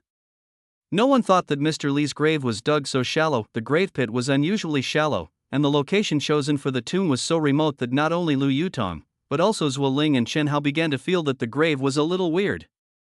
"Excuse me, is it enough to just expose the coffin lid?" At this time, a special police officer looked at Zhuo Ling. Zhuo Ling hesitated for a moment and replied, "Well, as long as the coffin lid can be opened." After saying that, Zhuo Ling turned her head and looked at Lu Yutong, giving him a questioning look. Lu Yutong stared at the dark coffin lid blankly, as if he wanted to say something but hesitated. But in the end, he nodded, "Okay, let's dig here first, as long as we can open the coffin." Su Xinyu, who was huddled aside, breathed a sigh of relief when he heard this, and a barely noticeable smile appeared on the corner of his mouth. The special police officer looked at Lu Yutong, then at Zhuo Ling. "Then, just open the coffin?" Zhuo Ling took a deep breath and nodded heavily, "Open." So several steel chisels were inserted into the gap between the coffin lid and the coffin body almost at the same time. After a special police officer shouted, "Get up," several steel chisels pried at the same time, accompanied by the sharp friction sound of coffin nails and wood. The black coffin was reopened 4 years after being buried. When the coffin lid was completely removed, Lu Yutong and his companions immediately came over to take a look at the inside of the coffin. There was a thick layer of bedding in the narrow coffin, and in the middle of the bedding was something wrapped in red cloth. A special police officer wearing gloves opened the red cloth and saw that it was a square urn made of stone. Apart from this, there was nothing else in the coffin. "Didn't you see Taoist Zhang?" Zhuo Ling tugged at Lu Yutong's sleeve. Lu Yutong didn't seem to be in the mood to reply. He didn't care whether his clothes would be stained by the mud and just lay down beside the coffin. He leaned forward and lifted up the blanket at the bottom of the coffin. The result was still nothing. "Did I guess wrong?" Lu Yutong stared at Mr. Li's urn in shock. This time, Su Xinyu came over and said angrily, "I told you not to open the coffin, but you insisted on doing so. Now that it's open, have you found anything?" "Ha! You are just looking for trouble. You are just trying to make things difficult for all the villagers in Xiaoyuan village." Lu Yutong ignored him and continued to lie beside the coffin, staring at the urn in a daze without saying a word. Su Xinyu stared at Lu Yutong's back and snorted. He seemed to be even more excited and shouted loudly, "I told you not to mess around, but you still attack me. Ah! Look, he broke 2 of my front teeth and my nose bridge. How are we going to settle this? I'm going to sue the government for violent law enforcement. I'm going to sue you. Sue your uncle." Lu Yutong suddenly stood up, brushed off the dirt on his body, and nodded to the special police, "Please keep digging until the bottom of the coffin is exposed." "Okay." A special police officer spat into his palm and raised the shovel in his hand again. "You are the leaders from Jinzhou City. We will do whatever you tell us to do." When the filling soil in the entire grave pit was cleared, the coffin appeared intact in the grave pit. Although nothing was dug out, Su Xinyu did not shout this time. Instead, he showed a bit of timidity on his face and stared at the grave pit without saying a word. However, Lu Yutong's attention at this time was not on the grave pit, but on the pile of soil dug out from the grave pit. This time, Zhuo Ling came over and comforted him softly. "What's wrong?" "It doesn't matter if you guessed wrong, we can just change our thinking. The behavior of those villagers just now did threaten our lives and safety. You did nothing wrong at that time. Don't worry, I won't let you bear any responsibility. Let's talk about changing our thinking later." As he spoke, Lu Yutong seemed to have discovered something. His eyes lit up and he quickly walked to the pile of fill soil, squatted down, and dug out a few grayish-white lumps of soil from the pile and held them in his hands. "Humph." Lu Yutong looked at the soil in his hand with a smile on his face, then turned back to look at Su Xinyu. "Why not give you one last chance? If you confess something now, it will still be considered as your voluntary confession." "There's nothing to say." Su Xinyu turned his face away and simply didn't look at Lu Yutong. "Okay." Lu Yutong walked to the grave, looked at the exposed bottom of the coffin and clapped his hands. "Comrades, please dig a little deeper. When you are done, Officer Zhuo will buy you some drinks and cigarettes at his own expense." Zhuo Ling was speechless. Several special police officers were stunned when they heard this, and then they shouted, "Keep your word," and happily jumped into the grave, waving their shovels and hoes again. This time, Su Xinyu was so nervous that he was sweating all over, and the sweat even flowed down his neck, as if a basin of water was poured on his head. "What's the matter? Why are you so nervous?" Lu Yutong lit a cigarette and put his arm around his shoulders. Oh my god, you're sweating like you're in a sauna. Are you okay, Village Chief Su? What do you want to say? Lu Yutong blew puffs of smoke into his face one after another, making him cry. If I tell the truth now, does that count as a confession? Hearing this, Lu Yutong grinned, but suddenly his face darkened and he replied expressionlessly, not counting. Because I don't want to give you a chance now. When Lu Yutong was teasing Su Xinyo, who was almost collapsed, a special police officer suddenly jumped out of the grave pit, staring and shouting, Who is the leader among you three? Lu Yutong pointed at Zhuo Ling and said, This woman is. What did you call me? Zhuo Ling screamed immediately. Ah! No. Lu Yutong covered his mouth with his hand. He found that Zhuo Ling wanted to grab the shovel in the hand of the special police. No. I mean, this beautiful police officer is our leader. The special police officer immediately turned to Zhuo Ling, pointed at the grave behind him and shouted excitedly, It seems that something has been dug up at the bottom of the grave. You'd better go down and take a look. Oh yeah. Lu Yutong rushed over first. At the same time, Su Xinyo's legs went limp and he collapsed to the ground. His eyes were lifeless and he looked hopeless. He kept muttering, It's over. It's over. Chapter 45. White Clay. Rushing to the grave, they saw a patch of cement dust at the bottom of the coffin. A special police officer knocked on it with a shovel, making a clanging sound. It's a prefabricated cement board. Can it be moved? Lu Yutong asked. The special police shook his head. There is a coffin on top, we have to get it out first. But the key is that the coffin is too heavy, we can't lift it up with our hands. At this time, another special police officer seemed to remember something and said, When we were checking the barn in the village just now, we saw the pulley and the tripod, as well as a few bundles of hemp rope. We can get them and lift the coffin out. Then can you please come? The special police officer climbed out of the grave and said with a smile, It's a small matter, no trouble. Just remember, drinks and cigarettes. It's all right. Don't worry. Zhuo Ling was speechless again. While waiting for the special police to come with tools, Zhuo Ling paced around the grave pit for who knows how many times, while Lu Yutong squatted beside Su Xinyo and teased him again, repeatedly refusing his request to confess. Why do we have to pave precast cement slabs at the bottom of the tomb? Zhuo Ling, who was puzzled for years, finally couldn't hold it in any longer. Because there are good things hidden underneath. Lu Yutong said casually.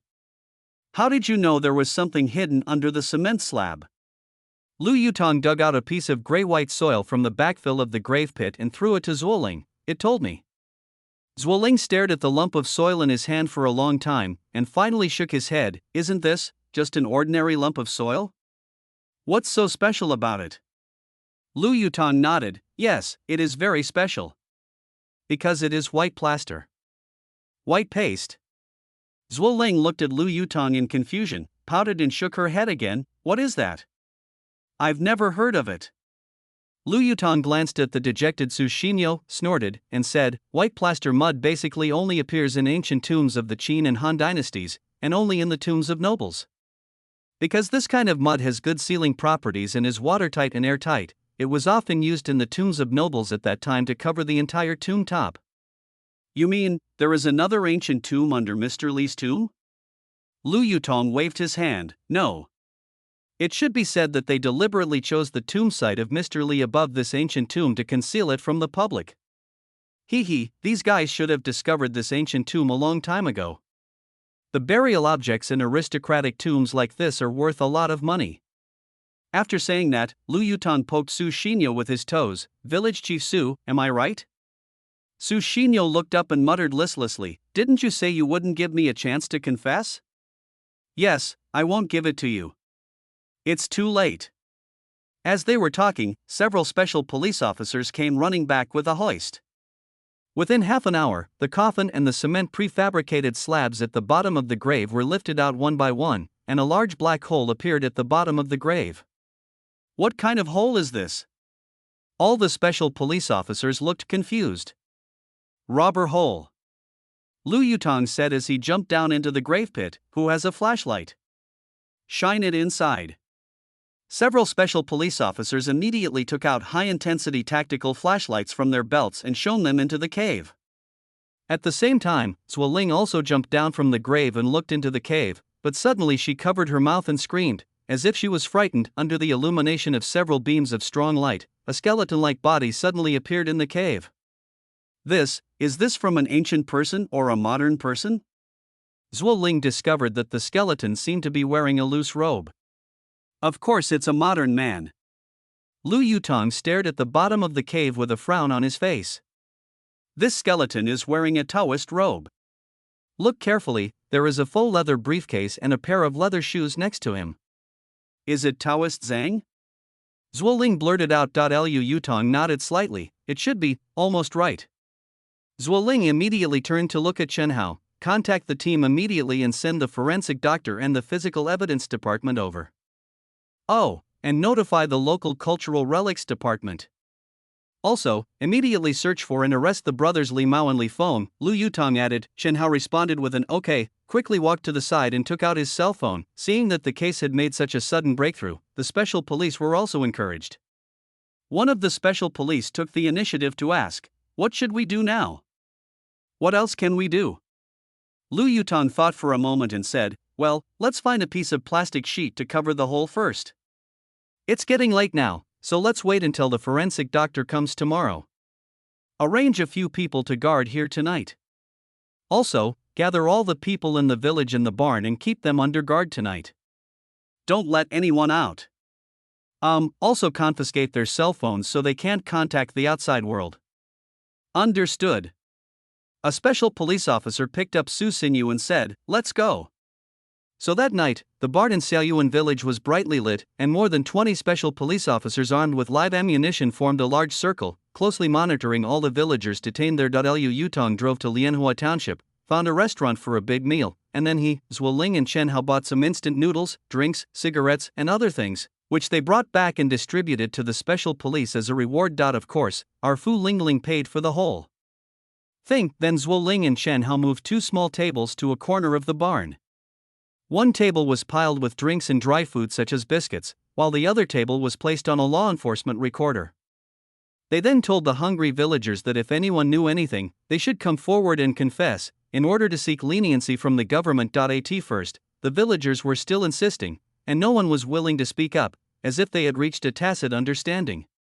But after midnight, some people finally couldn't stand it anymore, and walked towards the 2 tables one after another, took the dry food, and took the initiative to explain while eating. At this time, Lu Yutong, who had been asleep, walked into the barn with loose steps. He grinned at the villagers who surrounded Zhuo Ling and Chen Hao, then walked up to Su Xinyu, who was curled up in the corner, and poked him with his toes to wake him up.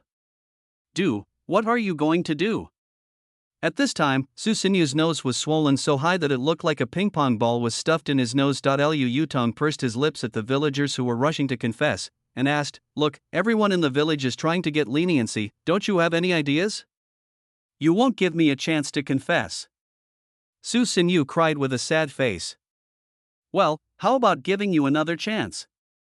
Okay. Su Xinyu nodded without hesitation. Lu Yutong squatted down and handed over a cigarette. "Then tell me." "I'll tell you everything." Su Xinyu howled and rushed over, pushing Lu Yutong upside down. "I didn't kill Taoist Zhang. I didn't kill him." "Fuck, why are you so excited?" Lu Yutong climbed up in a panic and dusted off his body. "I've got it, right?" "I don't." I'm sorry. I just wanted to say that I didn't kill anyone." "Fuck you. If you want to talk, just talk. Why are you pushing me?" "I won't give you a chance." No, I didn't mean it." Su Xinyu hurriedly stepped forward to help Lu Yutong dust off his body, but he was suddenly tripped and involuntarily rushed over again. Go. Lu Yutong was knocked to the ground again, and dust was flying everywhere. The barn suddenly became silent as Zhuo Ling and Chen Hao looked over here with dull expressions, confused and not understanding why this guy kept failing. "You bastard, you pushed me again. Do you remember the beating but not the pain? I'll kill you," Lu Yutong said as he picked up a rake. Seeing that something was wrong, Su Xinyu ran away. I won't confess to you. I'll confess to them. You're not a policeman. Su Xinyu howled and ran towards Zhuo Ling and Chen Hao. Chen Hao stood up and greeted him with open arms, showing a warm smile. You are right, we are the police, he is not. Welcome the village chief who has lost his way to confess to us. We will listen gently and will never be as violent as him. Oh shit. As a result, Chen Hao was hit by Su Xinyu, who was running towards him, and fell to the ground. Su Xinyu was stunned. He couldn't believe that he had hit something 3 times in a row. Police comrade, are you okay? I didn't mean it. You did it on purpose. This is the 3rd time you've hit someone. Chen Hao snatched the rake from Lu Yutong's hand and chased Su Xinyu all over the barn. So this time it was Lu Yutong who was stunned, as well as Zhuo Ling and a group of special police officers. Chapter 46. The night after being hit several times, Su Xinyu, with a bruised face and nose, was brought to the table by Chen Hao and began to confess in front of the law enforcement recorder. It turned out that it was true that Taoist Zhang left the Li family in anger after the quarrel that night, but the content and object of their quarrel were not as recorded in the case file. About 5 years ago, the 2 brothers of the Li family who were idle in the village saw that the soil in the valley was good and fertile, so they came up with the idea of planting some economic crops here, and wanted to grow some yams that sold at a very high price. After communicating with the village chief and obtaining the villagers' consent, the Li brothers rented a tiller and started turning the land in the valley to prepare for planting yam seedlings. But as they turned the soil over, the Li brothers felt more and more that something was wrong, because the soil became extremely difficult to turn over. After a certain depth, and all they turned out was hard grayish-white soil. So they told Su Xinyu about the situation. Su Xinyu was knowledgeable and liked to watch TV programs about archaeology. After seeing these grayish-white lumps of soil, Su Xinyu immediately thought of the white plaster mud that often appeared in the tombs of nobles during the Qin and Han dynasties. So he and the 2 brothers of the Li family worked hard to dig down, and finally, after great effort, they dug out a brick roof. Based on the shape of the bricks, Su Xinyu immediately determined that this was a brick chamber tomb from the Han dynasty, and it was quite large. Sure enough, after they chiseled through the brick roof, they found that it was not the main tomb chamber, but a tomb passage. This tomb with a tomb passage is not something that ordinary people can afford, so Su Xinyu was more convinced that this was a high-level tomb. After calming down, the ecstatic Su Xinyu felt that he could not hide this matter from the villagers and it would be exposed one day, so he might as well tell them and mobilize the entire village to keep the discovery of this tomb secret. So Su Xinyu gathered the villagers together, told them directly about the discovery of the ancient tomb, and promised to distribute the proceeds from the sale of the burial objects to everyone, so that every household would get a share. Seeing that they had received unexpected windfall, the villagers no longer cared whether it was illegal or not. They all expressed their agreement and spontaneously supervised each other, swearing not to reveal a single word to outsiders. Later, under the leadership of Su Xinyu, the villagers took turns to go down to the tomb passage to clear the silt. When they finally opened the stone door of the main tomb chamber, the burial objects inside shocked Su Xinyu. Precious cultural relics such as bronze, lacquered wood, gold and jade, and painted pottery were everywhere. Su Xinyu, who had some common sense, took away all the cultural relics except the lacquered wood and painted pottery. The reason why Su Xinyu kept the lacquered wood and painted pottery was because he understood that if this type of cultural relics were rashly moved away from their original storage environment, they would most likely oxidize and change in an instant, thus becoming worthless. Later, Su Xinyu covered the entrance of the hole with several wooden boards and then backfilled the pit. Thinking that he would first sell the bronze, gold, and jade artifacts for cash, and then find a way to extract the lacquered wood and painted pottery, the 2 brothers of the Li family have been out frequently since then, taking on the responsibility of finding reliable buyers, while Su Xinyu was responsible for keeping the cultural relics and negotiating prices with buyers. After successfully selling a bronze artifact and making a profit of more than 1 million yuan, the enthusiasm of the villagers has increased, and the confidentiality work has become more and more rigorous. Just when the Li brothers were preparing to go out to look for buyers again, their father suffered a sudden cerebral hemorrhage and passed away within a few days. So the Li brothers had to put aside the reselling of cultural relics and deal with their father's funeral first. So later on, Taoist Zhang was invited to Xiaoyuan village. When Taoist Zhang arrived, he walked alone in the mountains around the village. He needed to determine the location of the grave for the deceased, so he first looked at the surrounding terrain in feng shui. Although feng shui is a superstitious theory, it is a discipline that has been passed down for thousands of years. When Taoist Zhang discovered the valley, he was stunned. He even secretly felt lucky that such a rare feng shui site had not been occupied by others, but just when he was overjoyed, his interest suddenly plummeted, because he found that this piece of soil was mixed with some white plaster mud and some fragments of Han bricks. He immediately understood that this feng shui treasure land had been occupied more than 2,000 years ago, but looking at the relatively fresh traces of disturbance, he immediately understood another thing, that is the ancient tomb below, which has most likely been emptied by the people of Xiaoyuan village. So that night, Taoist Zhang brought up the matter in front of the old man's coffin. Su Xinyu and the two brothers of the Li family panicked immediately, thinking that if this matter was spread out, they would be sentenced. At that time, Su Xinyu asked Taoist Zhang directly how much money it would cost to shut him up. Taoist Zhang said frankly that the tomb with white plaster must be a big tomb, and there must be a lot of valuable things in it. He also said that since you have made a huge fortune, your hush money must be higher. Su Xinyu hurriedly asked the other party how much he wanted. Unexpectedly, Taoist Zhang asked for a high price of 500,000 yuan, and said that it could not be less than a penny, otherwise he could not guarantee that he would not say nonsense outside. Seeing that the other party was clearly trying to extort money and had a very tough attitude, Su Xinyu immediately got angry and cursed Taoist Zhang.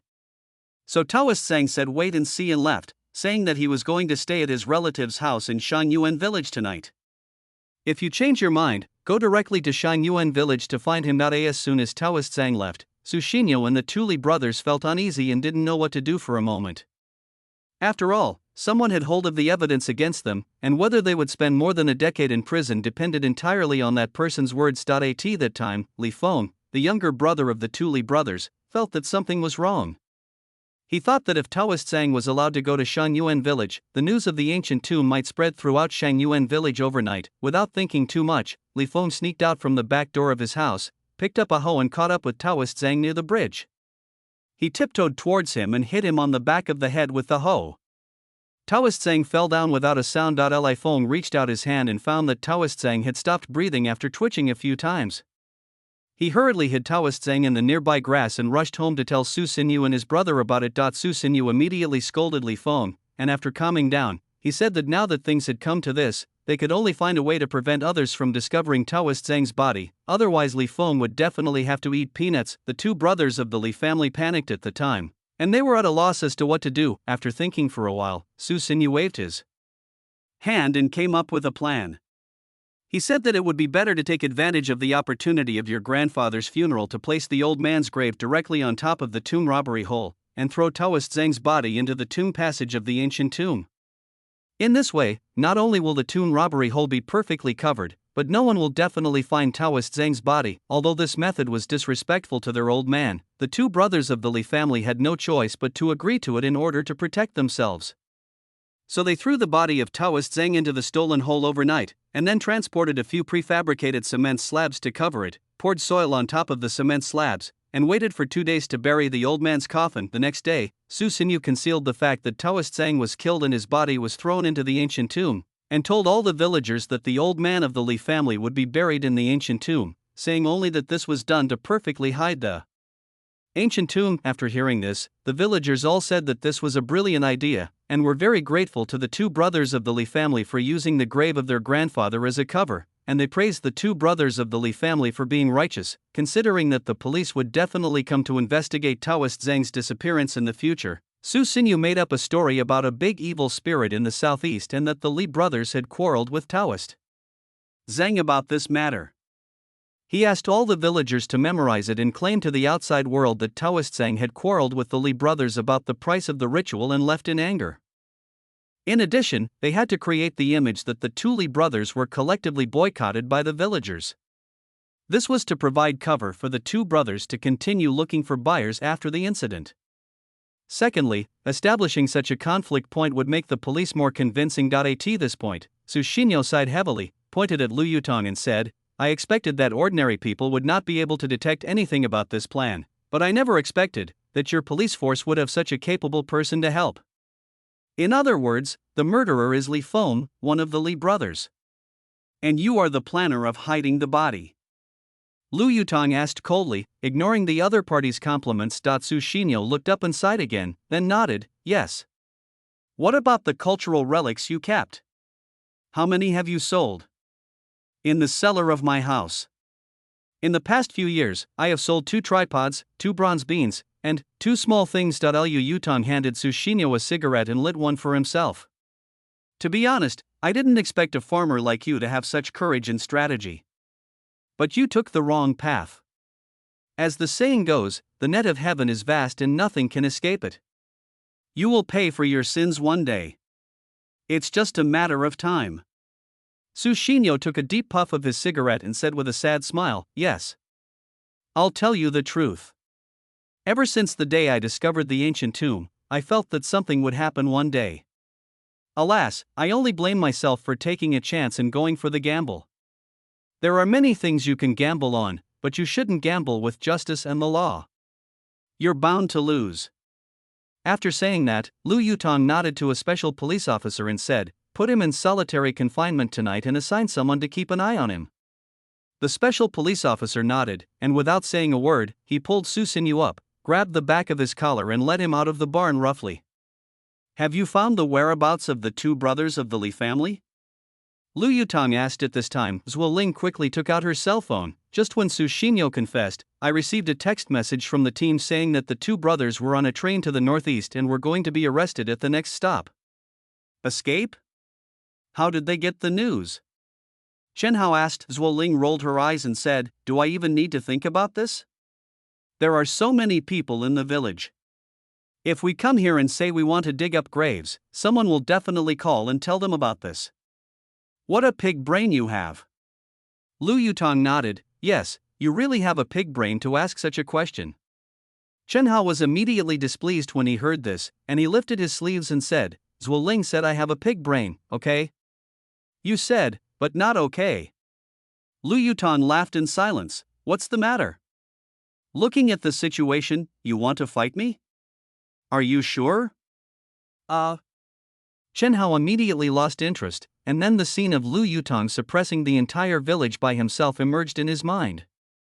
"Forget it, since you helped us police investigate the case, I'll let you go this time." "Shameless." Zhuo Ling rolled her eyes again. Chapter 47 Fatal Mistake. At around 9 o'clock the next morning, supporting police from the Physical Evidence Section and Technical Section of the Jinzhou City Criminal Police Brigade arrived at Xiaoyuan village. The person sent by the Physical Evidence Department was an acquaintance of Lu Yutong, Yu Rongfa, whom he met last time at Xintai Garden.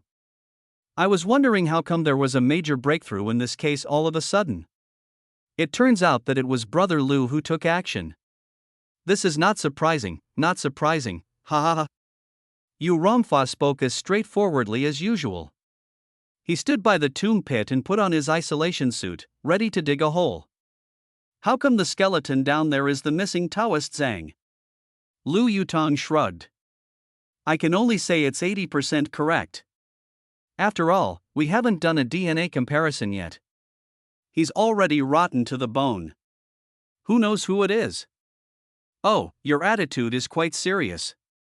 This skeleton dressed in a Taoist robe could only belong to a Taoist priest." Yu Rongfa patted Lu Yutong's shoulder, and went down the tunnel with a forensic doctor one after another. After going down to the tomb passage, Yu Rongfa raised a searchlight and said to the forensic doctor, "I will go to the tomb passage and the main tomb chamber to see if there is anything to find. You check the body first." The forensic doctor nodded, picked up the camera and took a series of all-round photos of the bones. For a moment, white light flashed in the hole.at. This time, several archaeologists from Fengyang County Museum who were standing outside the cordon of the tomb pit seemed very anxious. They wanted to get through the cordon from time to time to see what was going on, but they were stopped by the special police again and again. After seeing the cultural relics hidden in the cellar of Sushinyu's house, these archaeologists were all stunned and immediately concluded that this was a high-standard aristocratic tomb of the Western Han Dynasty. Even through the inscriptions on the bronzeware, one can preliminarily conclude that this might be the tomb of a prince.at that time. An extremely excited archaeologist even grabbed Sushinyo by the collar and frantically asked him whether he had found the gold thread jade burial suit or the silver thread jade burial suit or something like that. Sushinyo was scared half to death by the crazy archaeologist and swore again and again that he had not seen such a thing until the police forcibly pulled the archaeologists apart. Otherwise, Tsushima would have been torn to pieces by those angry archaeologists on the spot. In addition to being excited, the archaeologists were more anxious at this time because they didn't know what kind of state such a precious tomb had been destroyed by the villagers of Xiaoyuan village, and they didn't know the extent of the damage to the precious remains inside. But no matter how anxious they were, they could only wait patiently. After all, the remains of a modern human were found in this tomb, so they could only start archaeological excavation work after the police left the scene. 30 minutes later, the forensic doctor climbed up first and said that the preliminary inspection of the body had been completed and a detailed examination would be carried out after it was transported back to the unit. Yu Rongfa had already returned to the body from the tomb chamber and was carefully checking whether there were any valuable traces around the body. At this time, Lu Yutong came over stealthily and said to the forensic doctor, who was drinking water with a smile, "Ha, I didn't expect that the forensic doctor sent by the criminal police team is a beautiful sister." What Lu Yutong said was correct. The forensic doctor looked to be in her early 30s, a woman with a fair oval face that was 3 parts gentle and 7 parts intellectual. She had a good appearance and temperament. The forensic doctor squinted at the slovenly man in front of him, sneered, and then looked at Zhuo Ling and asked, "Lingling, who is this scoundrel? How could he let an unrelated person enter the cordon at will? Oh my god." Lu Yutong almost fell down. Zhuo Ling hurriedly explained awkwardly, Sister Huang, he is the expert our leader invited for this case."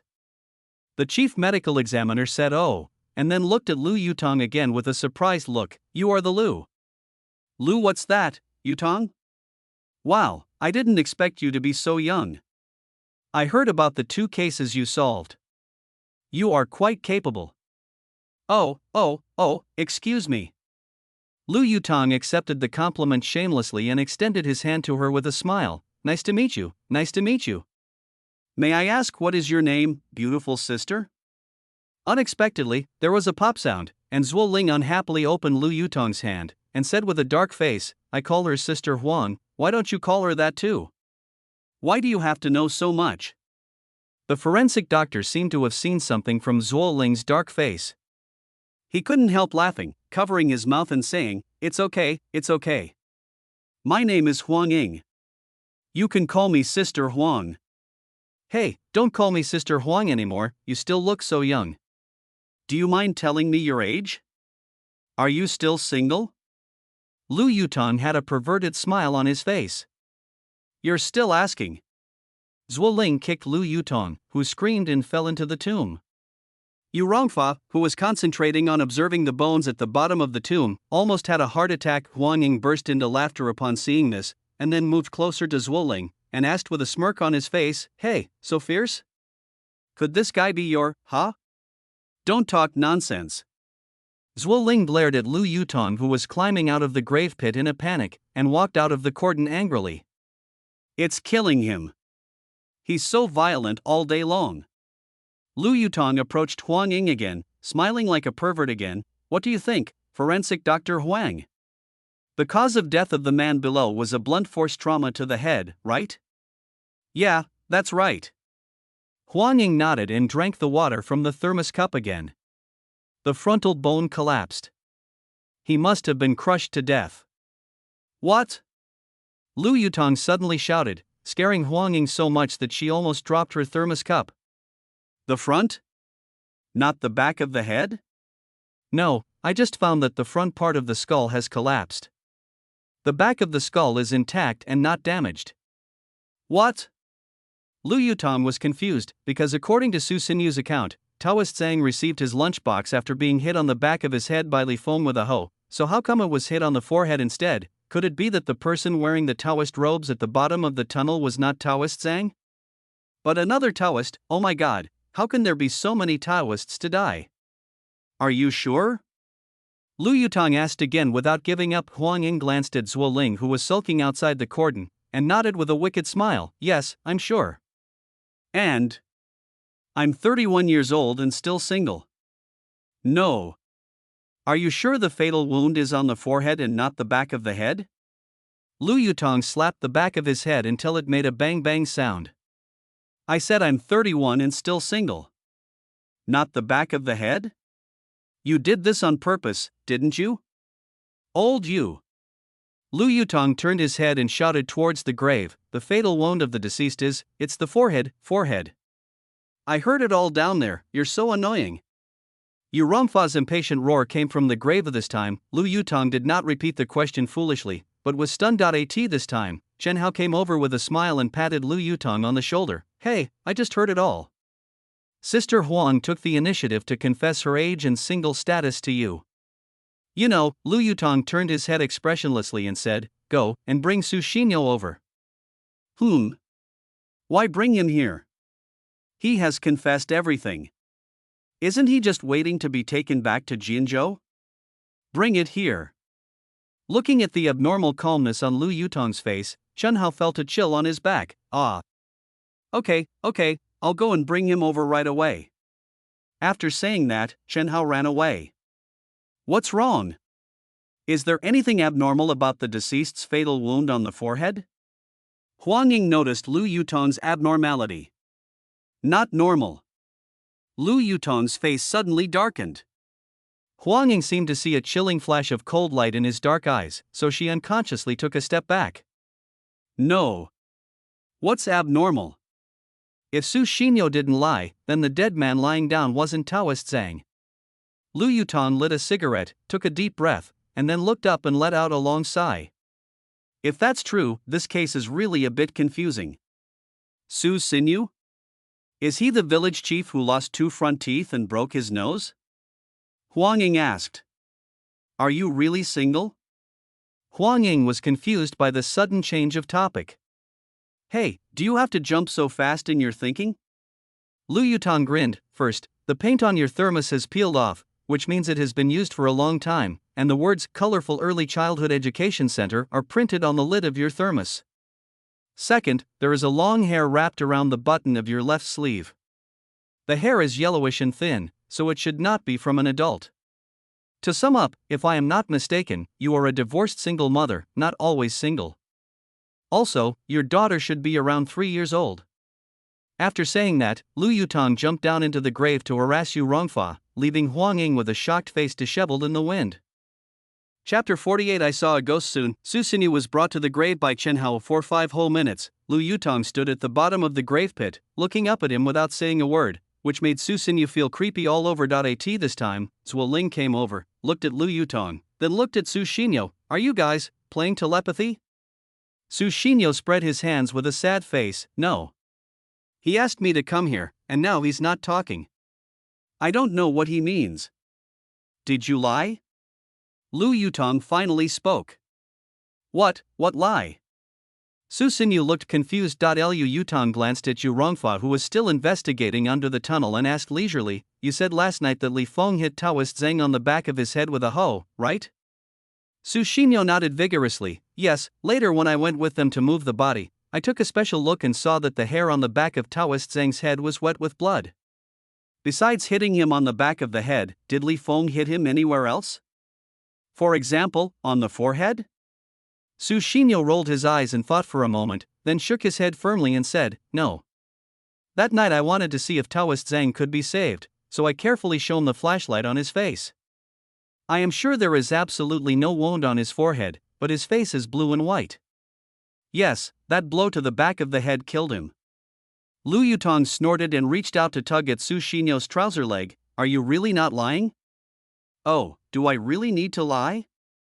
I've told you everything. Is there any need for me to lie to you about such a small detail? What good will this do me, right?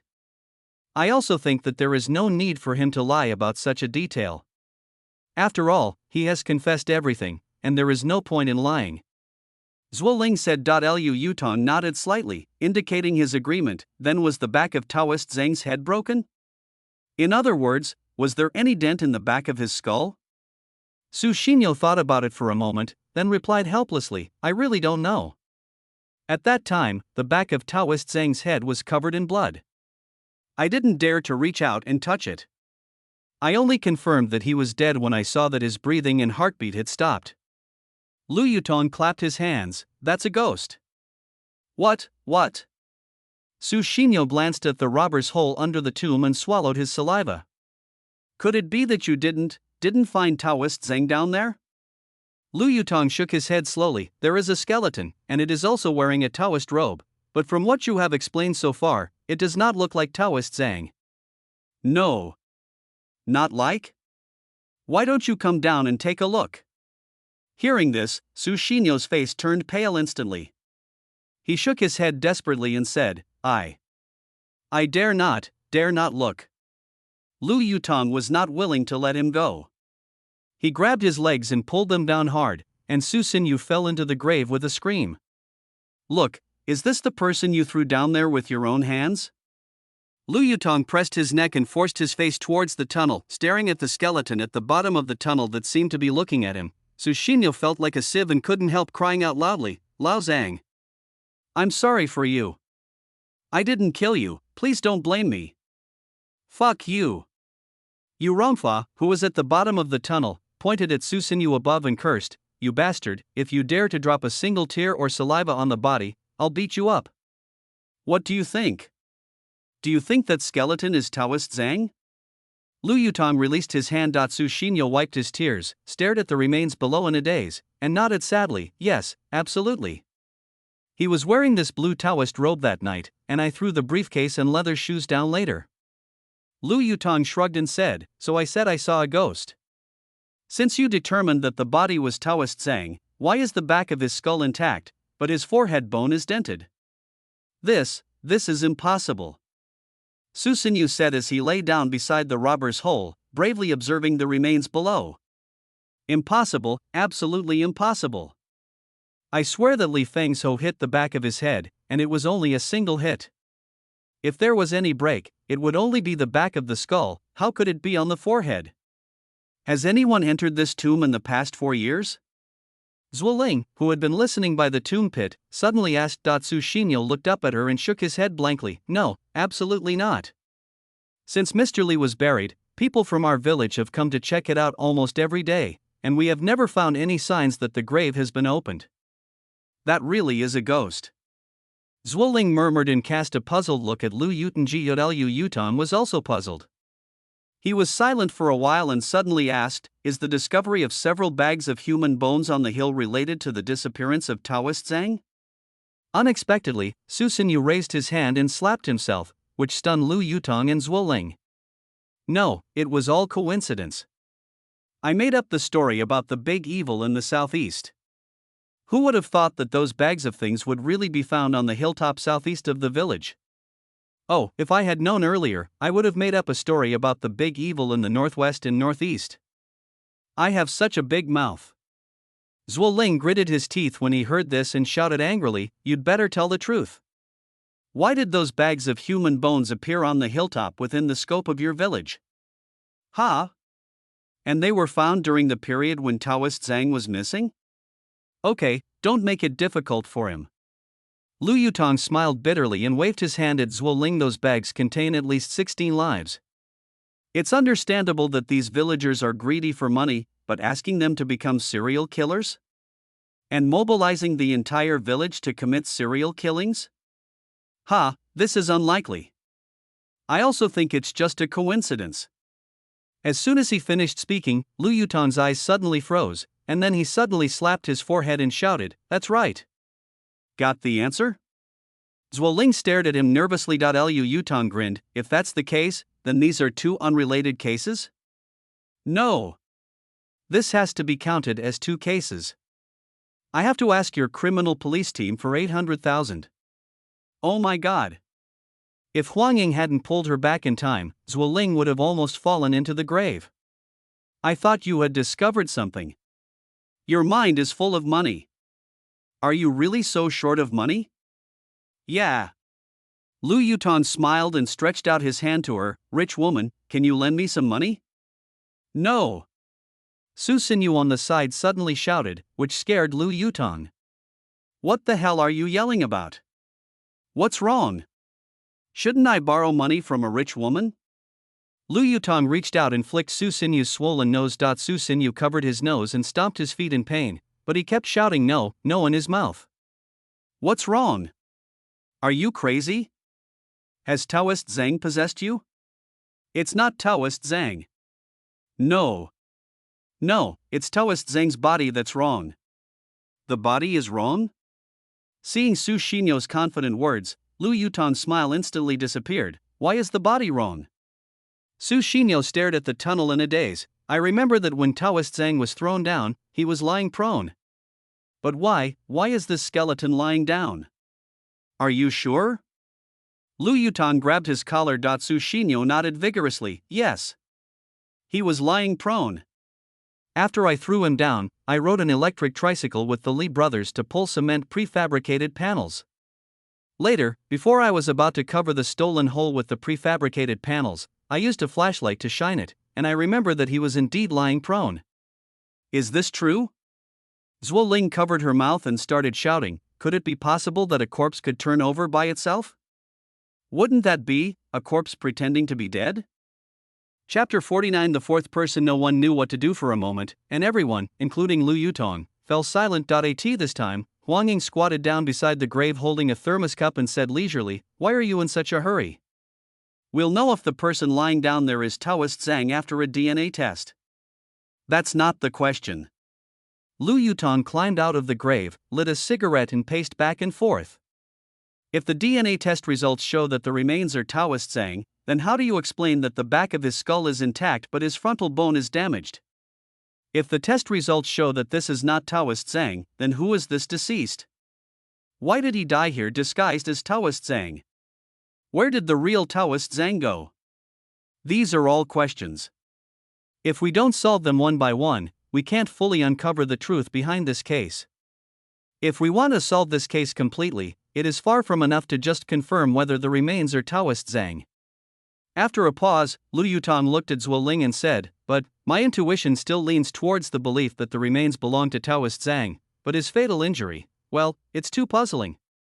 Zhuo Ling was silent for a moment, then asked, "Is it possible that although Li Feng's blow with the hoe killed him, it did not break the back of his skull, but someone else used a blunt object to repeatedly hit the corpse's forehead after Zhang died?"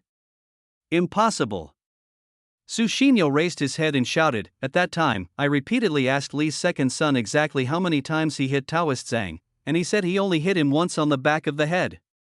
I thought that since he had killed him anyway, there was no need for Li's second son to lie about how many times he hit him, right? Later, the whole process of disposing of the body and covering up the tunnel was attended by only the three of us, no one else, and we did not do anything to Taoist Zhang's body." Zhuo Ling asked again, "After you threw Taoist Zhang's body down, didn't you go to transport the cement prefabricated slabs? Did anyone come here during the time you were away?" Su Xinyo smiled bitterly and shook his head. "At that time, the two brothers of the Li family drove my electric tricycle to transport cement slabs. I was waiting by the grave pit and never left." "Then you are the most suspicious." Su Xinyo was immediately displeased when he heard this, and shouted at the top of his voice, "Am I crazy? I have no grudge against Lao Zhang. Why would I go and smash his body if he's dead? Besides, it was the middle of the night, and there was a dead person lying under the grave next to me. Just imagine how horrible that scene was. I was so scared at the time that I didn't even dare to jump in and fiddle with the corpse." Zhuo Ling bit her lip and pondered for a moment, then nodded slightly. "That's true, you really don't need to torture the corpse." At this time, Huang Ying covered her mouth and laughed. "You guys are so excited about the discussion, have you ever considered the feelings of a professional like me? And you're torturing the corpse? Lingling, stop talking nonsense." "What do you mean?" Zhuo Ling blinked her big eyes at her. Huang Ying sipped the hot water, then slowly tightened the lid of the thermos cup and said slowly, "It's different if a person's bones are broken while alive and after he dies. And through my observation of the fractured frontal bone of the deceased just now, I can basically confirm that his frontal bone was broken while he was alive. Otherwise, how can I dare to say that the death of Taoist Zhang was most likely caused by the collapse of the frontal bone and damage to the brain?" Zhuo Ling frowned and stared blankly for a long while, then muttered softly, "After all this talk, we are still back to the question of why Taoist Zhang was hit on the back of his head but the fatal injury appeared on his forehead. Hey, what do you think?" Zhuo Ling pushed Lu Yutong, who had been squatting beside her, without saying a word. Lu Yutong suddenly raised his head, rubbed his sleepy eyes, and looked confused. This guy is actually dozing off. "Yeah, what does Detective Lu think?" Huang Ying's tone sounded a little awkward. obviously teasing. She must still be upset about Lu Yutong directly exposing her divorced identity. Lu Yutong yawned and said vaguely, from the current state of the body, he was killed by someone smashing his forehead bone while he was still alive, but from Su Sinyu's account, he was probably killed by someone smashing his back of the head. So which one should I believe? Of course, seeing is believing. Huang Ying replied immediately. Lu Yutong grinned at her, but Su Xinyu doesn't seem to be lying. How do you explain this? Then it depends on your ability. I'm just a forensic doctor, but you are the expert invited by our team. Huang Ying couldn't help but reveal a playful smile on his face. If Su Xinyu didn't lie, there is only one possibility. Lu Yutong suddenly stood up and looked down at the robbery hole with cold eyes. That is, Li Fengshou didn't really kill Taoist Zhang. Taoist Zhang just fell into a deep coma at the time. After the three people who mistakenly thought Taoist Zhang was dead hurriedly dumped the body and left the scene, someone else appeared here and moved the cement slab down the robbery hole. What? Zhuo Ling was confused, although Huang Ying seemed a little surprised. He quickly came to his senses and responded from his own perspective, yes, it is possible. Li Fengshou may have only caused Zhang Daoist to have a concussion and pass out. A more serious concussion would stimulate the brainstem, causing a temporary cessation of breathing and heartbeat, or a weak heartbeat and breathing that is difficult for ordinary people to detect. Lu Yutong raised his lips and continued, under this assumption, there are two possibilities. First, the person who sneaked down the tunnel found that Taoist Zhang was just unconscious but not dead, so he smashed him to death. Second, Taoist Zhang woke up at that time, fought with that person, and was eventually smashed to death by that person. But this is just a hypothesis after all. If you want to verify it, you still have to rely on solid evidence. At this time, Huang Ying was secretly admiring the man's reasoning efficiency, but she was still somewhat dissatisfied with him in her heart. Lu Yutong shrugged. Yes, we must rely on evidence to verify the facts.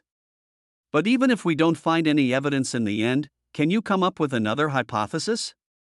You can't, right? The scene that caused this kind of inconsistency is most likely one of the two possibilities I mentioned. I support your hypothesis. At this time, Yu Rongfa suddenly poked his head out of the tunnel. Why do you support me? Huang Ying asked. Of course, it's evidence. Yu Rongfa climbed out of the tunnel, raised his head and stretched out two fingers to Lu Yutong, shaking them, asking for a cigarette. The preliminary investigation is over, and we can transport the remains back to the team. Lu Yutong threw a cigarette over. Did you find something? Yu Rongfa lit up the cigarette, took a deep puff, and nodded, yes. First, we found several bloody fingerprints outside the briefcase. They should have been left by someone who participated in the murder or the body dumping. Secondly, we found evidence that supports your hypothesis. The right-hand metacarpal bones of the deceased were in a fist shape. When the finger bones were separated, a small tuft of hair was left in the palm of the right hand. This is a typical sign of a fight. After a pause, Yu Rongfa gave Lu Yutong a thumbs up and said, Brother Lu, you are indeed the one who thought of this possibility before I said it. Now we just need to extract the DNA of the deceased, the DNA of that tuft of hair, and the blood fingerprints for comparison, and the truth will be revealed. This man is so amazing. Huang Ying stared at Lu Yutong's back in a daze, and even covered her mouth involuntarily. This time, she began to admire this man from the bottom of her heart. Zhuo Ling, on the other hand, showed a relieved smile and did not show any surprise. It seemed that sudden breakthroughs in cases in front of this man were already commonplace. At this time, Lu Yutong frowned, shook his head and murmured, who could be the guy who entered the tunnel after dumping the body? Are you from the village? Zhuo Ling asked. Yes, who is the fourth person? Huang Ying also asked. But unlike the last time when she was teasing, this time her tone was not only sincere, but her eyes also revealed a strong interest, as if she was eager to know how outrageous this man's efficiency in handling cases could be. At the same time, Yu Rongfa and Su Xinyu were staring at him blankly, like listeners who had just listened to half of a storytelling, their eyes full of anticipation. Oh my God. Lu Yutong looked around at the people who were surrounding him, and his eyes twitched. I am a monkey in a zoo? No, you are a giant panda. Say wow quickly. Zhuo Ling even stomped her feet in anxiety. Lu Yutong had a frown on his face. He looked around at everyone again, but suddenly found that Chen Hao appeared behind him at some point, squatting on the ground and looking up at him silently. "What are you staring at my ass for, you pervert? How does it feel to be noticed by two beauties from the criminal police team at the same time?" Chen Hao took out a can of Red Bull, opened it, and took a sip with a resentful look on his face. "Hurry up and tell me, why do you have to ask me to prepare some melon seeds?" Chapter 50. Another gamble. Seeing Lu Yutong in a daze, totally ignoring everyone's expectant gazes, the hot-tempered Zhuo Ling could no longer tolerate it, so she raised her foot and kicked him. "Speak up. What are you daydreaming about?" Lu Yutong let out an ouch and immediately a footprint appeared on his butt. "Hurry up, who do you think the fourth person is?" Huang Ying couldn't help but urge. Lu Yutong brushed his buttocks, but did not give a direct answer. Instead, he asked, "When will the Tuli brothers turn themselves in?" Chen Hao drank a Red Bull in one gulp and said while burping, "The team just called and said they are going to take him back by plane. We estimate that he will arrive in Jinzhou tonight." Lu Yutong said oh and walked away. "Okay, we can go back to Jinzhou. Everyone involved in the case in the village can be taken back for questioning. The body can also be retrieved and taken back for detailed examination." No. We are all waiting for you to tell us who the fourth person is. Why are you leaving? Zhuo Ling was confused. Lu Yutong looked back at the group of people in bewilderment. When did I say there was a fourth person? It was Dr. Huang who said that, okay? Don't wrongly accuse me. I just said that after they dumped the body and left that night, someone else sneaked into the tunnel. What? What do you mean? There's no fourth person? Oh, don't keep us in suspense, great detective. Just tell me quickly. Huang Ying quickly stood in front of Lu Yutong. Lu Yutong took a deep breath and asked helplessly, "Tell me, why did this person sneak into the tunnel again? For the burial objects?" Chen Hao asked first, but he quickly shook his head. "But didn't Su Xinyo say that they had already moved all the burial objects away?" Lu Yutong glanced at Su Xinyo, who was hesitant to speak, and said, "No. Su Xinyo said that the bronze, gold and jade objects were taken away, and the lacquered wooden objects and painted pottery were left in the tomb. In short, this person sneaked into the tomb with a clear purpose, which was to empty the remaining burial objects, because he knew that once Mr. Li was buried, it would be difficult to enter the ancient tomb again." Lu Yutong raised his eyebrows at Su Xinyo and said, "Am I right?" Su Xinyo lowered his head and rubbed his rough hands, and whispered back, "Yes. There are indeed quite a few lacquerware and painted pottery in the ancient tomb. We saw that there were too many bronze, gold and jade artifacts, and estimated that it would take 10 years to slowly resell them all, so we planned to go down again in 10 years to take out the remaining things. After all, if we take them out now, I'm worried that these colored things will fade and rot, and then they will be worthless.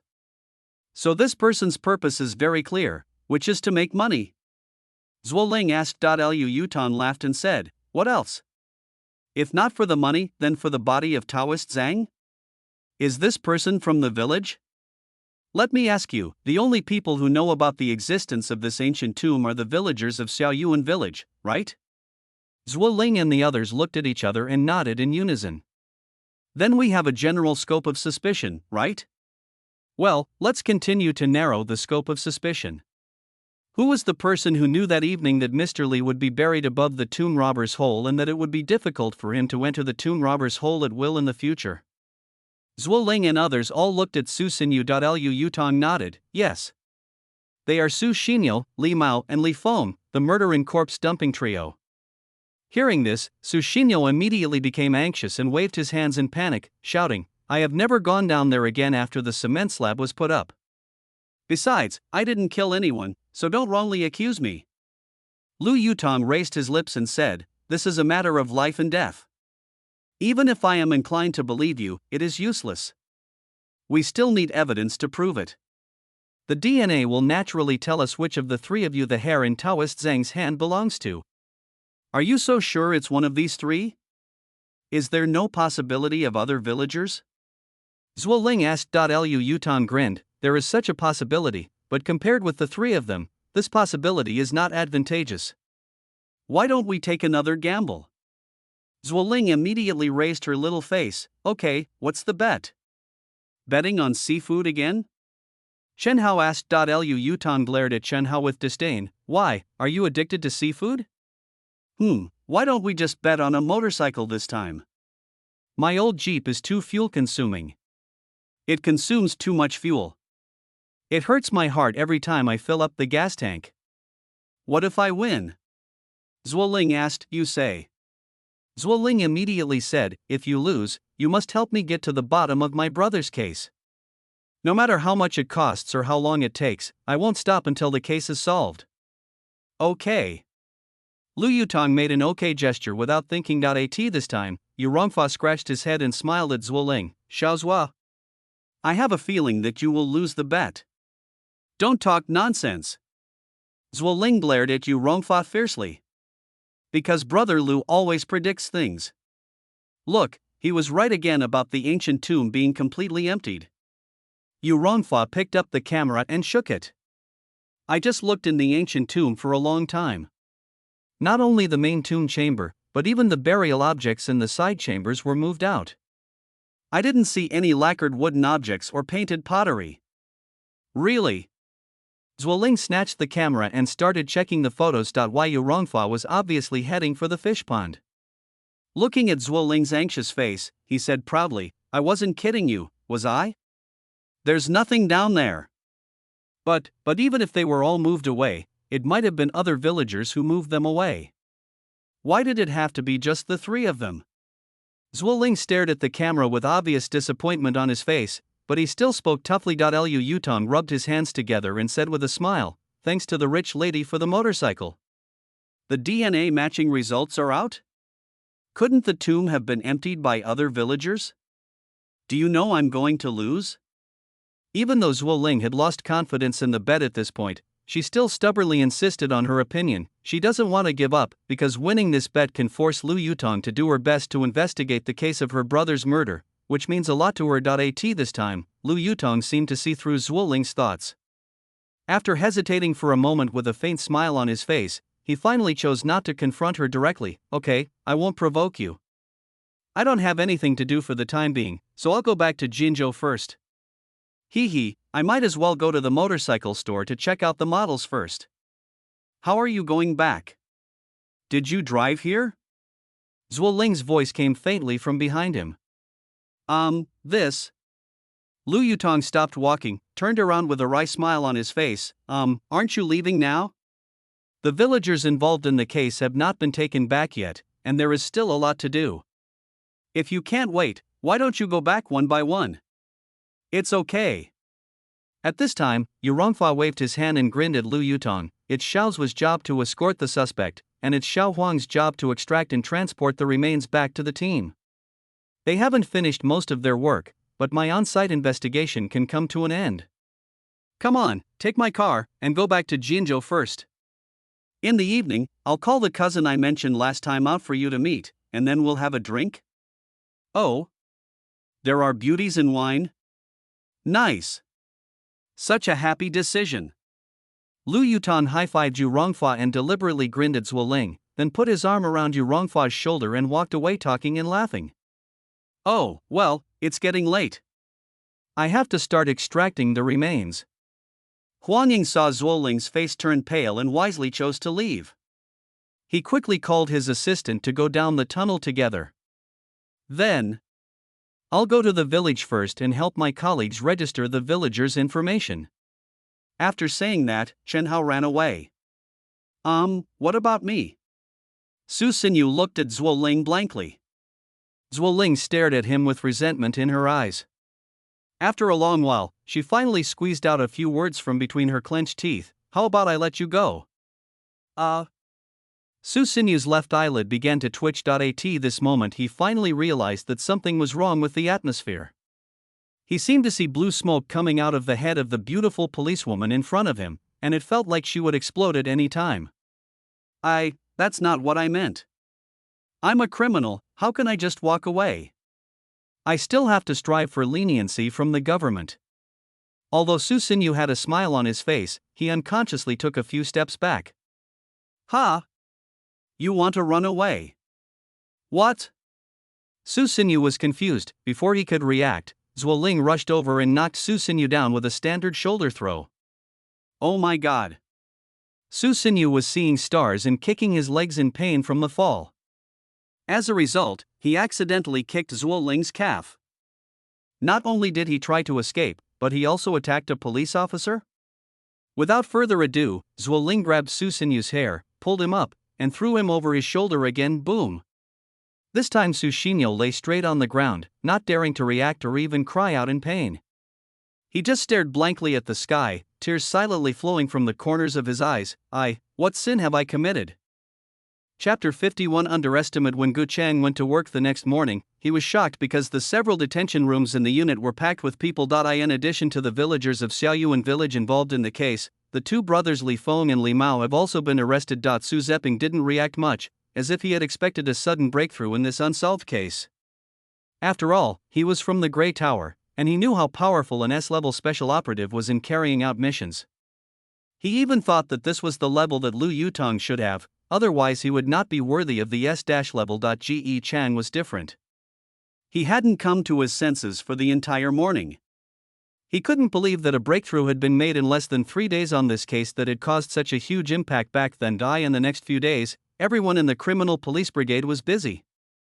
After all, interrogating so many villagers was not an easy task, and even the middle-level cadres had to do it themselves. Yu Rongfa also worked overtime to collect the remains, blood fingerprints and the DNA information of a small tuft of hair as quickly as possible. In the end, the DNA information of the remains showed that the deceased was Taoist Zhang, and the DNA information of the blood fingerprints also belonged to Taoist Zhang, and the fingerprints matched Li Feng and Su Xinyu. The small tuft of hair that Taoist Zhang was holding in his hand belonged to Li Mao. Under the ironclad evidence, the two Li brothers confessed everything. It was they who went back that night, trying to embezzle the remaining burial objects in the ancient tomb without telling Su Xinyu and the villagers. It was indeed Li Feng who first hit Taoist Zhang on the back of the head with a hoe, and it was Li Mao who made a dent in Taoist Zhang's forehead. The two brothers were like playing a relay game, and they would not stop until they killed Taoist Zhang. Zhang Daoshi's death was just as Lu Yutong had speculated. He later woke up at the bottom of the tunnel, but unfortunately he met the Li brothers who had returned. Li Feng was so scared that he thought the man he had killed himself had come back to life. However, Li Mao was more psychologically competent and realized that Zhang Daoshi was not dead but just fainted. So he jumped down the tunnel without saying a word, and smashed Zhang Daoshi's face, giving him the fate he deserved. At this point, the case has been solved, but Zhuo Ling couldn't be happy because she lost the bet with Lu Yutong. She originally wanted to investigate her brother's case secretly. After all, it was a confidential case. If she used the unit's resources to investigate it openly, she would definitely be blamed by her leader, and it might even implicate her unit and leader. But as a new rookie, she knew her own weight and knew that it would be almost impossible to make any breakthrough in the case without Lu Yutong's support. The failure of this bet meant that she had lost the excuse to ask Lu Yutong for help. And she thought that this guy, whose mind was only on money, was unlikely to help her for free, or at least, he would not help her so seriously. Lu Yutong's mind is indeed full of money. While Zhuo Ling and the others were busy, he sneaked into the criminal police team office building to find Su Zeping. What do you want to see him for? Money. He believed that the bone-breaking case and the disappearance of Taoist Zhang were not related and were two independent cases, so he should charge according to the two cases, otherwise he would quit. Unexpectedly, Su Zeping said calmly that if Taoist Zhang had not disappeared, the broken bones would not have been found on the hill. So based on this point of view, the two cases are somewhat related. He also said that if the bone-breaking case was not solved, the case would not be considered completed, and the criminal police team would not pay the 400,000 yuan consulting fee. Lu Yutong had respect for this senior, and even though Su Zeping's words were a bit forced and far-fetched, he couldn't get angry, so he had to leave with a sullen face, and his plan to raise the price was ruined. In order to keep the 400,000 yuan consulting fee, it seemed that he had to continue to work on the broken bone case. A week later, Zhuo Ling knocked on Lu Yutong's door. Here. Zhuo Ling handed over a key. Days of overtime interrogation made her look a little haggard. What is this? Lu Yutong looked at the key in front of him blankly. I admit defeat. Your motorcycle is already downstairs. Oh? You bought it? Lu Yutong smiled brightly upon hearing this, and rushed downstairs after grabbing the key, but as soon as he rushed out of the stairwell on the first floor, Lu Yutong was dumbfounded. I saw a brand new Kawasaki H2 motorcycle sports car shining brightly in the sun. Lu Yutong was stunned for a long time before he came back to his senses. He turned his head and looked at Zhuo Ling, who came downstairs and asked, "Hey, didn't you say that this is the one you bought?" Zhuo Ling sighed and nodded listlessly. "Yes, this one." "Oh my god. This H2 must be worth more than 400,000 yuan, right?" "Sister, you are too generous, aren't you?" Zhuo Ling looked Lu Yutong up and down, chuckled, and said, "Why don't you just accept it openly? Look at you. You drive a nearly scrapped car, wear baggy old clothes every day, and your hair is messy all the time. Can't you dress up a little and look more energetic? Well, I hope this motorcycle can change you." "I don't want it." "You don't want it?" Zhuo Ling was stunned. This didn't sound like something that someone like Lu Yutong, who had no limits in taking advantage of others and no bottom line in material things, would say. "Why don't you want it?" Lu Yutong stuffed the key into Zhuo Ling's hand and said with a wry smile, "It's too expensive. I can't accept it. If you admit defeat, just buy me a small scooter." "But I've already bought it and paid for it. I've even issued the invoice. Let's go," Lu Yutong said as he pulled Zhuo Ling and headed for the parking lot. "Where did you buy it? Take me there. I'll have them return it." Zhuo Ling shook off his hand, staring at him, and asked, "You really don't want it?" "No, it's too expensive." Looking at Lu Yutong's determined face, Zhuo Ling hesitated for a moment, then handed over the car keys again. "How about this, you take this car, and I'll give you another 400,000 as the consulting fee for my brother's case, how about that?" When Lu Yutong heard this, his face instantly darkened. He stared at the key in front of him but did not reach out to take it. "Think about it. If 400,000 is not enough, you can offer any other price." After saying that, Zhuo Ling slapped the key on his chest without hesitation and turned to walk towards the elevator. "You underestimate me." Zhuo Ling stopped and looked back at the disappointed man standing in the sun. "I don't mean anything else. Since the criminal police team asked you to investigate the case and paid you for it, then you should also charge me for helping me investigate the case.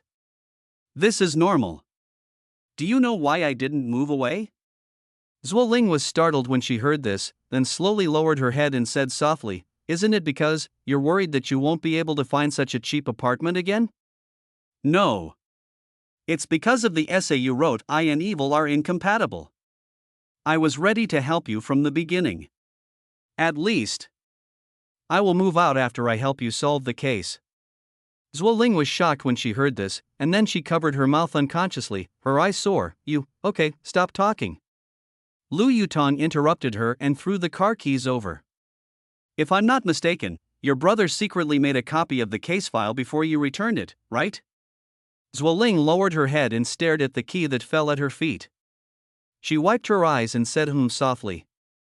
Then, she seemed to be about to cry but couldn't help but snickering. "You always guess so accurately. Return this car and come back to me.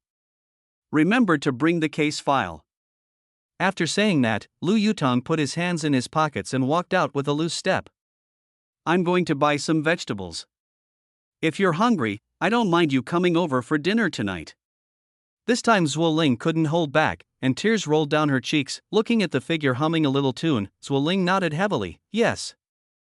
Chapter 52, separated by layers. It is almost the lesser cold and the temperature has dropped sharply recently, so Lu Yutong plans to eat hot pot tonight. Although hot pot does not require high cooking skills, Lu Yutang does it very well.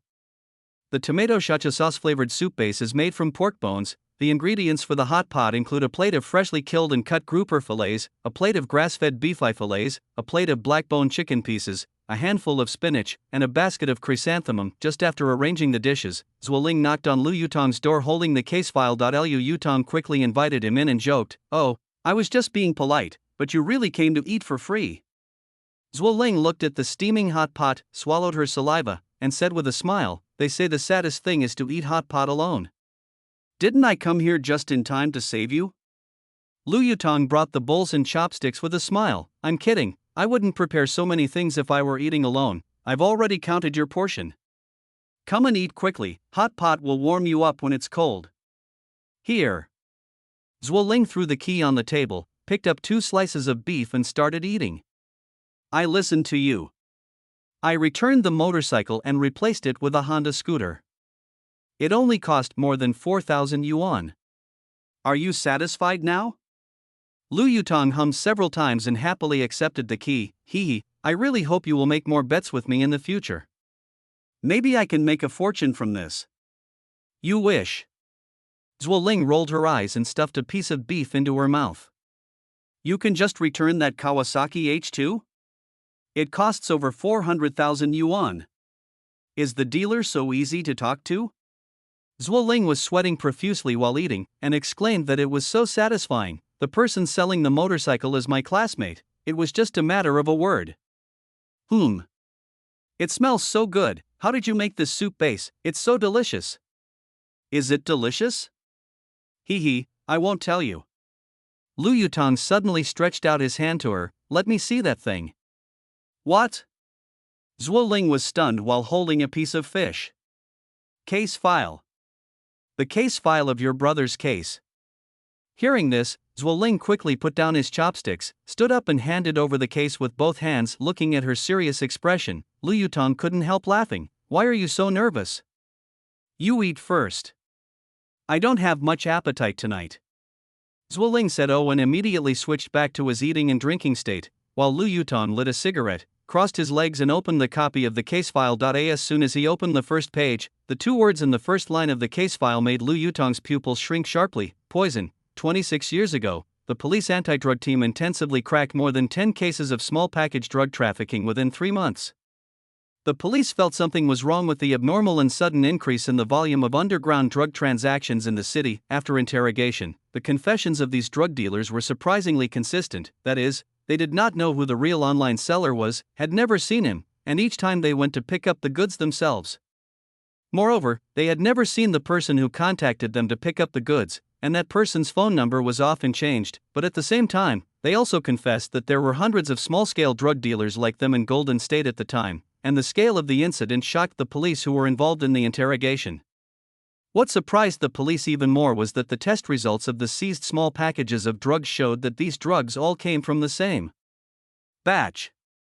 In other words, the underground drug trading market in Jinzhou at that time was basically monopolized by this seller behind the scenes. The police were at a loss as to what to do with this drug lord who suddenly appeared out of nowhere, but they had already felt that the scale of this drug trafficking force was unprecedented. Later, the anti-drug team deployed a large number of police forces to track down those small package drug dealers. Finally, their efforts paid off and they saw a senior small package drug dealer meeting with his superior. So the police immediately arrested the upstream person and interrogated him. According to the superior, he was just an ordinary henchman responsible for soliciting business, and he didn't know much about his superior. He only knew that his nickname was Scar and that he was contacted through a single line. Coincidentally, when the henchman was being interrogated, his cell phone rang and the caller was Scar. After the call was connected, the police hinted to the henchman to prolong the call as much as possible. Finally, they analyzed from the faint welcome shouting coming from the other end that the place where the Scar man called was a restaurant in the city, Jinping Seafood Restaurant. After investigating the restaurant, it was found that the owner of the restaurant was Liao Jia, and there were 5 other small shareholders. The man named Scar was an assistant to one of the 5 shareholders. So the police arranged for an undercover agent to work in the restaurant. Finally, 3 months later, the undercover agent overheard a mobile phone conversation between one of the shareholders and Liao Jia in the bathroom, and confirmed that Liao Jia and his 5 shareholders were the drug masterminds behind the scenes. In order to catch big fish with a long line and further find out who the boss of this drug trafficking gang is, the police let the undercover agent continue to lurk and let him try his best to gain the trust of Liao Jia and others. Finally, a year later, the undercover agent got his chance. One night, a group of thugs were drunk and making trouble in a restaurant. Song Dakuan, one of the shareholders, stepped forward to stop them, but the thugs pulled out daggers and stabbed Song Dakuan without saying a word. The undercover agent immediately rushed forward, subdued 2 people, and after being stabbed 3 times, he drove the group of thugs out. Song Dakuan was deeply moved by the fact that his life was saved, so he rewarded the undercover agent with a sum of money and made him his assistant, officially bringing him into the drug business. At that time, what The police wanted was to thoroughly find out the information of their superiors and arrest Liao Jie and his gang red-handed at the scene, which would be considered a perfect solution to the case. Unfortunately, the undercover agent was just a high-level henchman, and the core information related to the drug business was only in the hands of Liao Jie and his 5 confidants, so he couldn't find out even a little bit.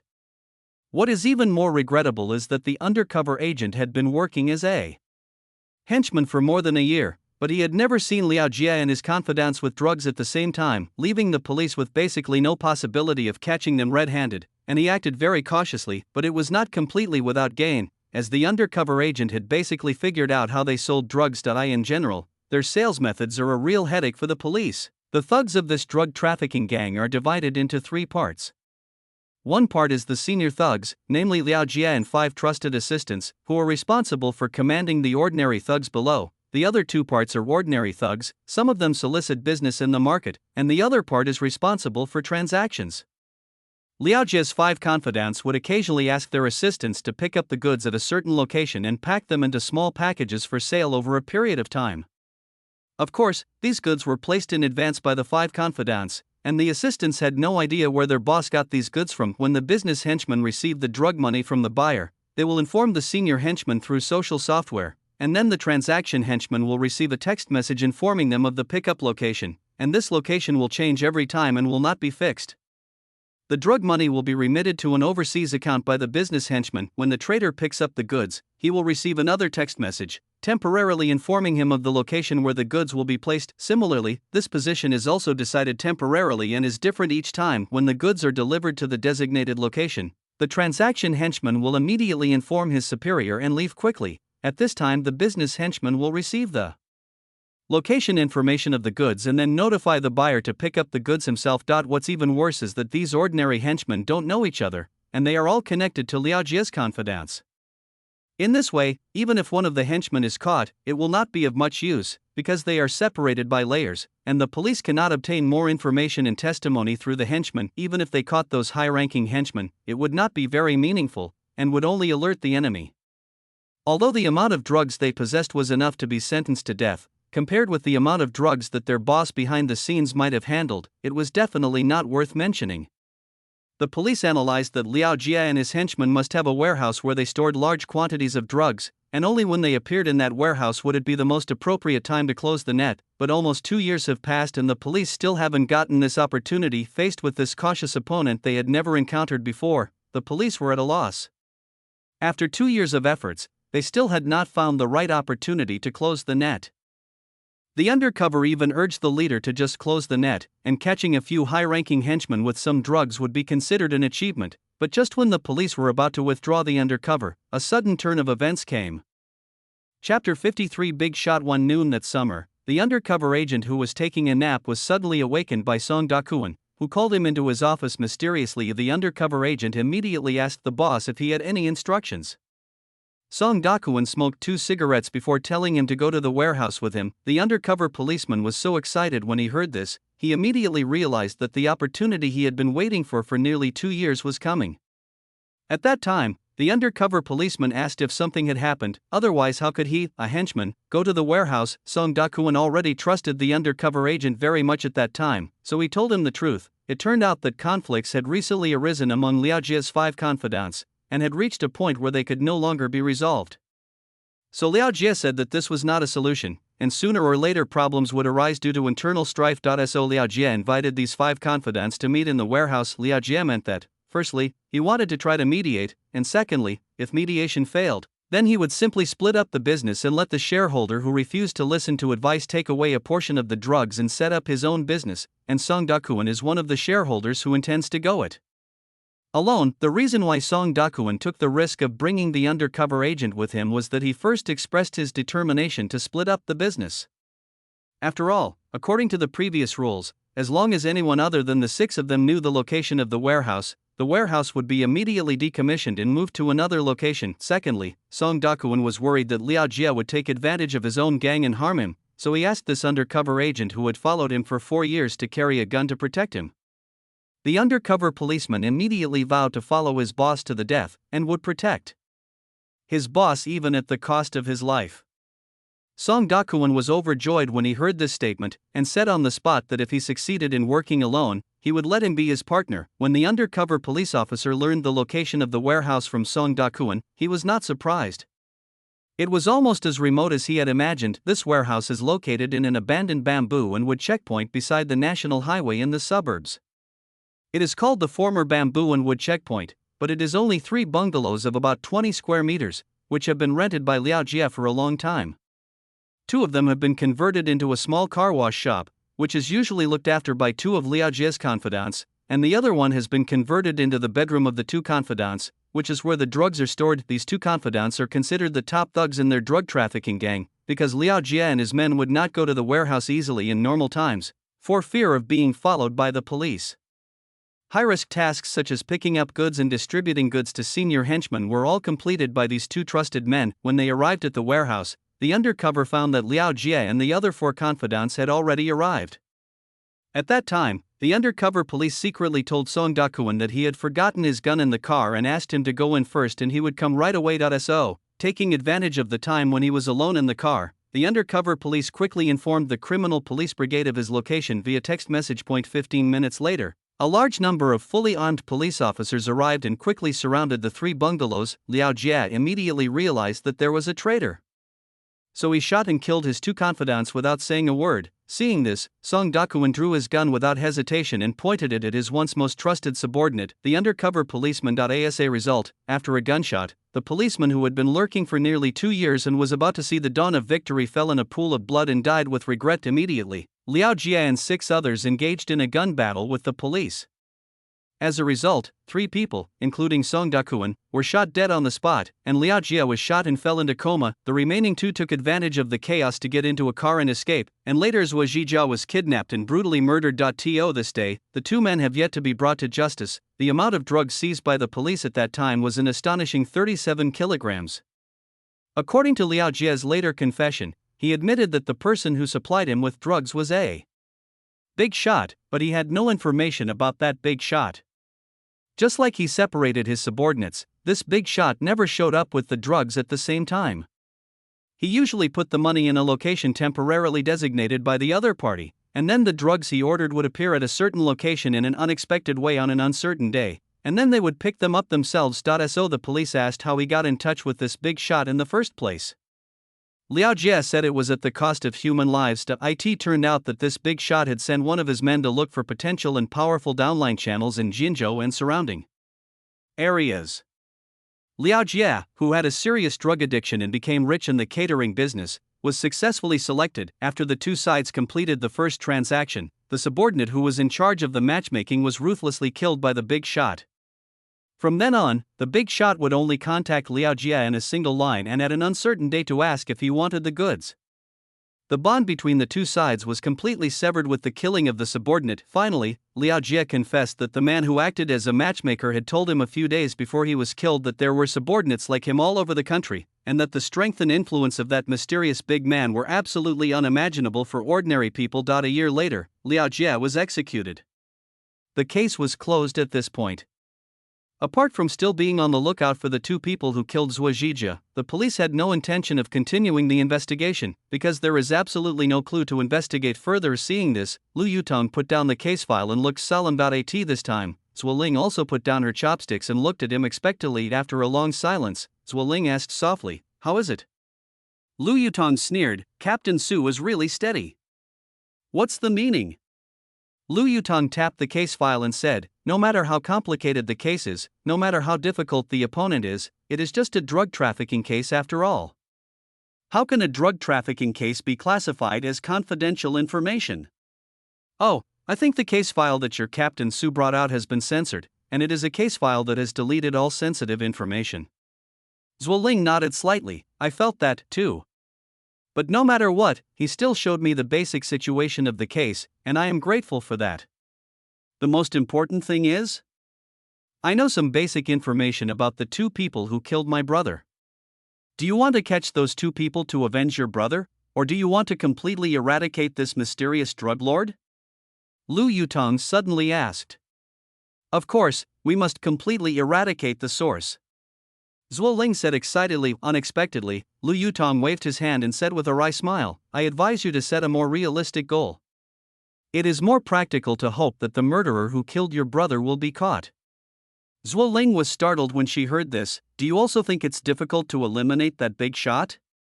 Lu Yutong took a deep breath and nodded. Don't even mention that big shot. Even the fact that the police were able to catch Liao Jia and his gang was a great stroke of luck. Think about it, if they hadn't had an internal conflict and exposed the location of the warehouse, it would have been difficult for your police to gain anything with Liao Jia's cautious approach of separating the two layers. So what you mean is, it's over. Lu Yutong nodded confidently. If I was the undercover agent back then, there would still be some hope of finding out some information about that big shot. But now, 24 years later, there is basically no hope. Is that so? Zhuo Ling lowered her head in disappointment. Lu Yutong continued, not to mention that there is no hope of eliminating that big shot. Now it is even difficult to track down the two murderers who killed your brother. Think about it, what does it mean to be on the run for more than 20 years without being caught by the police? Now there are Skynet systems capable of facial recognition all over the country, but they were not found. What does this mean? First, they are already dead. Second, these two people have a very high awareness of anti-detection. Got it. Zhuo Ling's voice couldn't be any thinner. But I promise you, I will always do my best to help you find these two people. Yeah. Zhuo Ling pursed her lips and nodded vigorously, tears glistening in her eyes. After a moment of silence, Lu Yutong seemed to have thought of something and added, unless something happens to me, I will definitely help you track it down. Don't talk nonsense. Zhuo Ling scolded. Lu Yutong smiled, opened the case file again, stared at the photos of the two men and muttered, Zhao Changfa, Hu Lihong. You said you wanted to run away, so why did you have to kill a 16-year-old child? In my opinion, your behavior is much worse than drug trafficking. Run away. Run away. After more than 20 years, it's my turn to track you down. You'd better be dead. Looking at the man in front of her who was lost in thought, Zhuo Ling, with tears in her eyes, smiled with relief. After wiping her tears, Zhuo Ling put a few slices of beef in Lu Yutong's bowl and said softly, Eat quickly, you're still hungry. As soon as he finished speaking, Zhuo Ling's cell phone rang. Oh, it's Captain Su. Zhuo Ling quickly answered the phone, feeling extremely nervous. After a long pause of yes, good, Zhuo Ling put down the phone, looked at Lu Yutong and said with a wry smile, Captain Su said that we should hurry up and investigate the broken bone case. He told me to tell you that if the case is only half completed, you will not be paid for the consultation. In the end, your work on the disappearance of Taoist Zhang will be in vain. We agreed that each case would be worth 400,000 yuan.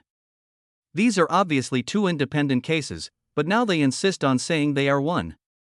Isn't this cheating? What's that classic line from the movie The Informer? Lu Yutong fiercely stuffed a few chopsticks of food into his mouth, grimacing from the burn. All right, I get it. Let's start investigating tomorrow. Oh, by the way, I remember that line. What? Lu Yutong grinned and said, You policemen have no credibility. Chapter 54, Bones. The evidence room of the Criminal Police Brigade only keeps some small pieces of evidence, while those of larger size are placed in a warehouse dedicated to the police's physical evidence department. The 5 large bags of human bone fragments were certainly not small evidence, so they were naturally kept in this warehouse. When Zhuo Ling and Lu Yutong arrived at the door of the warehouse, Chen Hao had been waiting there for a long time. Seeing the two people walking side by side, talking and laughing, Chen Hao began to get jealous again. I say, you two are now a couple? Has it come to this? Zhuo Ling rolled her eyes. Stop talking nonsense. He lives across from my house. If he doesn't come together, do we have to separate the front and the back? Hurry up and find those broken bones. Don't waste time. I've prepared it for you a long time ago. Chen Hao turned around and walked into the warehouse, pointing at the 3 large square plastic pallets on the ground. Here, look. Lu Yutong walked forward and took a look. His face immediately darkened. The 3 large trays were filled with snow white human bones. Rather than calling them broken bones, it would be more accurate to say that they were bone slag. Only some large human bones such as the femur, lumbar vertebrae, and pelvis could still be barely seen in shape. Liu Yutong stared at the broken bones with a frown on his face. TSK, this is a little surprising to me.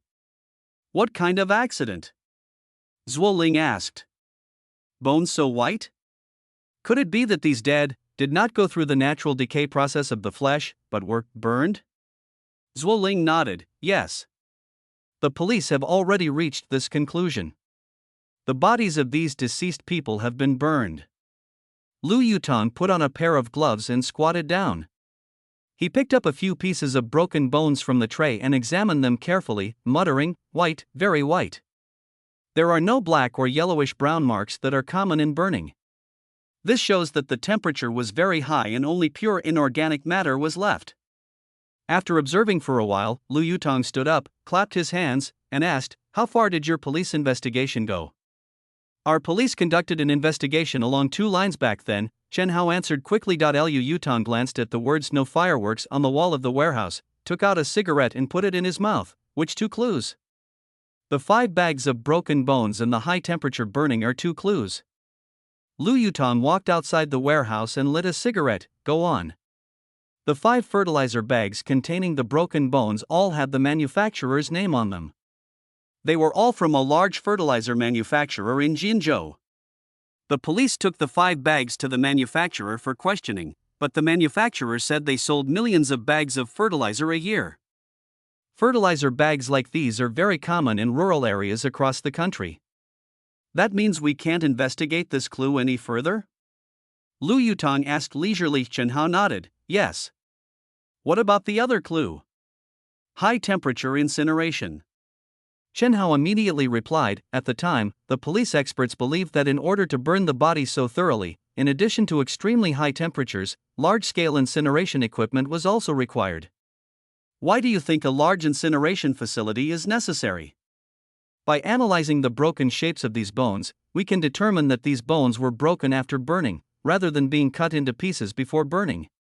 So the police speculated that if 16 bodies were to be burned at the same time, the incineration equipment must be quite large." Lu Yutong flicked the ash off his cigarette and said, "Go on." "So the police focused on investigating several brick factories in Jinzhou.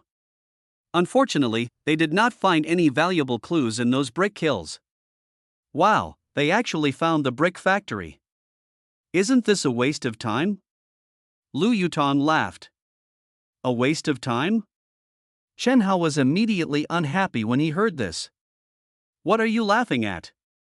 Even if we didn't find anything, our police have done our best." Lu Yutong threw away his cigarette but walked back to the tray, pointed at the broken bones and asked, "Have you, the police, cleaned up these broken bones since they were discovered?" Chen Hao shook his head blankly, "No. Of course it has to remain in the same state as when it was found." "Did you find any ash in these broken bones?" Chen Hao then shook his head, "No, only broken bones, very clean." How could it be possible that the bodies were burned in a brick kiln full of ash? Could it be that the murderer respected the dead so much that he cleaned the bones one by one and put them in bags after burning them? Chen Hao was stunned by the question, with an awkward look on his face and no answer. "Then where do you think it was burned?" Zhuo Ling asked. Liu Yutong paced around the broken bones and said in a deep voice, "You police have made a correct guess. If you want to burn human bones so thoroughly and cleanly, you definitely can't use firewood or gasoline. You must have used some equipment. I think it should be equipment like the incinerator in the crematorium." "You're talking nonsense." This time it was Chen Hao's turn to laugh. "Crematorium? Every body burned in a crematorium must have a death certificate issued by the relevant authorities. How dare they burn a body without a certificate?" Lu Yutong shrugged. "Why are you so excited?" "I just speculated that it should be this type of equipment, not just crematoriums." In addition to crematoriums, there are other similar equipment used in various industries. Why do you speculate that it is a device similar to an incinerator? Chen Hao asked.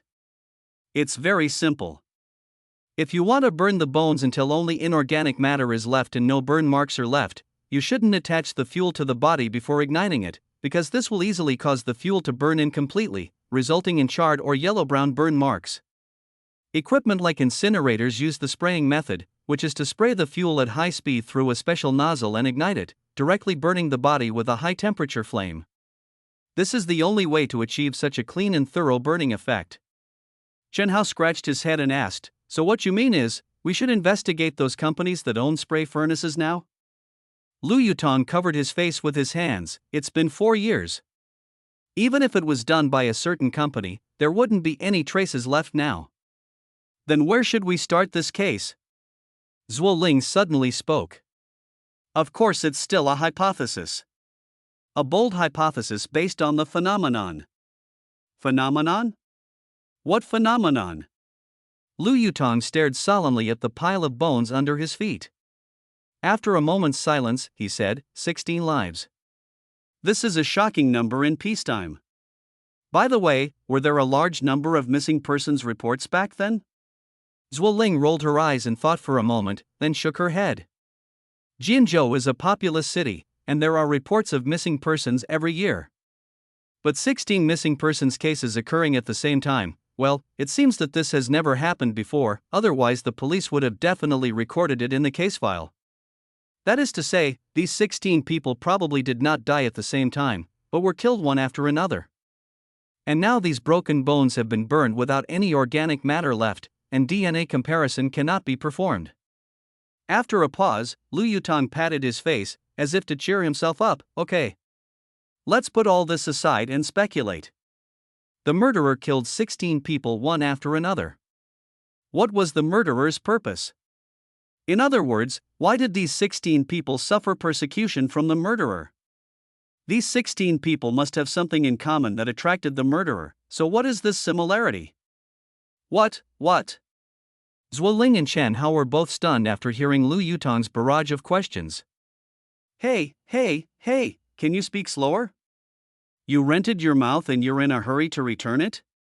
Lu Yutong spread his hands and said, "That is to say, what group do these 16 people belong to, and why does this group attract the murderer to persecute them continuously?"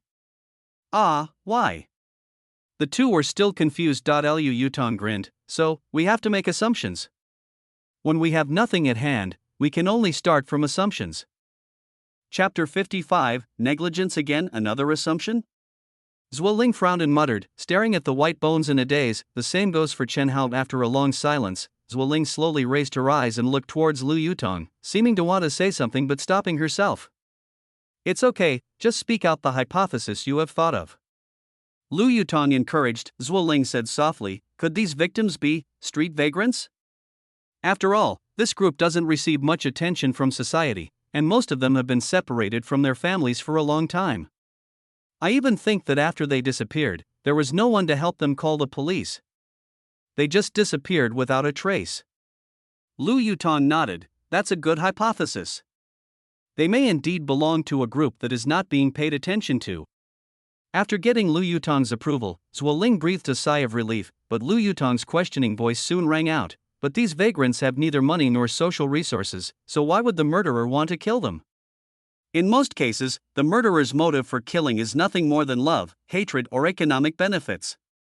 I don't think these vagrants, who don't even have normal intelligence, would have any love or hatred with anyone, right? Not to mention any economic benefits. Zhuo Ling was stunned by the question. Your hypothesis seems reasonable, but there is no reasonable motivation to support it." Seeing his sweetheart being defeated, Chen Hao patted his chest and said righteously, "I have thought of a possibility." "This idiot, no, this officer, please speak." "You're right. Most murders involve love-hate relationships or disputes over economic interests. But there is another type of murderer who doesn't follow common sense. They kill people for no reason." Lu Yutong raised his lips and said, "I know what you are going to say. Are you referring to the kind of people who are extremely mentally twisted and kill people just for fun?" Chen Hao nodded, "Yes. Through the analysis of similar cases in history by psychologists, we know that the reason why these murderers are obsessed with killing people is that they all have one thing in common, that is, a sense of accomplishment. They like to leave strange crime scenes and even appear among the crowd watching the scene. They are intoxicated by the pleasure of being at large.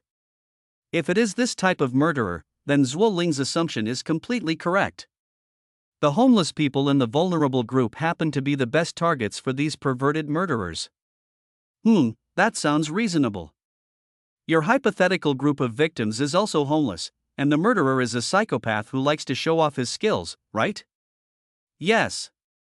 Chen Hao was very confident. Liu Yutong grinned and said, "Bullshit." Lu Yutong pointed at the broken bones and said, "How could the murderer in this case have any intention of showing off?"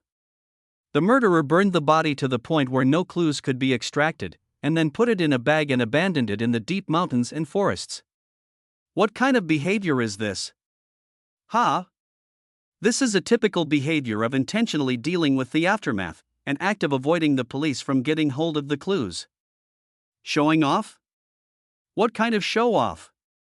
Those murderers who want to show off their skills would rather leave a bloody scene, and even leave all kinds of clues to mislead the police. He's right. Zhuo Ling agreed. Hey, I was helping you, but you sided with him. Zhuo Ling rolled her eyes and said, "Forget it, I don't want your help. If you want to help, then help these 16 victims." All right, stop wasting time. Lu Yutong waved his hand to stop Chen Hao, who was about to argue. Actually, how should I put it, I already have a hypothesis, but I'm afraid that telling it will offend you, the police. Hurry up and tell me. Zhuo Ling raised her foot as if to kick me.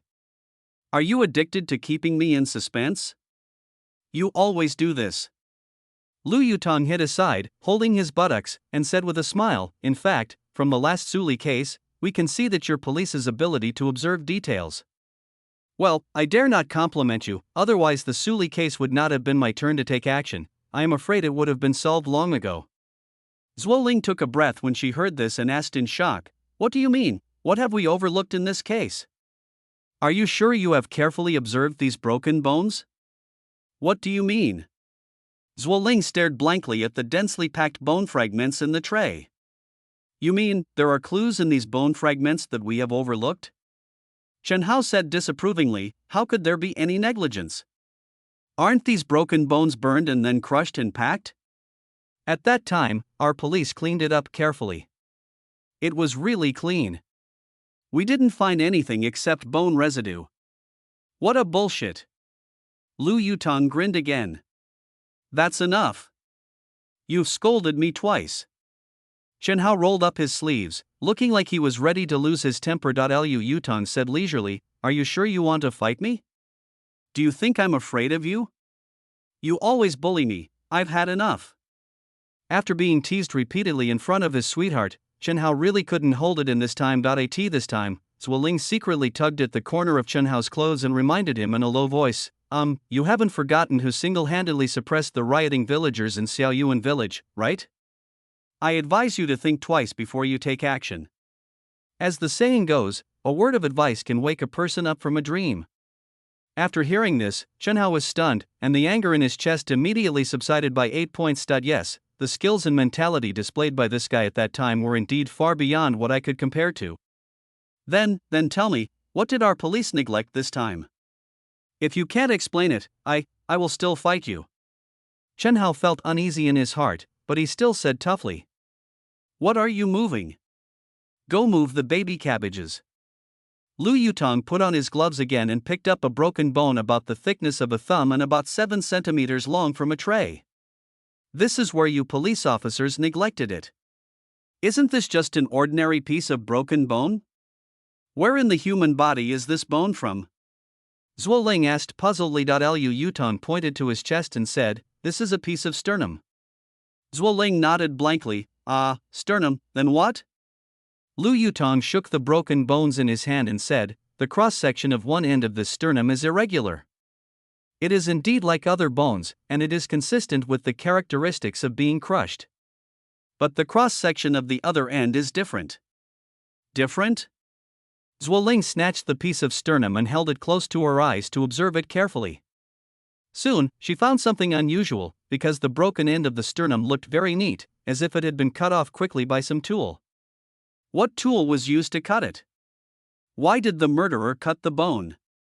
Bones are very brittle after being burned and will break with just a little pressure. Why did the murderer go to the trouble of using a tool to cut it? Lu Yutong raised his lips and said, "No, this was not cut off after being burned, but was cut off while the person was still alive. If you look closely at the circles of texture on the cross-section, it looks like the marks left by a high-speed electric saw."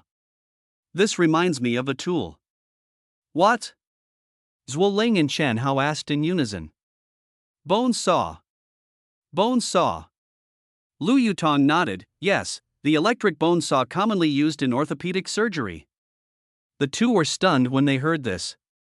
After looking at each other, Zhuoling asked again, why did the murderer use a bone saw to cut the victim's sternum? Lu Yutong used his palm as a knife and cut his chest, because behind the sternum are the heart and lungs, and to get them, the sternum must be cut off first. Well, now that we have come to this point, what can we assume is the murderer's motive for murder? Human organs. Zhuoling shouted immediately.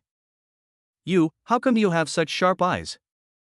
However, Chen Hao's focus was still on the fact that Lu Yutong had discovered an important clue that was overlooked by the police. There were several large plates of densely packed broken bones, and only a small section of the sternum was abnormal. How did you notice it at a glance? What do you think? I guess. How would I know? How can a normal person have such exaggerated observation skills? Lu Yutong just smiled but said nothing. Chen Hao really couldn't understand.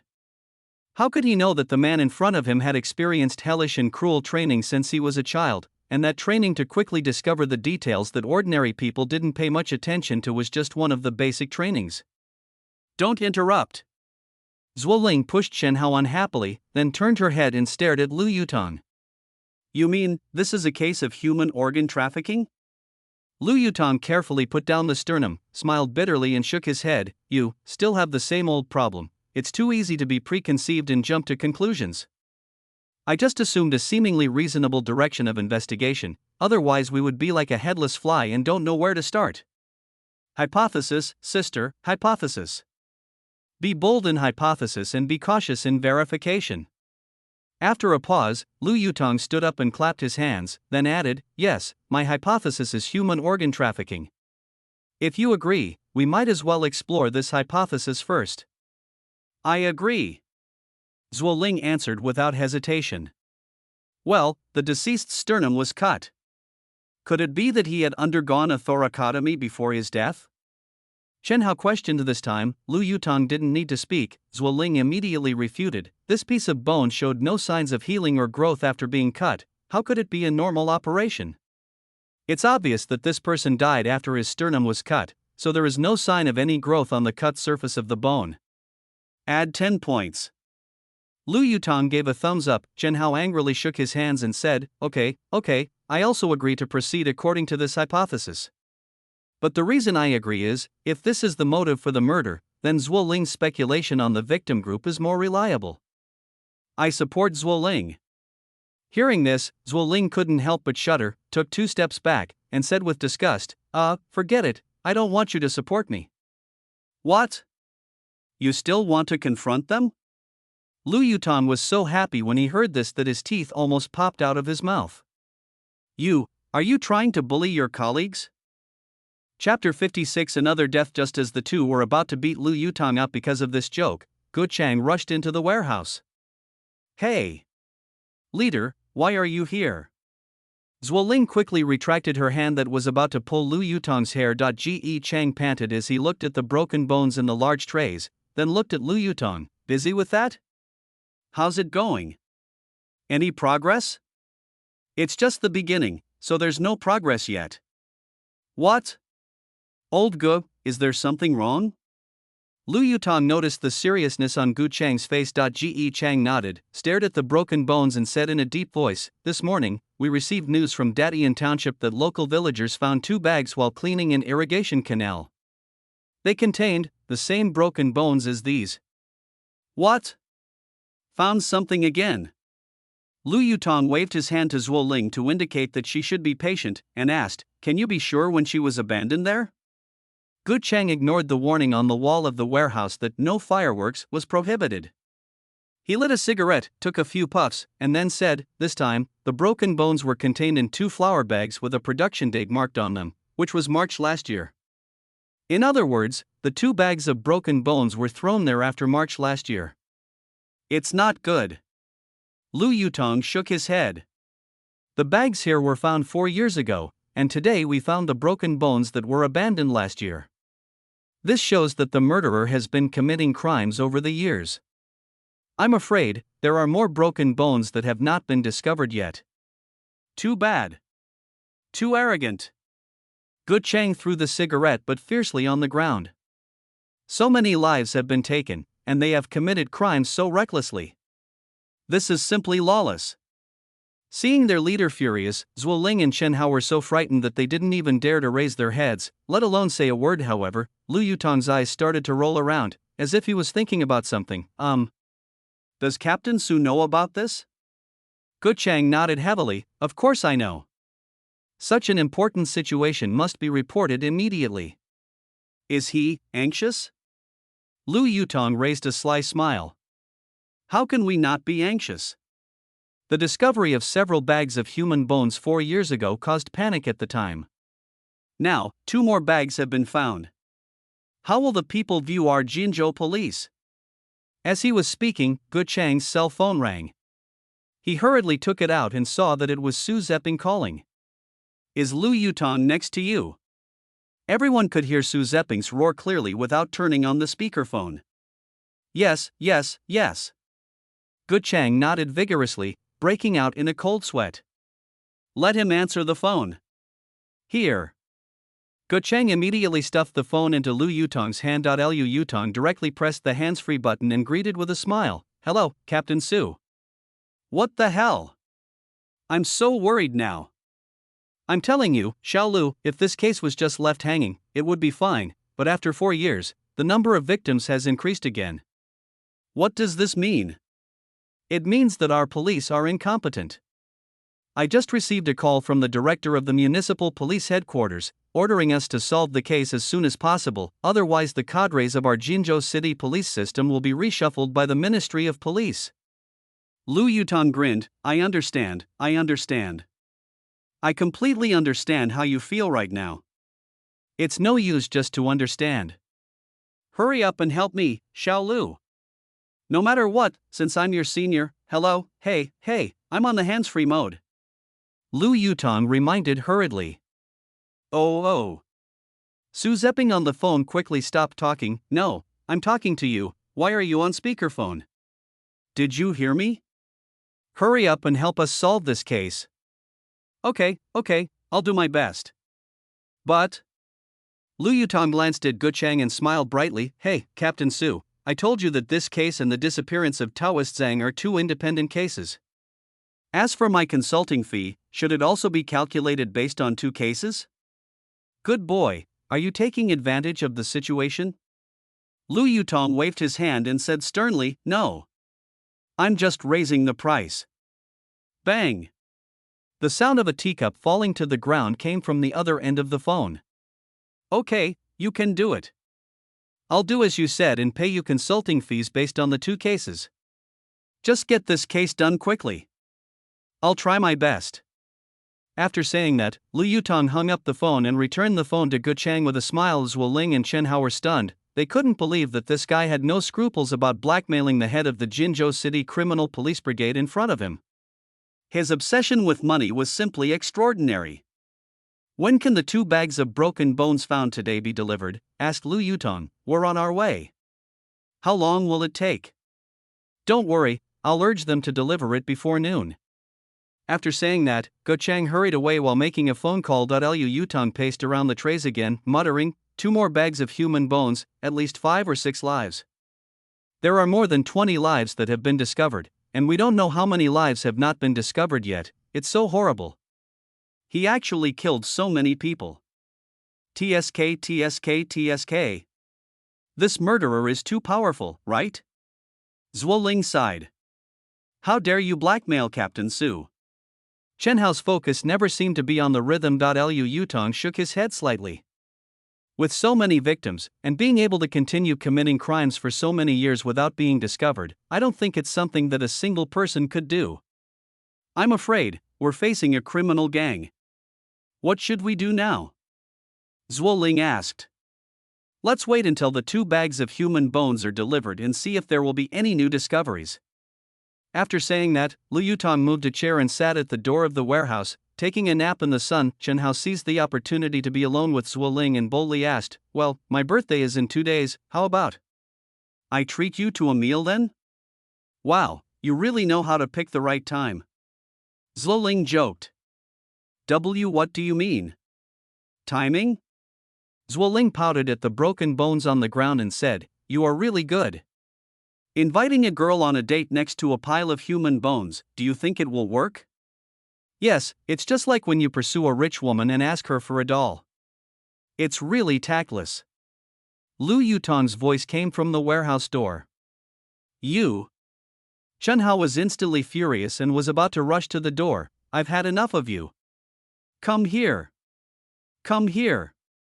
I want to fight you in a duel. Not interested. Lu Yutong lay on his back enjoying the sunshine with a very comfortable look on his face. Come here. One-on-one. One-on-one. Okay. I promise to take you out for dinner on your birthday. Zhuo Ling covered her mouth and smiled. Really? Chen Hao immediately smiled brightly, and his expression changed without any buffering. TSK. Successful. Lu Yutong added fuel to the fire again. One-on-one. I want to challenge you one-on-one. If you keep making trouble, I won't go. Haha, don't. So Chen Hao immediately laughed again. Chapter 57 Entry point. When the 3 of them were squatting at the door of the warehouse preparing to eat takeout, there was a sudden brake sound and a policeman jumped out of the car and asked, "Excuse me, who is Mr. Lu?" Lu Yutong raised his chopsticks. "It's me. The 2 bags of human bones found in Datian village have been delivered. Captain Su asked us to make sure they are delivered to you." After saying this, the policeman called his colleagues in the car, and each of them walked into the warehouse carrying a bulging bag of flour. Get to work. Lu Yutong put down his lunchbox. Zhuo Ling and Chen Hao hurriedly took a few bites and followed in. You guys go ahead and do your work. We won't bother you anymore. We have to go back to Datian village to investigate. The 2 policemen put down the bags and left in a hurry. Then Zhuo Ling quickly found 2 clean large plastic trays in the warehouse and placed them on the ground. She put on gloves, and together with Chen Hao, carefully poured out the 2 bags of broken bones and spread them flat on the trays carefully. Lu Yutong stared at the newly discovered bone fragments with a frown on his face. Like the other trays, these 2 trays were also filled with Snow White. It's just as clean, and just as thoroughly burned. It should be the work of the same group of people, Zhuo Ling said in a low voice. Here. Chen Hao suddenly picked up a piece of broken bones from the tray. It was half the size of his palm and was also the largest piece in the 2 trays. Lu Yutong nodded slightly. Yes, you have sharp eyes this time, I noticed it too. Is there something wrong with this bone? Zhuo Ling asked. Chen Hao handed the bone to Zhuo Ling and said, "Look carefully at the upper edge of this bone. There are several scratches." Zhuo Ling lowered her head and observed carefully, muttering, "Yes, there are indeed a few scratches." Eh? You said that the tool that can leave scratches on bones must be very sharp, right? Humph, that's quite rude. Lu Yutong said suddenly. Rude?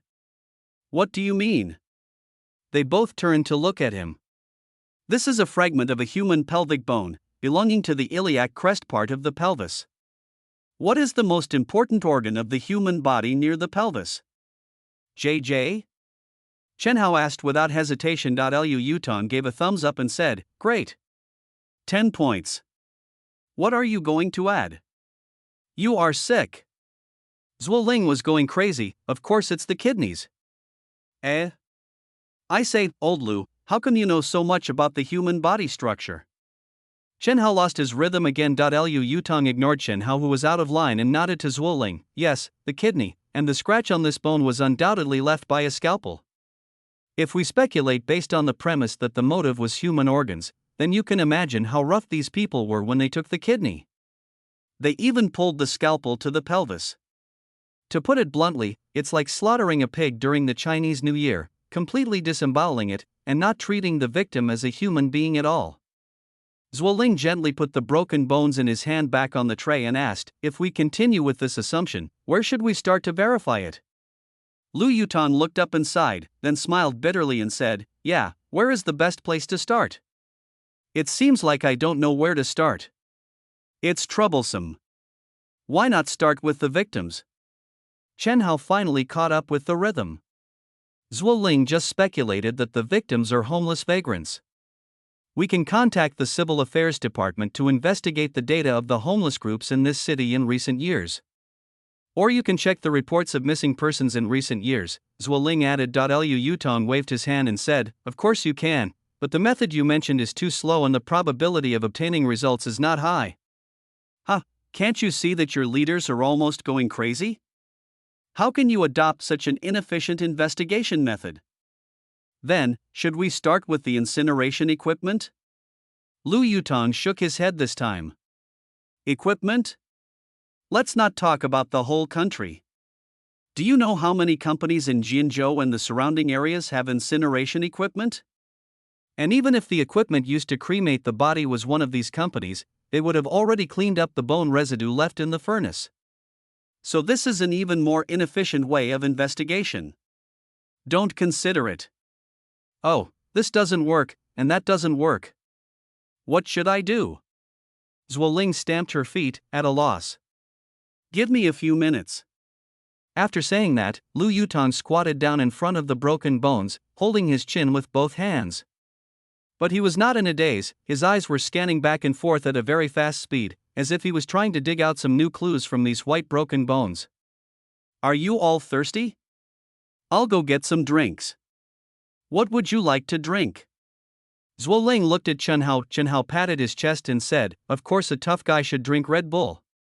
Hey, how can we let a female comrade go? I'll go buy it. Chen Hao took the opportunity to flatter her, and his voice was so gentle that it gave people goosebumps. Lingling, what do you want to drink? Zhuoling rolled her eyes and thought for a while, then raised her hand and said, soda water, please. Got it. Chen Hao patted Lu Yutong's shoulder and said, what about you? What would you like to drink? After a while, Lu Yutong uttered two words slowly, profession. Chen Hao was confused, professional? Is there a drink called professional? Is it new? Lu Yutong looked up at Chen Hao with a helpless look on his face. What I just said is, maybe the most suitable entry point for this case's career. I don't understand. Chen Hao still looked confused. Lu Yutong grinned, I want the new version of Gatorade sports drink with blueberry flavor. Fuck, do you have such a picky taste? Yeah. Okay, please wait a moment, bosses.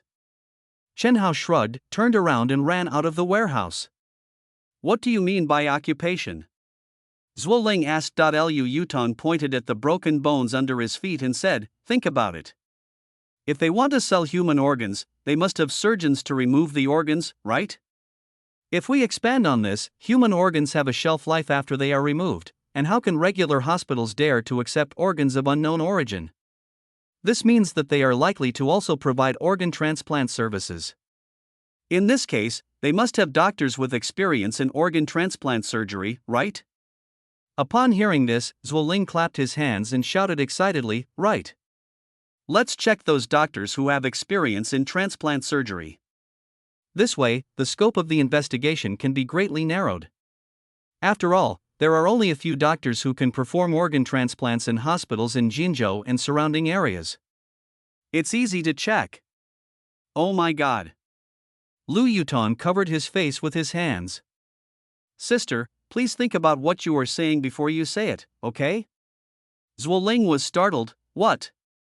Am I wrong? Would those elite surgeons who enjoy high allowances and earn millions of dollars a year in big hospitals do something that would cost them their lives? Zhuoling pouted and said in a small voice with a look of grievance on her face, it was you who said we should start with the group of doctors. Yes, it's a doctor. But to be precise, there is only one type of doctor who dares to do this kind of thing, that is, a doctor whose license has been revoked due to some serious accidents. Zhuoling's forehead was covered with black lines. After laughing foolishly twice, he lowered his head and said, okay, I admit that I didn't think before I spoke. Where should I go to see a doctor like this? Zhuo Ling immediately replied, Jinzhou City Medical Bureau. No. No? Lu Yutong raised his hand and slapped her head. How many people in Jinzhou can meet this requirement? We should ask the National Medical and Health Bureau to provide assistance and provide the information of doctors with organ transplant experience and whose licenses have been revoked in recent years. Understood. I'll contact them right away. Zhuo Ling ran out of the warehouse happily. Regardless of whether this assumption was true or not, as long as the case was still moving forward and hadn't reached a dead end, it was enough to make her blood boil. Well, I've got to go home first. I'm planning to research some new dishes. Lu Yutong said as he took a leisurely step and left the warehouse. 10 minutes later, Chen Hao, who was carrying a bag of drinks, looked at the empty warehouse and was stunned again. Hey, where are the people? I didn't buy Gatorade, is Red Bull okay? Hey, where are the people? Chapter 58. Obsessed with money. Riding the small scooter that Zhuo Ling lost to him, Lu Yutong leisurely rushed to the vegetable market. As a result, I was stopped by the traffic police halfway and fined 50 yuan for not wearing a helmet. Lu Yutong bargained with the traffic police on the spot and asked if 20 would be okay. As a result, the traffic police fined me 200 yuan for refusing to cooperate with law enforcement inspections. 250 in total. Lu Yutong felt as if his heart was being stabbed by a knife, and it hurt so much. In the end, he could only pay the fine with a sense of grievance, and he wanted to cry but had no tears. Just as this idiot was greeting the traffic policeman's family for the 33rd time in his heart, the phone in his pocket vibrated. I took it out and saw that it was a text message with just two numbers. 03. Lu Yutong's expression instantly darkened. This is a code sent by the contact station, which means to go to the contact station immediately to discuss important matters. 20 minutes later, Lu Yutong arrived at the Margarita Western restaurant, but when he pushed the door open, he was a little surprised, because Pei Min did not wait for him in the office on the second floor as usual, but was sitting at a table in the corner of the restaurant drinking red wine. Besides, her outfit today also surprised Lu Yutong. She was no longer wearing the sexy clothes that showed off her charming figure and seductive power in the past. Today, she was wearing a black professional manager outfit. Her pretty face was not heavily made up as usual, but lightly made up, so light that it looked a little cold, just like her expression at that moment. Lu Yutong understood that He Li's death must have touched the woman's heart, causing her to undergo some changes. At the same time, Lu Yutong also hoped that He Li's death would make her twisted psychology become a little more normal. Seeing that Pei Min had no intention of getting up and going to the second floor, Lu Yutong had to take the initiative to walk over and sit down opposite her. To be honest, I hate you. Pei Min spoke coldly as soon as he sat down. Lu Yutong waved away the waiter who handed him the menu and replied in a cold voice, You called me here just to tell me how you feel about me? Pei Min took a sip of red wine and glanced at him with a slightly gloomy look. There is a mission. A mission? Then why did you send 03 foot instead of 01? The higher-ups specifically instructed that this mission can only be assigned to you, and only you can complete it. And they won't force you to take on this mission, so I asked you to come over to discuss it and hear your opinion. Lu Yutong raised his eyebrows. Only I can accomplish this? Why, this goal is amazing. Pei Min nodded, very impressive. The higher-ups think that it would be safer to send at least 2 S-level special operators to form a team, but now only 2 of the 3 S-level special operators have been sent abroad, so the higher-ups will not force you to take on this mission alone. It's up to you to decide. Oh, so awesome? Lu Yutong lit a cigarette, the corners of his mouth gradually raised, as if he was a little interested. Tell me, who is the target of this mission? Pei Min slowly turned the red wine glass and asked in a deep voice. There were 2 S-level special operators in the previous generation in the Grey Tower, Zhang Sidong and Qin Shoubai. You should know this, right? Do you think I know this? You're here giving me a history lesson? Humph, but there was a very special A-level special operative in the Grey Tower back then. His strength was also enough to be S-level. Do you know this person? Hearing this, Lu Yutong frowned, lowered his eyes and thought for a moment, then suddenly raised his eyes and asked, Are you talking about Guan Jinglin? Pei Min nodded, yes, Guan Jinglin. If he had not been hunted down by Zhang Sidong for serious violations of the regulations, he would have been ranked among the S-level special operators of the previous generation. Lu Yutong nodded slightly. I have heard about this. When Guan Jinglin was carrying out a mission, he was enraged by the heinous evil deeds of the target. In a fit of impulse, he killed the target's wife and sister-in-law as well. So the Grey Pagoda sent my master Jiang Sidong to hunt him down. That's right. It took Jiang Shirtang more than 3 months to find him. I heard that the two of them fought a big battle, and your master subdued him at the cost of 2 knives in his body. However, your master did not kill him because of their longtime colleagues. Instead, he brought him back to the headquarters and asked the headquarters to deal with him leniently. Lu Yutong raised his lips and said, yes. My master has never had the heart to kill his colleagues himself. Whenever he was on a mission to eliminate them, he would always plead for them on their behalf. He would only take action when he had no other options. Yes, at that time, under my master's plea, the superiors spared Guan Jinglin's life because he had made many contributions to the organization. After being tried by a special court, he was imprisoned in a special prison of the National Security Department. I heard that he was sentenced to life imprisonment. Pei Min picked up the wineglass and drank it in one gulp, sneering, but he was released from prison 6 years ago. Lu Yutong calculated in his mind for a moment and nodded. That means he was released after being imprisoned for 20 years. However, as long as a life sentence is good in prison, it can be converted to a fixed-term sentence and then reduced in sentence, so it is normal to be released after 20 years. But the organization now deeply regrets not killing him at that time. Lu Yutong was startled. What do you mean? When he was released from prison, the organization asked him to sign a confidentiality agreement to ensure that he would not disclose the existence of the Grey Tower in the future. Lu Yutong spread his hands and asked in confusion, isn't this normal? All those who retire, change jobs, or are caught by the police and passively leave the organization must sign a confidentiality agreement. Pei Min nodded. Yes, he did sign it at that time. But less than 3 months after he was released from prison, he deliberately committed multiple cases of intentional injury in a place in the northwest, killing and maiming many people. He was sentenced to death and imprisoned in the famous prison for serious criminals in the northwest, Chateaubriand prison. But what is unexpected is that before the death sentence was reviewed, he instigated a prison riot and successfully escaped from prison during the chaos. This incident resulted in the death of 6 prison guards and the injury of more than 20 prison guards. What? I've seen that news on TV before. It turns out that he was the one who planned the riot? Lu Yutong seemed very surprised. Why are you panicking? I haven't finished what I'm saying. Later, the police found a piece of paper in the cell where he was detained. On it was written the words, "The only one who can judge me is the tower. You are not qualified." And then? Pei Min poured himself another glass of red wine and continued, "This is clearly a provocation to Hueda, an act of revenge." When the organization learned about this, it was furious, so it took the case from the police through the National Security Department and ordered him to be eliminated as soon as possible. Guess what? A few months ago, someone from the organization's search department found him in the area we are responsible for. He's in the Golden State? Pei Min curled her lips, suddenly looking a little regretful, but at that time, Guan Jinglin soon discovered that the people from the search department were following him, so he easily got rid of them. After all, he is a former special operative with S-level strength, so of course he is not that easy to track. After a pause, Pei Min took a sip of red wine and continued, "What the higher-ups mean is that since he has appeared in our territory, and you are also in Jinzhou now, then this mission will fall on the Jinzhou liaison station. What do you think? Do you want to take this mission? This guy's strength isn't much different from my master's." Lu Yutong seemed a little conflicted.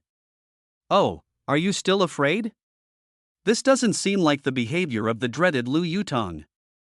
Pei Min raised the corners of his mouth, as if he was enjoying watching the fun. "What's the price for this task?" Pei Min held up 4 fingers, very high, 4 million. Lu Yutong nodded slightly. If the target is him, it is indeed worth the price. Where did the people from the search office find Guan Jinglin's trace in Jinzhou? The intersection of Runmin South Road and Xingyang Road. Such a busy area? Okay, I'll take this mission. Pei Min was stunned for a moment, then sneered, "You are still the money-obsessed Lu Yutong." Lu Yutong unceremoniously snatched the wineglass from her hand, raised his head and drank it, then wiped the corner of his mouth and said with a sly smile, "Looking at your expression, do you really hope that I will die in this mission?" Although Pei Min still had a faint smile on his face, his teeth were clenched tightly. "Yes, for a cocky guy like you, I wish you would die immediately." Lu Yutong laughed a few times, then stood up and walked towards the restaurant entrance with his still loose steps. This sounds like what you really think. Remember, if I die, you must set off firecrackers to celebrate." "I'll set off fireworks to celebrate." Pei Min stared at the lazy figure and said fiercely. Chapter 59, Mr. Qin Saves Himself. Lu Yutong felt something strange that night because he expected that Zhuo Ling would come to his house for a free meal with the information she had found, and then pester him to analyze the information of those doctors whose licenses had been revoked, but she did not show up that night. Not only that night, but even the whole morning of the next day, Zhuo Ling and Chen Hao did not come to see him, which made him feel very abnormal. After all, their leader was very urgent about this case, so it didn't make sense for him to suddenly slow down the pace. It was not until 2 o'clock in the afternoon that they knocked on Lu Yutong's door, but the reason why they came only now made Lu Yutong feel somewhat relieved. It turned out that Zhuo Ling not only collected information on doctors who had organ transplant experience and whose licenses had been revoked over the past 20 years, but also retrieved these doctors' bank statements for the past 5 years. After getting these two pieces of information, Zhuo Ling did not immediately bother Lu Yutong, but took the initiative to analyze the information with Chen Hao. What's more, after a night of analysis, they actually found some clues. There are not many doctors in the country who meet both of these conditions: experience in organ transplant surgery and having their licenses revoked. There are only 17 such people in the data collected by Zhuo Ling over the past 20 years. After analyzing the bank statements of these 17 people, Zhuo Ling found that 4 of them were somewhat abnormal. Normally, once these doctors' licenses were revoked, they would lose their jobs and bid farewell to the high-income group. However, the financial situation of these 4 people suddenly improved greatly 5 years ago, and they have received several large sums of money in the past 5 years. What is even more puzzling is that every large amount of money deposited into the accounts of these 4 people was clearly shown as consulting fees, and the payer of these consulting fees was a pharmaceutical trading company in Jinzhou. The permanent residences of these 4 people are scattered all over the country. But why is it that the same company in Golden State pays their consulting fees? This has to arouse suspicion. After listening to Zhuo Ling's analysis, Lu Yutong immediately praised her and agreed with their analysis results.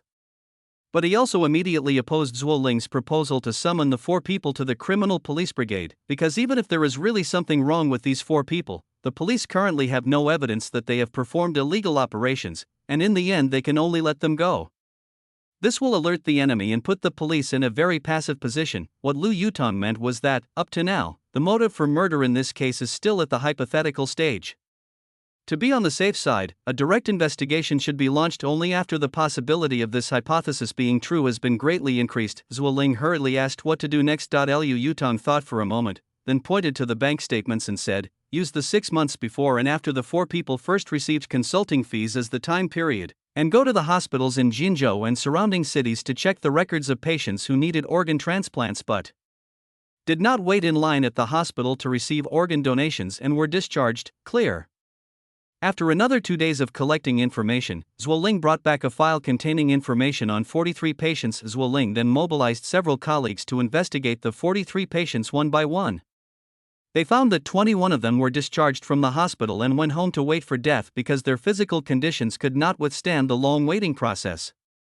The investigation results also showed that all 21 people have died so far. The remaining 22 are still alive. 11 of them returned to their hometown hospitals to continue treatment, and eventually received donated organs to complete the operation. 10 went abroad for treatment and each underwent corresponding organ transplantation operations abroad. However, there is one person who has no medical records of organ transplantation or travel abroad since he was discharged from the hospital 5 years ago. The strange thing is that this person is still alive and well. By investigating this person's medical records, we learned that he was in the late stage of liver cirrhosis. Without an organ transplant, the doctor said, he would not survive more than half a year, but there was no liver available for transplantation at that time, so the situation this person faced was very bleak. To put it bluntly, his chances of survival were slim, but one day this person suddenly said that he didn't want to wait any longer. Not only did he give up his position in the national donor waiting list, but he was also discharged from the hospital soon. No medical records were found of him having undergone an organ transplant in the past 5 years, but this person is still alive today. After listening to Zhuo Ling's investigation results, Lu Yutong asked, "Have you investigated this person's identity information?" I checked. This man is called Qin Zhengyuan. He is 51 years old, a successful real estate developer, and has a considerable fortune. His company is located in Building F, 42nd floor, Guanghua Building, and his home is in Building 26B, Fengwangshan Villa District. Are you from Golden State? Zhuo Ling nodded, yes. Lu Yutong clapped his hands immediately and said, "Immediately summon this person to the criminal police team for questioning. Call me when he arrives and we will meet at the criminal police team." So Zhuo Ling and Chen Hao set off immediately. One went to Qin Jingyuan's company and the other went to his home, splitting their forces into two groups. At 2 o'clock in the afternoon of that day, in the interrogation room of the criminal police brigade, Qin Zhengyuan looked at his golden Rolex watch and asked with displeasure, "What do you two officers want to ask me? You brought me here for half an hour and I haven't said a word.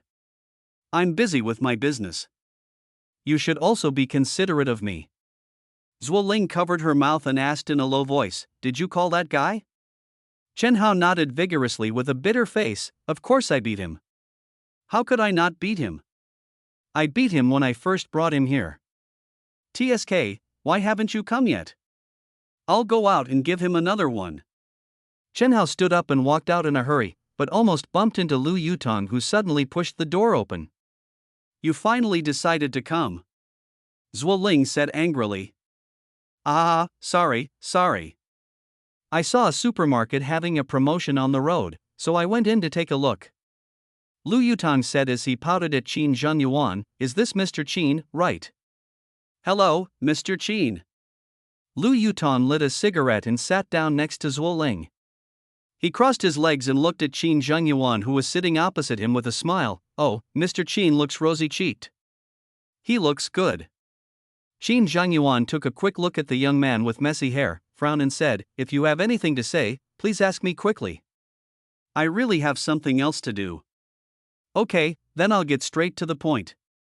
Mr. Qin, you were already in the late stage of liver cirrhosis 4 years ago. I heard that you didn't wait for organ donation at that time, and you haven't received any treatment since you were discharged from the hospital." I'm wondering, can you live so long with late-stage liver cirrhosis? Qin Zhengyuan chuckled and said loudly, "I also have some legal knowledge." "I can refuse to answer your questions. But I don't want to do that. It would make me look ungraceful. I just know that saving my own life is not wrong." Lu Yutong's expression suddenly fell, and he said in a deep voice, "Yes, it's not wrong for you to save your own life, but it's wrong for you to use other people's lives to save your own life." "What evidence do you have?" Qin Zhengyuan lifted up his shirt, revealing the surgical scar on his abdomen, and looked at Lu Yutong arrogantly. Lu Yutong shrugged, "Isn't this scar left by the transplant surgery?" Qin Zhengyuan said excitedly, "I'm telling you, I've clearly shown you my scars, but I won't admit that I had a transplant." "What can you do about it? Do you dare to force me to hold you down and cut open my stomach to check my liver? So what if I saved my own life? Is that wrong?" "Humph. There was a donor who could have given me an organ for the operation, but later I found out that a certain leader had jumped the queue and gave priority to his relatives." "What? Did I deserve to die?" Lu Yutong flicked the ash off his cigarette and waved his hand, saying, "No, I still say that, there is nothing wrong with you saving yourself, but if the liver that saved your life was obtained illegally, then your act of accepting it is illegal." Qin Zhengyuan waved his hand and said, "I don't want to talk to you anymore. I just know that saving my own life is the right thing to do." Come on, give me some evidence, okay? Where is the evidence that I had a transplant?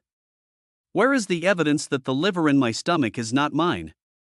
"We can apply for a forensic examination to determine whether you have undergone a transplant operation," Zhuo Ling said coldly. Qin Zhengyuan snorted and spread his hands. "You can ask the forensic doctor to do an appraisal on me." "Even if the appraisal result shows that I had the operation, what if I just don't admit it?" "Young man, I still know some laws. If you want to prove that I had the operation, you need the corresponding medical records to prove it. Do you have it? Humph, and if you want to prove that I transplanted someone else's liver, I guess you have to cut me open. What, does the law support you to forcibly cut me open? You're right. Lu Yutong suddenly stood up and opened the door of the interrogation room. You can leave now.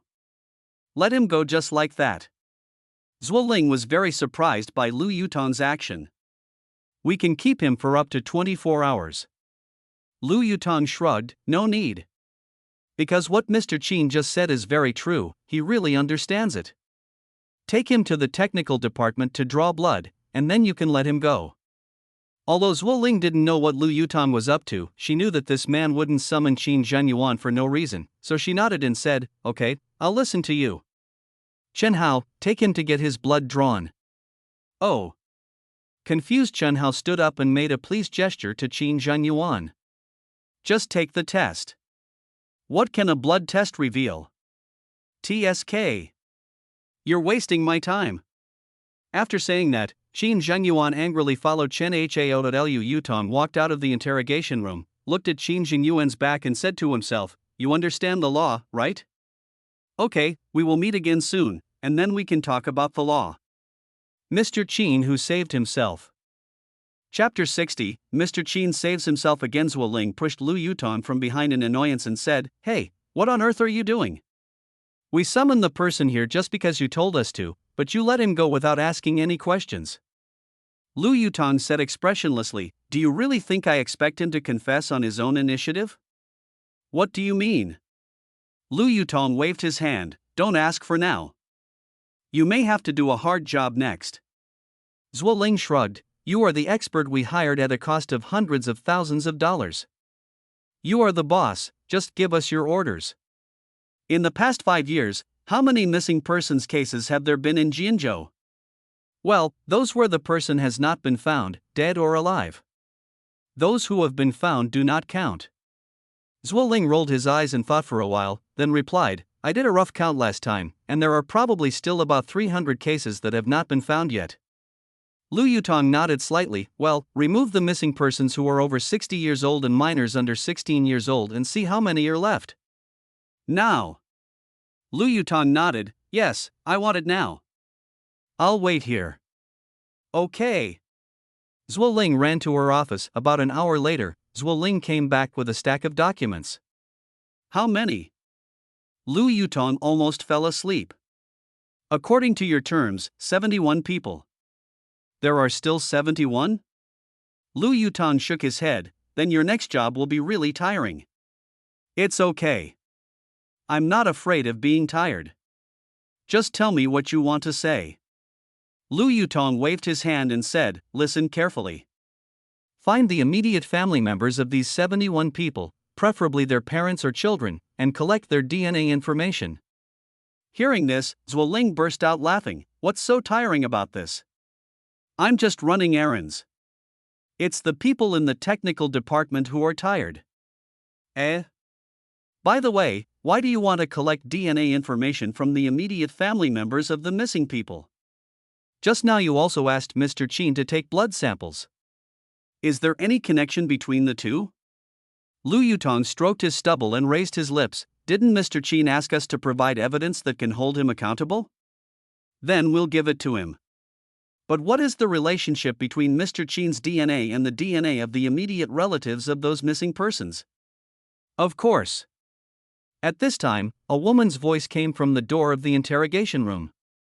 Zhuo Ling turned her head and saw that it was the beautiful forensic Dr. Huang Ying. Zhuo Ling's forehead was filled with black lines. Sister Huang, are you so bored that you actually eavesdropped at the door? Huang Ying covered her mouth and laughed. I was puzzled when Chen Hao took people to the technical department to draw blood just now, so I asked him about it, and then I found out that it was our great detective Lu who was investigating the case. Lu Yutong grinned, then can you please explain to the newbie Xiaozhuo what my intention is in collecting the DNA of Mr. Qin and the immediate family members of the missing person? Huang Ying shrugged, looked at Zhuo Ling and explained, his intention in doing this is very simple, he just wants to confirm that the DNA in Qin Zhong's body is related to the missing person. Zhuo Ling took a deep breath and said bewilderedly, how is this related? Mr. Qin has no blood relationship with those missing persons. Ha, Xiaozhua, you may not know that people who have undergone organ transplants will have two kinds of DNA information in their bodies at the same time. One is their own, and the other is the organ donor's. In fact, let alone organ transplants, even if you donate someone else's blood, you will have two kinds of DNA information in your body. After hearing this, Zuoling suddenly understood, clapped her hands and immediately continued, I understand. DNA information can be used to identify kinship, so if the DNA information of a direct relative of a missing person matches another DNA information in Mr. Qin's body, then it can be proved that Mr. Qin transplanted the liver of a missing person. Huang Ying gave Zuoling a thumbs up and said with a smile, correct. Our little Zhuo's ability to comprehend is still very strong. Ha, no, it's Sister Huang who taught me well. I have to treat you to a meal to thank you. Really? Hey, there's a new Thai restaurant opened near my workplace. I heard the food is pretty good. Let's go try it. Okay, I've heard of that too. But Thai food is a bit strong in flavor, and I'm afraid it's bad for my skin. Oh, it's nothing. I'll recommend a facial mask to you. It will definitely help with any irritating things you eat. Really? What brand? Oh my god, please stop talking. Lu Yutong covered his face with his hands. This chattering almost made him collapse. Good fellows, you guys started talking about a lot of things before I knew it.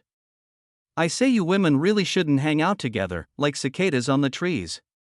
Otherwise, the noise pollution is so serious now. Say it again. Two pairs of beautiful eyes stared at Lu Yutong. Say it again? Lu Yutong swallowed. This is the first time I've encountered such an unreasonable request. So, I'll say it again? You try it, the two beauties said in unison again, cicada, cicada, cicada, cicada. The suicidal Lu Yutong pouted and imitated the chirping of insects. Beat him. The two beauties rushed over together. Oh my god. Don't grab my hair. Let go, do you hear me? Still coming? Oh you, don't grab my face. Oh help, the police are beating people, well done. Chen Hao, who was hiding at the door, silently closed the door of the interrogation room. Collecting DNA information from 71 people and comparing them was no easy task. Zuoling first worked with Chen Hao and several colleagues for a week to collect all the information, and then the technical staff worked overtime for another week to extract the DNA information. Fortunately, their work for the past half-month was not in vain. Finally, another DNA information in Qin Jingyuan's body matched the father of a missing person. So on the second day after getting this result, Qin Jingyuan was summoned to the criminal police brigade again. This time, Lu Yutong directly asked Chen how to handcuff him. Boss Qin, you understand the law, right? Lu Yutong still looked at the successful businessman with a smile. Then do you know what it means to handcuff you? Qin Jingyuan's face turned green as he shouted, this is only used to treat criminal suspects. Why do I become a criminal suspect? Lu Yutong nodded, you are right. Now we are no longer summoning you, but officially detaining you as a criminal suspect. Why? Lu Yutong grinned, of course it depends on what you like to talk about the most evidence. I advise you to confess voluntarily. Your attitude towards confession will directly affect the sentencing in the future. I want to see the evidence. Qin Jingyuan's attitude was still arrogant and domineering. Here you go. Zuoling suddenly screamed and stood up, throwing a piece of identification information on Qin Jingyuan's face. You use other people's lives to prolong your own life. You do such a shameless thing and you feel justified. How shameless. What is this? Qin Jingyuan stared blankly at the information that fell to the ground. This is. But as soon as Zuoling said this, she seemed to realize something, so she turned her head and looked towards Lu Yutong. Lu Yutong smiled and raised his hand to her. It's okay, you continue. Zuoling nodded slightly, then glared at Qin Jingyuan and shouted, listen carefully. Two types of DNA information were detected in your body, which means you have received blood from someone else, or an organ from someone else. Qin Jingyuan snorted coldly and said in a deep voice, have you forgotten what I said last time? No matter what your appraisal results are, I just don't admit that I have had a transplant operation because you don't have the corresponding medical records. Okay. Zhuo Ling nodded with gritted teeth. Then I won't tell you whether you have had a transplant operation or not. I will simply say that the DNA information of a missing person was detected in your body. Just based on this, you are already a considerable suspect.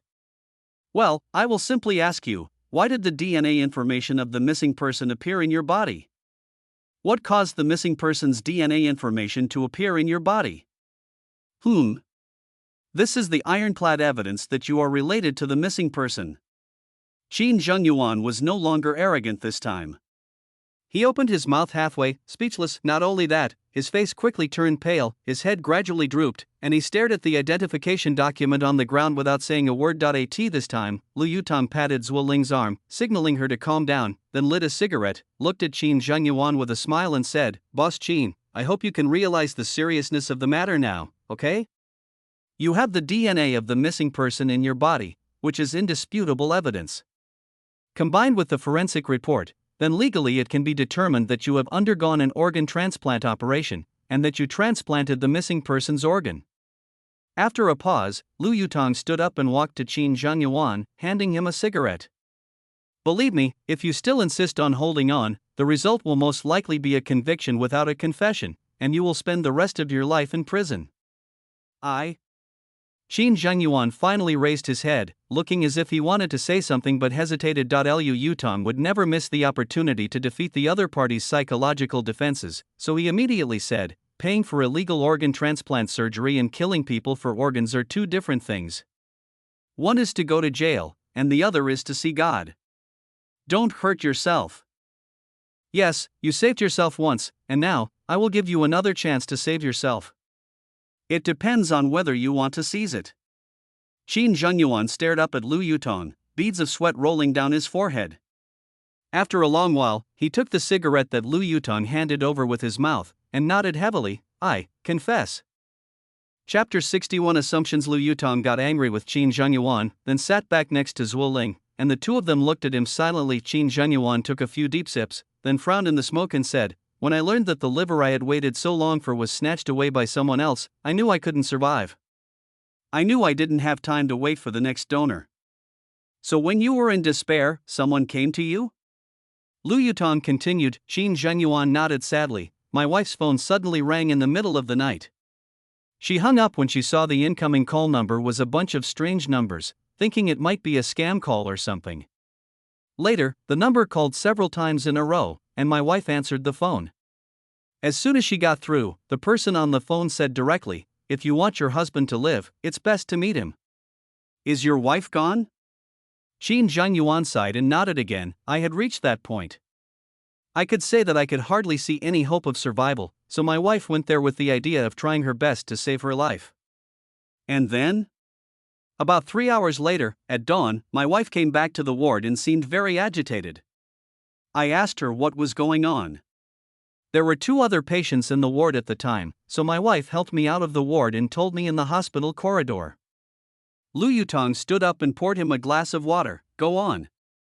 Qin Zhengyuan took the cup but didn't drink it.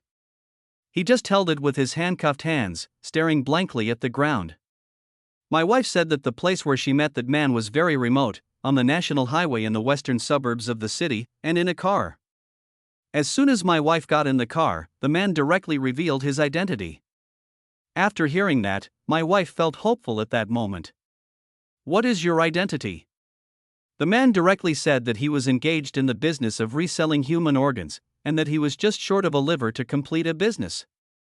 My wife asked what he meant by just a liver to complete a business. "The man said that the hot-selling organs of the human body are the heart, lungs, liver, and kidneys. They said that they had already negotiated the business of heart, lungs, and kidneys with 4 customers, and they were just short of a liver customer to open the box." "Unboxing? What does that mean?" Zhuo Ling asked curiously. Qin Zhengyuan put down his water cup, lowered his head and said softly, "Opening the box means, they can pick out a person, kill him, and take out all his organs." My wife was shocked when she heard it, but it was because they were so frank that she began to believe that it was not a scam, but a real deal. They call killing unboxing?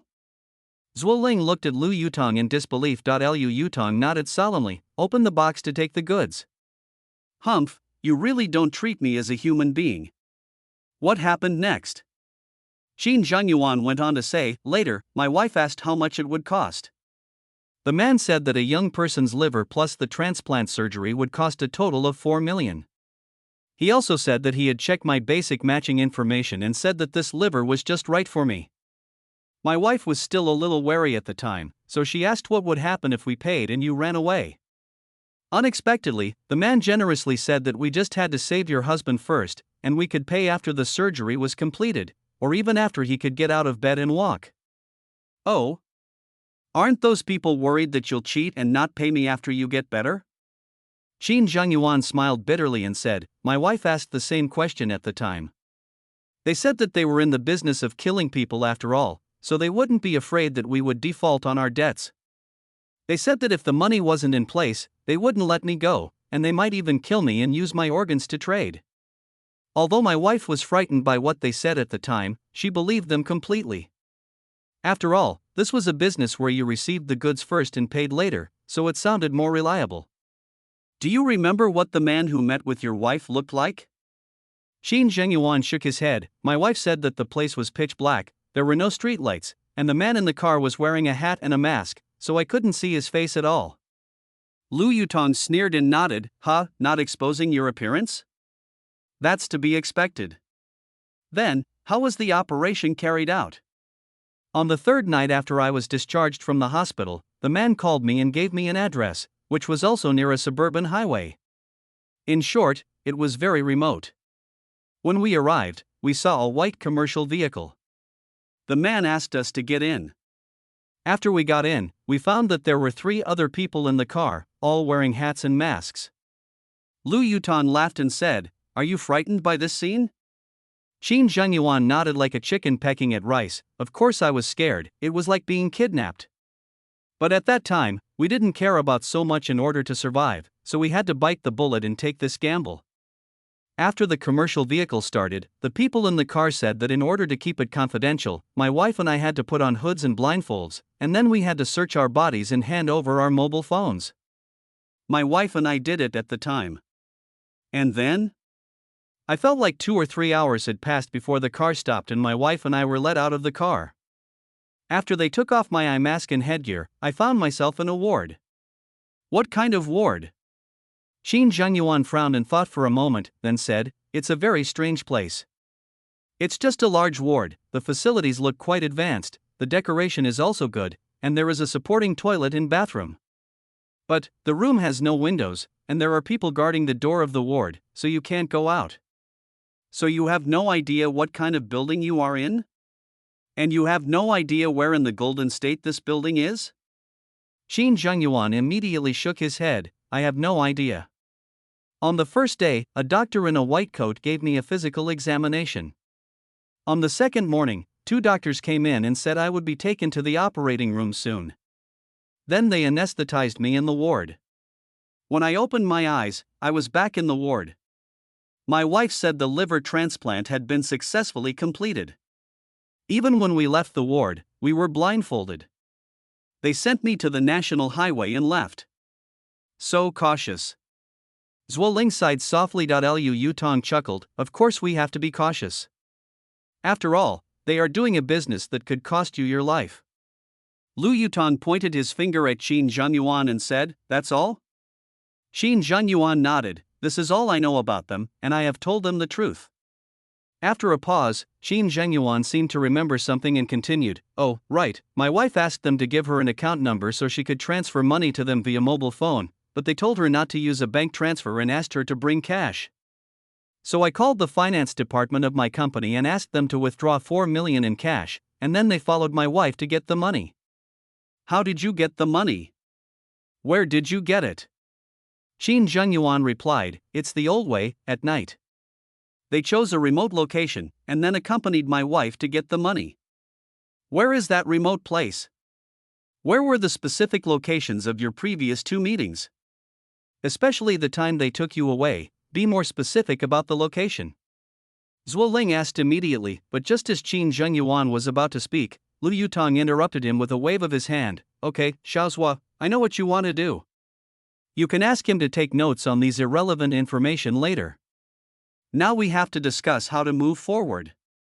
Zhuo Ling was immediately displeased when she heard this, and said with a glare, how come it is irrelevant information? Do you know what I want to do? Lu Yutong sighed and replied helplessly, you just want to use that place as the center and then draw a circle on the map that takes 3 hours to drive? Ha, forget it. Do you know where a car can go in 3 hours?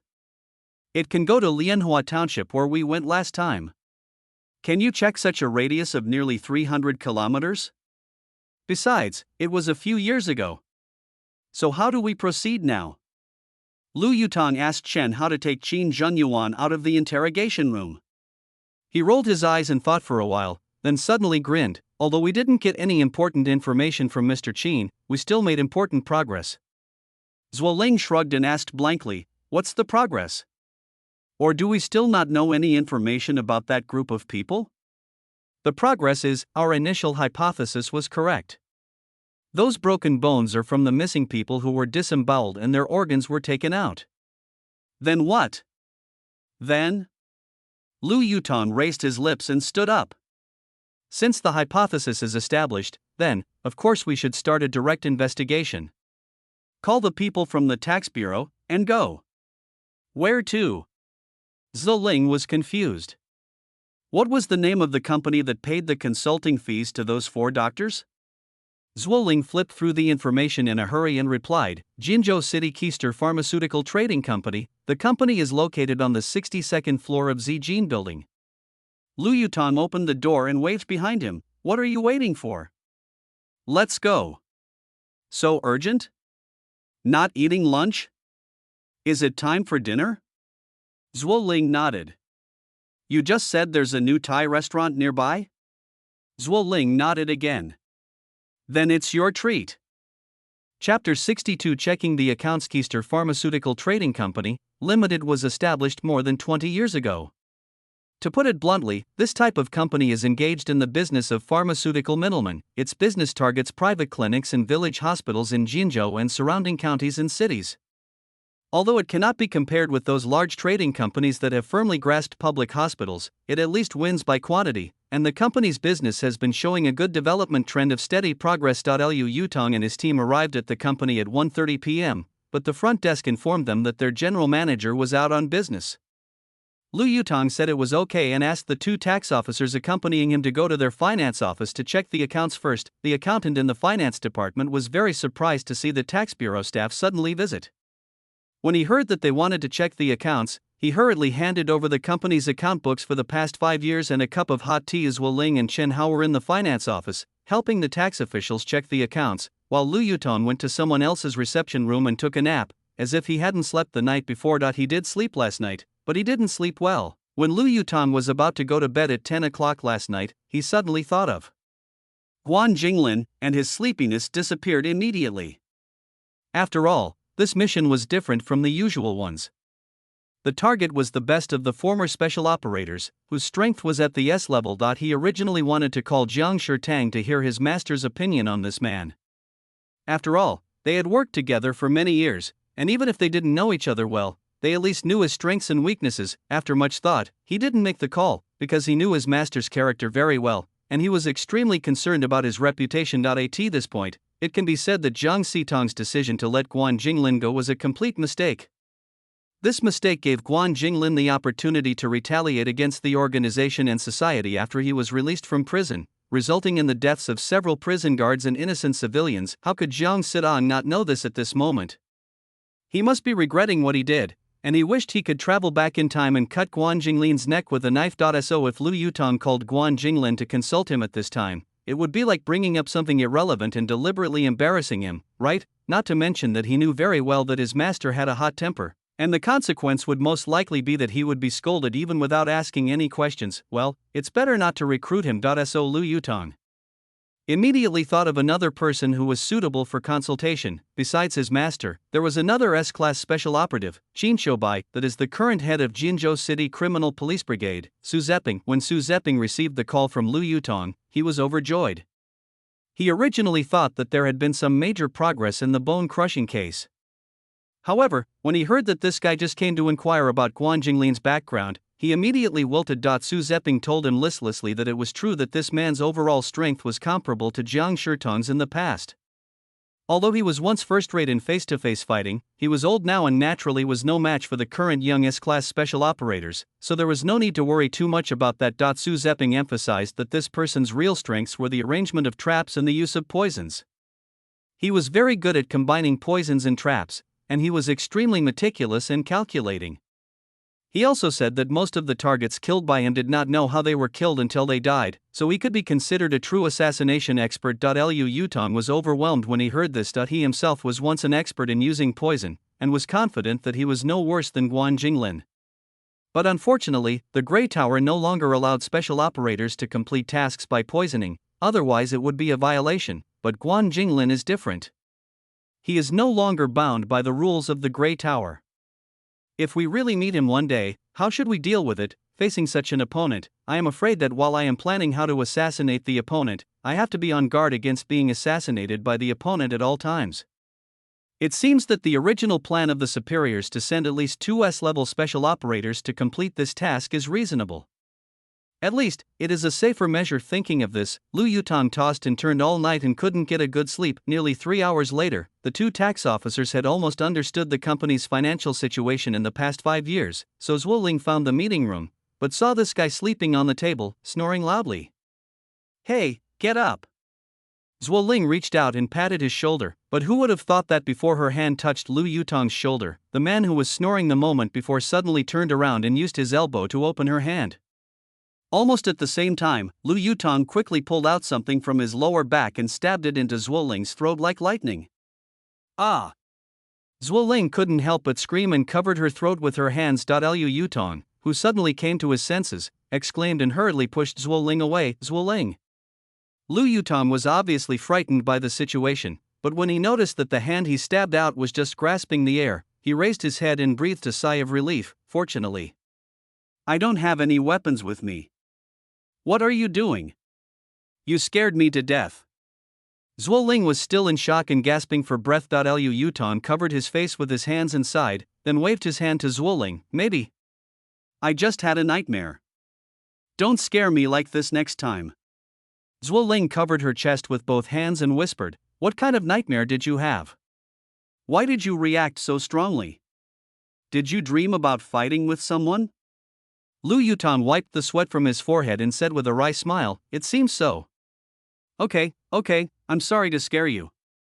How is the company's account checking going?" "The people from the tax bureau said they have finished their investigation and mentioned some details, so I came to call you." "Really?" Lu Yutong walked quickly to the finance office and nodded to the 2 tax officials. "Thank you for your hard work. What did you find?" A tax officer stood up and closed the door, staring at the company accountant who was looking in through the glass wall and said, "It's like this. The accounts within the business scope of this company's business license are not a big problem. Most of them can be consistent with the accounts and taxes." "Did they discover accounts that exceed the scope of business?" Lu Yutong then discovered that there was an extra person in the finance office, but he was wearing a uniform that was neither that of a policeman nor a tax bureau official. The tax officer shook his head. "No. Because we are assisting you police in handling the case, I will tell you about some phenomena that are beyond the scope of our inspection. There are a lot of anesthetic drugs mixed in their accounts over the past 5 years, and they are general anesthetic drugs commonly used in surgery. Since most of their customers are small clinics and some small private hospitals, which generally do not have the ability to perform surgery, I found it a bit abnormal, so I asked Xiao Wang from the Drug Supervision Bureau to come and help take a look." "This is Xiao Wang." Xiao Wang, who was wearing the uniform of the Drug Administration, nodded to Lu Yutong and said, "Yes, I took a close look at their purchase and sales catalogs and found not only general anesthesia drugs, but also injectable anti-rejection drugs and a number of commonly used intraoperative drugs." You know, these injectable anti-rejection drugs are used for patients who have just undergone organ transplant surgery. How can ordinary small clinics and small hospitals use them? So, this part is unusual? Xiao Wang nodded. Yes, it is abnormal, but purely in terms of their business scope, it is not illegal. The key to whether it is illegal or not lies in the target of sales, especially general anesthetic drugs, which can only be sold to medical institutions with corresponding qualifications. Lu Yutong turned his head and looked at the tax officer. Where do these anesthetic drugs, anti-rejection injections, and other commonly used drugs for surgery go? They have to make sure the accounts and taxes are consistent, right? There must be an entity that receives the goods and pays for them. The tax officer raised his lip, so I just said that their company's accounts are mostly fine. They have clear purchase channels and account transactions for the drugs you just mentioned, and the taxes are correct, but there are no shipment accounts. This means that either they haven't sold these drugs yet and are hoarding them, or they have already sold them but haven't reported the accounts, evading taxes.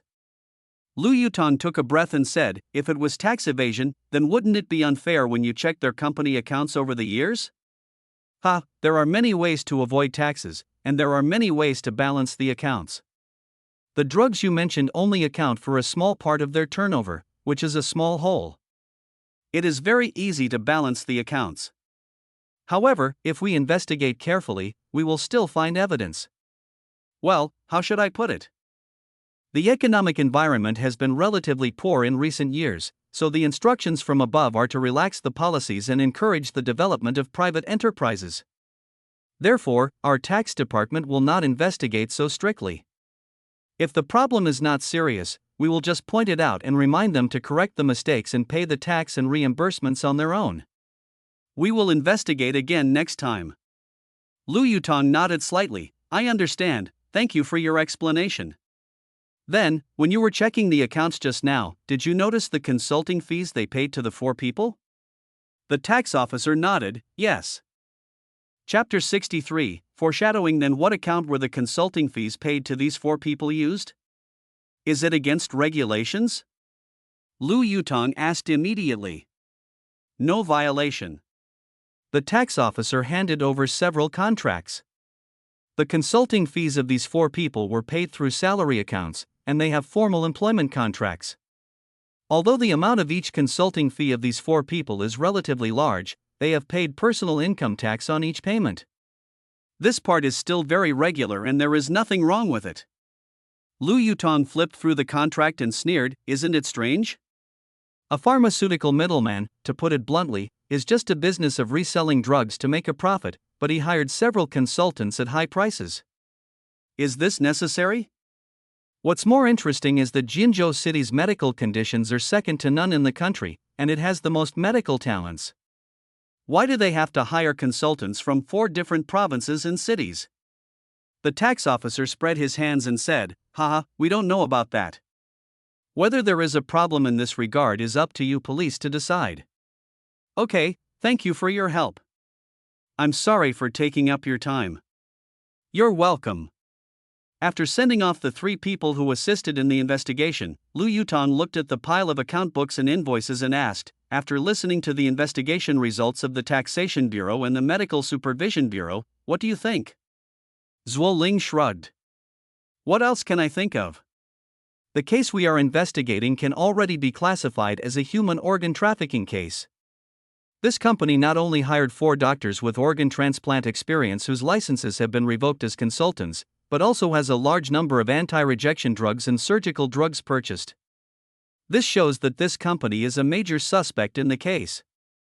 At the very least, it is worth our in-depth investigation. Yes, it should be a clue worth investigating. Shen Hao added. Lu Yutong smiled and said, since you all understand, then, the next investigation will be done by you? Zhuo Ling and Shen Hao looked at each other and nodded, okay, no problem. About half an hour later, General Manager Luo Chao hurried back to the company after receiving a call from the unit's accountant, bald head, fat belly, wearing a big gold watch. He looks similar to Huang Zixing in temperament, a typical greasy private company boss. Oh, I didn't know that you police officers would come today. I'm sorry for the delay. I had to go out for some business. I'm sorry to have kept you waiting for a long time. Luo Chao smiled and invited several people into his spacious office, and quickly asked his secretary to pour tea. "You are the person in charge of this company, Mr. Luo, right?" Zhuo Ling asked as soon as she sat down. Yes, my surname is Luo, and I'm the legal representative and general manager of this company." As he said that, Luo Chao took out his business cards and handed them out respectfully one by one. Zhuo Ling took the business card, looked at it, and introduced herself. "We are from the Jinzhou City Criminal Police Brigade. We would like to ask Mr. Luo to cooperate in investigating some matters. It may take up some of your time." Luo Chao waved his hands quickly, rolling his eyes and smiling awkwardly. "That's true. Cooperating with the police investigation is our duty as citizens. It's just, are you officers from the criminal police team?" "Oh, I'm not sure how I can help you with this criminal case." But just as Zhuo Ling was about to get straight to the point, Lu Yutong nudged her with his elbow. "What's wrong? Didn't you tell me to investigate next?" Zhuo Ling asked in a low voice, covering her mouth with her hand. Lu Yutong also covered his mouth and said softly, "This guy. I feel like he's a 1,000-year-old fox. I guess he doesn't speak much truth. Let me prepare you first. What do you think?"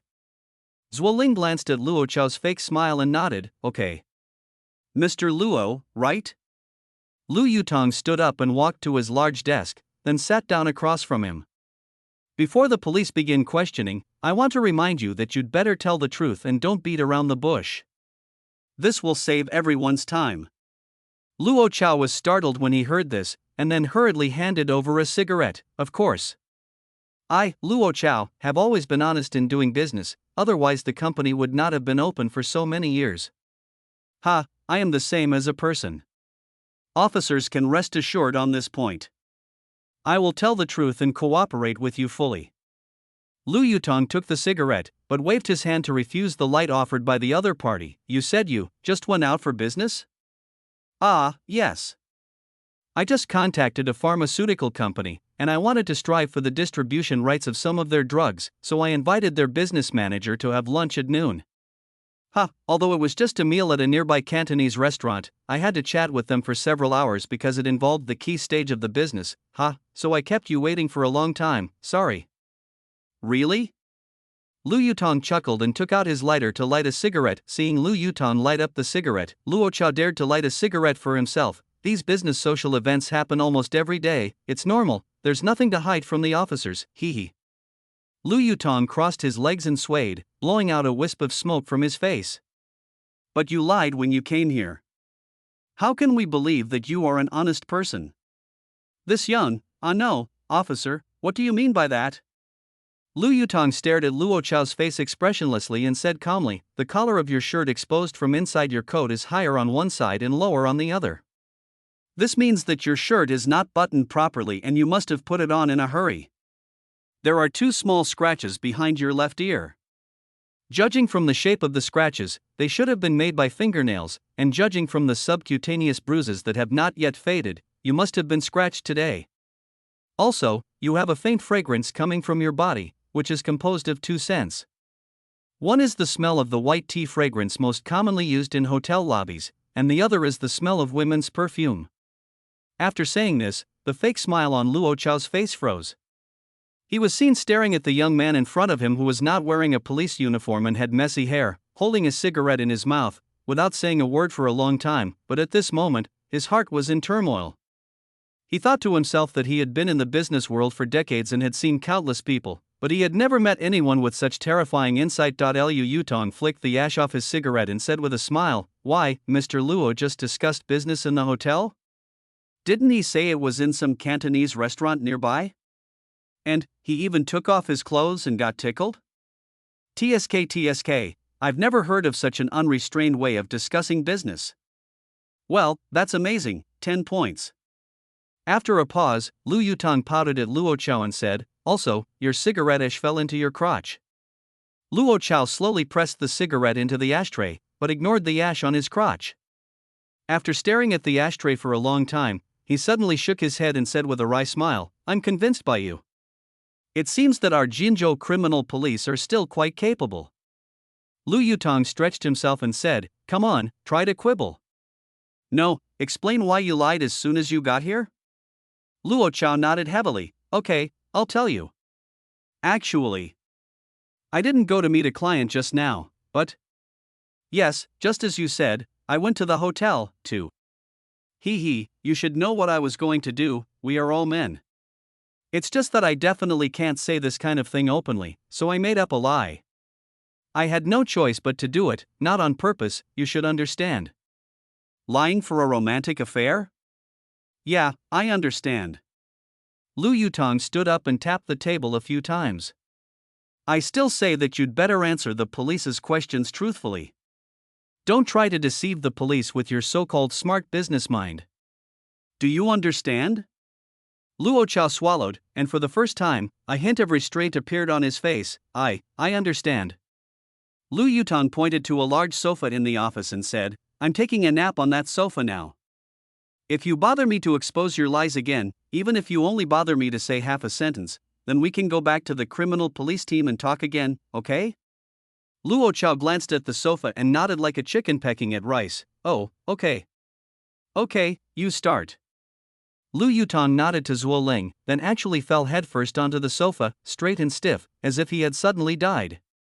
By the way, use your voice when you wake me up later, don't pat me. I'm afraid I'll have another nightmare. Chapter 64. Eager to achieve merits, Zhuo Ling turned on the law enforcement recorder on her shoulder and took out a pen and notebook from her bag. So, shall we start now? Luo Chao glanced at the man lying dead on the sofa and nodded hurriedly. Okay. People from the Taxation Bureau and the Drug Administration have already come to check. Did you know that? Luo Chao smiled and said, I know. The accountant of our company told me over the phone. I don't know what the wind is blowing today. The company has a lot of distinguished guests. Zhuo Ling glared at him, seeming to be very disgusted with his glib manner. You will know what the wind is blowing immediately. Mr. Luo, as far as I know, your company's customers are basically private clinics and small village hospitals, health centers, and the like. How come the business scope has expanded in recent years and entered those large hospitals? Large hospitals? Luo Chao was stunned, looking very confused. I have always wanted to supply large hospitals, but I don't have the strength or connections. Since none of your clients are large medical institutions, why have you imported a lot of commonly used surgical drugs and anti-rejection injections used after surgery in recent years? Luo Chao spread his hands with a bitter face. This is not illegal, right? The purchases you just mentioned are all within the scope of our company's business. Zhuo Ling sneered. Yes, it is not illegal for you to purchase these, but if you sell them at will, it may be illegal. Especially the general anesthetic drugs among them, which are controlled drugs. If you sell them to units that do not have the corresponding qualifications, then both you and the buyer will be breaking the law. Zhuo Ling did not give Luo Chao a chance to explain, and immediately said, Mr. Luo, if you have sold these drugs, please list the purchasers for me, and our police will investigate and verify them one by one. If you have not sold them, then they must still be in your warehouse. Please take us to have a look, and we will count the drugs box by box according to your purchase order. Luo Chao glanced at Lu Yutong, who was resting with his eyes closed again, and seemed very conflicted as Zhuo Ling asked in a deep voice, What's wrong, Mr. Luo? Is this difficult? You purchased these medicines, so they must have a place to go, right? Either you sell them, or you keep them. Choose one of the two answers. Which one do you choose? Luo Chao hesitated for a long time and asked softly, Officer, are you here to investigate the tax evasion issue of these drugs? Zhuo Ling laughed at this question. Tax evasion is the business of the Tax Bureau. Let me repeat, we police are here to track down the whereabouts of these drugs. At this time, Chen Hao took out the handcuffs and shook them, and said with a straight face, Boss Luo, you don't want to go to the criminal police team to explain, do you? Apart from other things, the fact that the whereabouts of the controlled drugs are unknown is enough for me to take compulsory measures against you. Do you want to experience it? Oh, don't. Luo Chao waved his hands frantically, with a fake smile on his face that looked like crying. Explain, officer, calm down. I'm just organizing my words. Bang! Chen Hao threw the handcuffs on Luo Chao's desk and said, "Then stop beating around the bush and just talk to it." Luo Chao stared at the handcuffs in front of him and swallowed his saliva. After another struggle, he nodded vigorously, "Okay. I don't want to be a sucker. I'll tell you. About 5 years ago, Deng Lihua found me and gave me a list of medicines, saying that he hoped to purchase these from me on a long-term basis. Hey, how could I not know that there are some controlled drugs on this list? But you still helped him." Zhuo Ling took over the conversation, "Right. Who is Deng Lihua? Why would you risk your life to help him? What is his purpose in getting these drugs?" Luo Chao smiled bitterly and said, "There used to be a pretty female employee in our company. I liked her so much at the time that I was a little bit obsessed with her. I thought I had to marry her no matter what. Ha ha. Let me add. I was divorced at the time and still single." Zhuo Ling nodded slightly. "What happened next? Is this female employee related to Deng Lihua?" Luo Chao sighed and nodded. "Yes, it was related. The female employee was Deng Lihua's wife at the time. Later, I used money to sling her, spent a lot of money, bought her bags, cars, houses, etc., and finally shook the female employee. Then she divorced Deng Lihua and followed me. About a year later, Deng Lihua came to me with the prescription. I felt guilty about him at the time. Haha, how should I put it? After all, I kidnapped his wife, so I felt sorry for him, so I agreed to him." "Oh, you have a conscience. What is Deng Lihua's purpose in getting these drugs?" Luo Chao shook his head. "I don't know. I asked him, but he just told me not to ask too much and said I would get the money. But then again, he really didn't owe me a penny in the past few years, and he always came to pick up the goods with cash." Zhuo Ling asked as she took notes, "That is to say, you don't know why Deng Lihua wants these drugs, and you simply supply them to him?" Luo Chao took a sip of tea and nodded. "Yes, it's just a simple matter of collecting money and delivering goods. I really don't know anything else." "Okay, next question. Why did your company hire 4 consultants? Judging from the consulting fees you paid them, the amount was not small, ranging from 300,000 to 800,000. Is it really necessary for a company like yours that resells drugs to hire consultants at such a high price? And you hired 4 of them." Luo Chao put down the teacup in his hand heavily and sighed. "It's also because of Deng Lihua." "What do you mean?" Luo Chao smiled bitterly and said, "Are you still helping him? He asked me to help contact a few doctors with organ transplant experience, and pointed out that their licenses were about to be revoked. Still the same, he asked me not to ask too many questions. This is not a difficult task for me, because most doctors who have not passed the exam or whose licenses have been revoked will choose to make a living in private clinics. Although they cannot practice medicine and prescribe drugs without a license, the owners of private clinics still welcome these people with superb medical skills. On the one hand, they can rely on their former identities to attract business for the clinic, and on the other hand, they can also ask them for advice when encountering some difficult and complicated diseases." "So you found it quickly by relying on your wide network of customers?" Luo Chao nodded. "Yes. Deng Lihua wanted people who were good at heart and lung transplants and liver and kidney transplants, and I found them all according to his requirements. But those doctors seemed very cautious. They said that if they deposited the income Deng Lihua gave them into the bank, they were afraid of being checked. So they asked to use my company's salary account. Deng Lihua agreed to their request and gave me cash every time, and then I transferred the money to them through the salary account." After a pause, Luo Chao whispered, "In fact, since then I have almost known what this guy is doing, so I dare not ask more questions, for fear of being implicated. All along I have simply supplied him with goods and helped him pay the salaries of those doctors, and I have not asked anything else." Zhuo Ling snorted and sneered, "You know how to protect yourself. Yes, Mr. Luo, you are a smart man. If it can be verified in the end that what you said is true, then you really didn't get into any big trouble. It's just illegal sales of drugs."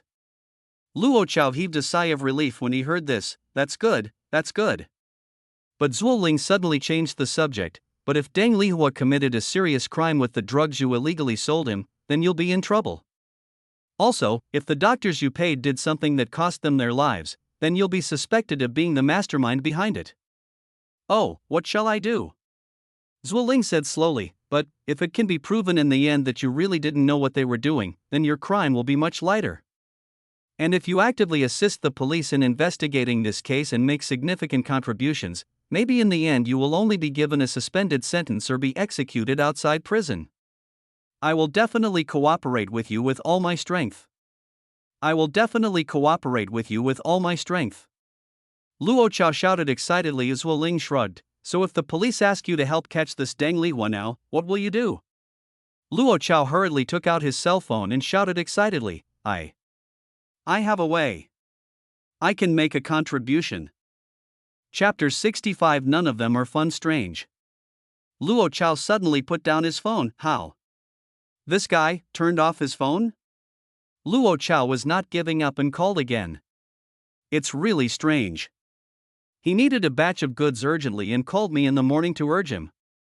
I said it might arrive in the afternoon and evening, and he said he was waiting for me to contact him. How could his phone suddenly turn off? No, I'd better turn it off. Luo Chao put down his phone and stared at Zhuo Ling. That's not right.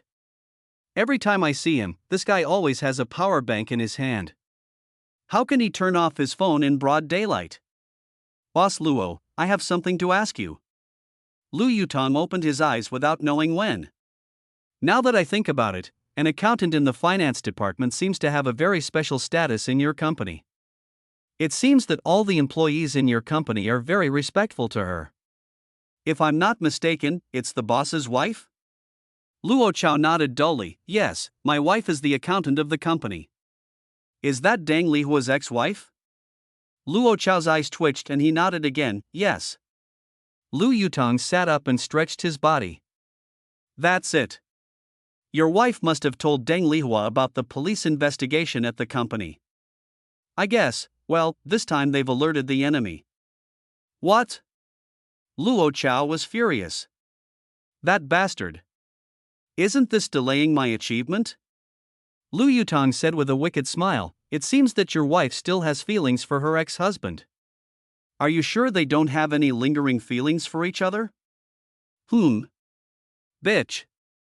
Luo Chao said as he rushed out of the office angrily, and not long after, a pale-faced woman was roughly dragged in by Luo Chao. Say it in front of the police. Did you call your ex-husband? After saying that, Luo Chao slapped the woman on the face. His voice was so crisp. Rude. Lu Yutong said as he helped the woman sit down very attentively, smiling like a pervert. Oh my, you hit her really hard. Look at the fingerprints on your face. You really don't know how to feel sorry for her. Don't be afraid. What's your name? The woman covered her face and sobbed. Song Lifen. Oh, it's Sister Fun. Lu Yutong gently handed over a tissue, and the perverted smile on his face became brighter and brighter. Don't cry, don't cry. Let's talk slowly. There's nothing to be afraid of. Bang. Just ask her questions. Why are you sitting so close to her? Zhuo Ling angrily threw the notebook in her hand on the coffee table, then pointed at Song Lifen fiercely. Stand up. The police are interrogating you now, so be calm. Song Lifen was frightened by Zhuo Ling, who was wearing a police uniform. She covered her mouth and cried, then stood up trembling all over as Zhuo Ling glared at Lu Yutong fiercely, picked up the notebook again, and asked unhappily, Did you call Deng Lihua? Did you tell him that the police are investigating here? Hit.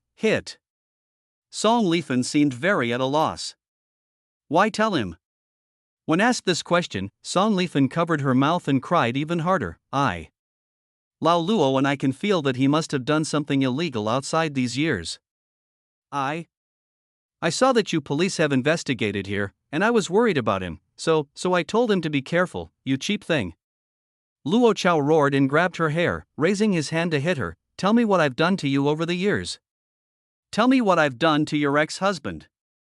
If I hadn't taken your feelings into consideration, would I have taken the risk to help your good-for-nothing ex-husband? I didn't expect that you would hurt me for him in the end.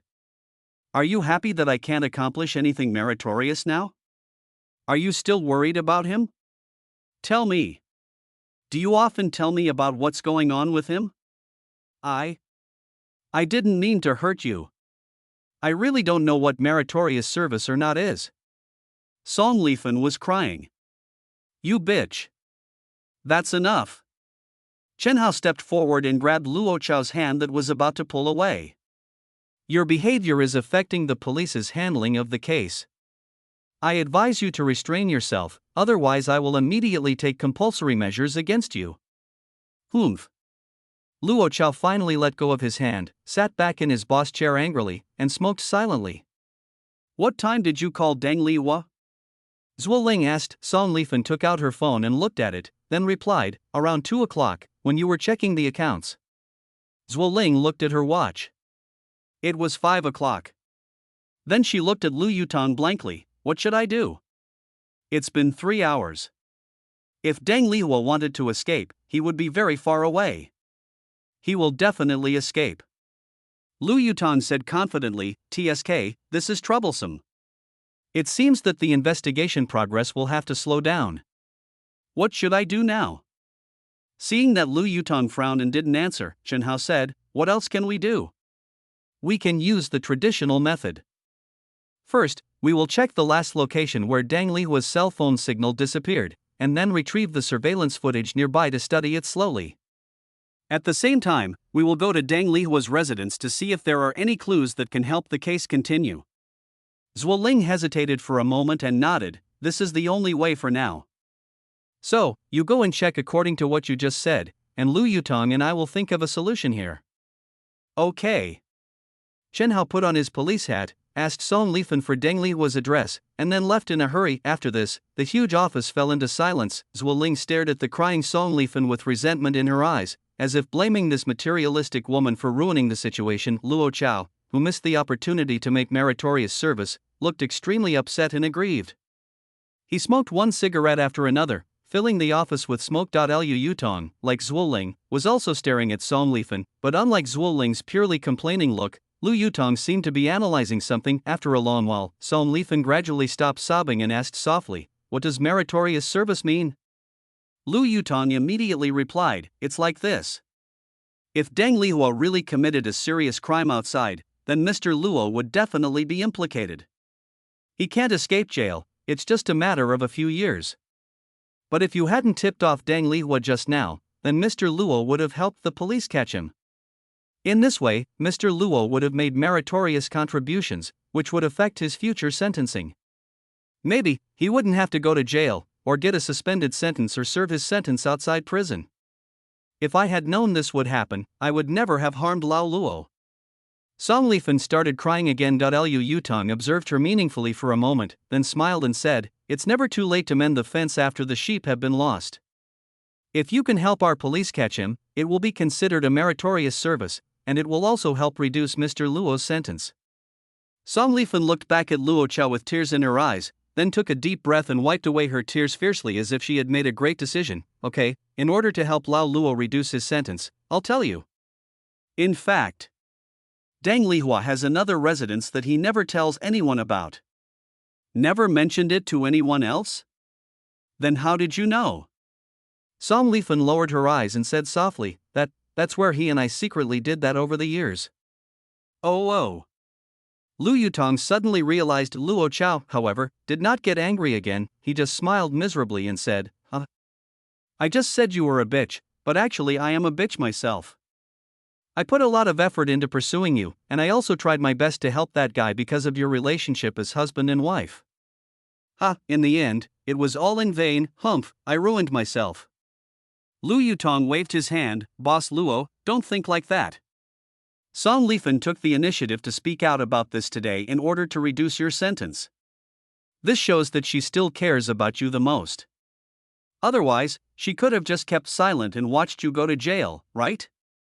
Luo Chao also waved his hands, with a look of despair on his face. No more talk about this, I admit it. Lifan, do you want to help the police catch your ex-husband? Think about it yourself. From now on, we are done with each other, you don't have to sell him out for me. Don't say any more. Song Lifan seemed to collapse, covering her head and screaming, all you men are not good guys. You gave Deng Lihua a sum of money at the beginning, and I didn't expect that he would really disregard the relationship between husband and wife and simply agree to divorce.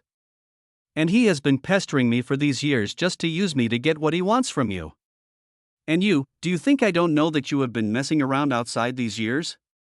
Do you think I don't know that you have a mistress in Hong Tai community? Okay, I will help the police, and I will consider it as paying back the money you have spent on me these years. Just consider it as Deng Lihua, that heartless guy, paying back the debt of love he owes me. Lu Yutong originally wanted to say, neither you two are good people, but he held back. Isn't it the most important thing to obtain information? So he immediately agreed without losing any time. As a woman, you can be so open-minded. I admire you. So, you just said that Deng Lihua has a secret residence, then what? Chapter 66, Learn from movie. Song Lifan took a few deep breaths, calmed down, and said, if Deng Lihua wanted to escape, he would definitely go there first. Lu Yutong raised his eyebrows. You mean, there is something very important to him there? Money, cash. His income is all in cash, and he doesn't dare to deposit it in the bank. How many? Song Lifan thought for a moment and replied without comment, I don't know the details. I asked him, but he never gave me a direct answer. There was one time when he opened the safe and I happened to take a glimpse. The amount was, at least about 4 or 5 million. Lu Yutong sighed and shook his head. If he ran away, he would definitely go get the money, but now more than 3 hours have passed. I guess he should have run away with the money. Where is his residence? The Old Machine Repair Factory Community. The Old Machine Repair Factory Community? Lu Yutong, who was not very familiar with Jinzhou, turned his head and looked at Zhuo Ling, casting a questioning look. Do you know this community? Zhuo Ling nodded. Yes, I know. The Old Machine Repair Factory Community is close to the western suburbs of the city. It was the accommodation area for the employees of the former heavy machinery repair factory. The employees came from all over the country at that time, and the houses there were all allocated by the factory to the employees. The machine repair factory closed in the late 1990s. Some of the employees returned to their hometowns, and some started families in the local area. Gradually, no one lived in that community. However, the property rights of the houses in that community were completely distributed to those employees before the factory closed. Now they are mostly rented out to outsiders. Most of the houses there were built in the 1980s and the structure is relatively old. How should I put it? They are red brick walls and prefabricated panels. They are now dilapidated and look like dangerous houses. Few locals live in them. What about the security surveillance arrangements inside? Zhuo Ling blinked and thought for a moment, then shook her head. I don't remember much either. I have to go to the site to see for sure. But in most of the residential areas allocated during the planned economy era, I heard that there aren't many security surveillance systems. Even if there are, they won't cover everything, just a few scattered ones. After a pause, Zhuo Ling said angrily, but even if we go now, we won't be able to catch him, right? You just said that more than 3 hours have passed. I'm afraid he has already escaped. Lu Yutong waved his hand. After all, he is used to putting important things there. Although the person may have escaped, maybe we can still get some valuable clues? As they were talking, Zhuo Ling's cell phone rang. It was Chen Hao calling. What's wrong? Zhuo Ling immediately answered the phone. Important discovery, important discovery. Chen Hao on the phone seemed very excited. Important discovery? Zhuo Ling looked towards the Luyu pond and then pressed the hands-free button. What did you find? We found the last location of Deng Lihua before his cell phone signal disappeared. It was on Shengli Road near Qinggang Road. Later, we retrieved the road surveillance footage from that time and soon found his car. When the cell phone signal disappeared, his car was turning around at a very high speed, and it looked like he was trying to escape. Zhuo Ling took a breath and asked, what happened next? Later, we retrieved the surveillance footage along the way and found that he drove into the Old Machine Repair Factory community. That shabby community has no surveillance cameras except for one at the main gate. I remember that community has 2 gates. Where is the back door? Zhuo Ling asked anxiously. There's no back door. But from the surveillance video at the front door, we didn't see Deng Lihua's car coming out. That means, there's a 50% chance that guy hasn't left yet? No, he probably hasn't left yet. Zhuo Ling was startled and asked hurriedly, why are you so sure? Didn't you say there's no surveillance at the back door? It's possible that he left through the back door? There is no surveillance at the back door, but we retrieved surveillance footage from 2 intersections near the back door. If he left, he must have passed through one of those 2 intersections. Zhuo Ling was immediately cheered up when she heard this. Well done. Now ask your colleagues to come and take Luo Chao and his wife back to take a statement. Lu Yutong and I will go to the old machine repair factory community now and meet at the gate of the community. Receive. Which building in that community is the house that Deng Lihua rented? Zhuo Ling hung up the phone and turned to look at Song Lifan. It's on the 3rd floor of Unit 2, Building 26. The one on the left-hand side of the building with the newly installed security door, is it? The one opposite has always been empty and no one lives there. Song Lifan turned around and glanced at Luo Chao, who looked hopeless. If you catch him, will it be considered a meritorious service? We'll talk about it after we catch them.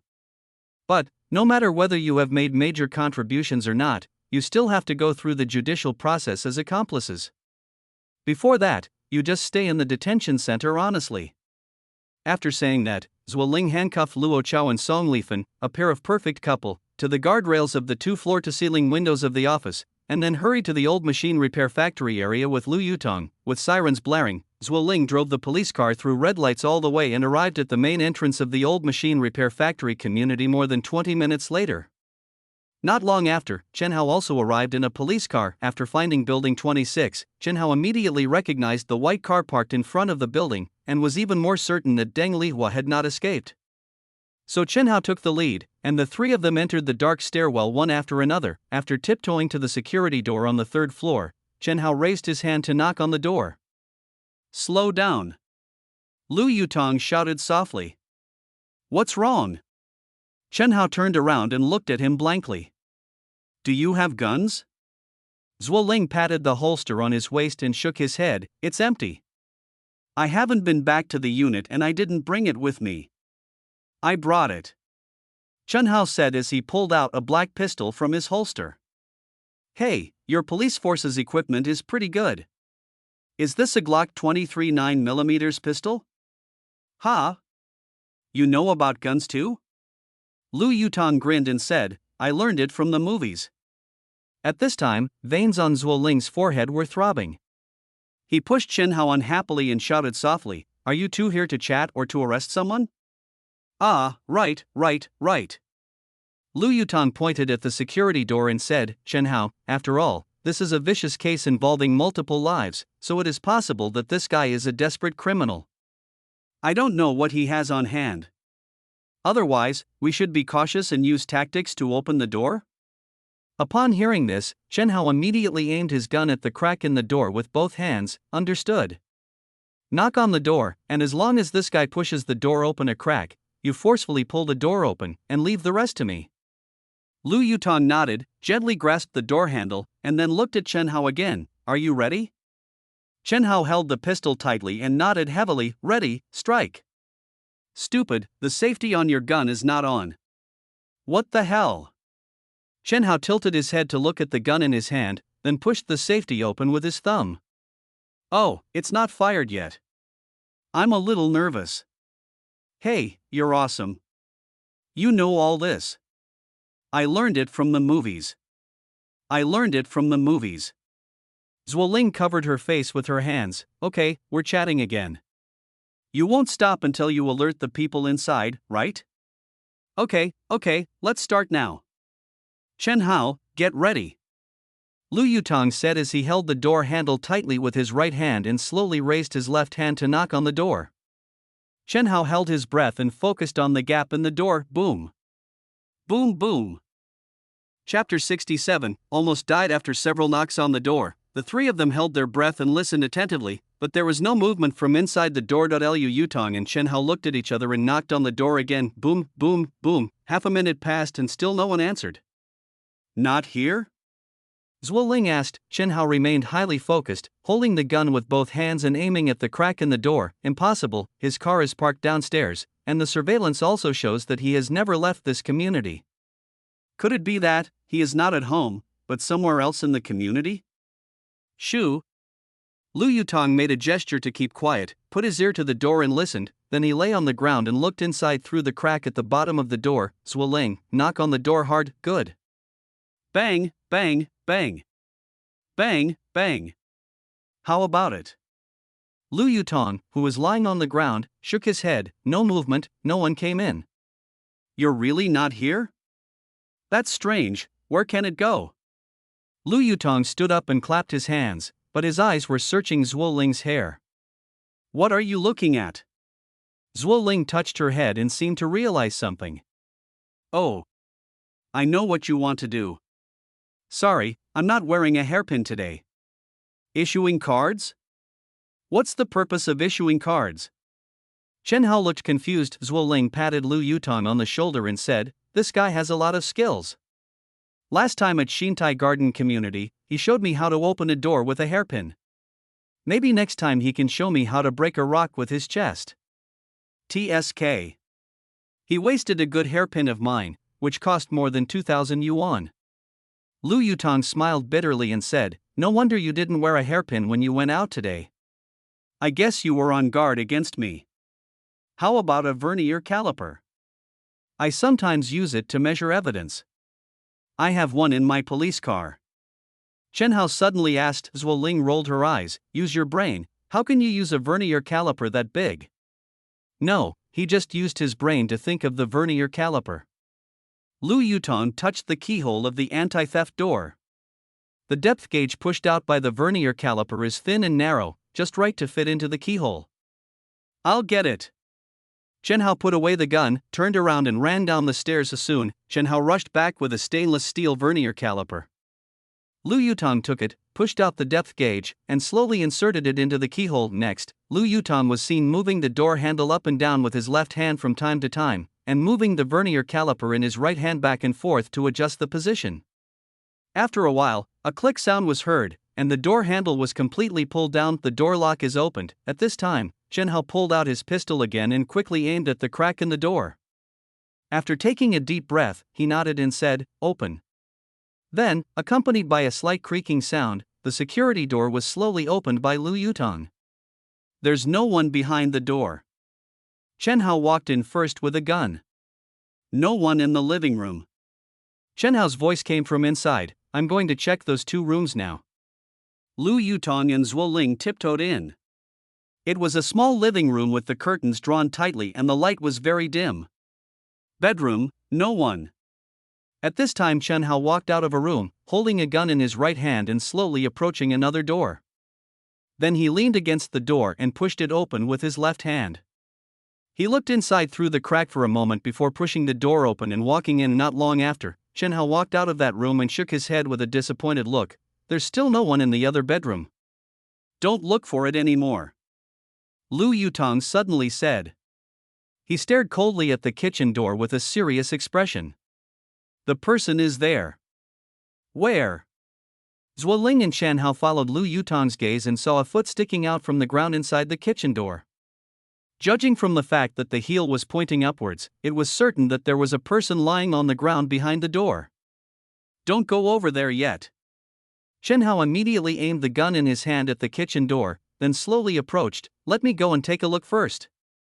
Wait a minute. Lu Yutong suddenly grabbed Chen Hao's arm. What's wrong? Wait. Lu Yutong seemed to have noticed something. His suddenly sharp eyes swept back and forth in the small living room, and his nose sniffed from time to time. The smell? Chen Hao also sniffed hard. You know what, there really is a strange smell. Zhuo Ling also nodded slightly, staring at the foot at the kitchen door and muttered, "Why does this smell a bit like almonds?" I understand. Lu Yutong suddenly yelled, frightening Zhuo Ling and Chen Hao. Then he rushed out of the door, dragging Zhuo Ling with him like a madman. Chen Hao, don't go near the kitchen. Come out. Come out quickly if you don't want to die. What? Chen Hao was confused. Don't go to the kitchen, come out quickly. Although Chen Hao didn't understand what was going on, he still felt that there was danger approaching from Lu Yutong's hysterical roar, so he ran out quickly. At the same time he ran out, Lu Yutong slammed the security door without hesitation. What happened? I finally opened the door, and you closed it again. Zhuo Ling asked in confusion. Yeah, what happened? It's like seeing a ghost. Even if the person in the kitchen is dead, what's so scary about a corpse? Chen Hao put away the gun angrily, as if he was dissatisfied with Lu Yutong for not letting him go to the kitchen to find out what was going on. Lu Yutong waved his hand at them, staring at the security door without saying a word, as if he was lost in some kind of thought. And looking at his unbelievable expression, it seemed that he had encountered something unexpected. What happened? Zhuo Ling asked again. Lu Yutong then slowly shifted his gaze to Zhuo Ling's face. Hurry up and get the forensic doctor and the evidence department over here. Okay. Zhuo Ling immediately took out her cell phone. 20 minutes later, the three of them waited downstairs for a police car to arrive. Huang Ying and Yu Rongfa got out of the car, each carrying a box. What's going on? Yu Rongfa noticed that Lu Yutong's expression was not right. Lu Yutong pointed to the sky and said, on the third floor, there is a body in the room to the left of the stairs. After a pause, Lu Yutong added, if you don't want to die, put on an isolation suit and a gas mask before going to the scene. What the hell is going on? Yu Rong was confused. Huang Ying, who was standing by, was also confused. Lu Yutong lit a cigarette and looked up at the window on the third floor. He must have been poisoned to death. It's extremely poisonous. Toxic. Yes. Lu Yutong exhaled a wisp of green smoke, and a hint of coldness flashed in his eyes. Cyanide. Cyanide. Are you sure? Yu Rongfa and Huang Ying shouted in unison. Yes, cyanide. As a former poison expert, Lu Yutong could easily identify it. The smell has even spread to the door. It can be seen that the murderer deliberately used an excessive amount. This is intended to frame the police. Lu Yutong turned his head and looked at Chen Hao. Fortunately, I noticed it in time. If you really entered the kitchen, I'm afraid you would have seen Comrade Lenin waving at you by now. Is this true? Chen Hao covered his chest with his hands, feeling a surge of fear in his heart. Of course it's true. Huang Ying opened the box and prepared to put on the isolation suit. Cyanide can make a person lose consciousness within a few seconds and die within 3 minutes. And if there is still cyanide left in the body or its accessories, the volatilized gas will be enough for you to see your own grandfather. Is the deceased Dang Liuwa? Zhuo Ling asked. Lu Yutong patted the stunned Chen Hao and nodded slightly. It is very likely. But we didn't see the whole body just now. Let's wait for Miss Huang and Lao Yu to finish investigating the scene before we say anything. Chapter 68, A Ray of Hope. After Yu Rongfa and Huang Ying went upstairs, several police cars arrived one after another. Chen Hao, unwilling to miss the chance to see the complete body, also followed upstairs wearing isolation equipment. Zhuo Ling huddled in a police car, carefully watching the surveillance video at the gate of the community over the past few hours on a laptop. Lu Yutong leaned against a police car and fell into deep thought. The deceased upstairs is most likely Dang Liuwa, and he had just been killed. So who wants to kill him? Why kill him? Dang Liuwa was killed just after he was targeted by the police. Was the timing of this killing a coincidence or intentional? The murderer did not choose conventional means to kill, but chose to use poison. What he chose was a very unsafe and highly toxic substance that could harm him if he was not careful. Cyanide. This shows that the murderer must be skilled in the use of poison, or at least very confident. So what kind of person should the murderer be identified as? Although cyanide is a controlled chemical, it can still be obtained from the production lines or warehouses of enterprises such as electroplating plants and chemical plants. So should the murderer's way of obtaining cyanide be related to this type of enterprise? After laying out these common questions in his mind one by one, Lu Yutong nodded slightly, as if he had figured out something. The first 4 words that came to his mind were separated by layers. But it's just like what the mysterious big shot in the drug trafficking case did. Dang Liuwa's death was most likely a way for the criminal gang behind him to obstruct the police from continuing their investigation. In short, Dang Liuwa was killed by his own people. If this was true, then Lu Yutong had to admit that if no other clues were found at the crime scene upstairs, the case would really end with Dang Liuwa. While he was deep in thought, Lu Yutong suddenly turned his head and looked. His sixth sense seemed to detect something strange, a feeling of being watched, but looking around, there were only a few migrant workers wearing helmets walking between the buildings in this desolate and dilapidated community. At this time, there was no one on the uneven yellow sand cement road that ran through the community. Only a snack tricycle was slowly passing by, and a loudspeaker hanging on the front of the car played embarrassing hawking sounds in a loop. Bobo chicken. Boya bobo chicken.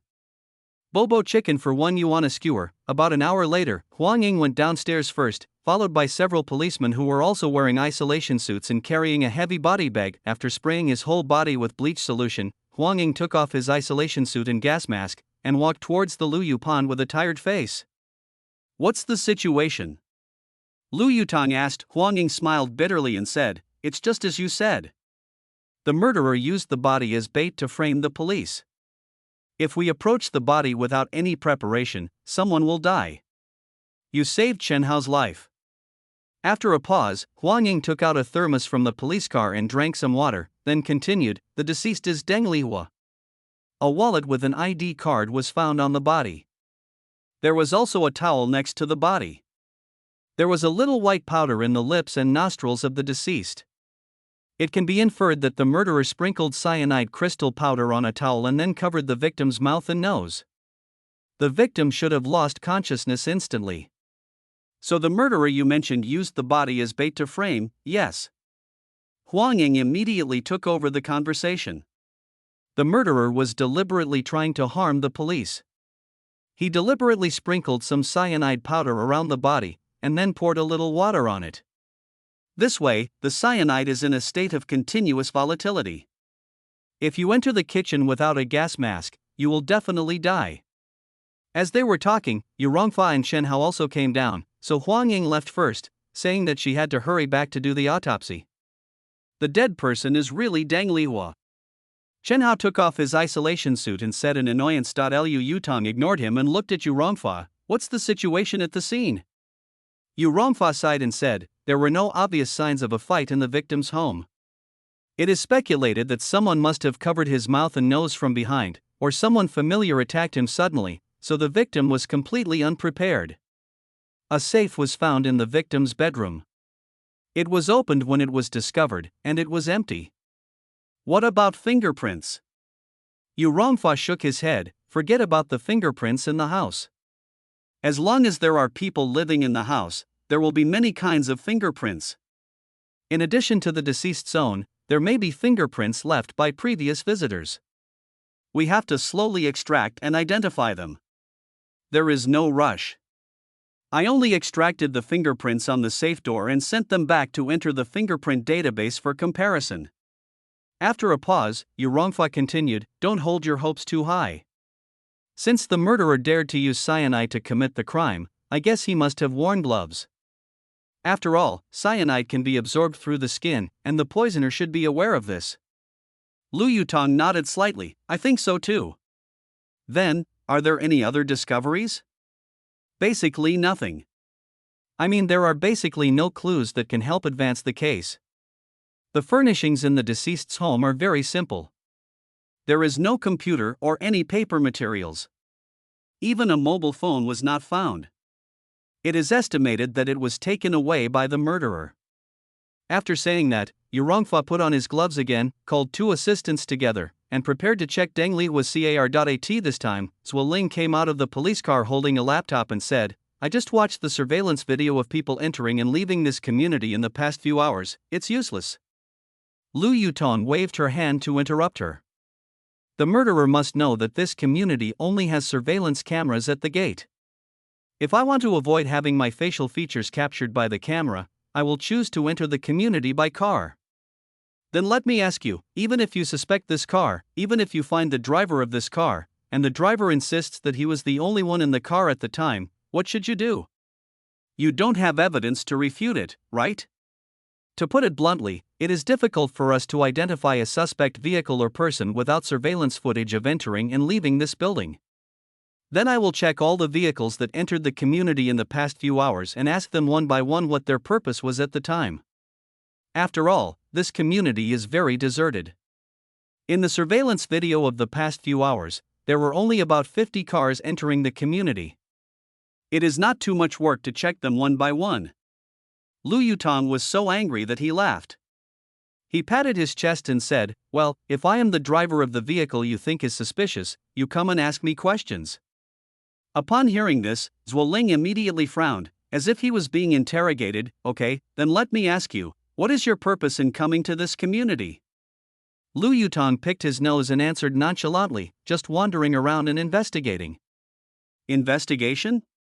The surveillance video shows that your car left the community an hour later. So what did you do during this hour? Lu Yutong didn't even think about it and just said, "I want to find a community with a sense of age to open a stylish and artistic restaurant and bar, so I came to this old community to investigate."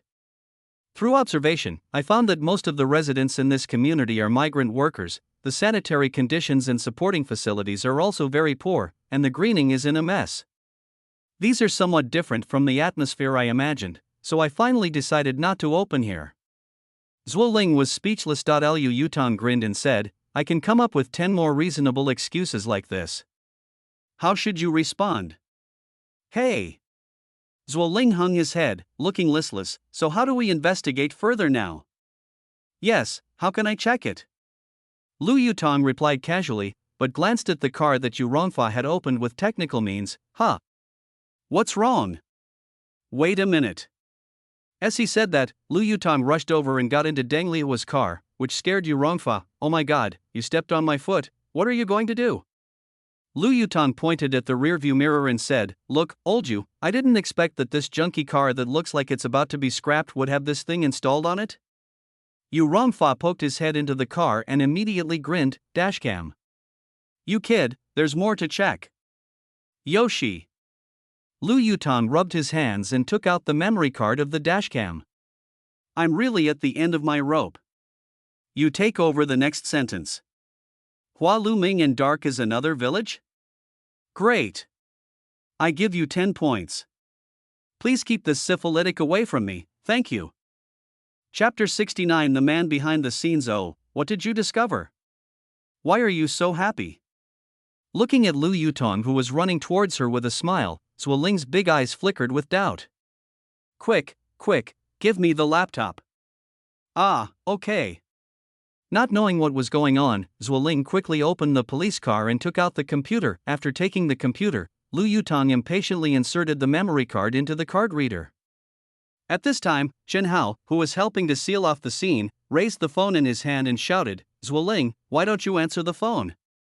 Captain Ge wants to talk to you. He called me. I just turned my phone to silent mode so I didn't hear you.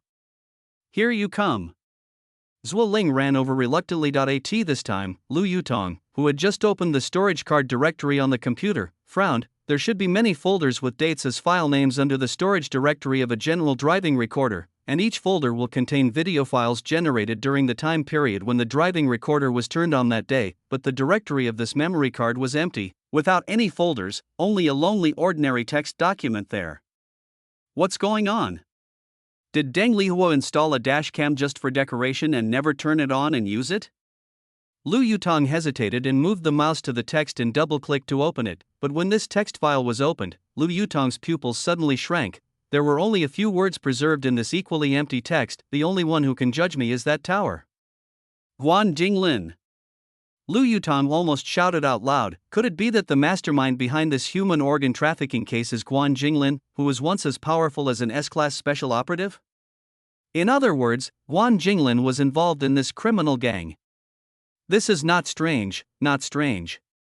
Lu Yutong looked up at the window on the 3rd floor, muttering to himself. If the person who just killed Deng Lihua was Guan Jinglin, then the crime scene upstairs would seem very reasonable. After all, Guan Jinglin is very good at using poison and setting up traps. This time, Lu Yutong was even secretly rejoicing that he was glad that Guan Jinglin only used Deng Lihua's body as bait to harm the police, and did not set up any other traps in the room, otherwise, the consequences will be disastrous.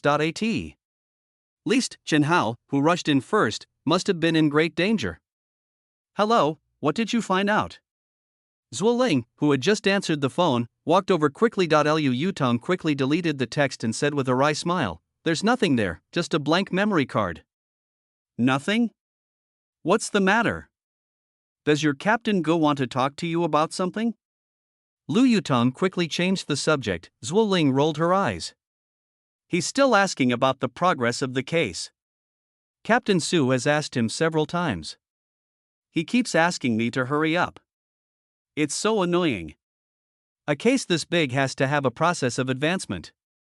Lu Yutong smiled bitterly and shook his head without answering. Pulling out the memory card, Lu Yutong thought to himself, this is going to be trouble. If this criminal gang is headed by a person like Jing Lin, then it would be difficult for the police to obtain any clues to continue the investigation. This memory card with deleted information is an example. Not only did this guy kill Deng Lihua without leaving any trace in such a short time, he also used Deng Lihua's body to almost assassinate Chen Hao. Finally, when he left, he did not forget to delete the records on the dashcam's memory card. All of this seemed so natural and smooth, which showed his meticulousness and sophisticated methods. Is old Ginger still spicy? Lu Yutong paced around Deng Lihua's car, sneering, Humph, I don't know whether it's spicy or not, I only know that the old wave must be beaten to death on the beach. You damn old traitor, do you think that I, the current S-level special operative, am just here to eat for nothing? After pacing around the car for a few more times, Lu Yutong squatted down, stared at the tires and said quietly, since the opponent is you, you have to be more serious, so how do we proceed now? Zhuo Ling walked over and asked. Go check a few things first. What? Lu Yutong was still staring at the tires. First, check the phone numbers that Deng Lihua called or received before he turned off his phone. Second, check the records of this car passing through national highways and expressway toll booths in recent years. Third, check the travel records of the 4 doctors on airplanes or high-speed trains in recent years, and track the approximate locations of their phone numbers now. Okay, wait a minute. I'll call the relevant department to inquire. I'll let the technical department take care of the cell phone signal and call records. After saying that, Zhuo Ling took out his cell phone and hurriedly got into a police car. When it was completely dark, Zhuo Ling got out of the police car.at. This time, Lu Yutong was still squatting beside the car. The difference was that the car was now propped up by 2 jacks, and Lu Yutong and Yu Rongfa each held a flashlight. Yu Rongfa continued to check inside the car, even removing the seats, while Lu Yutong was still observing the tires, and from time to time he would lie down to observe the chassis. How is it? Lu Yutong noticed the footsteps approaching from behind and asked without turning his head. Zhuo Ling sighed and replied, Deng Lihua dialed a number before his phone was turned off, but the number was also turned off not long after Deng Lihua's phone was turned off, and it remains so until now. The situation of the 4 doctors is particularly strange. There is no record of them taking public transportation in recent years, and the phone numbers under their names have long been deactivated. Lu Yutong snorted, with that guy's guidance, it's not surprising that you got nothing. What about the information of this car? What is that guy? What are you mumbling about? Zhuo Ling handed over her phone. This is the inquiry record sent by the Transportation Bureau. There are quite a few of them. Lu Yutong didn't reach out to take the phone. He didn't even turn around. Have you looked at these records yourself just now? Have you done a preliminary screening? Zhuo Ling uttered a light seeming a little lacking in confidence. Have you found any suspicious places? Lu Yutong asked. I found a pattern. I don't know if I summarized this pattern correctly. Go ahead. Zhuo Ling stared at the phone screen and said, this car basically passes through the Xiaoshiling Expressway toll station once every 2 weeks, and each time it passes again about 2 hours apart. This has been the case in recent years. This means that this car often travels between Jinzhou and Xiaoshiling. What is Xiaoshiling? Xiaoshiling is the name of a town, belonging to Hekou County under the jurisdiction of Jinzhou City, about 260 kilometers away from Jinzhou City. 260 kilometers? Lu Yutong turned his head and glanced at Zhuo Ling. Does that mean the journey will take about 3 hours? Zhuo Ling thought about it and nodded, about the same. So when was the last time this car went to Xiaoshiling? Let me take a look. Zhuo Ling swiped the screen of her phone a few times and put her face close to the screen to look at it carefully. Well, the last time I went there was, yes, the last time was 11 days ago. What time did we pass the Xiaoshiling toll station that day? Lu Yutong stood up and seemed to be more energetic. Let me take a look. Oh, here. The record shows that I got off the highway from Xiaoshiling toll station at 1:24 p.m. that day, then got on the highway from Xiaoshiling toll station again at 3:16 p.m., and got off the highway from Jianzhou North toll station at 6:02 a.m. and returned to Jianzhou City. Lu Yutong raised his lips and said, "What are you waiting for? Why don't you check the surveillance video of the car after it left Xiaoshiling toll station that day?" Zhuo Ling said with a bitter face, "It's getting dark. I'm hungry." Eh? I was wondering why you are so energetic today. This is a bit unlike your usual style. Lu Yutong picked his nose in an indecent manner and said, as the saying goes, the waves behind push the waves ahead, and each wave is higher than the last. I will definitely beat you to death on the beach. Old ginger is spicy, and old people are better. Time is like a flying knife, and it makes people grow old. Zhuo Ling was confused. What the hell are you talking about? Hey, what's wrong with you today? Why are you always mumbling nonsense? Are you crazy? Lu Yutong waved his hand and said, "Don't worry about these details. You must find out the whereabouts of this car in Xiaoshiling tonight, okay?" Seeing that something was wrong with this man after dark, Zhuo Ling was stunned for a long time before hesitantly nodding. I said, "Are you okay? Is there something about this case that has irritated you?" Okay, don't get too involved. It's stressful. I'll go back to the office and work overtime while eating my lunch. Before you leave, buy me one. Chapter 73 Country Roads. The next morning, before 6 o'clock, Lu Yutong, who was still sleeping, was awakened by a knock on the door. When I opened the door, I saw Zhuo Ling and Chen Hao standing side by side, and Chen Hao was holding a fruit basket in his hand. There are colorful ribbons tied on the fruit basket. Lu Yutong stretched himself and asked while picking his eye boogers, "Why, are you two here to announce the good news? When will the wedding be held? Tell me what you are talking about." Zhuo Ling nudged Chen Hao with her elbow. "Hurry up and tell me what you are talking about. You are usually so noisy, but now you are acting like a little girl." But Chen Hao's mouth was like it was stuck with 502 glue, and he hesitated for a long time without uttering a word. "Oh, I'm so annoyed. Let me speak for you." Zhuo Ling snatched the fruit basket from his hand and stuffed it into Lu Yutong's hand without saying anything. If you hadn't noticed something was wrong in time yesterday, Chen Hao would have gone with Deng Lihua. "Well, this guy has some conscience and said he wanted to thank you." Lu Yutong said "oh" expressionlessly, then lowered his head to fiddle with the fruit basket in his arms, muttering to himself, "Apples, pears, bananas, they are all cheap. How come you are even stingier than me? What kind of words are you talking about? It's enough that the thought is there. The gift is just a way of expressing it." Without waiting for Lu Yutong to invite her, Zhuo Ling walked into his house casually. "Hey, do you have anything delicious at home? How about showing off your breakfast skills?" "No. Sister, it's only 6 o'clock. Why did you two come so early?" Lu Yutong invited Chen Hao in, then closed the door and went to the bathroom to wash up. Zhuo Ling yawned. "Didn't you say you wanted to find out where Deng Lihua's car went after it left Xiaoshiling toll station?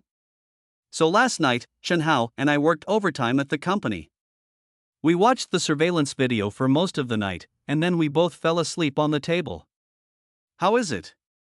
Have you found out?" Lu Yutong asked vaguely while brushing his teeth. Zhuo Ling opened her laptop and waved, "Come and take a look." Lu Yutong moved closer with a toothbrush in his mouth, but he didn't see Zhuo Ling click on any surveillance video. Instead, he clicked on the map near Xiaoshiling toll station. Zhuo Ling pointed at the map and said, "Look, from the surveillance video, after Deng Lihua left the toll station that day, he walked west along the national highway for about 3 kilometers and turned north onto a road. This road was built by Xiaoshiling town to connect some villages in the mountains to the north. It's not too narrow, with 2 lanes, and there are some surveillance cameras along the way." Lu Yutong brushed his teeth twice and said, "Go on." But after about 5 kilometers into the mountains, the surveillance disappeared. About a kilometer further, the road split into 3 rural roads leading to different directions. There was no surveillance on these 3 rural roads leading to the mountains. In other words, we don't know which rural road Deng Lihua's car entered that day, but about 2 hours later, we saw his car return to the surveillance and head straight for the highway toll gate. Where is the end of those 3 country roads? Lu Yutong asked vaguely, spraying toothpaste foam all over the screen. Oh, that's disgusting. Zhuo Ling pushed Lu Yutong and wiped the screen with a few tissues. Two of the rural roads end in dead ends, leading to the last village in the mountains. One road goes through the mountains and ends at a provincial road leading to a neighboring county. Lu Yutong brushed his teeth a few more times and went to the bathroom. While rinsing his mouth, he asked, I see that there seem to be many names of companies displayed on the map. Are there many factories within the scope of Xiaoshiling Town? Zhuo Ling nodded, yes. Xiaoshiling Town has always done a good job in attracting investment. Over the years, it has attracted many companies to invest and set up factories. It is one of the more developed towns in Jinzhou. Although the three rural roads we just saw are in the mountainous areas, some companies have set up factories along the way, such as factories for medicinal material processing, mineral water, stone carving, decorative panels, etc. Most of them are companies that use local materials and then process them. As soon as he finished speaking, a rough snoring sound was heard as Zhuo Ling looked back and found that Chen Hao had fallen asleep on the sofa. Oh, I'm so sleepy too. Zhuo Ling yawned again and looked at Chen Hao with envy as he was snoring loudly. Lu Yutong grinned, how about? I go out and avoid you? So you too can sleep on the sofa to your heart's content? What are you talking about? Will you die if you stop being poor? Zhuo Ling tapped the computer screen in annoyance. Hurry up, which of these three rural roads did Deng Lihua's car go to? Lu Yutong put on an apron, took some ingredients from the refrigerator and walked into the kitchen. Tell me the names of the businesses along those three rural roads one by one, and I will cook something for you. Zhuo Ling touched her rumbling stomach and smiled with satisfaction. That's about right. Let me zoom in on the map and take a look. Let's start from the west. What's there? Xinnong Fruit Industry, Hanyun Pharmaceutical, Sumha Shidao Poultry Breeding Base, Dingshengquan Mineral Water Products Factory, that's all. There are only these four companies in the west. Pass, next way. Lu Yutong's voice came from the kitchen.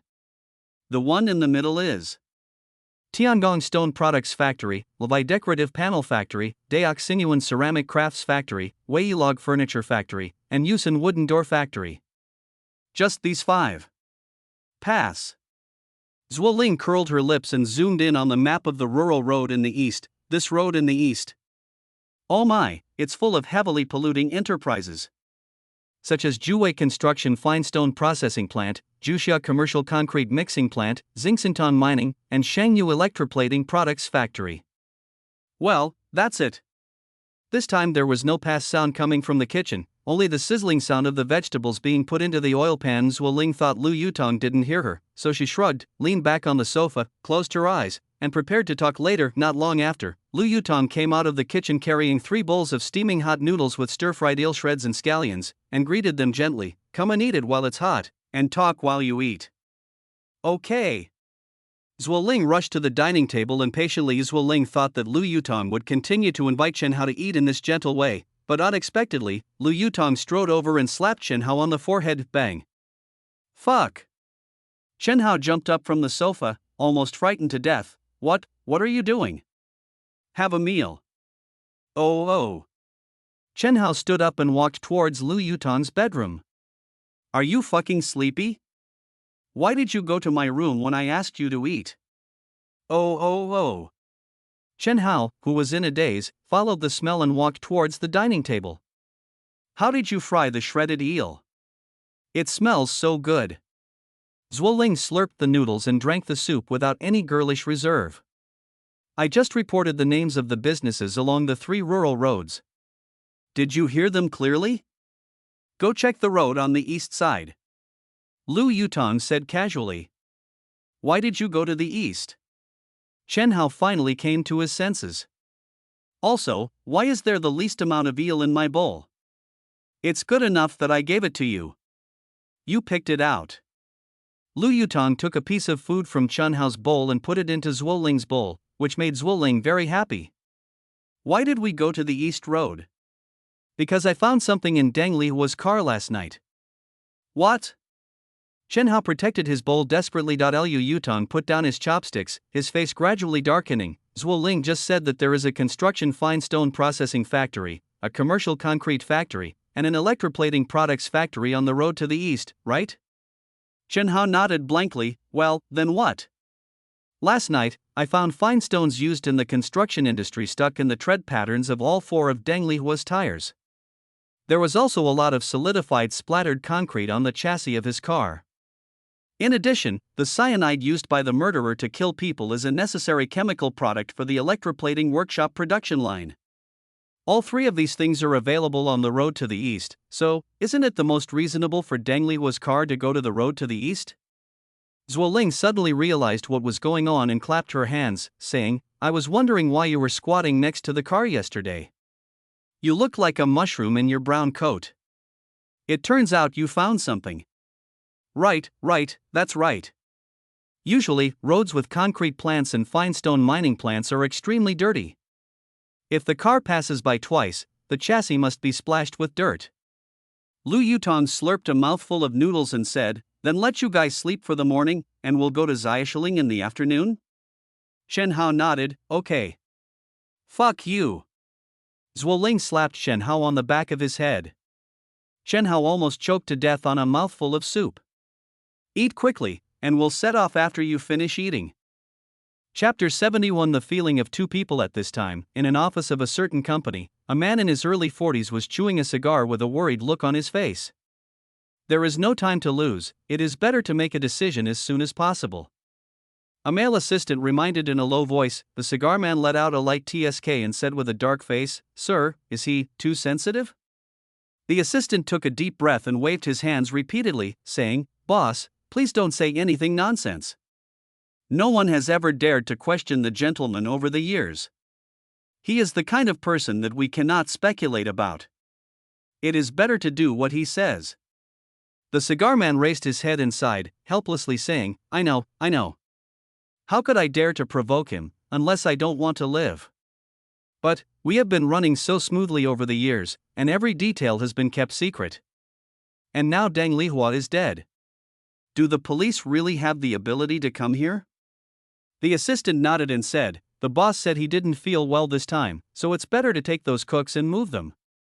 I heard that the business above has also stopped, and they said they will observe for a while before making any decisions. That's easy for you to say. The cigar man spat fiercely and threw the cigar in his hand to the ground. Do you know how expensive the equipment in the kitchen is? You just throw it away like that? As long as we have the Green Mountains, we will never be short of firewood. What if the police really come here? As long as we don't get into trouble, a set of kitchen equipment is nothing. We can just open a kitchen in another place and purchase equipment. Anyway, as long as we can continue this business, we will get our money back quickly. The cigar man frowned and paced back and forth. After a while, he muttered, It's not that I really don't want to part with those equipment, and I'm not short-sighted. It's just, I'm unhappy. Are the police really that powerful this time? The master's sense has always been accurate. Under his leadership, we have been doing very well over the years. I think we should not waste any more time. Listen to the master and take the cook with us and leave quickly. The cigar man shook his head helplessly. Forget it. Even if I don't want to retreat, it's useless. How dare we disobey the king of hell? How about this? You take those cooks away and hide them. I'll dismiss the workers in the factory this afternoon and see if there's anything to destroy. We'll meet again in the evening and find a place to hide for a while. Understood. At this time, Lu Yutong and the other 2 had just finished breakfast and were preparing to go to Xiaoshiling town, but just when he arrived at the police car parked downstairs, Lu Yutong grabbed Chen Hao, who was about to open the car door. What's wrong? Lu Yutong hesitated for a moment and said, How about, we don't drive the police car this time? Why? Lu Yutong smiled bitterly and said, For safety reasons, we should not be too conspicuous. We should not reveal our identities this time and investigate from the side. I feel, something is not good. Think about it, from Deng Lihua's death, you should also feel that this criminal gang should be extremely vicious, right? So for safety reasons, we should test the depth first, and call for reinforcements when we have some clues. Chen Hao and Zhuo Ling looked at each other and nodded slightly. That's true. Do you have guns? I brought it. Zhuoling patted his waist and said, "Last night we thought we might have to go to Xiaoshiling for investigation, so we both got guns before leaving the unit this morning." Lu Yutong glanced at the winter police uniforms the two were wearing and said with a smile, "Since we have to conceal our identities this time, we definitely can't wear police uniforms. Hurry up and change into a new one and drive my shabby jeep." Hearing this, Chen Hao immediately became anxious. It's convenient for Zhuoling to go upstairs and change, but where can I go to change? Otherwise, you guys wait for me to go back and change before coming back?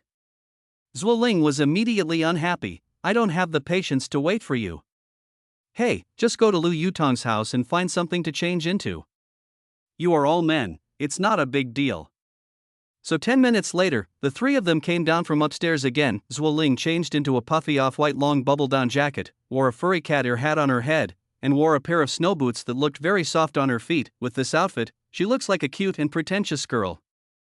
Judging from her dress and temperament alone, you would never associate her with the identity of a criminal police officer, but Chen Hao looked much shabbier since Lu Yutong was much taller than him. The wrinkled long coat he was wearing almost reached his ankles. No matter how he stretched his arms, only half of his fingers could be seen from the sleeves. Chen Hao had no choice but to roll up his sleeves. With his sleepy expression, he looked like a demented teenager wearing adult clothes. I'm just confused. Eh? I said you don't have any decent clothes? Look at this coat. Why does it look so starched to me? It looks like it was picked up from a garbage dump. Chen Hao was very dissatisfied with his image. Lu Yutong grinned, "Be content, I can only wear this during the Chinese New Year." How about you exchange it for the one I'm wearing? Chen Hao looked at Lu Yutong's down jacket, which was covered with countless holes from cigarette burns, and then waved his hands frantically. Forget it, forget it. Hurry up and let's go." So this broken jeep started with difficulty after shaking violently for a few times. Amid the hoarse and rough exhaust sound, a burst of black smoke rose first, followed by blue smoke. If you didn't know, you would think this car was powered by wood. Almost 3 hours later, Lu Yutong drove off the highway from Xiaoshiling toll station and, following Zhuoling's instructions, drove west along the national highway. After about 4 or 5 kilometers, a T-junction appeared. Looking north, he saw a fairly new 2-lane asphalt road extending to the vast green mountains in the distance. After turning and continuing to drive on this asphalt road for a few kilometers, we finally came to a 3-way intersection. There was a signpost at each intersection, each with the name of the village to which the road led. The road at the easternmost end. The road at the easternmost end. Zhuoling pointed the way excitedly. It was only then that Lu Yutong discovered that the girl was actually wearing a pair of furry cat paw-shaped gloves. Lu Yutong glanced back at Zhuoling, who was rubbing his face with his paws, and a frown appeared on his forehead. "Although it is to conceal the identity, but is it necessary to be so cute? Do you have a tail tied at the back of your down jacket? The most important thing is, if you encounter any unexpected situation, how are you going to pull out the gun with your cat paw? Are you planning to kill others with cuteness?" Soon, a rumbling sound of machinery was heard ahead on the country road. Just as Zhuoling had pointed out on the map in the morning, the first thing that came into view was a dusty gravel yard. Thanks to the hurried truck drivers, the road in front of the gravel yard was covered with scattered fine stones. About a kilometer ahead, several towering huge mixing tanks appeared in front of us. Just as marked on the map, a huge commercial concrete mixing station appeared in front of us. Thanks also to those mixer truck drivers who were in a hurry to be reincarnated, the road at the entrance and exit of the factory was muddy, and a lot of highly diluted concrete was spilled along the discharge port of the mixer trucks. This time, a lot of fine stones had already been stuck in the tread patterns of the 4 tires of Lu Yutong's car, making a clacking sound when driving, and a lot of concrete was splashed on the chassis of the car, just like the condition of Deng Lihua's car. The electroplating factory should be in front, right? Lu Yutong asked. Zhuoling nodded. We need to go further and pass by another mine. The electroplating plant is the last business along this rural road? Yes. Which company should we investigate? Lu Yutong raised his lips and said, "There are only a few companies on this road, and they are all suspected of being frequently visited by Deng Lihua. However, there is one company that I think is the most suspicious." Which one? Electroplating plant. Because Deng Lihua was poisoned to death by cyanide? Zhuoling asked. Lu Yutong nodded, yes. Although the murderer may not necessarily obtain cyanide from the electroplating factory, if we assume that Deng Lihua was killed by his own people, then would the murderer, like Deng Lihua, often visit a certain company on this road? Or is the murderer closely related to this company? Then, under this assumption, the only company on this road that is cyanide should be the biggest suspect. At least, this company should be the first place we investigate. Zhuo Ling patted her cat's paws. Yes, I think so too. Chen Hao, what do you think? But Chen Hao didn't respond yet. Zhuo Ling leaned over to take a look and saw that the guy was sitting in the passenger seat with his head tilted and fell asleep again. Bang. So Chen Hao got slapped on the forehead again. No, to be precise, this time he was hit by a cat's claw. What's wrong? Chen Hao suddenly woke up, as if he had been electrocuted. What do you think? Zhuo Ling asked again. What do I think? Chen Hao scratched his head in confusion. I think the eel noodles made by Lu Yutong are really delicious. This guy fell asleep again. Chapter 72. Exposed. Qingyou Electroplating Products Factory is a small to medium-sized enterprise, and its scale is not very large. It has a single-story production workshop, a 4-story QC workshop and raw material warehouse, and a 3-story office building. At this time, the factory owner Feng Changhua was chewing a cigar and was explaining to a production supervisor at the door of the workshop about giving employees a long vacation. Although the production supervisor didn't understand the boss's sudden decision to stop production and give employees a long vacation, he didn't say much because it was a paid vacation, but just lowered his head and listened attentively to the boss's instructions. This time, the guard hurried over and said, "Boss, someone wants to come in and see our factory. He said he wants to discuss business." Feng Changhua shook his hands in annoyance. What's the point of talking about business when they are about to stop production?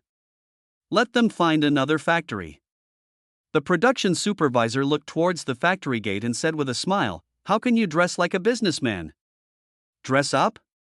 Feng Changhua seemed to be interested when he heard this, so he turned around and looked towards the factory gate. I saw 3 people standing outside the factory's iron gate who certainly didn't look like they were discussing business. A Lolita with cat elements all over her body, a demented teenager wearing a coat that was obviously ill-fitting, and a suspected homeless man with messy hair and a down jacket with many holes burned by cigarette butts. Feng Changhua took 2 puffs of his cigar, stared at the 3 people from a distance for a moment, snorted, and sneered. You obviously don't look like the kind of people who want to talk business, but you want to come and talk business with me? Humph, interesting. Then I'll ask them to find another factory. Wait. Feng Changhua stopped the guard, squinting at the 3 people outside the iron gate, with a meaningful smile on his face. Let them in. The guard was stunned for a moment, then said okay, trotted to open the iron gate, and let Lu Yutong and the other 2 into the factory. I heard that you are here to discuss business? Welcome, welcome. Feng Changhua had a fake smile on his face and walked quickly towards them. Lu Yutong shook the hand that Feng Changhua extended and smiled back. Excuse me, which person in charge of your factory should I talk to? Feng Changhua patted his chest and said, My surname is Feng. This small factory is owned by me. It's Mr. Feng. Hello. We are buyers from a hardware factory in Jinzhou City. We heard from a friend in Xiaoshiling town that there is an electroplating factory with good product quality, so we wanted to come and check it out. Lu Yutong touched his pocket pretentiously. Oh, sorry, I was in a hurry to go out today and forgot to bring my business card. I'll take the liberty to introduce myself verbally. My last name is Lu, you can just call me Xiao Lu. These 2 are my colleagues. Sorry to bother you, Mr. Feng. Welcome, welcome. Come on, please go to my office to have a cup of hot tea and take a rest, then I'll take you down to visit the production line. Feng Changhua waved to the 3 people with a smile and led the way to the office building. Then, follow Mr. Feng's arrangements. Under Feng Changhua's enthusiastic guidance, Lu Yutong and the other 2 followed him to the 3rd floor. However, when Feng Changhua walked into his office, he found that the man with messy hair was gone, and only a lowly and a demented teenager followed him in. Where is Mr. Lu? Feng Changhua asked as he sat down in his boss chair. The 3 assistants who followed and looked back, and one of them said, Mr. Lu said he had a stomachache and went to the bathroom. He said he would be right back. Feng Changhua said oh and then winked at an assistant. The assistant nodded in understanding, then turned around. walked quickly out of the office and closed the door. Please take a seat, both of you. Feng Changhua raised his hand to Zhuo Ling and Chen Hao, and then asked two assistants to make tea. I wonder what products of your company need electroplating. Chen Hao was stunned for a moment and said, well, it's a metal frame for a children's tablet.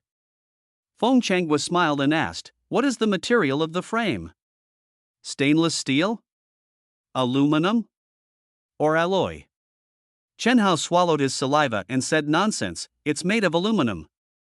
Yeah, aluminum. Feng Changhua picked up his cigar and took a sip. Then do you want to use water plating, vacuum plating, or oxidation electrophoresis for this frame? Let's do water plating. Chen Hao gritted his teeth and picked one at random. Water plating? Feng Changhua suddenly laughed a few times, which made Chen Hao and Zhuo Ling a little overwhelmed. Okay. Then may I ask, what kind of surface do you want to plate? What noodles? This time Chen Hao was really stumped, because he didn't understand these things at all. What noodles? Oh, there are a lot of them. Common ones include white chrome, black chrome, rose gold, etc. There are also various single color ones. Then, blue. Ha ha ha ha ha ha ha. Feng Changhua immediately held his stomach and laughed again, laughing unrestrainedly. Mr. Feng, what are you laughing at? Zhuo Ling asked with a dark face this time. Feng Changhua laughed for a full minute before he gradually stopped. Then his face suddenly darkened, and he pointed at the two of them and said coldly, water plating? Since you are a hardware factory, you don't even know the common sense that aluminum products can only be processed by electrophoresis or vacuum plating? Ha! Without waiting for Chen Hao to open his mouth to explain, Feng Changhua waved his hand and said, stop pretending. You are not from a hardware factory, and you are not here to discuss business. Tell me, what is your real purpose of coming here? Chen Hao was speechless this time. About this time, the two of them secretly complained about Lu Yutong. Why do you have to go to the toilet at this time when you can go at any other time? Now, the truth is revealed, right? What to do? You don't want to tell me, right? Okay.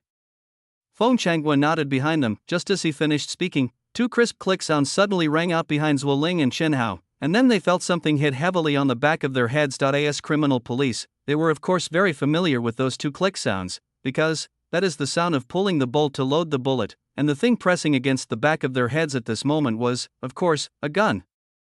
Don't mess around. Zhuo Ling slowly raised his hands. The same goes for Chen Hao. Feng Changhua sneered, don't mess around. Remember, if you move, I'll send you to hell immediately. After saying that, Feng Changhua nodded to the two assistants, search. So the two assistants continued to point the guns at the back of the two men's heads with their right hands and searched their bodies with their left hands. Soon, 2 police pistols, 2 pairs of handcuffs and 2 police officer certificates were placed in front of Feng Changhua. Feng Changhua's face turned pale, and he stared at the items that revealed the identities of the two men for a long time without saying a word. After a long while, Feng Changhua looked up and sighed, then laughed. Miserably, sir. Ha, you are indeed like me, you always foresee things. I didn't expect that the police would come to check on me this time. Since you're here, don't leave. Feng Changhua stood up and paced around the two of them. Since I'm in this business, what do I need from you two lives? Humph, you guys gave them to me for free, so don't blame me. We still dare to sell your police organs. After saying this, Feng Changhua waved his hands at the two assistants and said, lock them up separately. After I go down and give the workers a holiday, I'll take them with me. At this moment, the office door was suddenly pushed open and a panicked assistant rushed in. Boss, Sun Laosi has fainted at the toilet door. And his gun has been dismantled into pieces and thrown all over the floor, and the magazine is empty. What? Feng Changhua grabbed him by the collar. I just asked Sun Laosi to go to the bathroom and keep an eye on that guy named Lu. Where is that guy named Lu? I went in and looked around, but I didn't see anyone. Feng Changhua was furious. He kicked the assistant to the ground and shouted, first, handcuff these two policemen and take them away. Send someone to keep an eye on them. Then notify all our people to go find that guy named Lu. He must not have gotten far, yes. Wait. Feng Changhua stopped the assistant. Remember, when you're looking for someone, pay attention to me. Don't rush around like you've lost your soul. Don't attract the attention of the ordinary workers downstairs. I know. Chapter 73. Where have you been? Feng Changhua walked to the window and stared at the laid-off workers leaving the factory one after another. Feeling worried, after a slight tisk sound, Feng Changhua took out his cell phone and dialed a number. Hey, Tiger, where are you now? Boss, I just got to the kitchen and am working with a few cooks to pack up some of the equipment we can take with us and prepare to load it into the truck. Feng Changhua said impatiently, hurry up, I have a problem here. What's wrong, boss? TSK, what the gentleman said was right. 3 plainclothes policemen showed up. Luckily I saw through them and took control of them. Hu Zi on the other end of the phone was silent for a moment, then said, Boss, since things have come to this point, we can't be lenient. Even if it's a policeman, he has to be killed. Feng Changhua sneered, of course I know that. Humph, what police? I just think they are 3 boxes delivered to my door. I can sell them for a good sum of money. Boss, I advise you to leave the factory immediately. Now that the police have come to your door, there may be a large force coming over later. Get out of here quickly. I know. I'll meet you in the kitchen as soon as possible. You and the cooks should get ready quickly. We'll leave as soon as I arrive, clear. As soon as he hung up the phone, a panting subordinate pushed the door open. Feng Changhua turned around and saw that this was Sun Laosi, who had fainted at the toilet door. You useless thing. I asked you to keep an eye on that guy named Lu, but you got knocked down by him instead. Sun Laosi gritted his teeth, covered his throat and said, Boss, that guy surnamed Lu is not simple. Feng Changhua raised his eyebrows. What do you mean? His skills are extraordinary. That's right. Didn't you practice free fighting in the past? Didn't you brag to me that you won some championship in the past? You are a martial artist. Even if the opponent is very skilled, you won't suffer much in a one-on-one situation, right? You won't be knocked unconscious, right? I think he must have tricked you. No. Sun Laosi shook his head firmly. He didn't plot against me. As soon as I entered the bathroom, he revealed his identity and told me to cooperate with the police. Without even a second thought, I pulled out my gun and pointed it at his head. Hearing this, Feng Changhua was a little confused. Wait a minute. You said you pulled out a gun, pointed it at his head, and then he knocked you out? Sun Laosi smiled miserably and shook his head. He attacked too fast, too fast. At that time, I only felt a flash in front of my eyes, and the gun was taken away by him. I didn't have time to react at all. I couldn't even pull the trigger. Feng Changhua took a breath and said, You are so good at fighting? What happened next? Sun Laosi put down his hand that was covering his throat, pointed at his throat and said, I was knocked down almost at the same time the gun was snatched away. I couldn't react at all. I don't know if he used his fist or fingertips, but the force was very strong and the speed was also incredibly fast. With just one blow, I immediately felt that I couldn't breathe, and then my eyes went black, and I knew nothing. After a pause, Sun Laosi continued, Now that I think about it, that guy's skills are not like the police's grappling and fighting techniques. Instead, he was very direct and vicious, aiming to kill with one strike. It can be called a bare-handed killing technique. I suspect he was holding back just now, otherwise I think my throat would have been broken. Feng Changhua waved his hand and shouted impatiently, I don't want to listen to your nonsense. Useless thing. As soon as he finished speaking, another subordinate rushed in a panic. Boss, no. What? We searched the entire factory, but still couldn't find the man named Lu. Feng Changhua was stunned. What the hell? The factory is so small, where can he go? Have you searched everywhere? We searched everywhere. We searched the office building and the quality inspection building, and even the production workshop, but nothing. Did he sneak out of the factory among the workers? The subordinate scratched his head and said, It is possible, after all, the workers are leaving the factory in droves. Anyway, we have searched